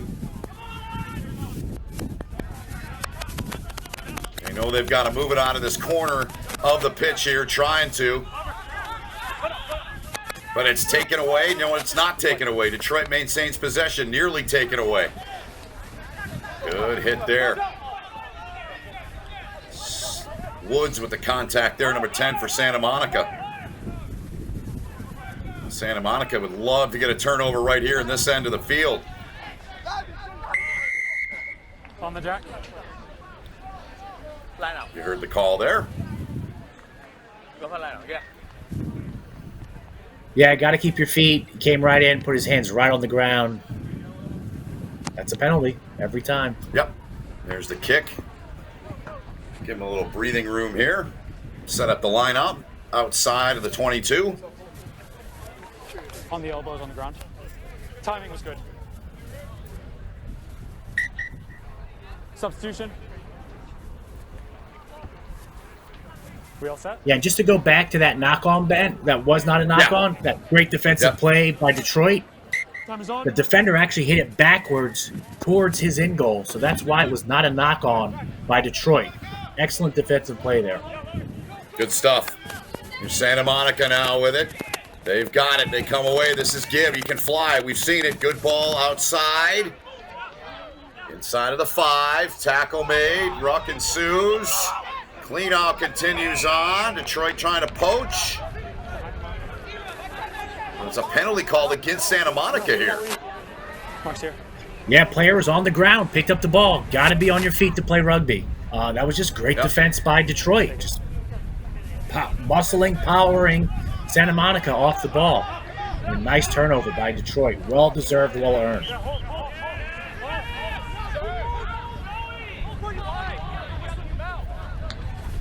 They're in no particular hurry here, but certainly don't want to turn the ball over here at this point, but with a comfortable lead of 23 points at this stage. But they take a penalty here, and they do turn it over. Santa Monica now, they play it out over the top, and that's an easy one. There's the dot down there for the try. Morita puts it down.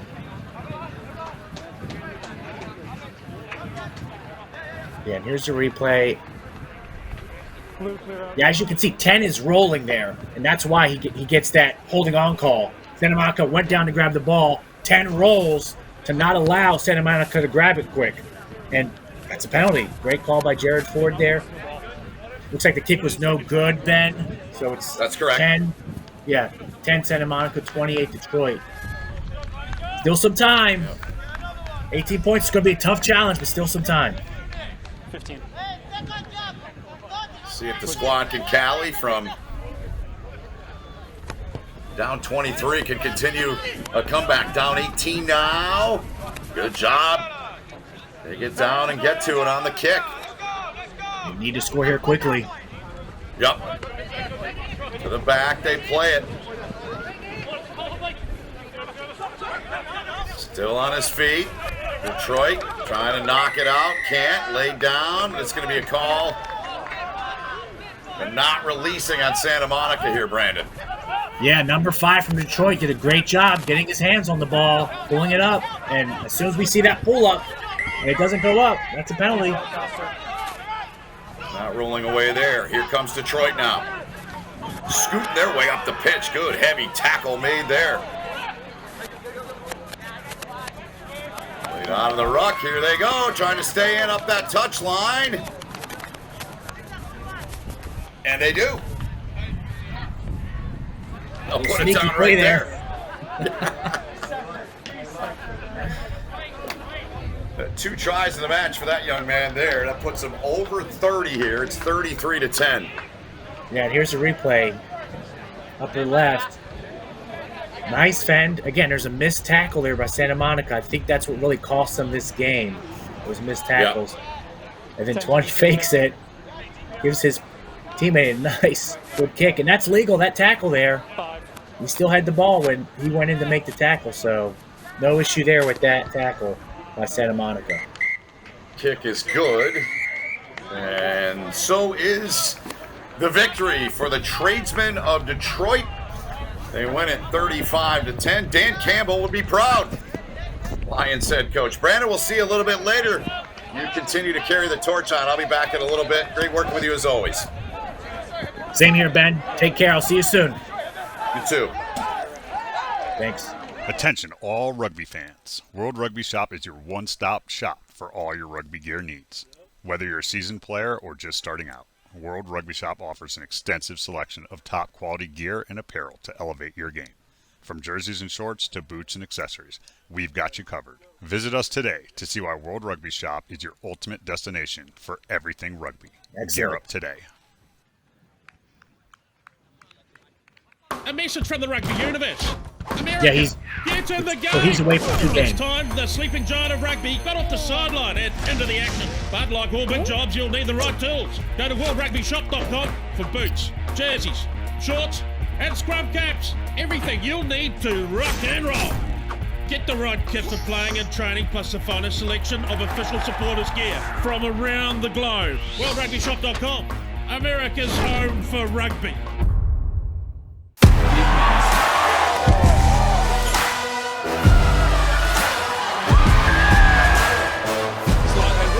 Offloads on Hudson. It's going to be the man who can celebrate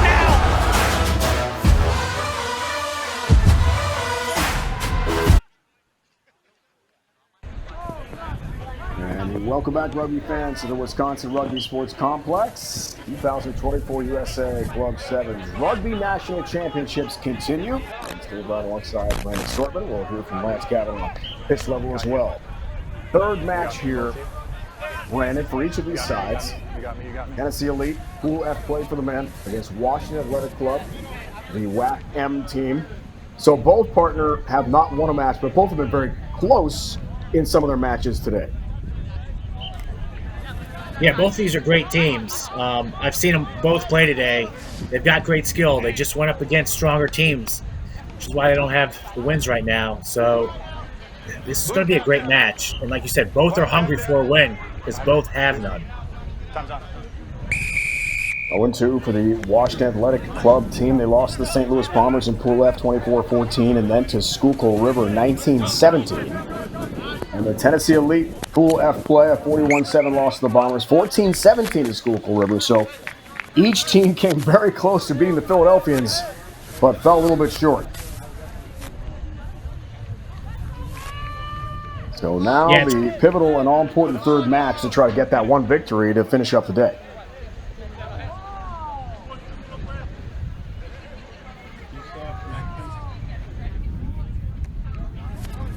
Line out. Tennessee on defense near the halfway line. Washington team being right. Trying to carry across the 22 and set something up here. Gets to the 22 in the red zone for the first time. The slower feel-out process continues here in the early going. Ball's on the turf. On a bounce. Not a forward pass. Not a knock-on. Play continues. And a good charge-up pitch. Inside feed.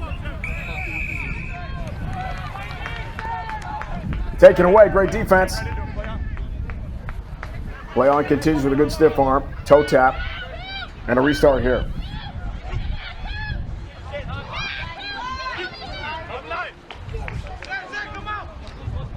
Now the ruck arrival. Petinani from Miami. He was the best back of the year in 2022 for his side. Tennessee Elite. Luis Sitaama watches closely. All the way across pitch on a bounce. And finally whistle stops play or will now continue.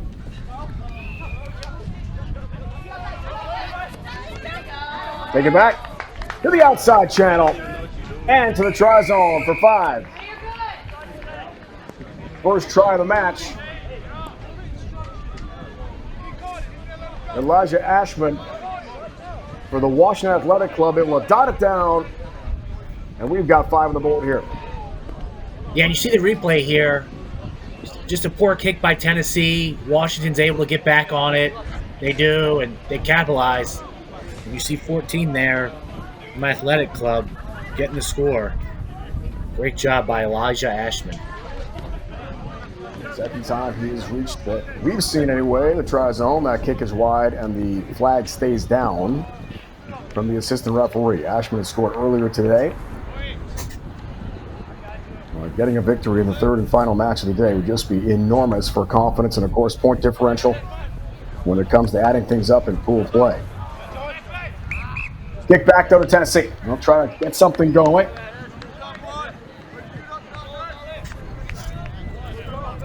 Knock on is the call. And a scrum is called outside the 22. 3-on-3 scrum and sevens. That's a big one for Tennessee here, partner, to get going. Yeah, I mean, they're talent. Yeah, they've got this scrum in the middle of the field, so they can go left or right here. Let's see where they go. Tennessee on the attack. Waldrop offloads there. That's a Nani out of Miami. We told you what an outstanding career he's had. It is a knock-on call. Toe tap and a quick restart here for Tennessee. Which side will get its first win of this tournament? And head to dinner and some after day one beverages with a victory. Big tackle. Great play. Drake out of Huntsville, Alabama with a fantastic pursuit play. He's an alum of Alabama Huntsville. He played his club rugby in college, so really get going with the sport. Nice play. Yeah, so here's the replay. Gets past one man, gets past the second one. But not Drake. Excellent. And because it was knocked forward into touch, Tennessee had the option to have a line out or a scrum. They decided to go with the scrum. Okay, we'll see if that pays off. Errant pass, sent backwards and spilled. They're going the wrong direction at the moment. Always interesting to see in sevens about the line out versus the scrum. Such a huge difference between the Union game. But I'll tell you what, partner, it's my first time ever calling sevens. It's been fun. I love the electrifying speed and open field plays. Yeah, and it's, just like that, someone could score. One mistake and it can be a try. So let's see if Tennessee can make Washington Athletic Club have a mistake. Here we go. Yeah, so far they haven't been able to do it. Right. So the one try early.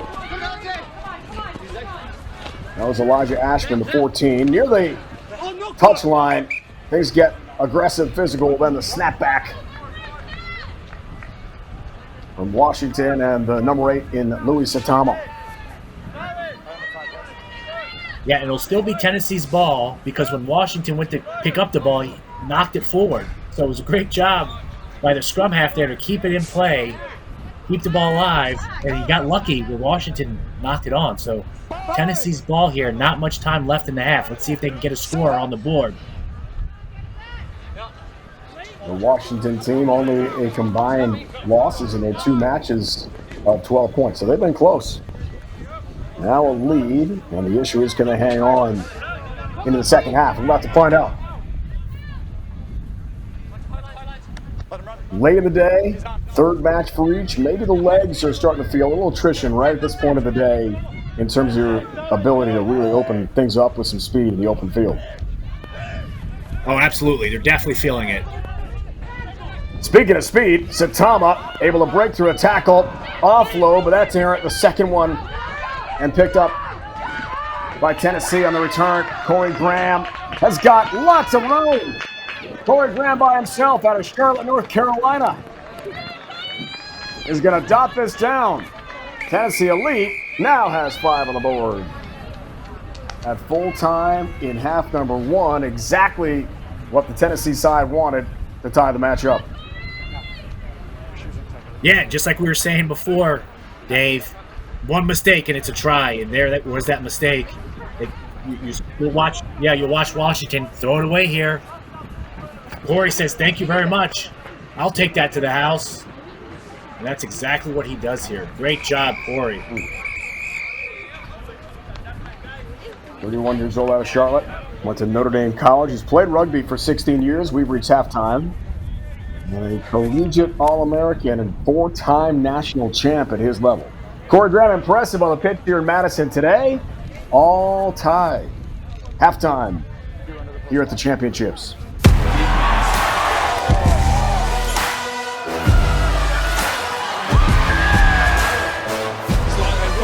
Offloads on Hudson.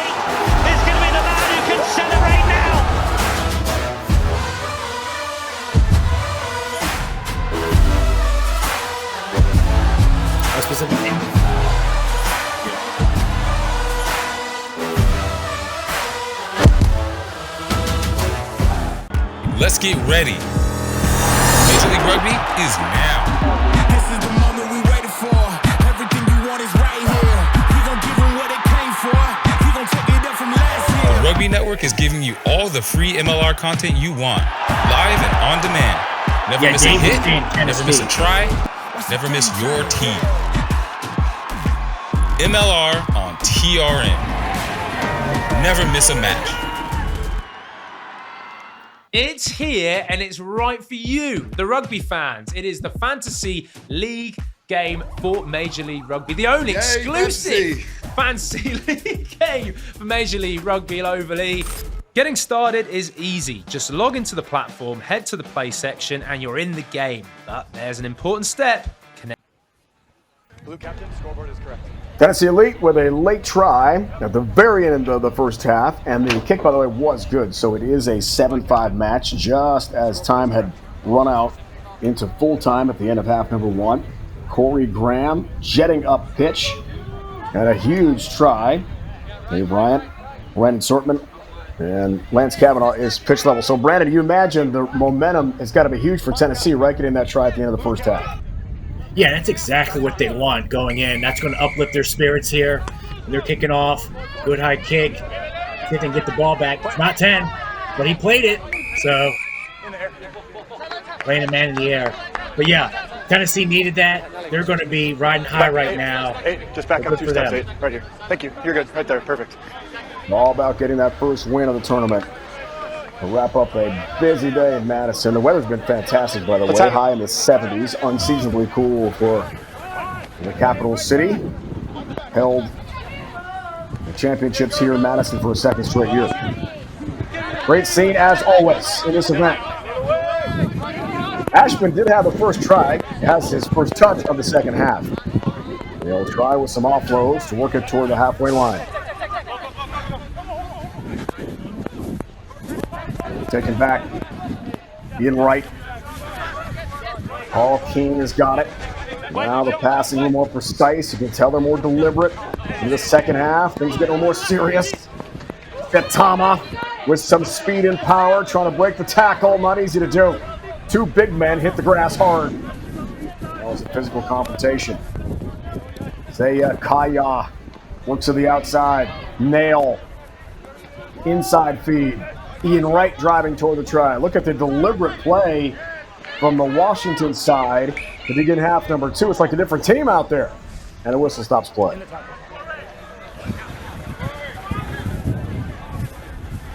Coming on. Who's The up? light has gone on for the WAC team here to off. partner. Scrum back here in the tackle. Yeah, they got lucky here that they got that ball back. Tennessee happened to knock it on, trying to pick it up. So, let's see if Washington can recollect themselves and start over here. Here we go. Time's off, sub. Oh, time off. Tommy, bring it for me. Pitch here. You can tell the intensity ratcheted up in the halftime talk. Time is on. Whatever was said among the staff and players for the Washington team. It's like a little bit of a 180 in terms of the intensity. Have to keep up the energy. It's been a long day of rugby. Nail. Got some speed. Thinking about a dummy. Thinking about the try zone. Dives. He's got it. Throw Nail for Washington. Just good enough. Jared. Despite the hot pursuit there from the 12 and Petinati, who came really close to stopping the 5 points. Yeah, great job by Washington. Nice run up there by 9 to get the ball, and he just takes it the rest of the way. Excellent score there by Washington Athletic Club.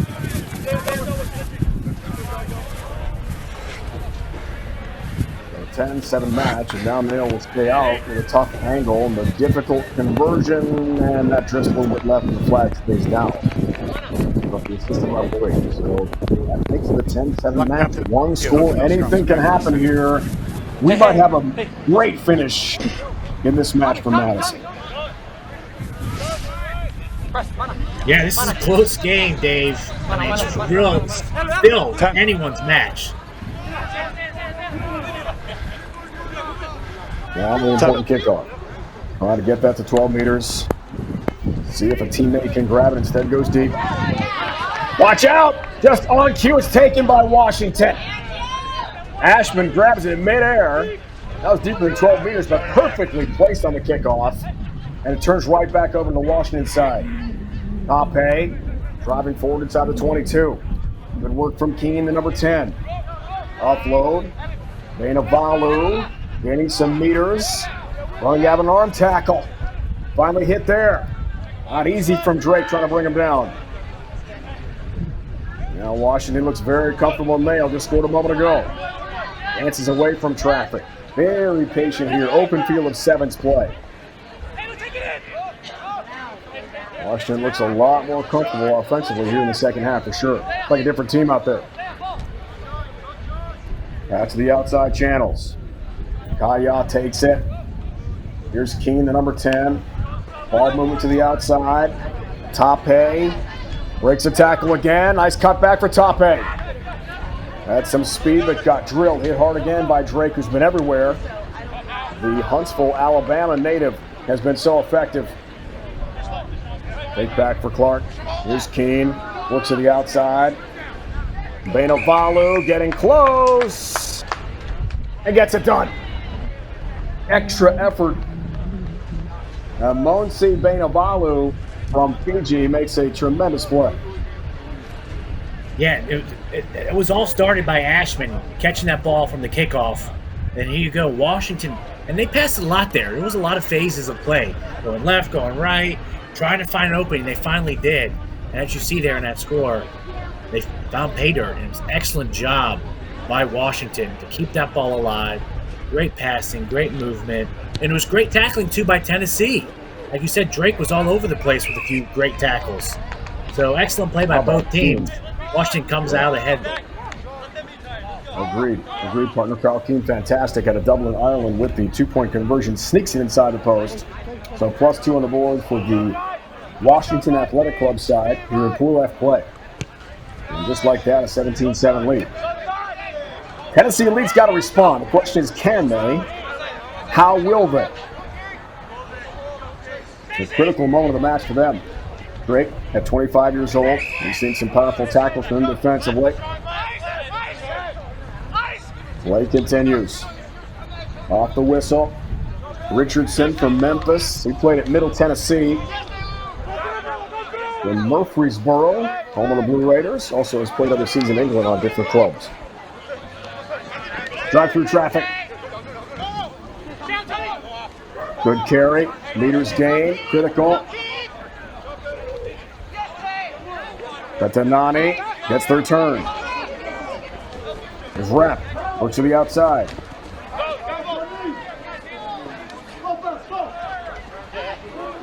Who wants it more? Andrew Rep trying to die for it. 50-50 ball taken back by Washington. Sekia from Osaka, Japan. Shoreline Community College got this all started. Tape by himself. Demetrius Tape will waltz in for 5 by himself. Got it down for the nickel. And 5 more for Washington. And the Athletic Club has turned this on in half number 2 to change the match. Yeah, and here's the replay. Ball going out to Tapia.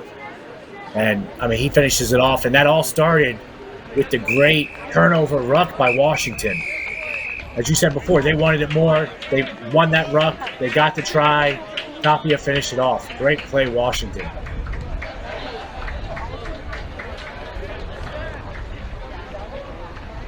Timeout on the pitch. Here in Madison, Wisconsin, Washington pouring it on here.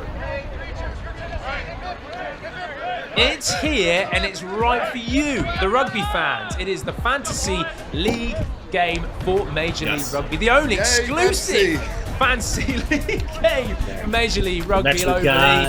Getting started is easy. Just log into the platform, head to the play section, and you're in the game. But there's an important step, connecting your wallet. That's right. To collect player cards, you need to fund your wallet. Oval E offers various options like Ramp, Taurus, MetaMask, each with its own advantages. This process is just a straightforward way to buy in-game tokens, enhancing your gaming experience by allowing you to access different features and player cards within the game. Once you're set up, explore the play section. To see available tournaments, it's where all the action happens. Looking for new cards? Head to the primary marketplace. And if you're into trading, the secondary marketplace is your playground to sell and swap Blue, and then Dallas Overly is not just a game, Corbs, it's a rugby community and an experience. Whether you're competing in tournaments or trading cards, something for every rugby. Right. Exactly. So log in, set up your wallet, and start your manager's journey in Oval E. It's easy, fun, and the rewards are just waiting for you. Welcome to the Rugby Rundown on the Rugby Network. Join myself, Alex Corbicero, and Will Hooley as we bring you your weekly rugby fix. With the big Ready for some more rugby here from Madison, Wisconsin. Washington Athletic Club a moment ago in Pool F play. A very impressive win. Now we move on. Old Blue from New York City against Nova from Northern Virginia. The DMV, DC, Maryland, Virginia area. On the attack, here's Nova. Each team looking for a second win in pool play to begin the day. Lachlan. Glad in the scrum cap, drives forward. Marcelin. Pass off for Beanstalk. With power and strength, able to dot it down. And Nova quickly on the board. Thanks to Luke Beanstalk's strength. 5-0 game. Yeah, here's a replay. You see 12 go out right first, then comes back left, and then great cut there by number 11, Beanstalk. A little risky there, not dotting it down the first time, but you'll do anything you can to get an easier conversion for your kicker. Looks like the conversion was no good. New York City side That all started 1-1. Go ahead, sorry. Yeah, sorry, I was going to say, that all started with Nova stealing the ball at the ruck there after the kickoff. And they got that ball and kept possession well and got rewarded for it. So great job, Nova. Yeah, towering mountain of a man and Beanstalk able to wrestle through. Did take his time dotting it down for 5. Conversion, as you mentioned, failed. So here's the Old Blue side. 1-1 for them. They lost to Belmont Shore by 10, 24-14. Beat Life in Pool G play, 21-12. And for the Nova team, they lost to Belmont Shore as well. Their score was 35-7 in their opening match. Also beat Life 19-7. So similar paths to this third match of the day and night. Now it's about the strong finish. Which team wants it more? Physically, emotionally, you're pretty tired by this point. You gotta be. Hold over the handle. Old Blue trying to get something going here. Malik Bryant, now work to the outside. Bryant driving through a tackle, spins ahead for a couple meters. Inside the 10. Follow to the outside. Robinson. It's a really good wheels. Great pass. Polidor, who's free. Gottfried Polidor got the speed, got the try. Had just enough gas to get across that try line, despite the hot pursuit from Nova for the first try of the match for the New Yorkers. Yeah, excellent wheels there by Polidor. Really turn it on. Here's that replay. And good job by 14 to open up that space there for Polidor. And he just puts on the gas and doesn't let go. And he's rewarded handsomely with a nice try there. Let's see if the kick was good. I don't think it was. So kick no good. Conversion was in fact no good. So that levels us out. 5 apiece. And a match that really could be an exciting finish here.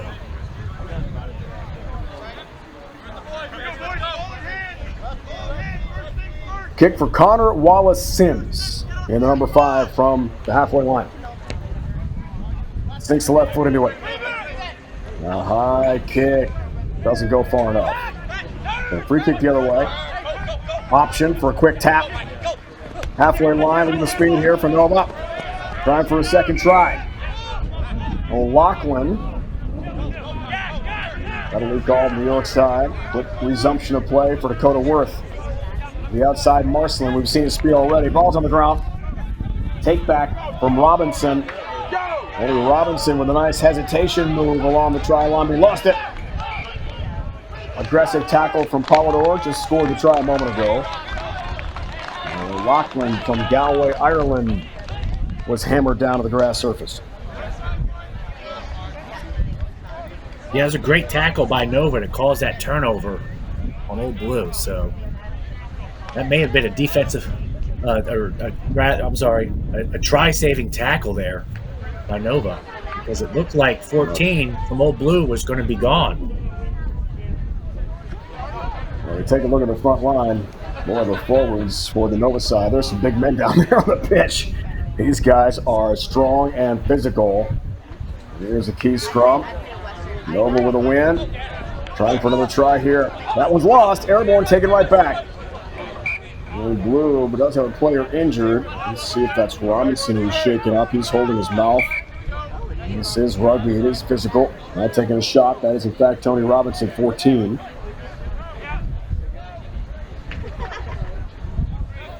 Yeah, I think he may have caught a head from his own player to his mouth. Regardless of whose head it is, Brandon, that hurts, right? You know as well as anyone. That's right. Oh, man. An awesome game, but it is physical. So sub here, Robinson appears to have checked out. No, he's still in. Scrum. Oh, he's still in, okay. Yep, he's got the in, ball. You're right. He's got the ball. Another sub is in then for the Old Blue side. So Robinson toughing it out. Hey, this is rugby, right? You stay on the pitch. Right. Pass to the outside. Look at the depth from Bryant. Some great wheels. He was really close to the touchline. May have hit the paint. And then after the play, Robinson got thrown down hard. And he's wondering what's happening. A bit incredulous at a lack of a call against the Nova side. Yeah, it looked like Robinson just got a yellow card. That's why he was so shocked.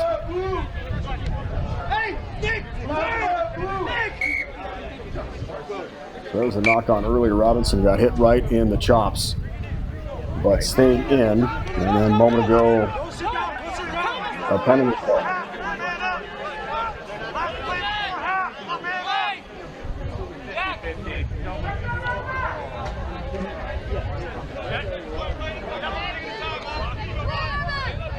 So both players a little surprised what was happening on the pitch there.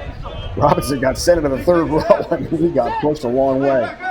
Right, and he got the yellow card, which I don't understand. I think that's an incorrect call by the referee there. That's a tough one. Great tackle from Nick Franklin. First time we mention his name in the match. Perfect form tackle. That's a big play and a 5-5 match to full time. Final moments of the first half. Ball's on the turf. Great defense. The blue side from New York. Here's Bryant. Couple strides of power forward. Punched ahead. Here's the chase. Here's that whistle for the end of the half. Shortly. Don Lefebvre from Virginia. Old Dominion alum, former Monarch. He's entered the sport came when he was only 8 years old. It is 7-on-6. There's the yellow card up there. 2 minutes. It will be carried over time into the second half as well. Nice carry, Taylor. Taylor's loose. Taylor for Nova. Will he win the race? Yes, he will. Wrapping up the first half in style for Nova with a big 5-pointer. Momentum attained for the Nova side. Yeah, great run there by number 10, Jack Taylor. Here's the replay. Got ball in hand, and he just turns his wheels on. Great stiff arm there, too, to throw a man on his back. Excellent run there again, number 10, Jack Taylor for Nova. That was something. Yeah, it was a freight train move. Tackler, we have reached the half. And a big try. End of the first half from Jack Taylor. And the Nova side, they've got a lead on the old blue New York side. Welcome to the Rugby Rundown on the Rugby Network. Join myself, Alex Corbicero, and Will Hooley as we bring you your weekly Rugby fix. With the big news, special guests, and unparalleled access, this is your rugby show. I believe so. I thought I heard the whistle, and it was directly on the women's post, rugby, too. MLR, and more. We've got you covered. Watch exclusively on the Rugby Network. 12 Come Nova, along for the 5 ride Old as Blue. we bring you the Rugby Rundown. Not just some leftover brine from the jar. Pickle Juice Sport was developed with the specific purpose of stopping muscle cramps and aiding hydration. This is the only product on the market that addresses muscle cramps at the neurological root cause. Pickle Juice has Yeah, I'll been talk named about the Old number Blue and a one yellow product on the because globe to I think stop that was muscle incorrect cramps. call. Alleviates most muscle cramps within 60 seconds. Pickle Juice Sport is USDA organic certified. Contains 10 times more electrolytes than common sports drinks, with no sugar, no caffeine, and no artificial ingredients. Pickle Juice, because it works. Credo Rugby is a club development platform that helps rugby clubs create and sell their own on-field, training, and fan. Cool G play rolls on here from Madison, Wisconsin. The Northern Virginia DC area Nova team with a late try, Brandon, at the very end of the first half. They've got a lead by 7. Yeah, and we're seeing Old Blue there. Anthony Robinson is there next to the referee now. He's the one that got the yellow.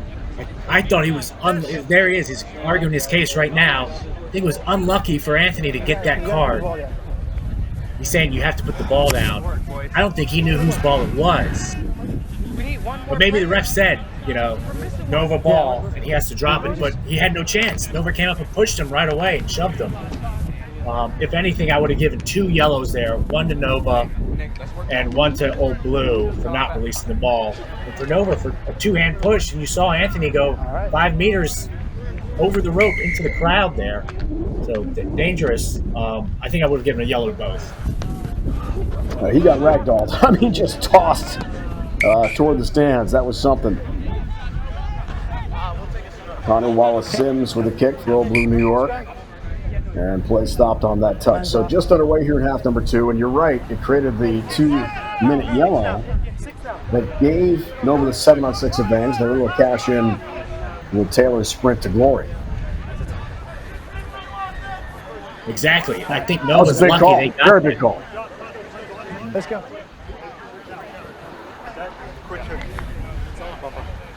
Okay, play stoppage. Lefebvre, the 28-year-old former Old Dominion Monarch, will put into play here. Scrum to the Nova side. Trying to finish up the day. It's been a long one here in Madison with a 2-1 record in pool G play. 16 teams for the men, 16 for the women here at this fantastic national championship event. Final half for each side here for day 1. Ball's moved, swollen line of contact. Heavy hit. Robinson found it. And Lefebvre came together, and it was a shot to the chops. Hey, it's in the tackle. It's in the tackle. Yeah, and Tony Robinson needs to be careful. He's already got 1 yellow. He gets a second. He's out for the game, and then Old Blue has to play a man down the rest of the game. Great 13. Yeah. Well, he certainly has a case based on that first penalty call in the first half. But you got to forget it. You've been around sports so long. Sometimes the calls don't go your way. You got to move on and don't say anything else to the referee because he's got the cards. Yeah, time's off. Yeah. Absolutely correct. And as we can see from Jacob Gonzalez, the referee is not afraid to use them. Five. So he will pull out a card if he has to. Now time is off here. Official timeout. Old Blue team, a player being attended to. And you could hear on the referee mic the guys just gasping. I mean, it's the end of a long day. These guys are playing as hard as you can possibly imagine. There's so much want to on the pitch. Yeah, it's a ton of running. Even though it's only a 15-minute game, you're going all out for 15 minutes. And it does gas you. And it's not fun, and you're extremely tired, especially in a long tournament like this where you're playing multiple games. It does add up. and it does break you down. Lefebvre's getting set to put into the scrum here. And our debate continues. Let's go. Time is on. Time is on. And I think we're ready. Time is back on. Declan O'Loughlin, Galway, Ireland, only 21 years old. He's got the scrum cap. He's been really effective in the match for Nova. Now the referee did point towards Nova originally, but maybe he pointed the wrong way. That's a big change. Yes. On the withhold, comes right back to the old blue side. A chance for Nick Franklin to break through traffic. Pass low. Polidor's got one already. And he'll just face too much muscle as he tries to stiff arm his way to another 5 points. Robinson, they'll work to the outside. Bryant, a little bit of room. Taken down. Great tackling, though, from the Nova side. They respond, but Bryant's got it right back. The possession change for each side. Lefebvre with a strong tackle on Bryant. Now the intensity ratchets up. Adovete finds the ball airborne. Needs help. Offloads Nick Franklin. Good dummy. Franklin gets forward a bit. Adovete gets physical into the ruck. Good arrival. Bryant to the outside. Here's Polidor. He's got one already. Trying to use all that strength and power to get toward the try line. Still in possession of the old blue side. Looking to dot it down. The wrestle. The arm is up in the air, and they did it. Hard-earned 5 points. A try scored by the old blue side, and that was not easy. No, yeah, they worked hard. Watch this replay here. See Polidor short.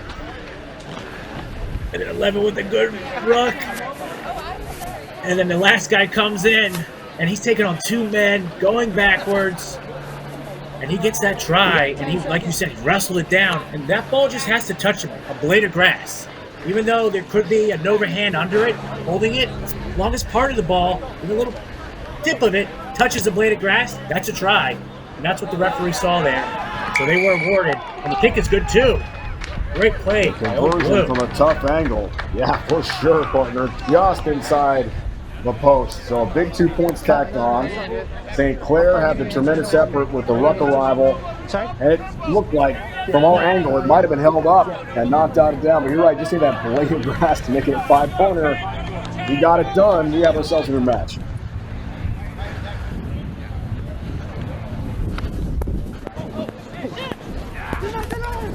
We've been looking for that dramatic finish, right? Look out, 50-50 ball here. That's anyone's ball. Lefebvre with a track down, deep in his own end. And he finds a lot of contact from Polidor. 12 match. 2 tries each. Capriati. One of those big dudes up front from the Nova side. A couple meters, taken back by Franklin. Whistle.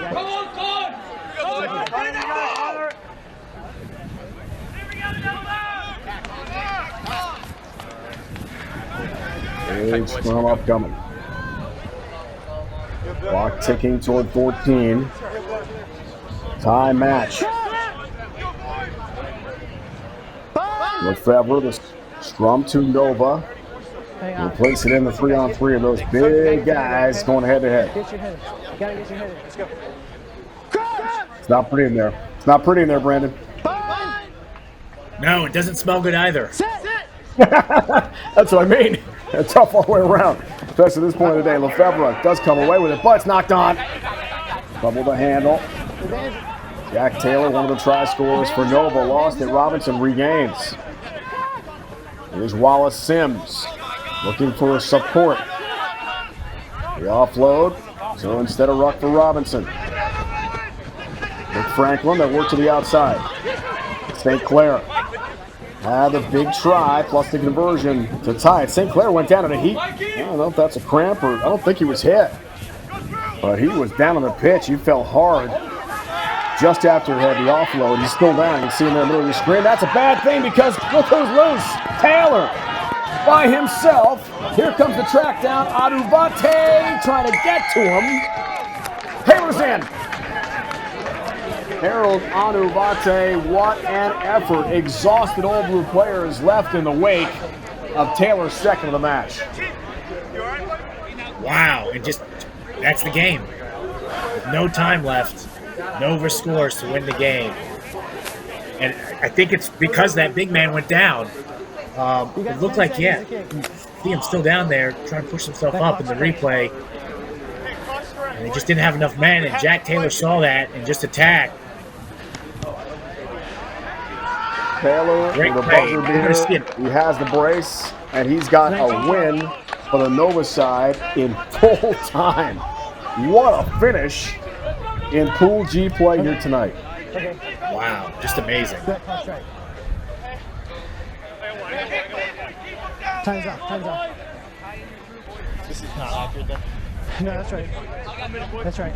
No, there's still time. All right, it's not official match yet. I thought that did end it. I was with you, partner, on that. So Lefebvre will put a foot to it here at the halfway line. We're full time and then some. And a 5-point lead. What a game. It is a fantastic match. The New York will have a chance here with Bryant. You'll see kick cleanly. Mistake there by Old Blow, I think. Number 6 shouldn't have gone in. Not the right arrival, and that means it's over. And Taylor with his brace is the big hero. Jack Taylor, 2 of the 3 tries scored by Nova. And they get the win. Now it's official. 19-12. Fantastic match. Wow. That was fun to watch in Pool G. Nova from Northern Virginia. It wasn't easy. They tagged down Old Blue New York. Credo Rugby is a club development platform that helps rugby clubs create and sell their own on-field, training, and fan supporters gear. We work with clubs of all sizes, from grassroots to professional, and help them generate revenue to support their continuous development.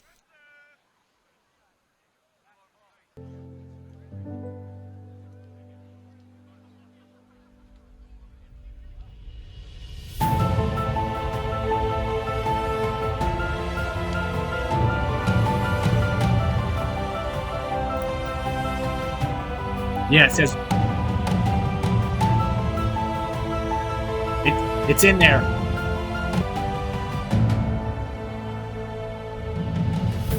Orlando. Welcome to the Rugby HEB Rundown Hurricanes on the Rugby Network, as we bring you your weekly rugby fix. With the big news, special guests, and unparalleled access, this is your rugby show. Watch exclusively on the Rugby Network.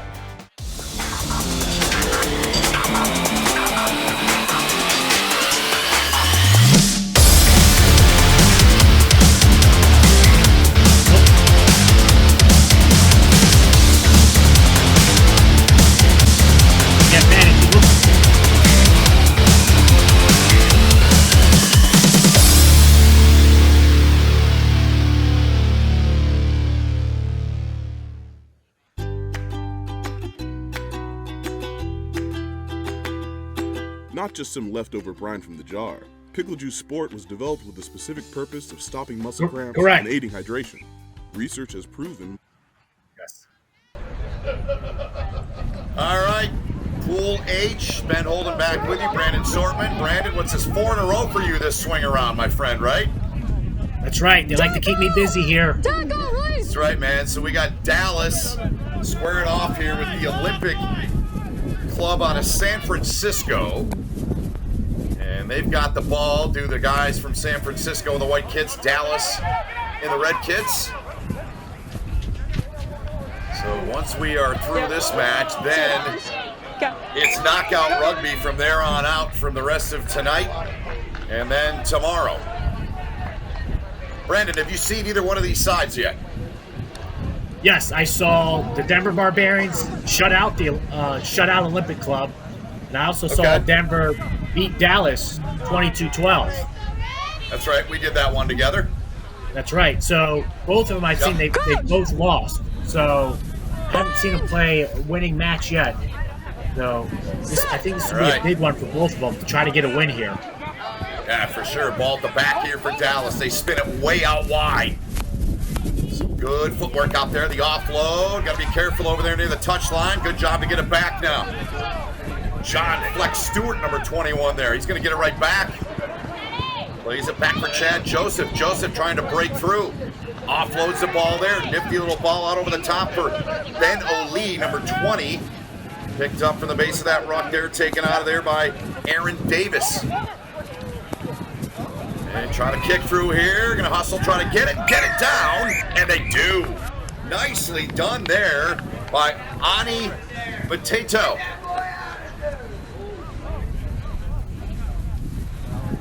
Pretty stuff there. Yeah, great job by Ani Mateto there. You see 12 picks it up, good fend, getting himself open. He draws 3 defenders, so you know there's overload somewhere. And just a nice little through ball there by Ani. Hit the score. Excellent job. Let him off the field. So the early lead here for the Dallas Reds. An injured player there you see needing some assistance. Going off for Dallas, I believe that's Ben O'Lee, number 20. Favoring that left leg. Time on as soon as he's off the field. Yeah, that's unfortunate. Yeah. And I'm always amazed we don't see more injuries in this sport. It's something that blows me away every time I have the fortune to call a match. It's just amazing. Hope he's all right. Dallas, they'll send it back to the Olympic Club. Test for that ball, and it's taken away by the Olympic Club guys in the white kits. They get it to the back, but a whistle and a knock-on's call. Yeah, it got a little sloppy there, and Olympic Club happened to knock it on due to their sloppiness. So Dallas will have to scrum here.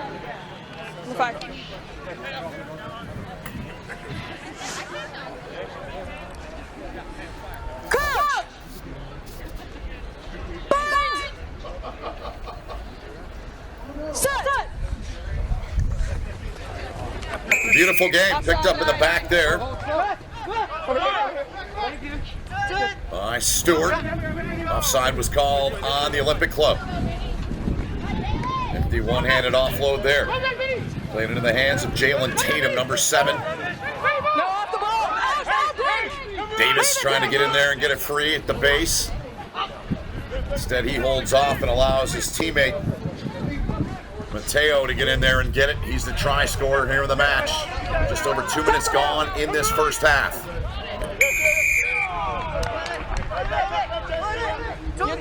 Not releasing in time on Dallas. Final match and pool play on field 2. Things coming to an end on field 1 as well. Not releasing in time there, the call against the Olympic Club. So here's Dallas, short pitch. And McDonald. Had a couple nice runs in that match you and I did earlier. You mentioned with Denver now trying for a break here, but unable to get it is Dallas, but they quickly get the ball out of there. They're inside of the 5. And it looks like a knock-on called, right, Brandon? Dangerous tackle, high tackle by Olympic Dangerous Club. tackle. Yep. Yeah, great call there by Alexis. Sorry, the referee. And Dallas try here. Yep. Dallas gets it down. So they look sharp here as we look back. Yeah, you see number 5 there, has his arm up around the neck. Could have also called it on the other player too that came in and joined in. The quick tap, passes to 12. You're that close. There's that much space. It's very difficult to stop a man. You're almost always going to get a try in that situation. Sorry, Brandon. Especially when your name is Spike. That was Aaron Spike Davis that put it down. Yes. Great name. You need more nicknames in sports, man. I've been a proponent of that for a long time, and I love it in this sport. Yes. Yeah, it's a thing in rugby. Everyone gets a rugby nickname. Yep. Here's the kick now. Dallas. They're going to get the bounce. The bounding ball came right to them from the halfway line now. Over 4 gone here in the half. Little goose step there. Ball played back. Played back there by Tatum. He's got a ton of speed, long, athletic, speedy guy. Here's a run now, and on the move is Cam McDonald. McDonald keeps it, now plays it out. Great timing on the pass there for McDonald. Good offload there. Here goes Dallas looking for support, but they turn it over right near the line. Situation there where you just got to fall forward, right? Yeah, he was very close. That was a great strip tackle by Olympic Club.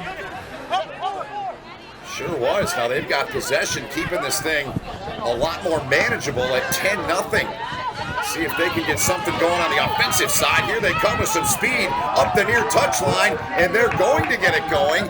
Josh Farnsworth, he takes one back from long distance, trying to center it up, and he gets it down, and a big momentum swing there for the Olympic Club. Wow, and that all started with that steal right on their own goal line.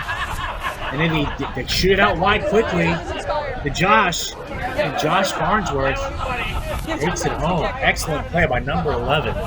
Farnsworth there beats two men in goal to get a better spot for his kicker, and the kick is good. Yep. So it's 10-7 now. Here in the late stages of the first half.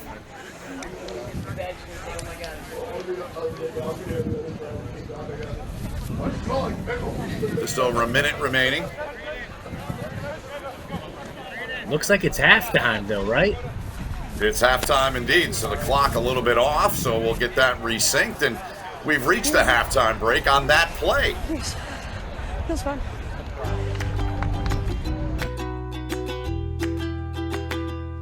Not just some leftover brine from the jar. Pickle Juice Sport was developed with the Commercial specific break. purpose of stopping muscle cramps and aiding hydration. Research has proven muscle cramps are a neurological phenomenon. This is I've only done my own pickle juice. I mean, we used to drink it all the time when we played, and it was just, from, a jar. I even would go to the farmer's. Oh, it works instantly. It's weird. It's within 5-10 seconds, cramps are gone. Named the #1 product on the globe to stop muscle cramps. Pickle Juice Sport is USDA organic certified. Contains 10 times more electrolytes than common sports drinks, with no sugar, no caffeine, cramps no artificial ingredients. Immediately. It's amazing how quick it works. Because it works. Yeah. Not just some leftover brine. Any pickle juice will do. Was developed with the specific purpose of stopping muscle cramps and aiding hydration. Pickle But Juice this is Sport, nice. They sell it in a bottle, and they've got different flavors too. Sports drinks with no sugar, no caffeine, and no artificial. I think we're under the 2, so. So we are back in Madison, Wisconsin. The Olympic Club there with a big try late there, taken in by Josh Farnsworth as he took it back, and it's a 10-7 match here. What's your biggest takeaway or takeaways, Brandon, from half number 1? I mean, yeah, this has been a very close game. Both sides are tackling. Both sides are doing what they're supposed to do. I couldn't even tell you who's going to win this. And really, I think the takeaways are whoever can make their tackles and not knock it on is going to win this game.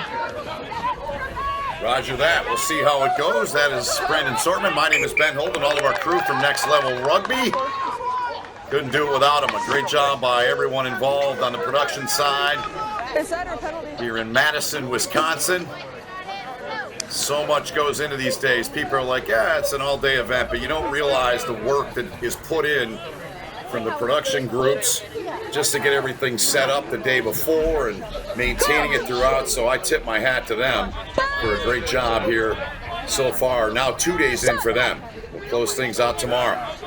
Scrum here for the Olympic Club. They get it out of there quickly into the back. Looking to get the lead here. Down by 3. They got speed coming. The runner from the back there. Good tackle out there on the outside from Dallas.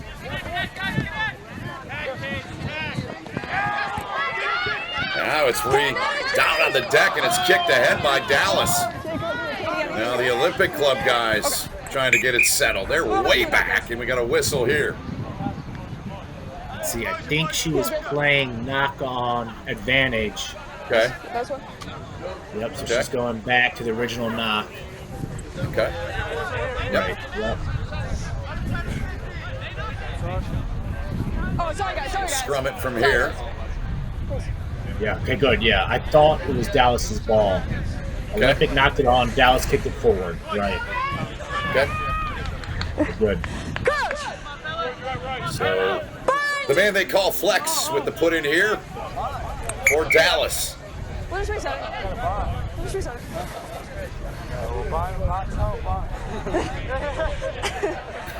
Crouch! Bind! Set! Step side 9. Good. Beautiful game on display as Stewart gets it out of there. Now Dallas, speed coming. That's a dangerous pass, but they get it over the outstretched hand of the defender there. Now it's down on the turf, and it's picked up by the Olympic Club. Wrestled down to the turf. Another 50-50 ball, but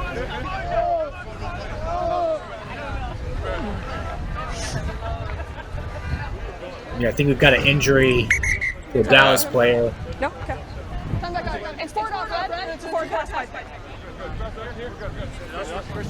But yeah, we've had several knock-ons in this half already, like I was talking about. Whoever doesn't knock it on is going to win. And both sides, we can knock it on twice now each. Yep. You okay? And as I've learned from working with you today, you got to tackle, man. That's everything in sevens. That's right. You miss one tackle, it can turn into a try very easily. And it can turn into the game, right? That's right. Yep. Olympic Club near the halfway line. Good offload there. Good speed, Dallas breaking free. Onto the Dallas side of the pitch now, but they run out of room. Good quick tackle made there by Jalen Tatum. Now some speed coming, a little bit of real estate. Support runner coming into the hands of Cade Carter. Carter still got it, looking for help. To ground he goes. Ball down on the deck, played into the hands there of Stephen Bodley. And he's going to eventually touch the ground with it, and the Olympic Club leads it by 2. That was great play. Great defense, too, actually, by Dallas. You'll see here in the replay. As they get it outside, you see that they follow well, the Dallas defenders there, and that was a great defensive play, but it's just not enough. And Olympic is there. They've got the support. Steven shows up. Right place, right time. Gets himself a try. Nice job by Olympic. Sure was. And they're on top here in this match here in the second half. Final match in pool play on this pitch, and coming to an end in pool play on the other pitch, pitch 1 as well. 4-point lead for the guys in the white kits.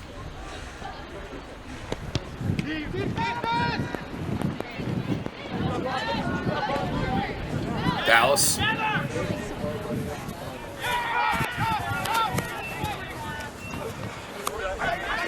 if they can get going here. Exiting their own 22. Quickly in there to play it out of there with Stewart. Now Dallas mishandling and misplaying the ball, and that one could really hurt him. That one put down by Hernandez, Martin Hernandez. Easy one for him, and now it's 19-10. Yeah, I mean, he strolled in to the in goal. Yep. I mean, it was such an easy play to pick up. So here's a replay. Dallas goes out wide with it. Takes on 2 players. Good ruck there. Comes over here. Pence doesn't have anything, so then he tries to whip it back. He just took too long, and Olympic Club was right there. Hopped right on it. Excellent job. I mean, they read that pass like a book, and you're going to make a long pass like that, you got to make it quick and accurate, especially when you're back and you're in your own end goal.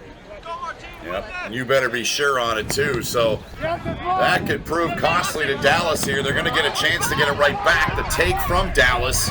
They're 10 meters from midfield or the halfway line. Played back out of there by Stewart. Now Dallas. Down here 21-10 now. That conversion good. Obstruction called. Yeah, it was accidental obstruction. That's the right call. Accidental! Yep, so it's just a scrum. It's not a penalty. No, it's a scrum. No. Because it's accidental obstruction. But still a turnover, and this is not what Dallas needs. They need the ball. Gentlemen, 20 seconds. Sure do. Not much I just heard time the left in referee the say- match. Yeah, I think she said 20 seconds, right? Yeah. So imperative Dallas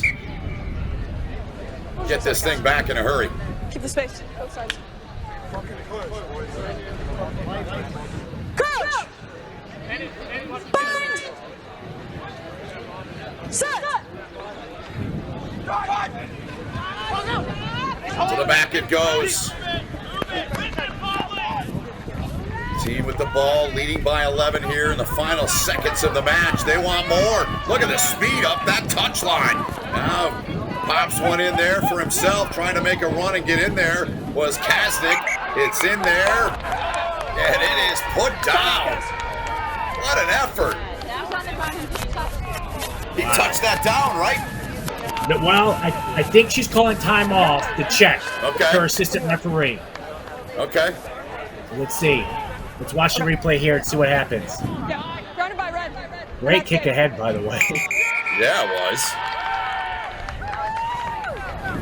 Well, I mean, on the replay there, Dallas touches it down first. Yep. Sam. Well, I was doing great. But I think Alexis called the game. Oh, yeah. Okay. Nevertheless, the Olympic Club out of San Francisco wins this match, taking down Dallas here to end pool play here on Field 2 in Pool H. Brandon, I'm sure we'll see each other before the night is over one more time. Great working with Brandon Sortman as well. Pool play is complete. A break coming up, and then we get on to knockout rugby. Who's the middle?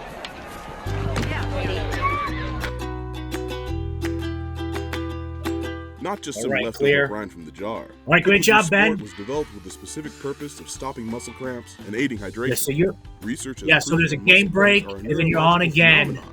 This at is the only 5:40. product on the market that addresses muscle cramps at the neurological root cause. Orlando- Other products try to treat the physiological trigger. Yeah, you're doing Orlando Pickle versus juice Sport HEB alleviates most Hurricanes muscle cramps within with 60 you and seconds. Lovelace. Used by athletes all over the world, Pickle Juice has been named the #1 product on the globe to stop muscle cramps. Pickle Juice Sport is USDA organic certified, contains 10 times more electrolytes than common sports drinks, with no sugar, no caffeine, and no artificial ingredients. Pickle Juice, because it works. Not just some leftover brine from the jar. Pickle Juice Sport was developed with the specific purpose of stopping muscle cramps and aiding hydration. Pickle Juice Sport is USDA organic certified, contains 10 times more electrolytes than common sports drinks, with no sugar, no caffeine, and no artificial ingredients. Pickle Juice, because it works. Inspire Sport proudly sponsors the USA Club Rugby Sevens Championships. Their tailor-made travel experiences take rugby teams to top destinations worldwide. Train with elite coaches, play against international teams, and compete in international tournaments while also attending professional games and exploring new cultures. From college to competitive club, youth and recreation, they are experts providing an unrivaled travel experience for you and your team. Whether it's a tour, coach education event, or fan travel, Inspire Sport is your one-stop shop for rugby travel. Turn your rugby season into an unforgettable experience. Visit InspireSportGlobal.com or contact Nick Johnson at NickJohnson@InspireSportGlobal.com for more information.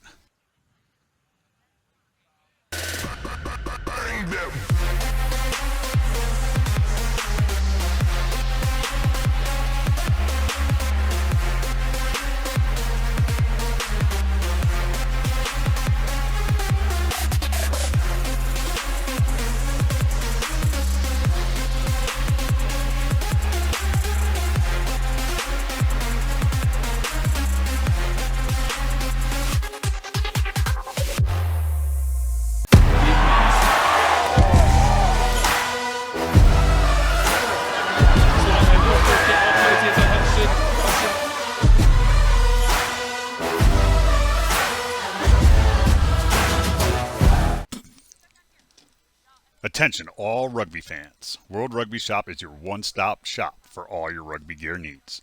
Whether you're a seasoned player or just starting out, World Rugby Shop offers an extensive selection of top quality gear and apparel to elevate your game. From jerseys and shorts to boots and accessories, we've got you covered. Visit us today to see why World Rugby Shop is your ultimate destination for everything rugby. Gear up today. A message from the rugby universe. America, get in the game! It's time the sleeping giant of rugby got off the sideline and into the action. But like all big jobs, you'll need the right tools. Go to worldrugbyshop.com for boots, jerseys, shorts, and scrum caps. Everything you'll need to rock and roll. Get the right kit for playing and training, plus the finest selection of official supporters gear from around the globe. worldrugbyshop.com, America's home for rugby.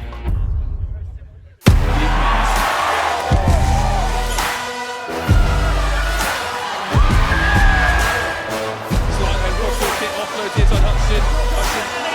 It's going to be the man who can celebrate now.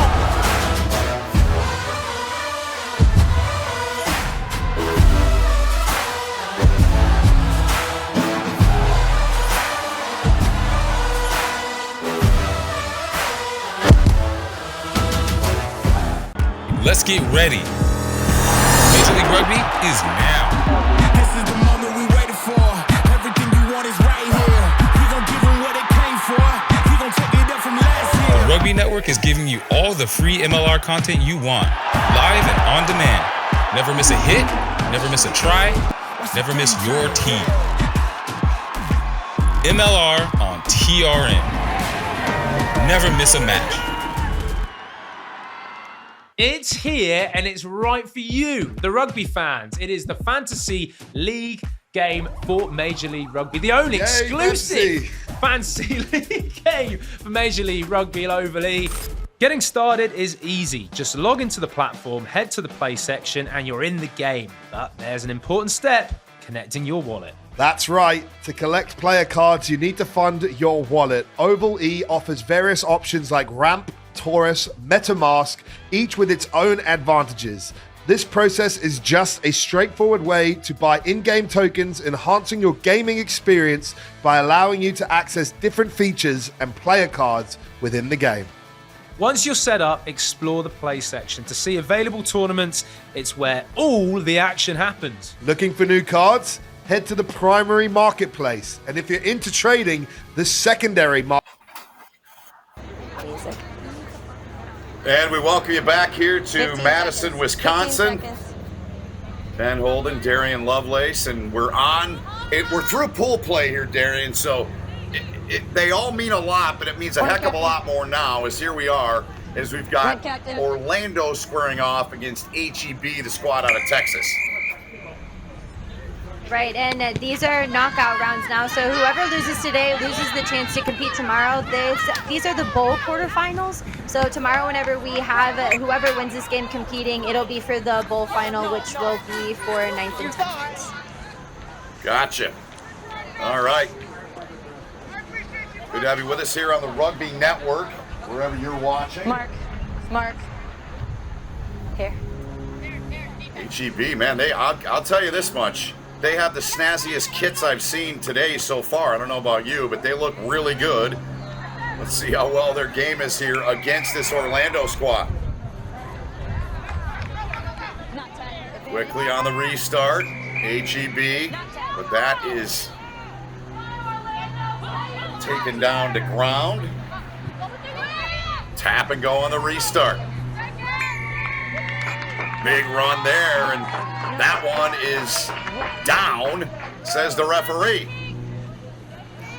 Well, not only do they have the most fashion-forward kits of the tournament, but they also know how to go forward here. So HEB, we saw them really kind of come out of their shell in the last matchup. They did really well to demonstrate why they deserve to be in this tournament. We're able to string together a lot of phases.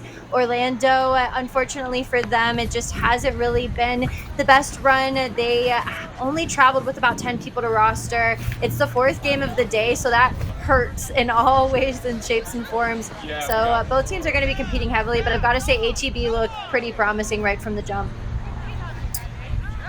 They did, and they have the early lead here as we approach 2 minutes gone in the match. Orlando will get a chance to get their hands on the ball here. And they do just that. HEB down there quickly, but Orlando, a couple of phases to get it outside a little bit. Now trying to put the foot in the ground and go, and here they come.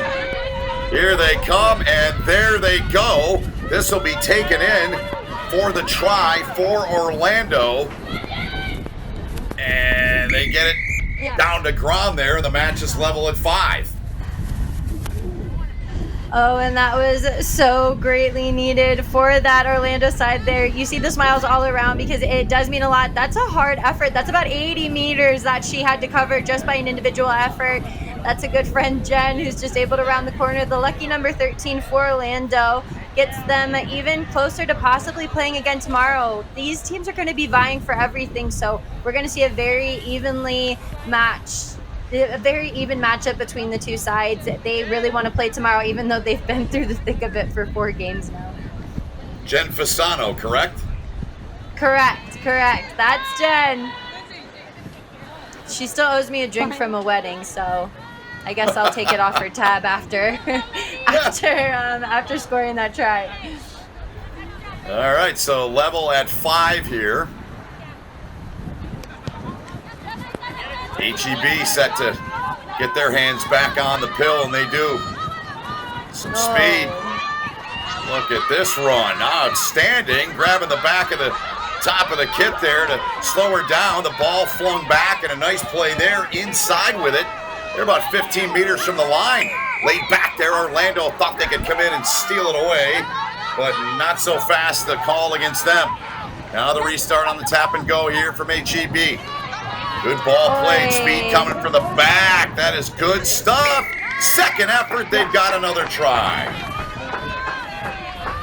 Look, I've played with and against Etta, Milo, and I'll tell you what, that's the Etta special right there. Just able to realize that her teammate was running to the left and then came back to the right-hand side. They needed somebody to change direction, and Etta, that's the bread and butter because she's just able to slice through this defense. And then just the extra work rate to get up and pop up. The ball's well behind her, so it doesn't count as a knock-on. She's got clear release and control, and so she's going to get over for the 5. We're seeing both teams kind of execute whenever they do have possession of the ball. We'll see how fatigue starts to play into their possession game.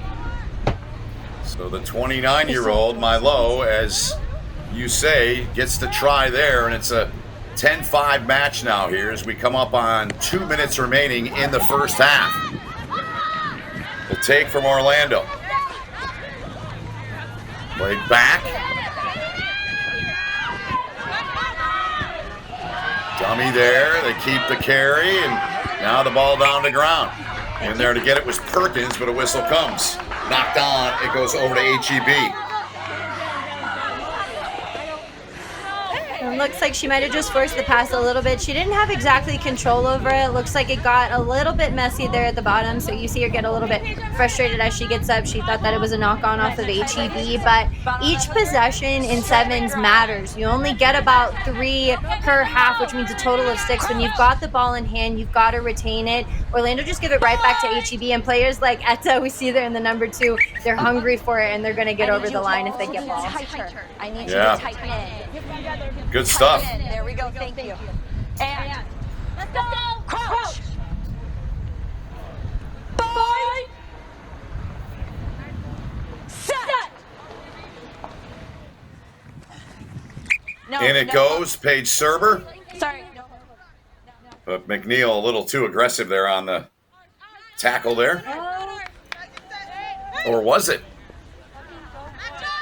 Looks like that was a scrum infraction, but McNeil goes ahead and elects to tap quickly, and they're off to the races, Orlando. All right, the infraction on HEB.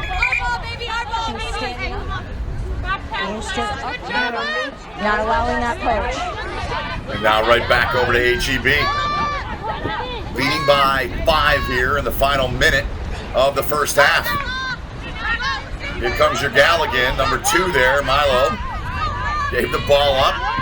Tough to tackle her, well put together and hard to get to the ground. And great feet as we saw on the try earlier. Very fleet of foot. Here she comes again, missing on that intended target outside. Picked up now. Coming forward again. Some good go forward here from HEB. Down, laid back, more speed coming from the back. HEB, beautiful ball inside. And they get another one here, Darian. It's 15-5 now. And we're going to talk about her time and time again. She seems to just be heating up there. This connection that's happening with HEB is just getting it into the hands of instrumental players like Mai Lau. Excuse me, I think we've been pronouncing her name wrong. That was my bad. But here we just see the go forward that HEB is known for. They're tough and they're physical and they're cutthroat here. The beautiful line from Mai Lau and then the offload there with the nice support coming in from HEB. It's no wonder that they're on top. They're just really hitting Orlando right where it hurts. And Orlando looks very vulnerable here. All right, so the kick was good. And a 12-point lead here. 17-5, HEB on top of Orlando here. We'll be back to Madison right after this.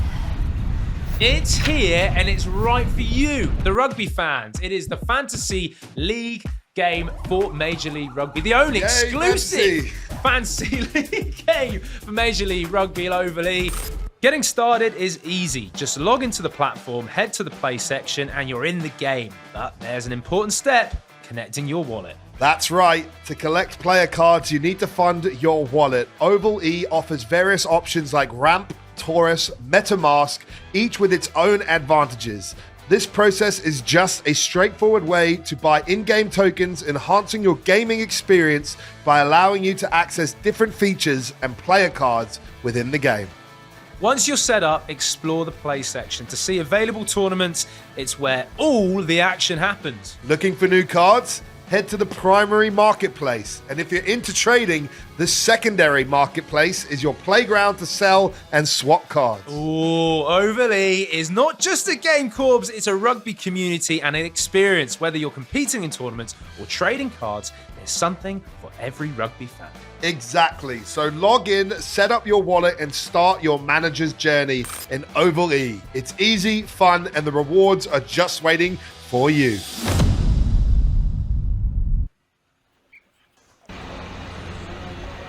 Just about set to begin the second half here from Madison, the Club 7's National Championship weekend here. Ben Holden alongside my partner for this one, Darian Lovelace. Darian, what are your big thoughts, or what's your big thought after watching these two sides go through the first half of play?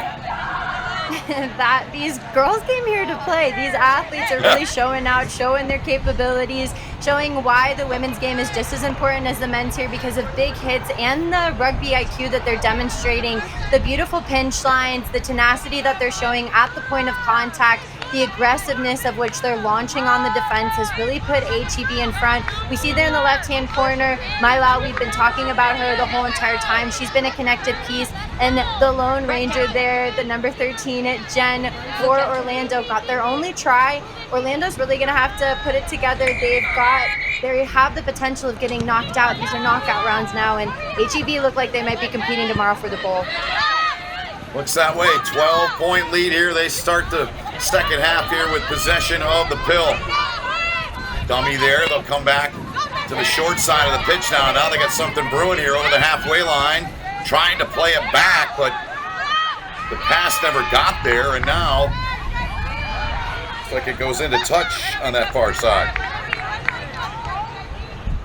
Player right there from Orlando, the number 14, Mortellaro. She also goes by Slim Shady. You can kind of tell by the trademark blonde hair there. Yeah, rumor on the street. Now, rumor on the street. Don't quote me on it in case they come for all of us after I totally made the mistake. But just unfortunate there for after a strong defensive effort. Short on the line out. Here comes HEB, and guess what? They're breaking away, and they are going to take in another one and add to the lead. 22-5 is the score, and that one taken in by Angelina Lomu. Right there, she looked like she had a cousin in Jonah Lomu there for the big long run that she had going on there. Just the go forward and letting the ball do the work there. And then the gate that opens up there after a really big fend that leaves Orlando just in the dust there. And you can see the determination. You see what it means to these players to get the opportunity to play tomorrow. every team here just has not had enough rugby, so they're just working exceptionally hard. Orlando's putting up a hard fight. They didn't travel well with a lot of numbers, so the fatigue second half feels is going to start to set in for them, and it's just unfortunate as HEB look like they're just about ready to put on a show. Yeah, their roster, they're always short, but their roster is very short. Looks like they're short maybe 2, possibly even 3 players. Here they come now. Still got time, but they got to make something happen, and they just might do it here right on cue. They're going to take this one in for the house call from downtown. Lindsey Perkins gets it down. Big play out of her. Yeah, every Orlando player right now should be down there thanking Perkins for that play. It brought the heart back into this Orlando side, into the Central of Florida, and that's what they needed. But this is just exceptional skill. It's fielded well by some Shady, but then the ball movement looks good. They're hitting on it pace, they're moving it, and then the easy 2v1, it buys Perkins just a skosh of space. She just needs a little bit. Those are the type of finishers that you want on the edge that are going to maintain the depth and maintain their patience there. It's a well-deserved try for Orlando, but the real question is, will it be enough to get them on top of HEB? That's a heavy ask for them to come back. Is there enough time? That would be my first question to you. Is time too much of a factor, or is there enough? There's never enough in sevens.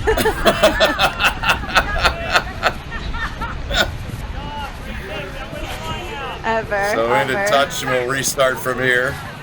So, but a big try, all kidding aside, by Perkins there. And HEB will go to work here with the line out coming up.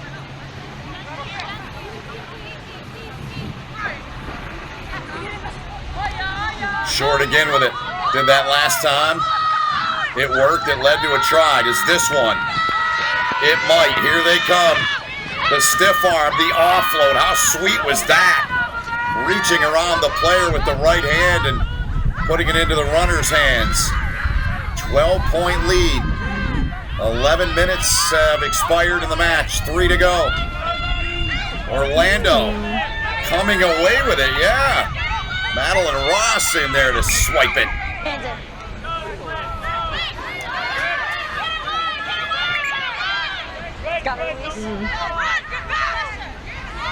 So Orlando now with a chance to trim this deficit of 12. Converted try, gets them within a try, and guess what? Here they go, trying to make another run, but into touch goes Perkins. What a tackle. What a job. We got to get a number on the young lady that came back and tracked her down. Oh, whoa. Oh, whoa. Perkins looked like she was gone there, that she was going to go ahead and get another bite out of that try line, but it just was not happening on HEB's watch. Unfortunately, even though you said that they have really great jerseys, it's just hard to see the numbers on the back. The only downfall for the good-looking kit, but that's just heart and individual effort. HEB 24-12, and we talk about time a lot. These are the final 2 minutes, and only with 2 tries in between, it's doable. We've seen things that can come from incredible moments. We saw that in the bronze medal match for the USA women who took it. So time is a factor for both sides, and you just see that HEB really showing a valiant defensive effort. Line out for them after that great defensive play. Leading by 12 here, under 2 to go in the match. But it's a penalty that goes the way of Orlando here. So Orlando, they look for help. Get it into the hands of number 11 if you're Orlando. She's got the speed. She's done the damage here in the second half for the try for them, but it's turned over by HEB here.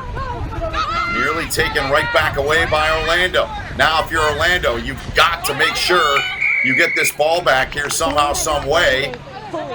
That won't help. And it looks like we wasted about a minute just in penalties alone, so Orlando now are really going to start losing hope. Yep. Outside. Slim Shady over there making a nice play defensively, right? That's her, isn't it? Put it down. Yeah, she took her right out the clip. So Orlando wanted to go quick, but they're not going to let them go that quick.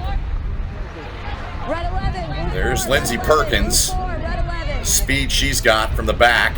Can she turn in another play here to get this thing a little bit tighter? definitely has the potential to, but unfortunately here, 30 seconds left to go, 2 scores left to give.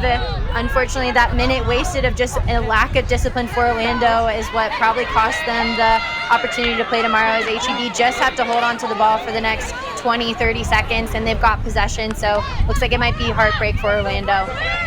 Yeah, it looks that way indeed, Darian. And HEB now. High tackle called on Orlando, of course. Quickly on the restart, HEB. The ball played back. Took a shot after that pass was delivered.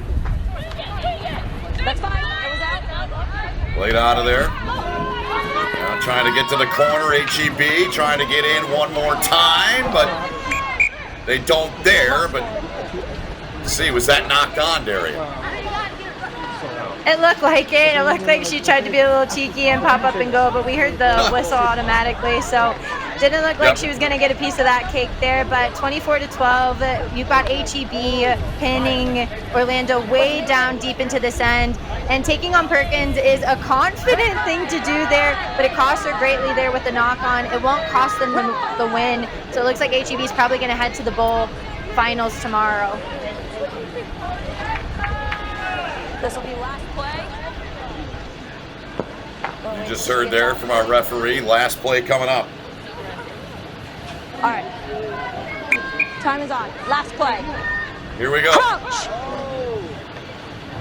Bind. Set. Yes. Now Orlando. Their own end goal, trying to get out of there. They do. Closing the gap there, 2 HEB players. Played back. Now Orlando trying to get free and get away. She's giving it a shot. But it comes free and down to ground it comes. That's the match. HEB wins it by a dozen. 24-12. The Hurricanes get the dub.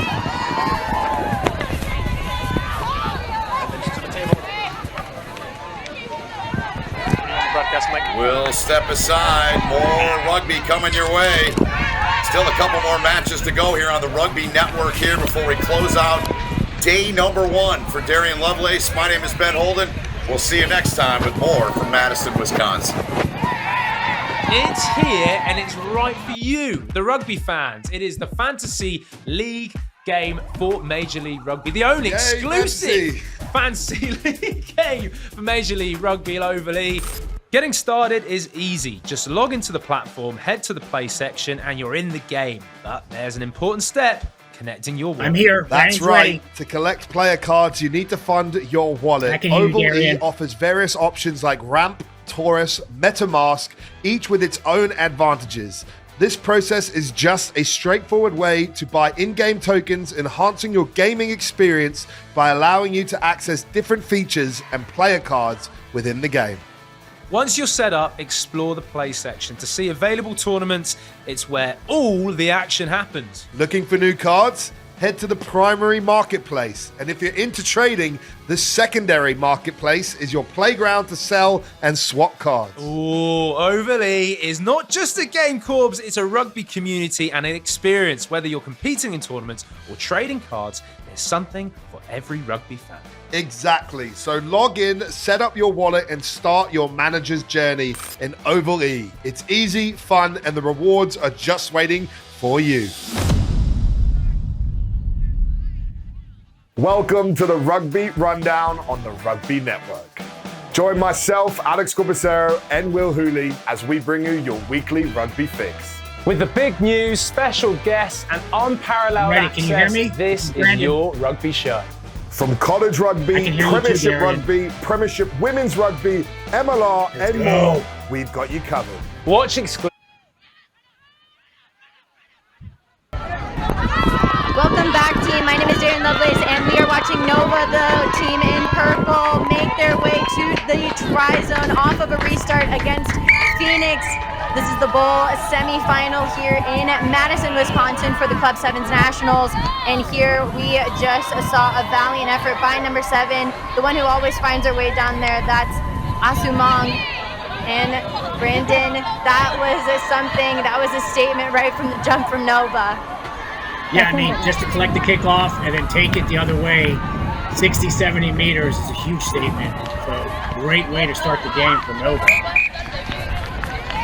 And Phoenix will be that team in the black that you see on your right-hand side. On the left is Nova in the purple. Now, made the mistake earlier, excuse me. We thought that Oregon was the last one in pool for Pool D. They are not. They punched their ticket in tomorrow for the ability to compete for the championship. But these two sides only have the capability to compete for the bowl. So I want to give a shout out to Oregon and to Phoenix. Both have made it extremely far in this tournament. Nova, the team in purple, kick off to Phoenix, and the team in black does a little bit of a manipulative move in the middle, so it opens up space on the outside, and Bergman gets tangled up there on the left-hand side, but they move it back well. It goes to the hands of Campbell, and then ends up in the hands of Freeman. And this ball movement looks promising here. It's a 1v1, and she's off to the races there. There's a lot of space.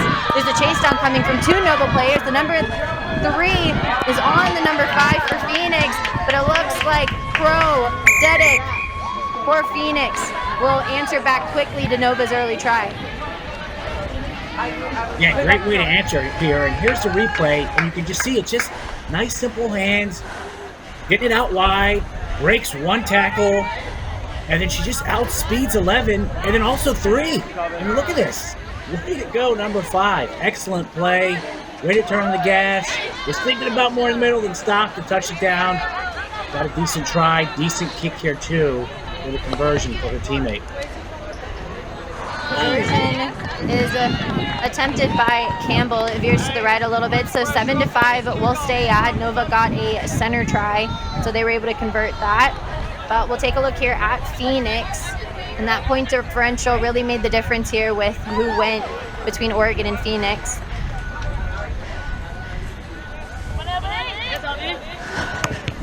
Getting set for the kickoff is Campbell. It's a competition right at the 10, and the ball's on the ground here as Phoenix come away with it and are able to generate the turnover. Looking to move it wide. They just elect to take it straight into the guts of Nova, and she's vulnerable, so it's easily picked off there by Asumang, the only try scorer for Nova. Moving it to the right-hand side. They've got space to burn here, so they try and utilize the draw and pass. Dedic does well, though, to corral it into Freeman. Freeman backs out of the ruck, and they've got a pressured defense with some disconnect there in the middle. Nova, though, use their footwork well, and they're at the 40. Still not within their own half here, as we're seeing some big hits come in from Phoenix. And a nice counter ruck comes in from Bergman. Bergman does well to get the space there. They move it to the right. Campbell under a lot of pressure there, moves it back to Freeman. And the pass goes behind Phoenix. They've got a lot of room to make up here as Asumang, like a bee to honey, swarms over top. Johnson's there to help her clean it up. Tackle! And a long tussle finally finds Phoenix on its way to ground. Ball movement looks good here as Freeman moves it to the middle of the field, and they do well to move it wide. This is vulnerable stuff here as Dedic, can she round the corner again? Dedic does, she rounds the left-hand corner. She's got nothing left but green space in front of her there. She's gonna go ahead and take it right to the corner. Nova, now the underdogs here as Phoenix 10-7 now on top of the ladies in purple. You'll see the replay here. I mean, this is exact same play how Dedic scored the first try. You'll see Phoenix will get the ball, and then they'll pass it through the hands. I mean, it's Rugby 101. Very clinical, great passing, right to the hands. They get it out quick, and it gets out wide here, and Dedic has plenty of space to work with. She starts inside, then shoots outside real hard. Pull that defense in. They can't get around to the corner as fast as she can, and she's off, and she's got another beautiful try. Fantastic play. Conversion is a tough angle though for Campbell, so she's able she's not able to convert that try. So 10-5 looks like Dedic is going to have a rest here with about 4.5 minutes gone. And so we'll see who can come in and take her place, but 2 tries was her payout to go ahead and get a well-deserved break. Campbell set for the kickoff. Now it goes to the left hand. It bounces once and then rolls into touch. Nova not able to gather that, and kickoffs are a coach's killer. Yeah, and we've seen that a lot in these games today where players are even letting the ball bounce. And then it gets messy and scrappy, and then there's a turnover, and there's a quick try the other way because the receiving team never caught it.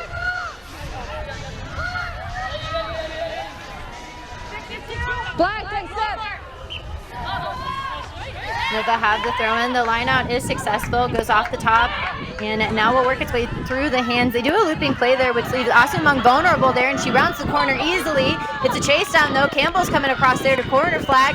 Campbell looks like she's neck and neck here, but does Asumung have the boots to do it?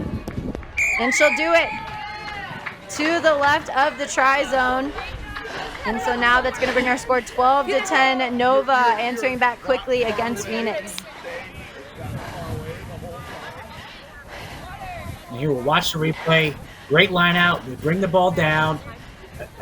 Great little switch there. And then you get it out to Asumung, and she's off. I mean, excellent. Beautiful run. No one in sight. Then you'll see someone here on the right. Just catch up to her right before she touches it down. Great play, Asumung. Great play, Nova, to answer back quickly. Kick looks good coming in for Phoenix. So that should bring our score 14-10. Phoenix not able to convert their last 2 tries. And conversions, they matter, Brandon, for sure. Oh, absolutely. I mean, look, Nova's up by 4 right now. Phoenix has to score a try to win this now. They can't, kick a penalty. They've got to get the try. And here they come. Freeman heard you, so she was able to connect very well with Oliveri. She heard that they needed a try, and so now Oliveri will go ahead and go the distance here. Phoenix 15-14, and it's almost like the commentators' curse seemed to catch up a little bit with Phoenix. Yeah, you're absolutely right. I mean, as soon as I opened my mouth, Phoenix went the other way and scored quickly. So great job by number 10 there. And the whole team, it was a great catch. Like we said, don't let the ball hit the ground on the kickoff. They caught it in the air, made a pass or 2, tried. Great job, Phoenix.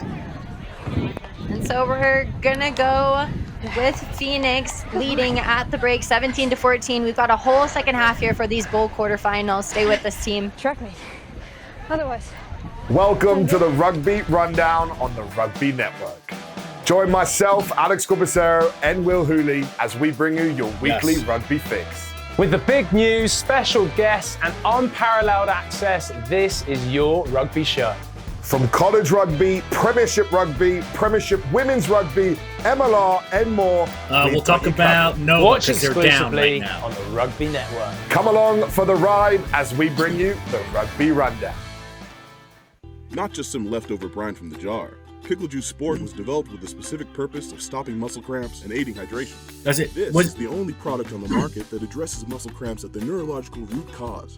Pickle Juice has been named the #1 product on the globe to stop muscle cramps. Alleviates most muscle cramps within 60 seconds. No, I'm just using my computer mic. Organic certified. Contains 10 times more electrolytes than common sports. Yeah, it's what I've always no used. Sugar, no caffeine, and no artificial ingredients. Pickle Juice, because it works. Credo Rugby is a club development platform that helps rugby clubs create and sell their own on-field, training, and fan supporters gear. We work with clubs of all sizes, from grassroots to professional, and help them generate revenue to support their continuous development.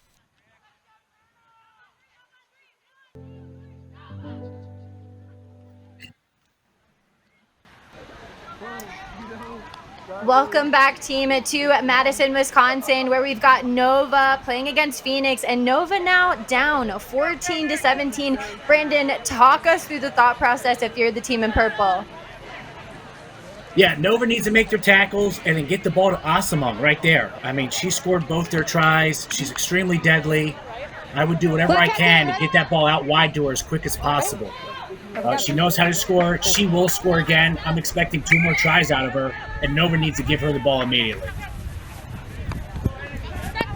And Nova is going to have to do a lot to get back in the game, and it's something that we would expect. Asumang gets caught a little bit high there, but referee says to play on, and they've got a lot of work to do now that Phoenix has the ball in hand. Freeman now has it at the corner, instantly moves it to Oliveri, who was the last one to get Phoenix up on top here.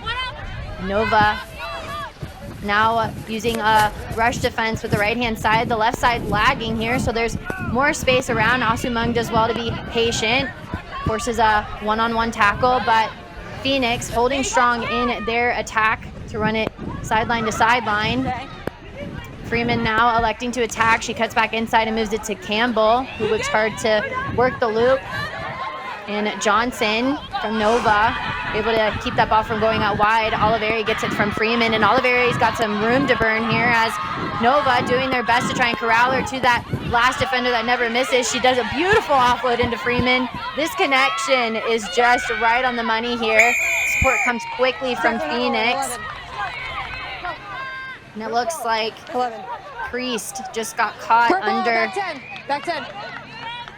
underneath that breakdown, and so we'll see if Phoenix gets set for a quick tap. Yeah. I think she said it. She was real quiet, yeah. And they elect for a scrum. Brandon, what a tactic. Yeah, I like it actually, because you suck in 4 players from the other team, so then your backs have a lot of room to work with out to the right here, especially when you've got the scrum way off to the side here near the sideline.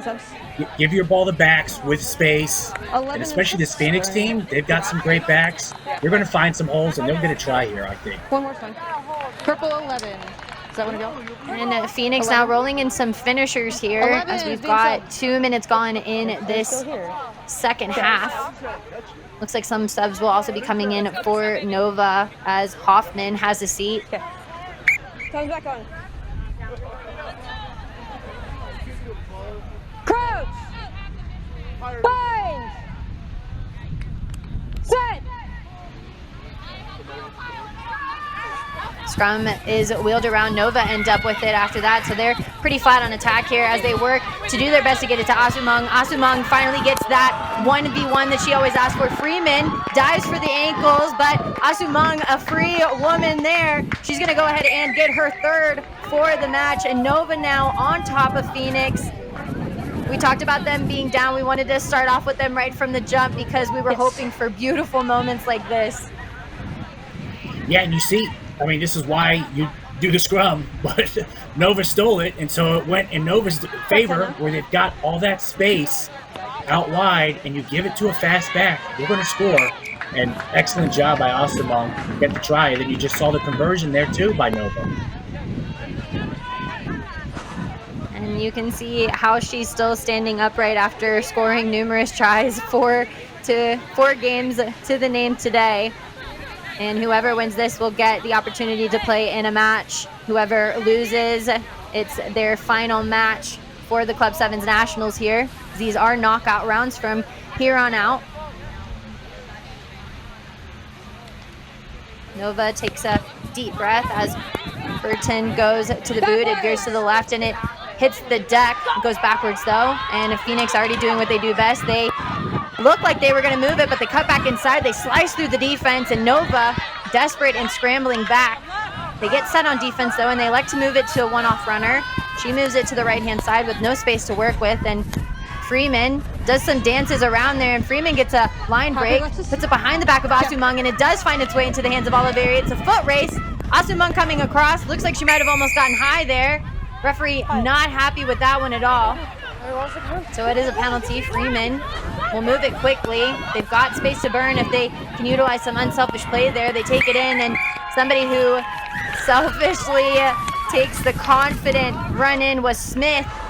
And she's able to get right between the sticks as Phoenix now 22 over Nova. Yeah, that try started with those steps. Yeah, I mean, it was a great okey-doke step to get free, and then, you know, as she's getting hit, she passes it out. Not the best pass, but 10 cleans it up.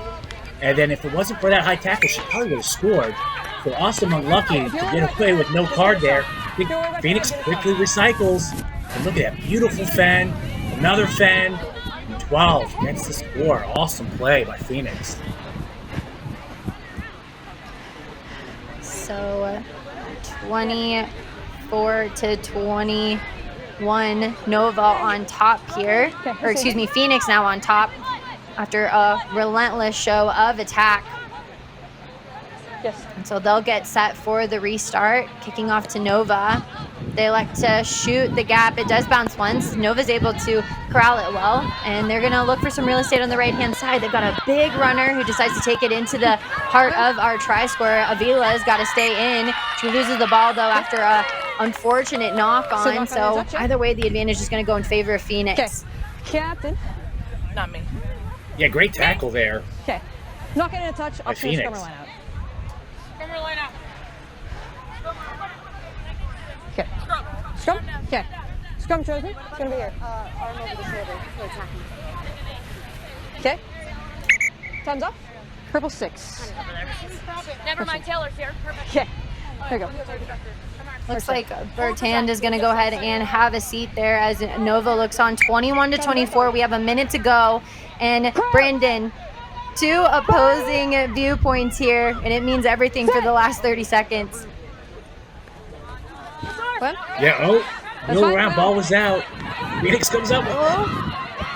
Could this be the nail in the coffin that Phoenix need? They offload well to Smith. And that came off of a beautiful setup from Phoenix here. Ball looks like it might have gotten knocked on. Referee unhappy, though, with the offsides.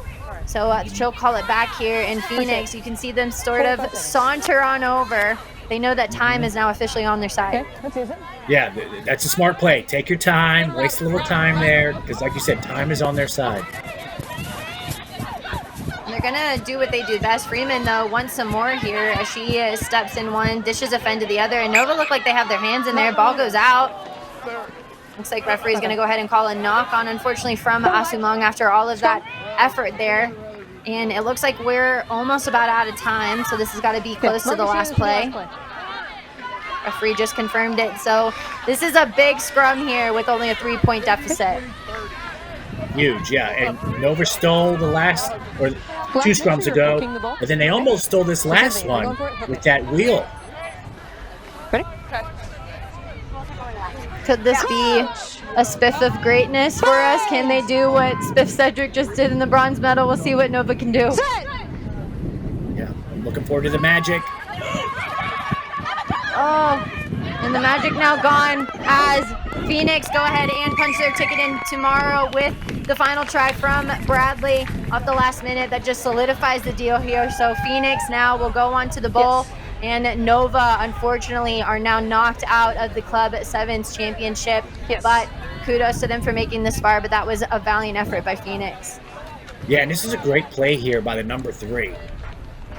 She puts the ball in, then she'll run around the other side of the scrum, pick it up, and she knows where to go. Great fend there. Number 10 could do nothing. Beautiful play by number 3. And so that concludes our Women's Bowl quarterfinals with the 2 over on this side being Phoenix and HEB. And then we are now moving on to the Men's Bowl quarterfinals. Stay with us, team. We still have 2 more games of rugby for you.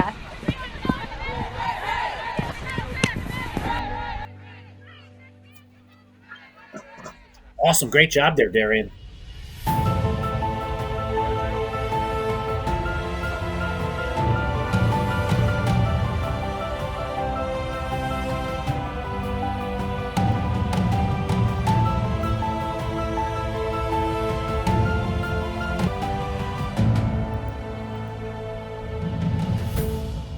Welcome to the Rugby Rundown on the Rugby Network, as we bring you your weekly rugby fix. With the big news, special guests, and unparalleled access, this is your rugby show. Watch exclusively on the Rugby I hear you loud Network. and clear, Ben. Yep, awesome.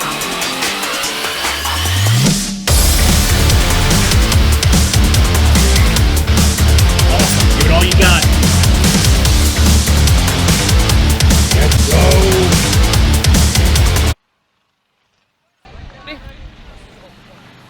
All right, here we go. We move quick in these sevens, not only the matches, but in between. And set to go here. The Washington Athletic Club as they take on Santa Monica. Ben Holden with Brandon Sortman and our crew here from Madison. How about that take there on the kickoff there?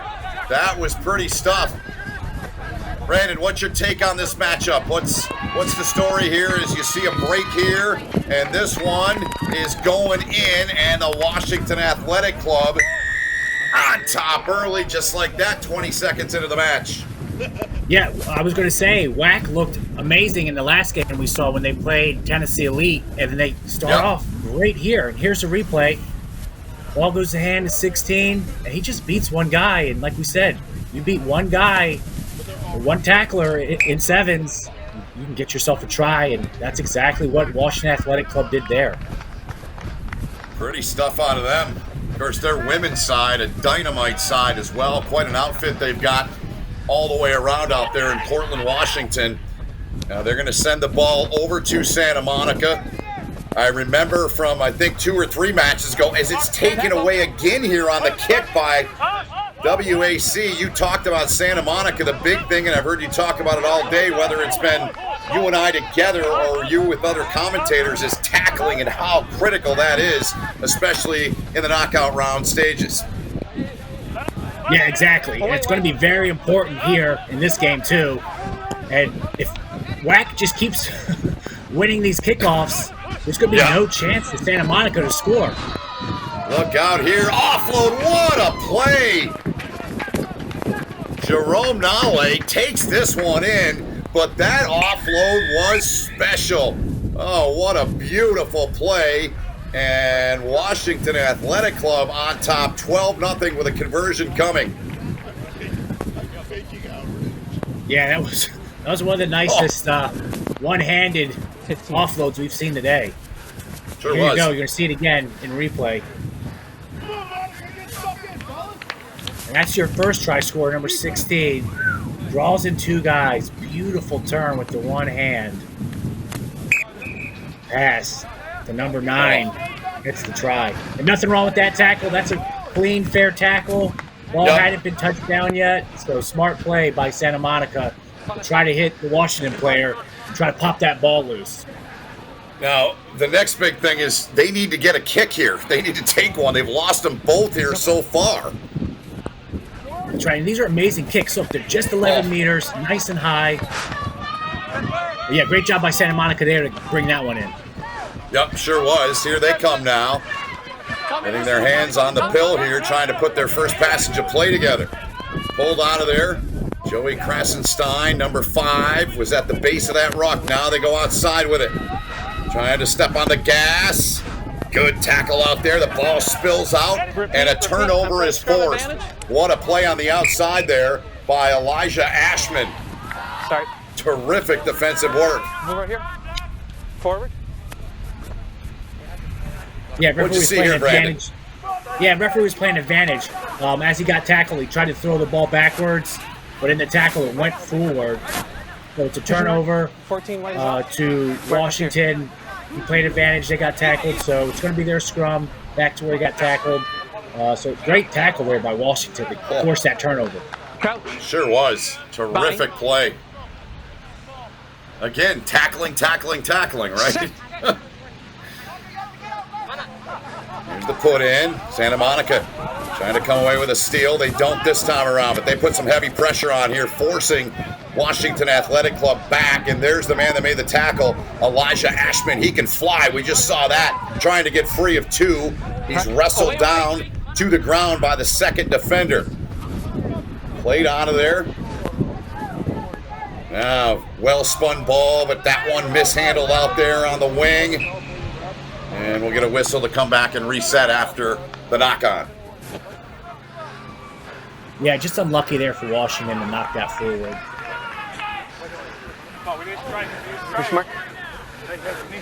Yeah, let's get Brandon, I know you're an official. I know you'd probably love to give the men and women that are working these matches a shout-out. Am I right?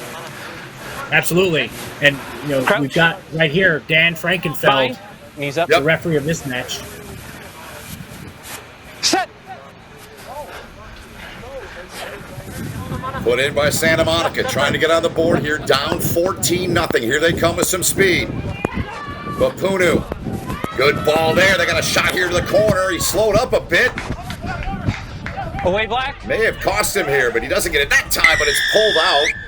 And that one is put down. So just like that, Santa Monica finds themselves on the board here 5 minutes into the match with a kick coming. It's 14-5. Yeah, and here's the replay. And it was a great pass, backward pass by the scrum half to get the ball out. Yeah, I thought 20 should have just kept the gas on. You know, like you said, he slowed up. I would have got the try. But no worries. His number 10 is there to clean it up. And he does a great job and gets a try for Santa Monica. Go ahead. That was Woods that put it down. The try. Yes. So a very difficult conversion kick here from the near touchline, left corner of your screen, and this has got a chance, and that is a beautiful kick. Wow. One of the best kicks I've seen all day. Right. Off angle. Sure was. Great stuff. 14-7 now.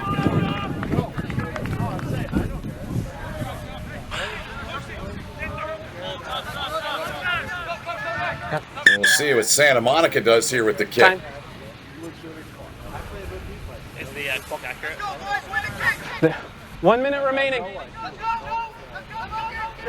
Are we complete? Yeah, score is 14-7. Yep. 1 minute. And that's exactly what Santa Monica needs here. Reduce down That's by a right. converted try. Nice high kickoff. Maybe they'll steal one from Washington. That's what I was going to say. You took the words right out of my mouth, my friend, but a good job. They put some pressure on. Now the Washington Athletic Club trying to be careful with that touchline. You get tackled down there, of course. It's a turnover. Now Woods plays the ball back. And they almost turn it over, but get it back. Offload, great ball outside, got some space. Can he get away? Trying to find the corner and gets in there and gets it down. What a play from Papunu as he has him within 2 here in the final minute of the half. You have 15 seconds. Wow, just an amazing play by Santa Monica. If you use it. Score right at the end there. And we're starting to replay here after they've cleaned it up on the sideline, and it's sloppy the whole way down because Washington's on them, and you see it's quick hands, and it's just get the ball outside, and that's exactly what they do because 13 has a ton of space to work with, and so they know let's just get it out there. Yeah. We don't care how we do it, clean or dirty, get it out there. 13 will clean it up. He sure did. And he scored. Okay. And it looks like a conversion. I'm going to say I thought I heard the whistle. No, I heard the whistle for halftime. So it is 14-12. Yeah. Washington going in the half. We'll come right back right after. Yeah.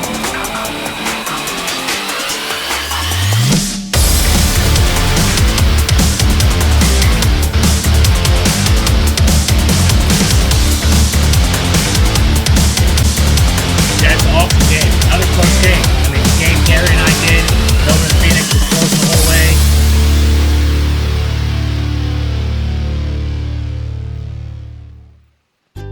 Yeah, when you've got knockouts, yeah, I would expect it. Not just some leftover brine from the jar. Pickle Juice Sport was developed with the specific purpose of stopping muscle cramps and aiding hydration. Research has proven muscle cramps are a neurological phenomenon. This is the only product on the market that addresses muscle cramps at the neurological root cause. Other products try to treat the physiological trigger. Pickle Juice Sport alleviates most muscle cramps within 60 seconds. Used by athletes all over the world, Pickle Juice has been named the #1 product on the globe to stop muscle cramps. Pickle Juice Sport is USDA organic certified, contains 10 times more electrolytes than common sports drinks, with no sugar, no calories. Back here on the Rugby Network, Ben Holden along with Brandon Sortman, all of our crew from Next Level Rugby. So the Washington Athletic Club finished 3rd in Pool F. They're facing the team that finished 4th, Santa Monica, in Pool E, Brandon. Your thoughts on Santa Monica? Is it the same as it was a couple of matches ago for them? Is it tackling, or is it something else? Yeah, I think it's mostly tackling. They also need to clean up the ball at the breakdown, too. It seems that Washington's causing messy ball for Santa Monica. So if they can clean up those rucks, clean up the tackle area, they'll come ahead in this game and they'll win. All right, we'll see how it unfolds. And Santa Monica to kick it away here. That one didn't go 10. open the match with the Washington Athletic Club out of Portland, Washington, stealing away the first 2 kicks, and they scored on both of them. And they lead by 2 here, 14-12. Free kick on the restart right from halfway. Laid back. Not much real estate out there to work with. 2 white kits to the ball in a hurry. WAC now plays it back. Speed coming from the back. This man try score and made an unbelievable offload in the opening half. Touch. Zaya Claw, number 16. No. Not so fast. We're going to come back. Nah. He picked up the ball. Yeah, and there you have it. A beautiful tackle by Santa Monica causes a turnover. Now it's their line out. Yep. Yep. Time is off. 6 minutes remaining. Wait for the whistle. Heard the referee there, Dan Frankenfield. 6 minutes to play here in this one. The winner moves on. They go short. Great play on the line out. Here they go now. Santa Monica looks for support. Back into the middle of the park. They play it on the hop. Trying to play it outside there. That was Woods. Now Santa Monica, the Dolphins. Call against WAC. Dangerous play. Kicking the ball. Kicking near the hands. Yeah, it's a good call by Dan Frankenfeld, the referee, to call that. Yep. Now Santa Monica, Woods plays it back. For a little opening there. The kick through, the chase for it. WAC down there. They get down on the ball. Carl Keene. And then that's dangerous play on Santa Monica. You cannot hit a player down on the ground. You've got to wait for him to release the ball or get up with it. And a good kick.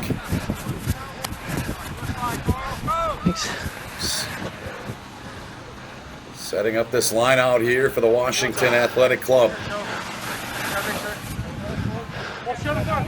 Let's get him.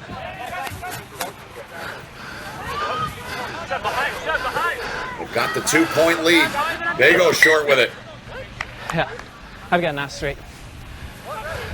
Unless you tell me there's not 5. Yeah. Scrum? Sorry. Yeah. Not straight. No, that was me. That was me. So the scrum here for Santa Mark's on Monica. the 15. Inside of 4 minutes to play in the match. I'll get out of your way. Crouch. Bind. Set. Good push. They get it to the back, though. Good job to get away from the tackler. Now putting the foot in the ground, and here they go. And once again, Kelson Papunu. Down it goes, and Santa Monica on top now by 3 with a kick coming.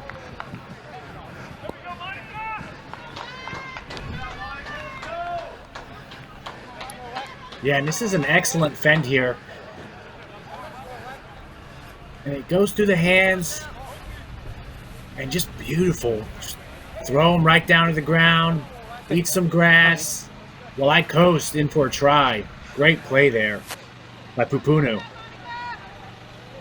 He can burn, and he's shown us a couple times in this match. You and I've seen him at least twice, maybe 3 times so far on day 1 here, as the score will remain the same. It's a 3-point match here with about 3.5 minutes to play in the contest.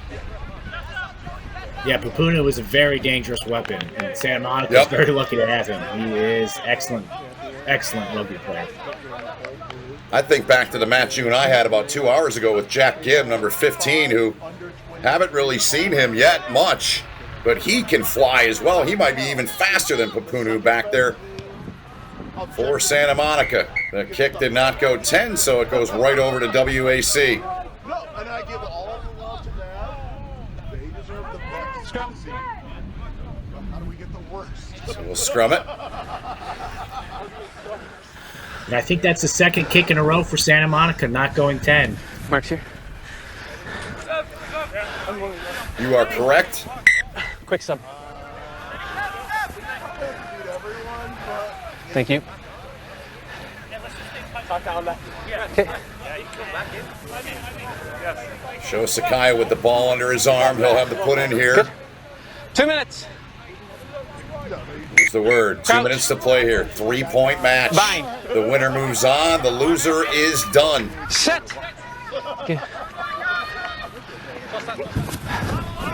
Slipped right through there and right to the back. Here they come with some speed now. Over the halfway line. Foot in the ground. Played back. I think it's going to be a dangerous tackle. It's up around the neck. Yeah, seatbelt tackle. That's what he's saying. That seatbelt came across the neck. Scrum. Seatbelt. So we'll scrum it again here for the Washington Athletic Club here. Yeah, and that call is you can't have anything over the shoulder now in rugby. Critical put. Right. Give him the channel. And that's exactly what that was. You call it the seatbelt tackle because it comes over the shoulder, down the chest. Bind. Dangerous play. Set. Ball under the arm and going in here by Sakaya. Out the back it comes. Washington Athletic Club looking for the go-ahead try here, but a great tackle right in the middle of the park there from Santa Monica. And they come over and get the ball. Yeah, I think. Yeah. They thought. Back up 13. Coming in from a bad situation there with Santa Monica. Now WAC. Penalty advantage. Back going. Advantage being played as you heard. Tough, hard run there. 6 white. We'll bring it back and reset here, Brandon. Yeah, they need to reset quickly, and it's a smart play to go quick. Yep. Nice dummy. Trying to break through there, and they do. And Washington Athletic Club putting it down. Demetrius Tapi. What a play, what a sequence. They've got the lead here. Yeah.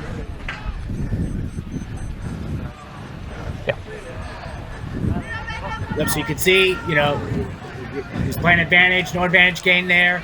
And it's a smart play by Washington to go quick because Santa Monica's not ready.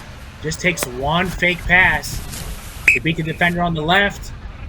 And then just a simple fan to the defender on the right, and he's in, and that's the game winner.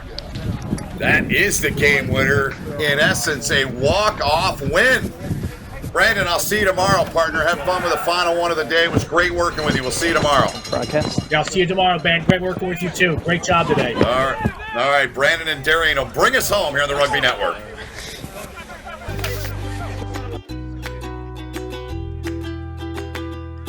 Not just some leftover brine from the jar. Pickle Juice Sport was developed with the specific purpose of stopping muscle cramps and aiding hydration. See you tomorrow.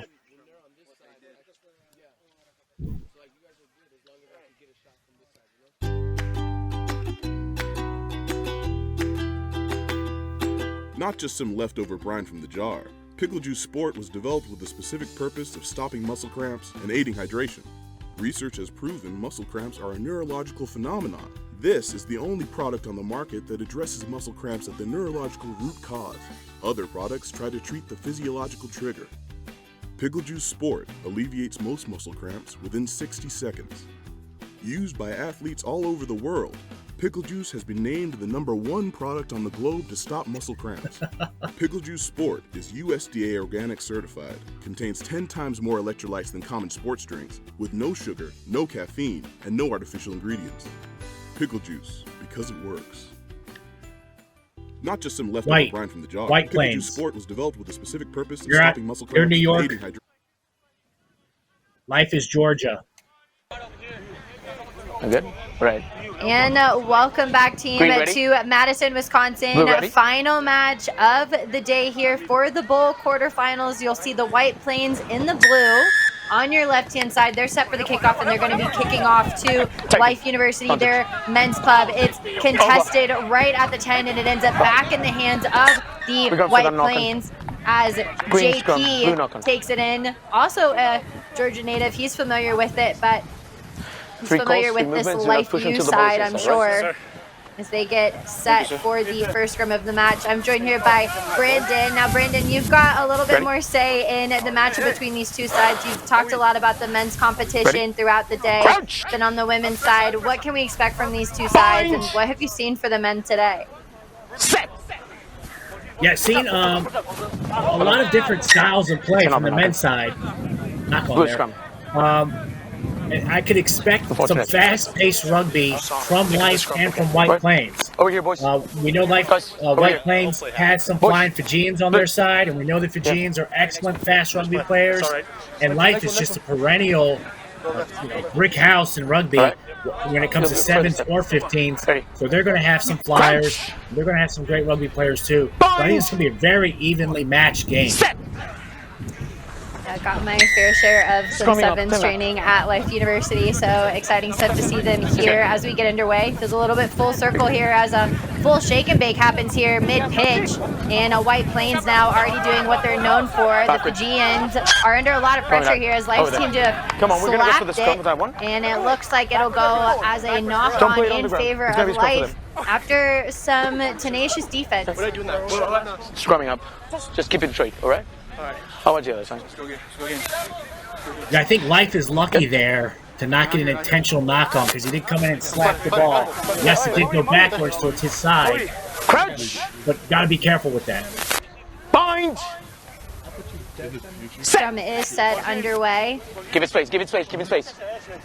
As Life retained the ball well, and they look to move it through the left-hand side. Now, Law is no stranger to the Sevens Nationals competition as he moves it away to Davidson. Harley Davidson with probably the best name in the competition. Played a lot of touch rugby with him, and I'm glad I haven't had to play contact because he takes it in while at the 40. And Life electing now to move it back to the left-hand side. They get it back into the hands of Davidson, who gets an offload to Law.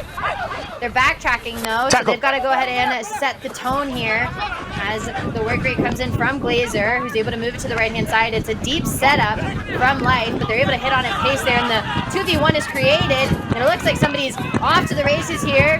The scrum cap in pink. Chase comes across, and then it stops short as Life 5-0. Give me life or give me death. And they will go ahead and score it right between the sticks for first blood here in this men's bowl quarterfinal. Yeah, it's great pace by Saxon Cedric there to get the try for Life. 20 seconds. And here's a replay. Good. And then you just see 8 there brings 2 tacklers to him. So Cedric's going to be open.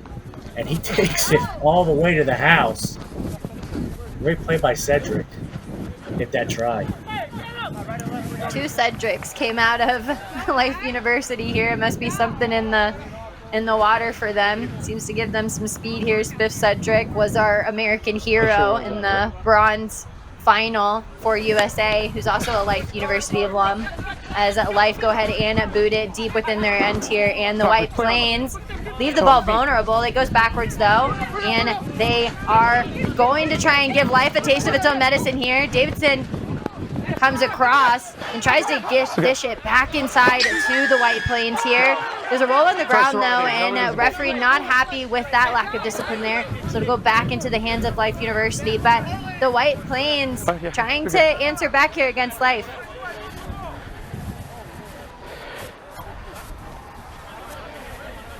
Yeah, here's a replay. Good fend there, and great tackler by 8. And as you see here, over the ball, man rolls to stop the poach. It's a great call there by our referee, Fernando Garcia, to pick that up and call it the correct way to give the ball to Life. It looks like Life went for touch. Couldn't find touch, so White Plains now has the ball, Darian. Good. Still tight. Going back on the scrum. There. There's a whole lot to unpack there on the ground as we see some players just a little bit slow to get up here, but it ends up resulting in a scrum to Life University. Now they are deep within prime time scoring zone. So we'll see how the White Plains can hold up here as we've got about 2 minutes left to go in this first half. Yeah, just sloppy play there by White Plains causes the turnover. Bind! Set. Set for the put-in is the number 14 Saxon. Arm goes instantly up for the referee. The mark is taken though well behind the serve. So he's looking around for confirmation, but because they couldn't get the quick tap, they're going to elect for the scrum. Scrum option. Make sure that you take Yeah, the kick you've in got to front of take me, the not tap. on my back. I need to see it, all right? That's exactly what I was going to say. Take the tap in front of the referee so he can see that you kicked it and tapped Keep it. it straight, right? You took it Not behind going him. He can't see it. It's always going to come back. Good. Crouch. Bind. You can be there. Set. Hold it.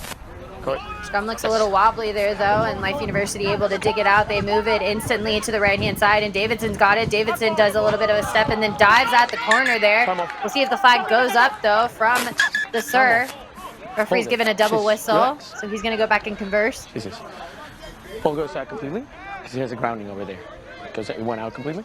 I see that he stepped into touch before grounding. Okay, then we're going for the line edge. Okay, it's going to be a blue line edge. Come on. But we're going to see a replay here of that attempted try in the corner. Good. Oh, that's close. It's hard to tell. That's one of those plays you have to watch over and over in slow-mo to see what really happened.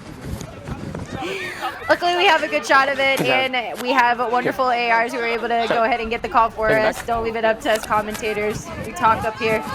Pinned deep within their own end, though, is the White Plains there. They get tossed around, and then he gets isolated, but they're just swarming over top of it. Is Life University getting close to that sideline. He stays in, though, well. The White Plains are going to have to play a lot of rugby to get out of this end here.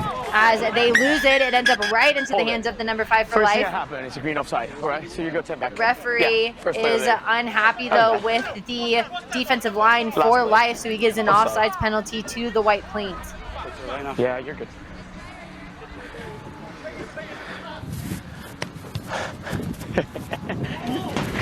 Right. To the line out.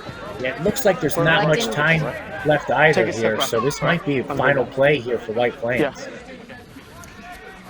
And they elect for the line out, so White Plains just trying to get a little bit more land here, get deep without the send so that the pressure's not on. This will probably be our final possession for the first half, so the whole second half left for you.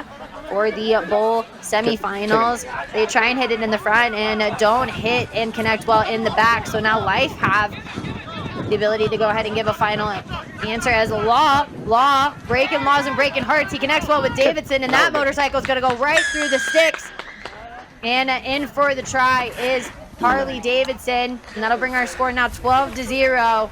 And the White Plains are going to have a lot to talk about during halftime. Yes. They sure are, and let's watch this replay. Nice move around the side, just gets held up, but teammate Harley Davidson is right there. Great play, nice dive to end the half. And Life, like you said, goes up. Oh, we still have the kick.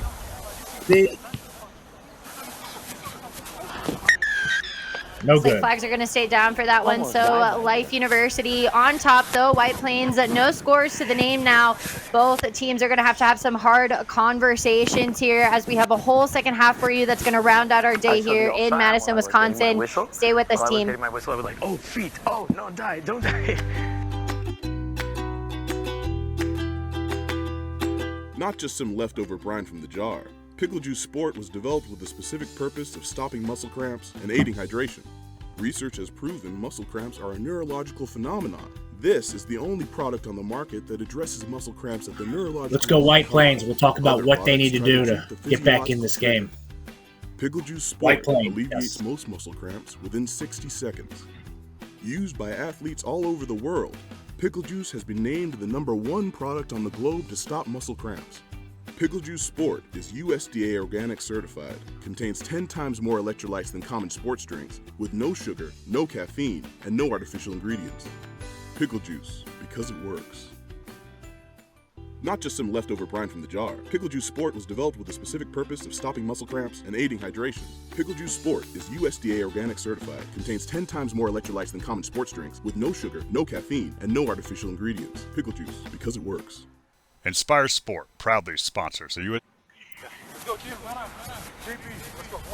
Welcome back, team. Thanks for staying with us throughout a long day of rugby here as we finish up our final half of the last match of day one here in Madison, Wisconsin. My name is Darian Lovelace. I'm joined by Brandon. Now, Brandon, let's talk about the White Plains and this man right here, Nadura. They've got the players to go ahead and get them back in this match. Yeah, they just need to play smarter rugby. They played a little too loose, not strong around the breakdown, a little sloppy, and it's cost them. And so if they can clean that up, they have a real good chance here of coming back on life. We're gonna go here. We're gonna go for the knock-on. Yes. You won. And the first possession is going to go in favor of Life after a hard-fought kickoff return. Cheer it. Looks like referee and players are not in agreement about the call, but Life will get the first scrum. Playing or not? Just play it. Let's go, boys. Let's go. Right. Crouch. Bind. Set. Hold it. Yes, good. Out. Yeah, come on, boys. Reset. Same one. White Plains just came over that like a wave there. It looks like they are extremely hungry to get the ball back. And they're going to need to be if they want to get some points. Yeah, that was a powerful scrum for White Plains. White Plains trying to get cheeky over there by Duramalua. Got a little bit cheeky there and tried to drop the hand down to the leg. Referee saw it instantly, though. It was right in front of the ref, so we'll have a re-scrum after a long-arm penalty. Yeah, like you said, cheeky play. I mean, his arm immediately dropped, grabbed the leg, pulled it up, so that number 5 from Life had nothing to push with. Set. Hold it. No leg, no leg. And again, his hands on the shorts. That's illegal.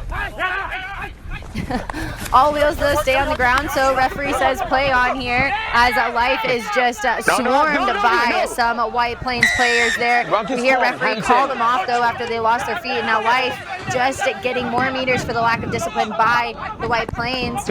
Decides to throw a looping pass, and it ends up right into the hands of the White Plains player here. He's on the outside, offloads it back inside, and they've got the momentum going as Life is scrambling to get back. Scrambling and missing tackles here. It takes 3 players to bring him down. And a big line comes in from Baramula, who connects well with another White Plains player. Looks like that's the number 7, Garcia. Garcia will go ahead and get it right between the sticks, 5-12, and the White Plains finally entering the chat in this match. Yeah, and we're going to see the replay here, and this is what I was talking about, playing smart rugby. We'll see he comes up, and he waits because he could tell it was going to be a bad hospital pass. And, of course, it was a terrible pass. He intercepts it, passes to his teammates, and they do a great job moving down the field, passing it with each other. But here's, boom, another hit. Just take it out. And then one step is all you need to try. Great job by White Plains. Here's the kickoff. Tackle. And Life is just going to have to maintain some heavy possession here as it looks like the defense is swarming from the White Plains, but not able to contain Law. Law tries to offload it back inside, and there to clean it up is Davidson. He continues to go forward here as a possible advantage comes out, but looks like advantage is slowly being gained by Life. A nice looping play in the work rate coming in from Saxon, where he connects with the number 5. Ball, though, seems to have just gotten knocked out into touch by Mappa. And it's a forward pass that's going to give the possession to the White Plains. Was that a back in the tackle? No. Yes, so White Plains with another good opportunity here. Be their scrum. Let's see if they can turn this into a try here. Long way to go because they're deep in their own territory. No, get it. We'll play it. And Brandon, one thing that we did see in the last matchup between the Washington Athletic Club and Santa Monica is that time continues to go, and so did the players there. WAC was just able to come away with it in a last-minute play, and this game is extremely close. Hold it. Yeah, we could see the same thing here. You're absolutely correct, Darian. White Plains win their scrum here as they take it right to the line and into about 3 players. No. He's on Really green. doing his best to try and stay afloat here. He gets finally taken to ground, and they have somewhat of an overload here. Law maintaining the space well with Davidson. They're looking to corral the White Plains here as a big Fed comes in and a shoulder check. Gets him up close to that sideline. Another big one and a check out at ruck time here. Buys them a little bit of time as the launch comes up from Life University. Big hit also comes in from the LifeU defender, and it leaves a little bit of isolations from White Plains here. As Life get the long arm penalty. They're ready to rock and roll though as Pantor connects well off of a crash line to Mappa. Forces the ball to hit the deck once, and now they're coming back as the White Plains, hungry for defense. They pop up after making a big hit, an ankle tap tackle. Just tiring stuff here, Brandon. I'm winded just up here talking about it. Yeah, I mean, these players have been going all day. And Life, I mean, just putting it on White Plains here, doing a great job. And it's getting sloppy, but they've cleaned it up. Yeah, and this is the final half for these players. We see here, though, referee looks like he's walking to the sideline, though, to converse with his AR. We'll see what he has to say. Right. Do you have anything clear for a car over here? Heading knock-on, intentional one? Yes. Okay. Yeah, say again. It's just a penalty? Okay. Okay, jumping over the rock. Okay, thank you. Against blue, right? Okay, yeah, jumping over the rock. It's going to be a penalty over there. Thank you, Ian. Okay. Referee is the final judge of that. Okay. Yeah, I thought it looked dangerous too, Darian. Jumping over the ruck like that, it's just dangerous, and we should take that out of rugby. There's no need to do that. Green 12. And it might just be that fatigue is starting to turn to frustration here. Substitutes are rolling on here for the White Plains, and we're entering into the final minute of this matchup. Now, whatever team wins today gets to go on and play for the Bull final tomorrow, but whoever doesn't punch in their ticket is officially knocked out of the tournament. We're now in knockout round here. So everything to play for here as Life look as if they might get the final possession. Scrum is a battle, and it gets flung to the back here as that Life University now just have to buy them some time. Law does a good time of maintaining the line here.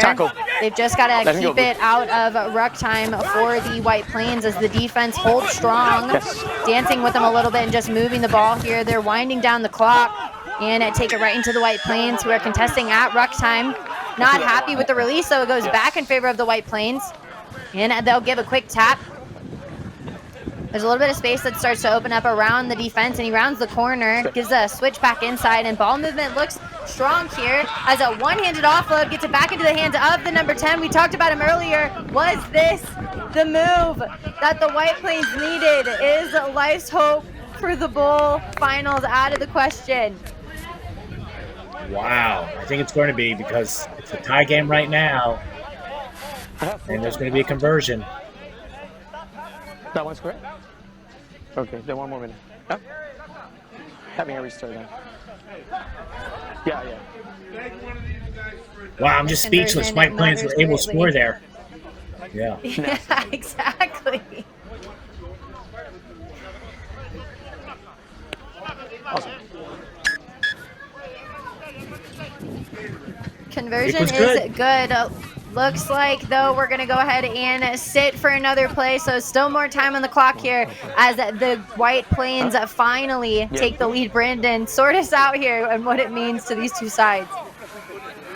Yeah, well, let's just watch the replay here. And this is smart rugby. Move everyone to the right. Bring Life over there. And then watch this. With the one hand, he reaches over, is able to pass it back inside one hand. Beautiful play. So let's see. I think it just went directly in the touch on the kickoff. So it's going to be Life ball, midfield free kick. So a little bit of some poor game management there, not taking the time to make sure that the restart looks good. The White Plains kick it straight out, and Life, instead of taking the tap there at the 50, they elect for the scrum. Come on, man. And this scrum is the moment here. We'll see who can end it on a high. Hold it. Scrum looks strong here. Life does well to maintain it, and it's a well contested there though at the back here as White Plains end up with it. Now White Plains just have to hold on to it. They go ahead and elect to kick it out, and they'll go ahead and punch in their ticket tomorrow for the bowl final.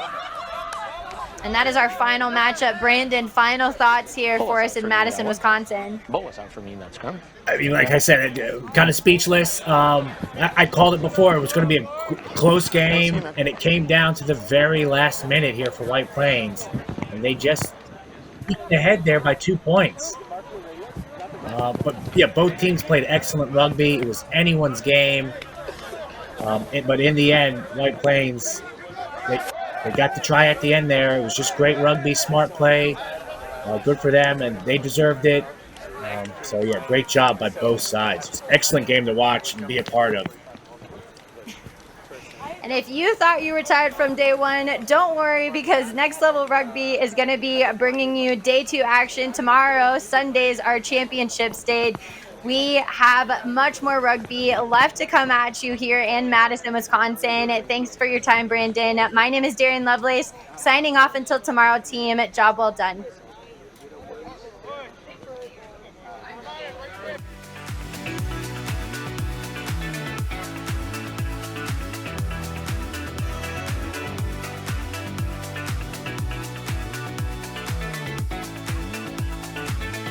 Thank you.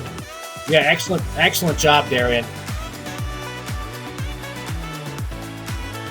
Yeah, pleasure. All mine. It was great.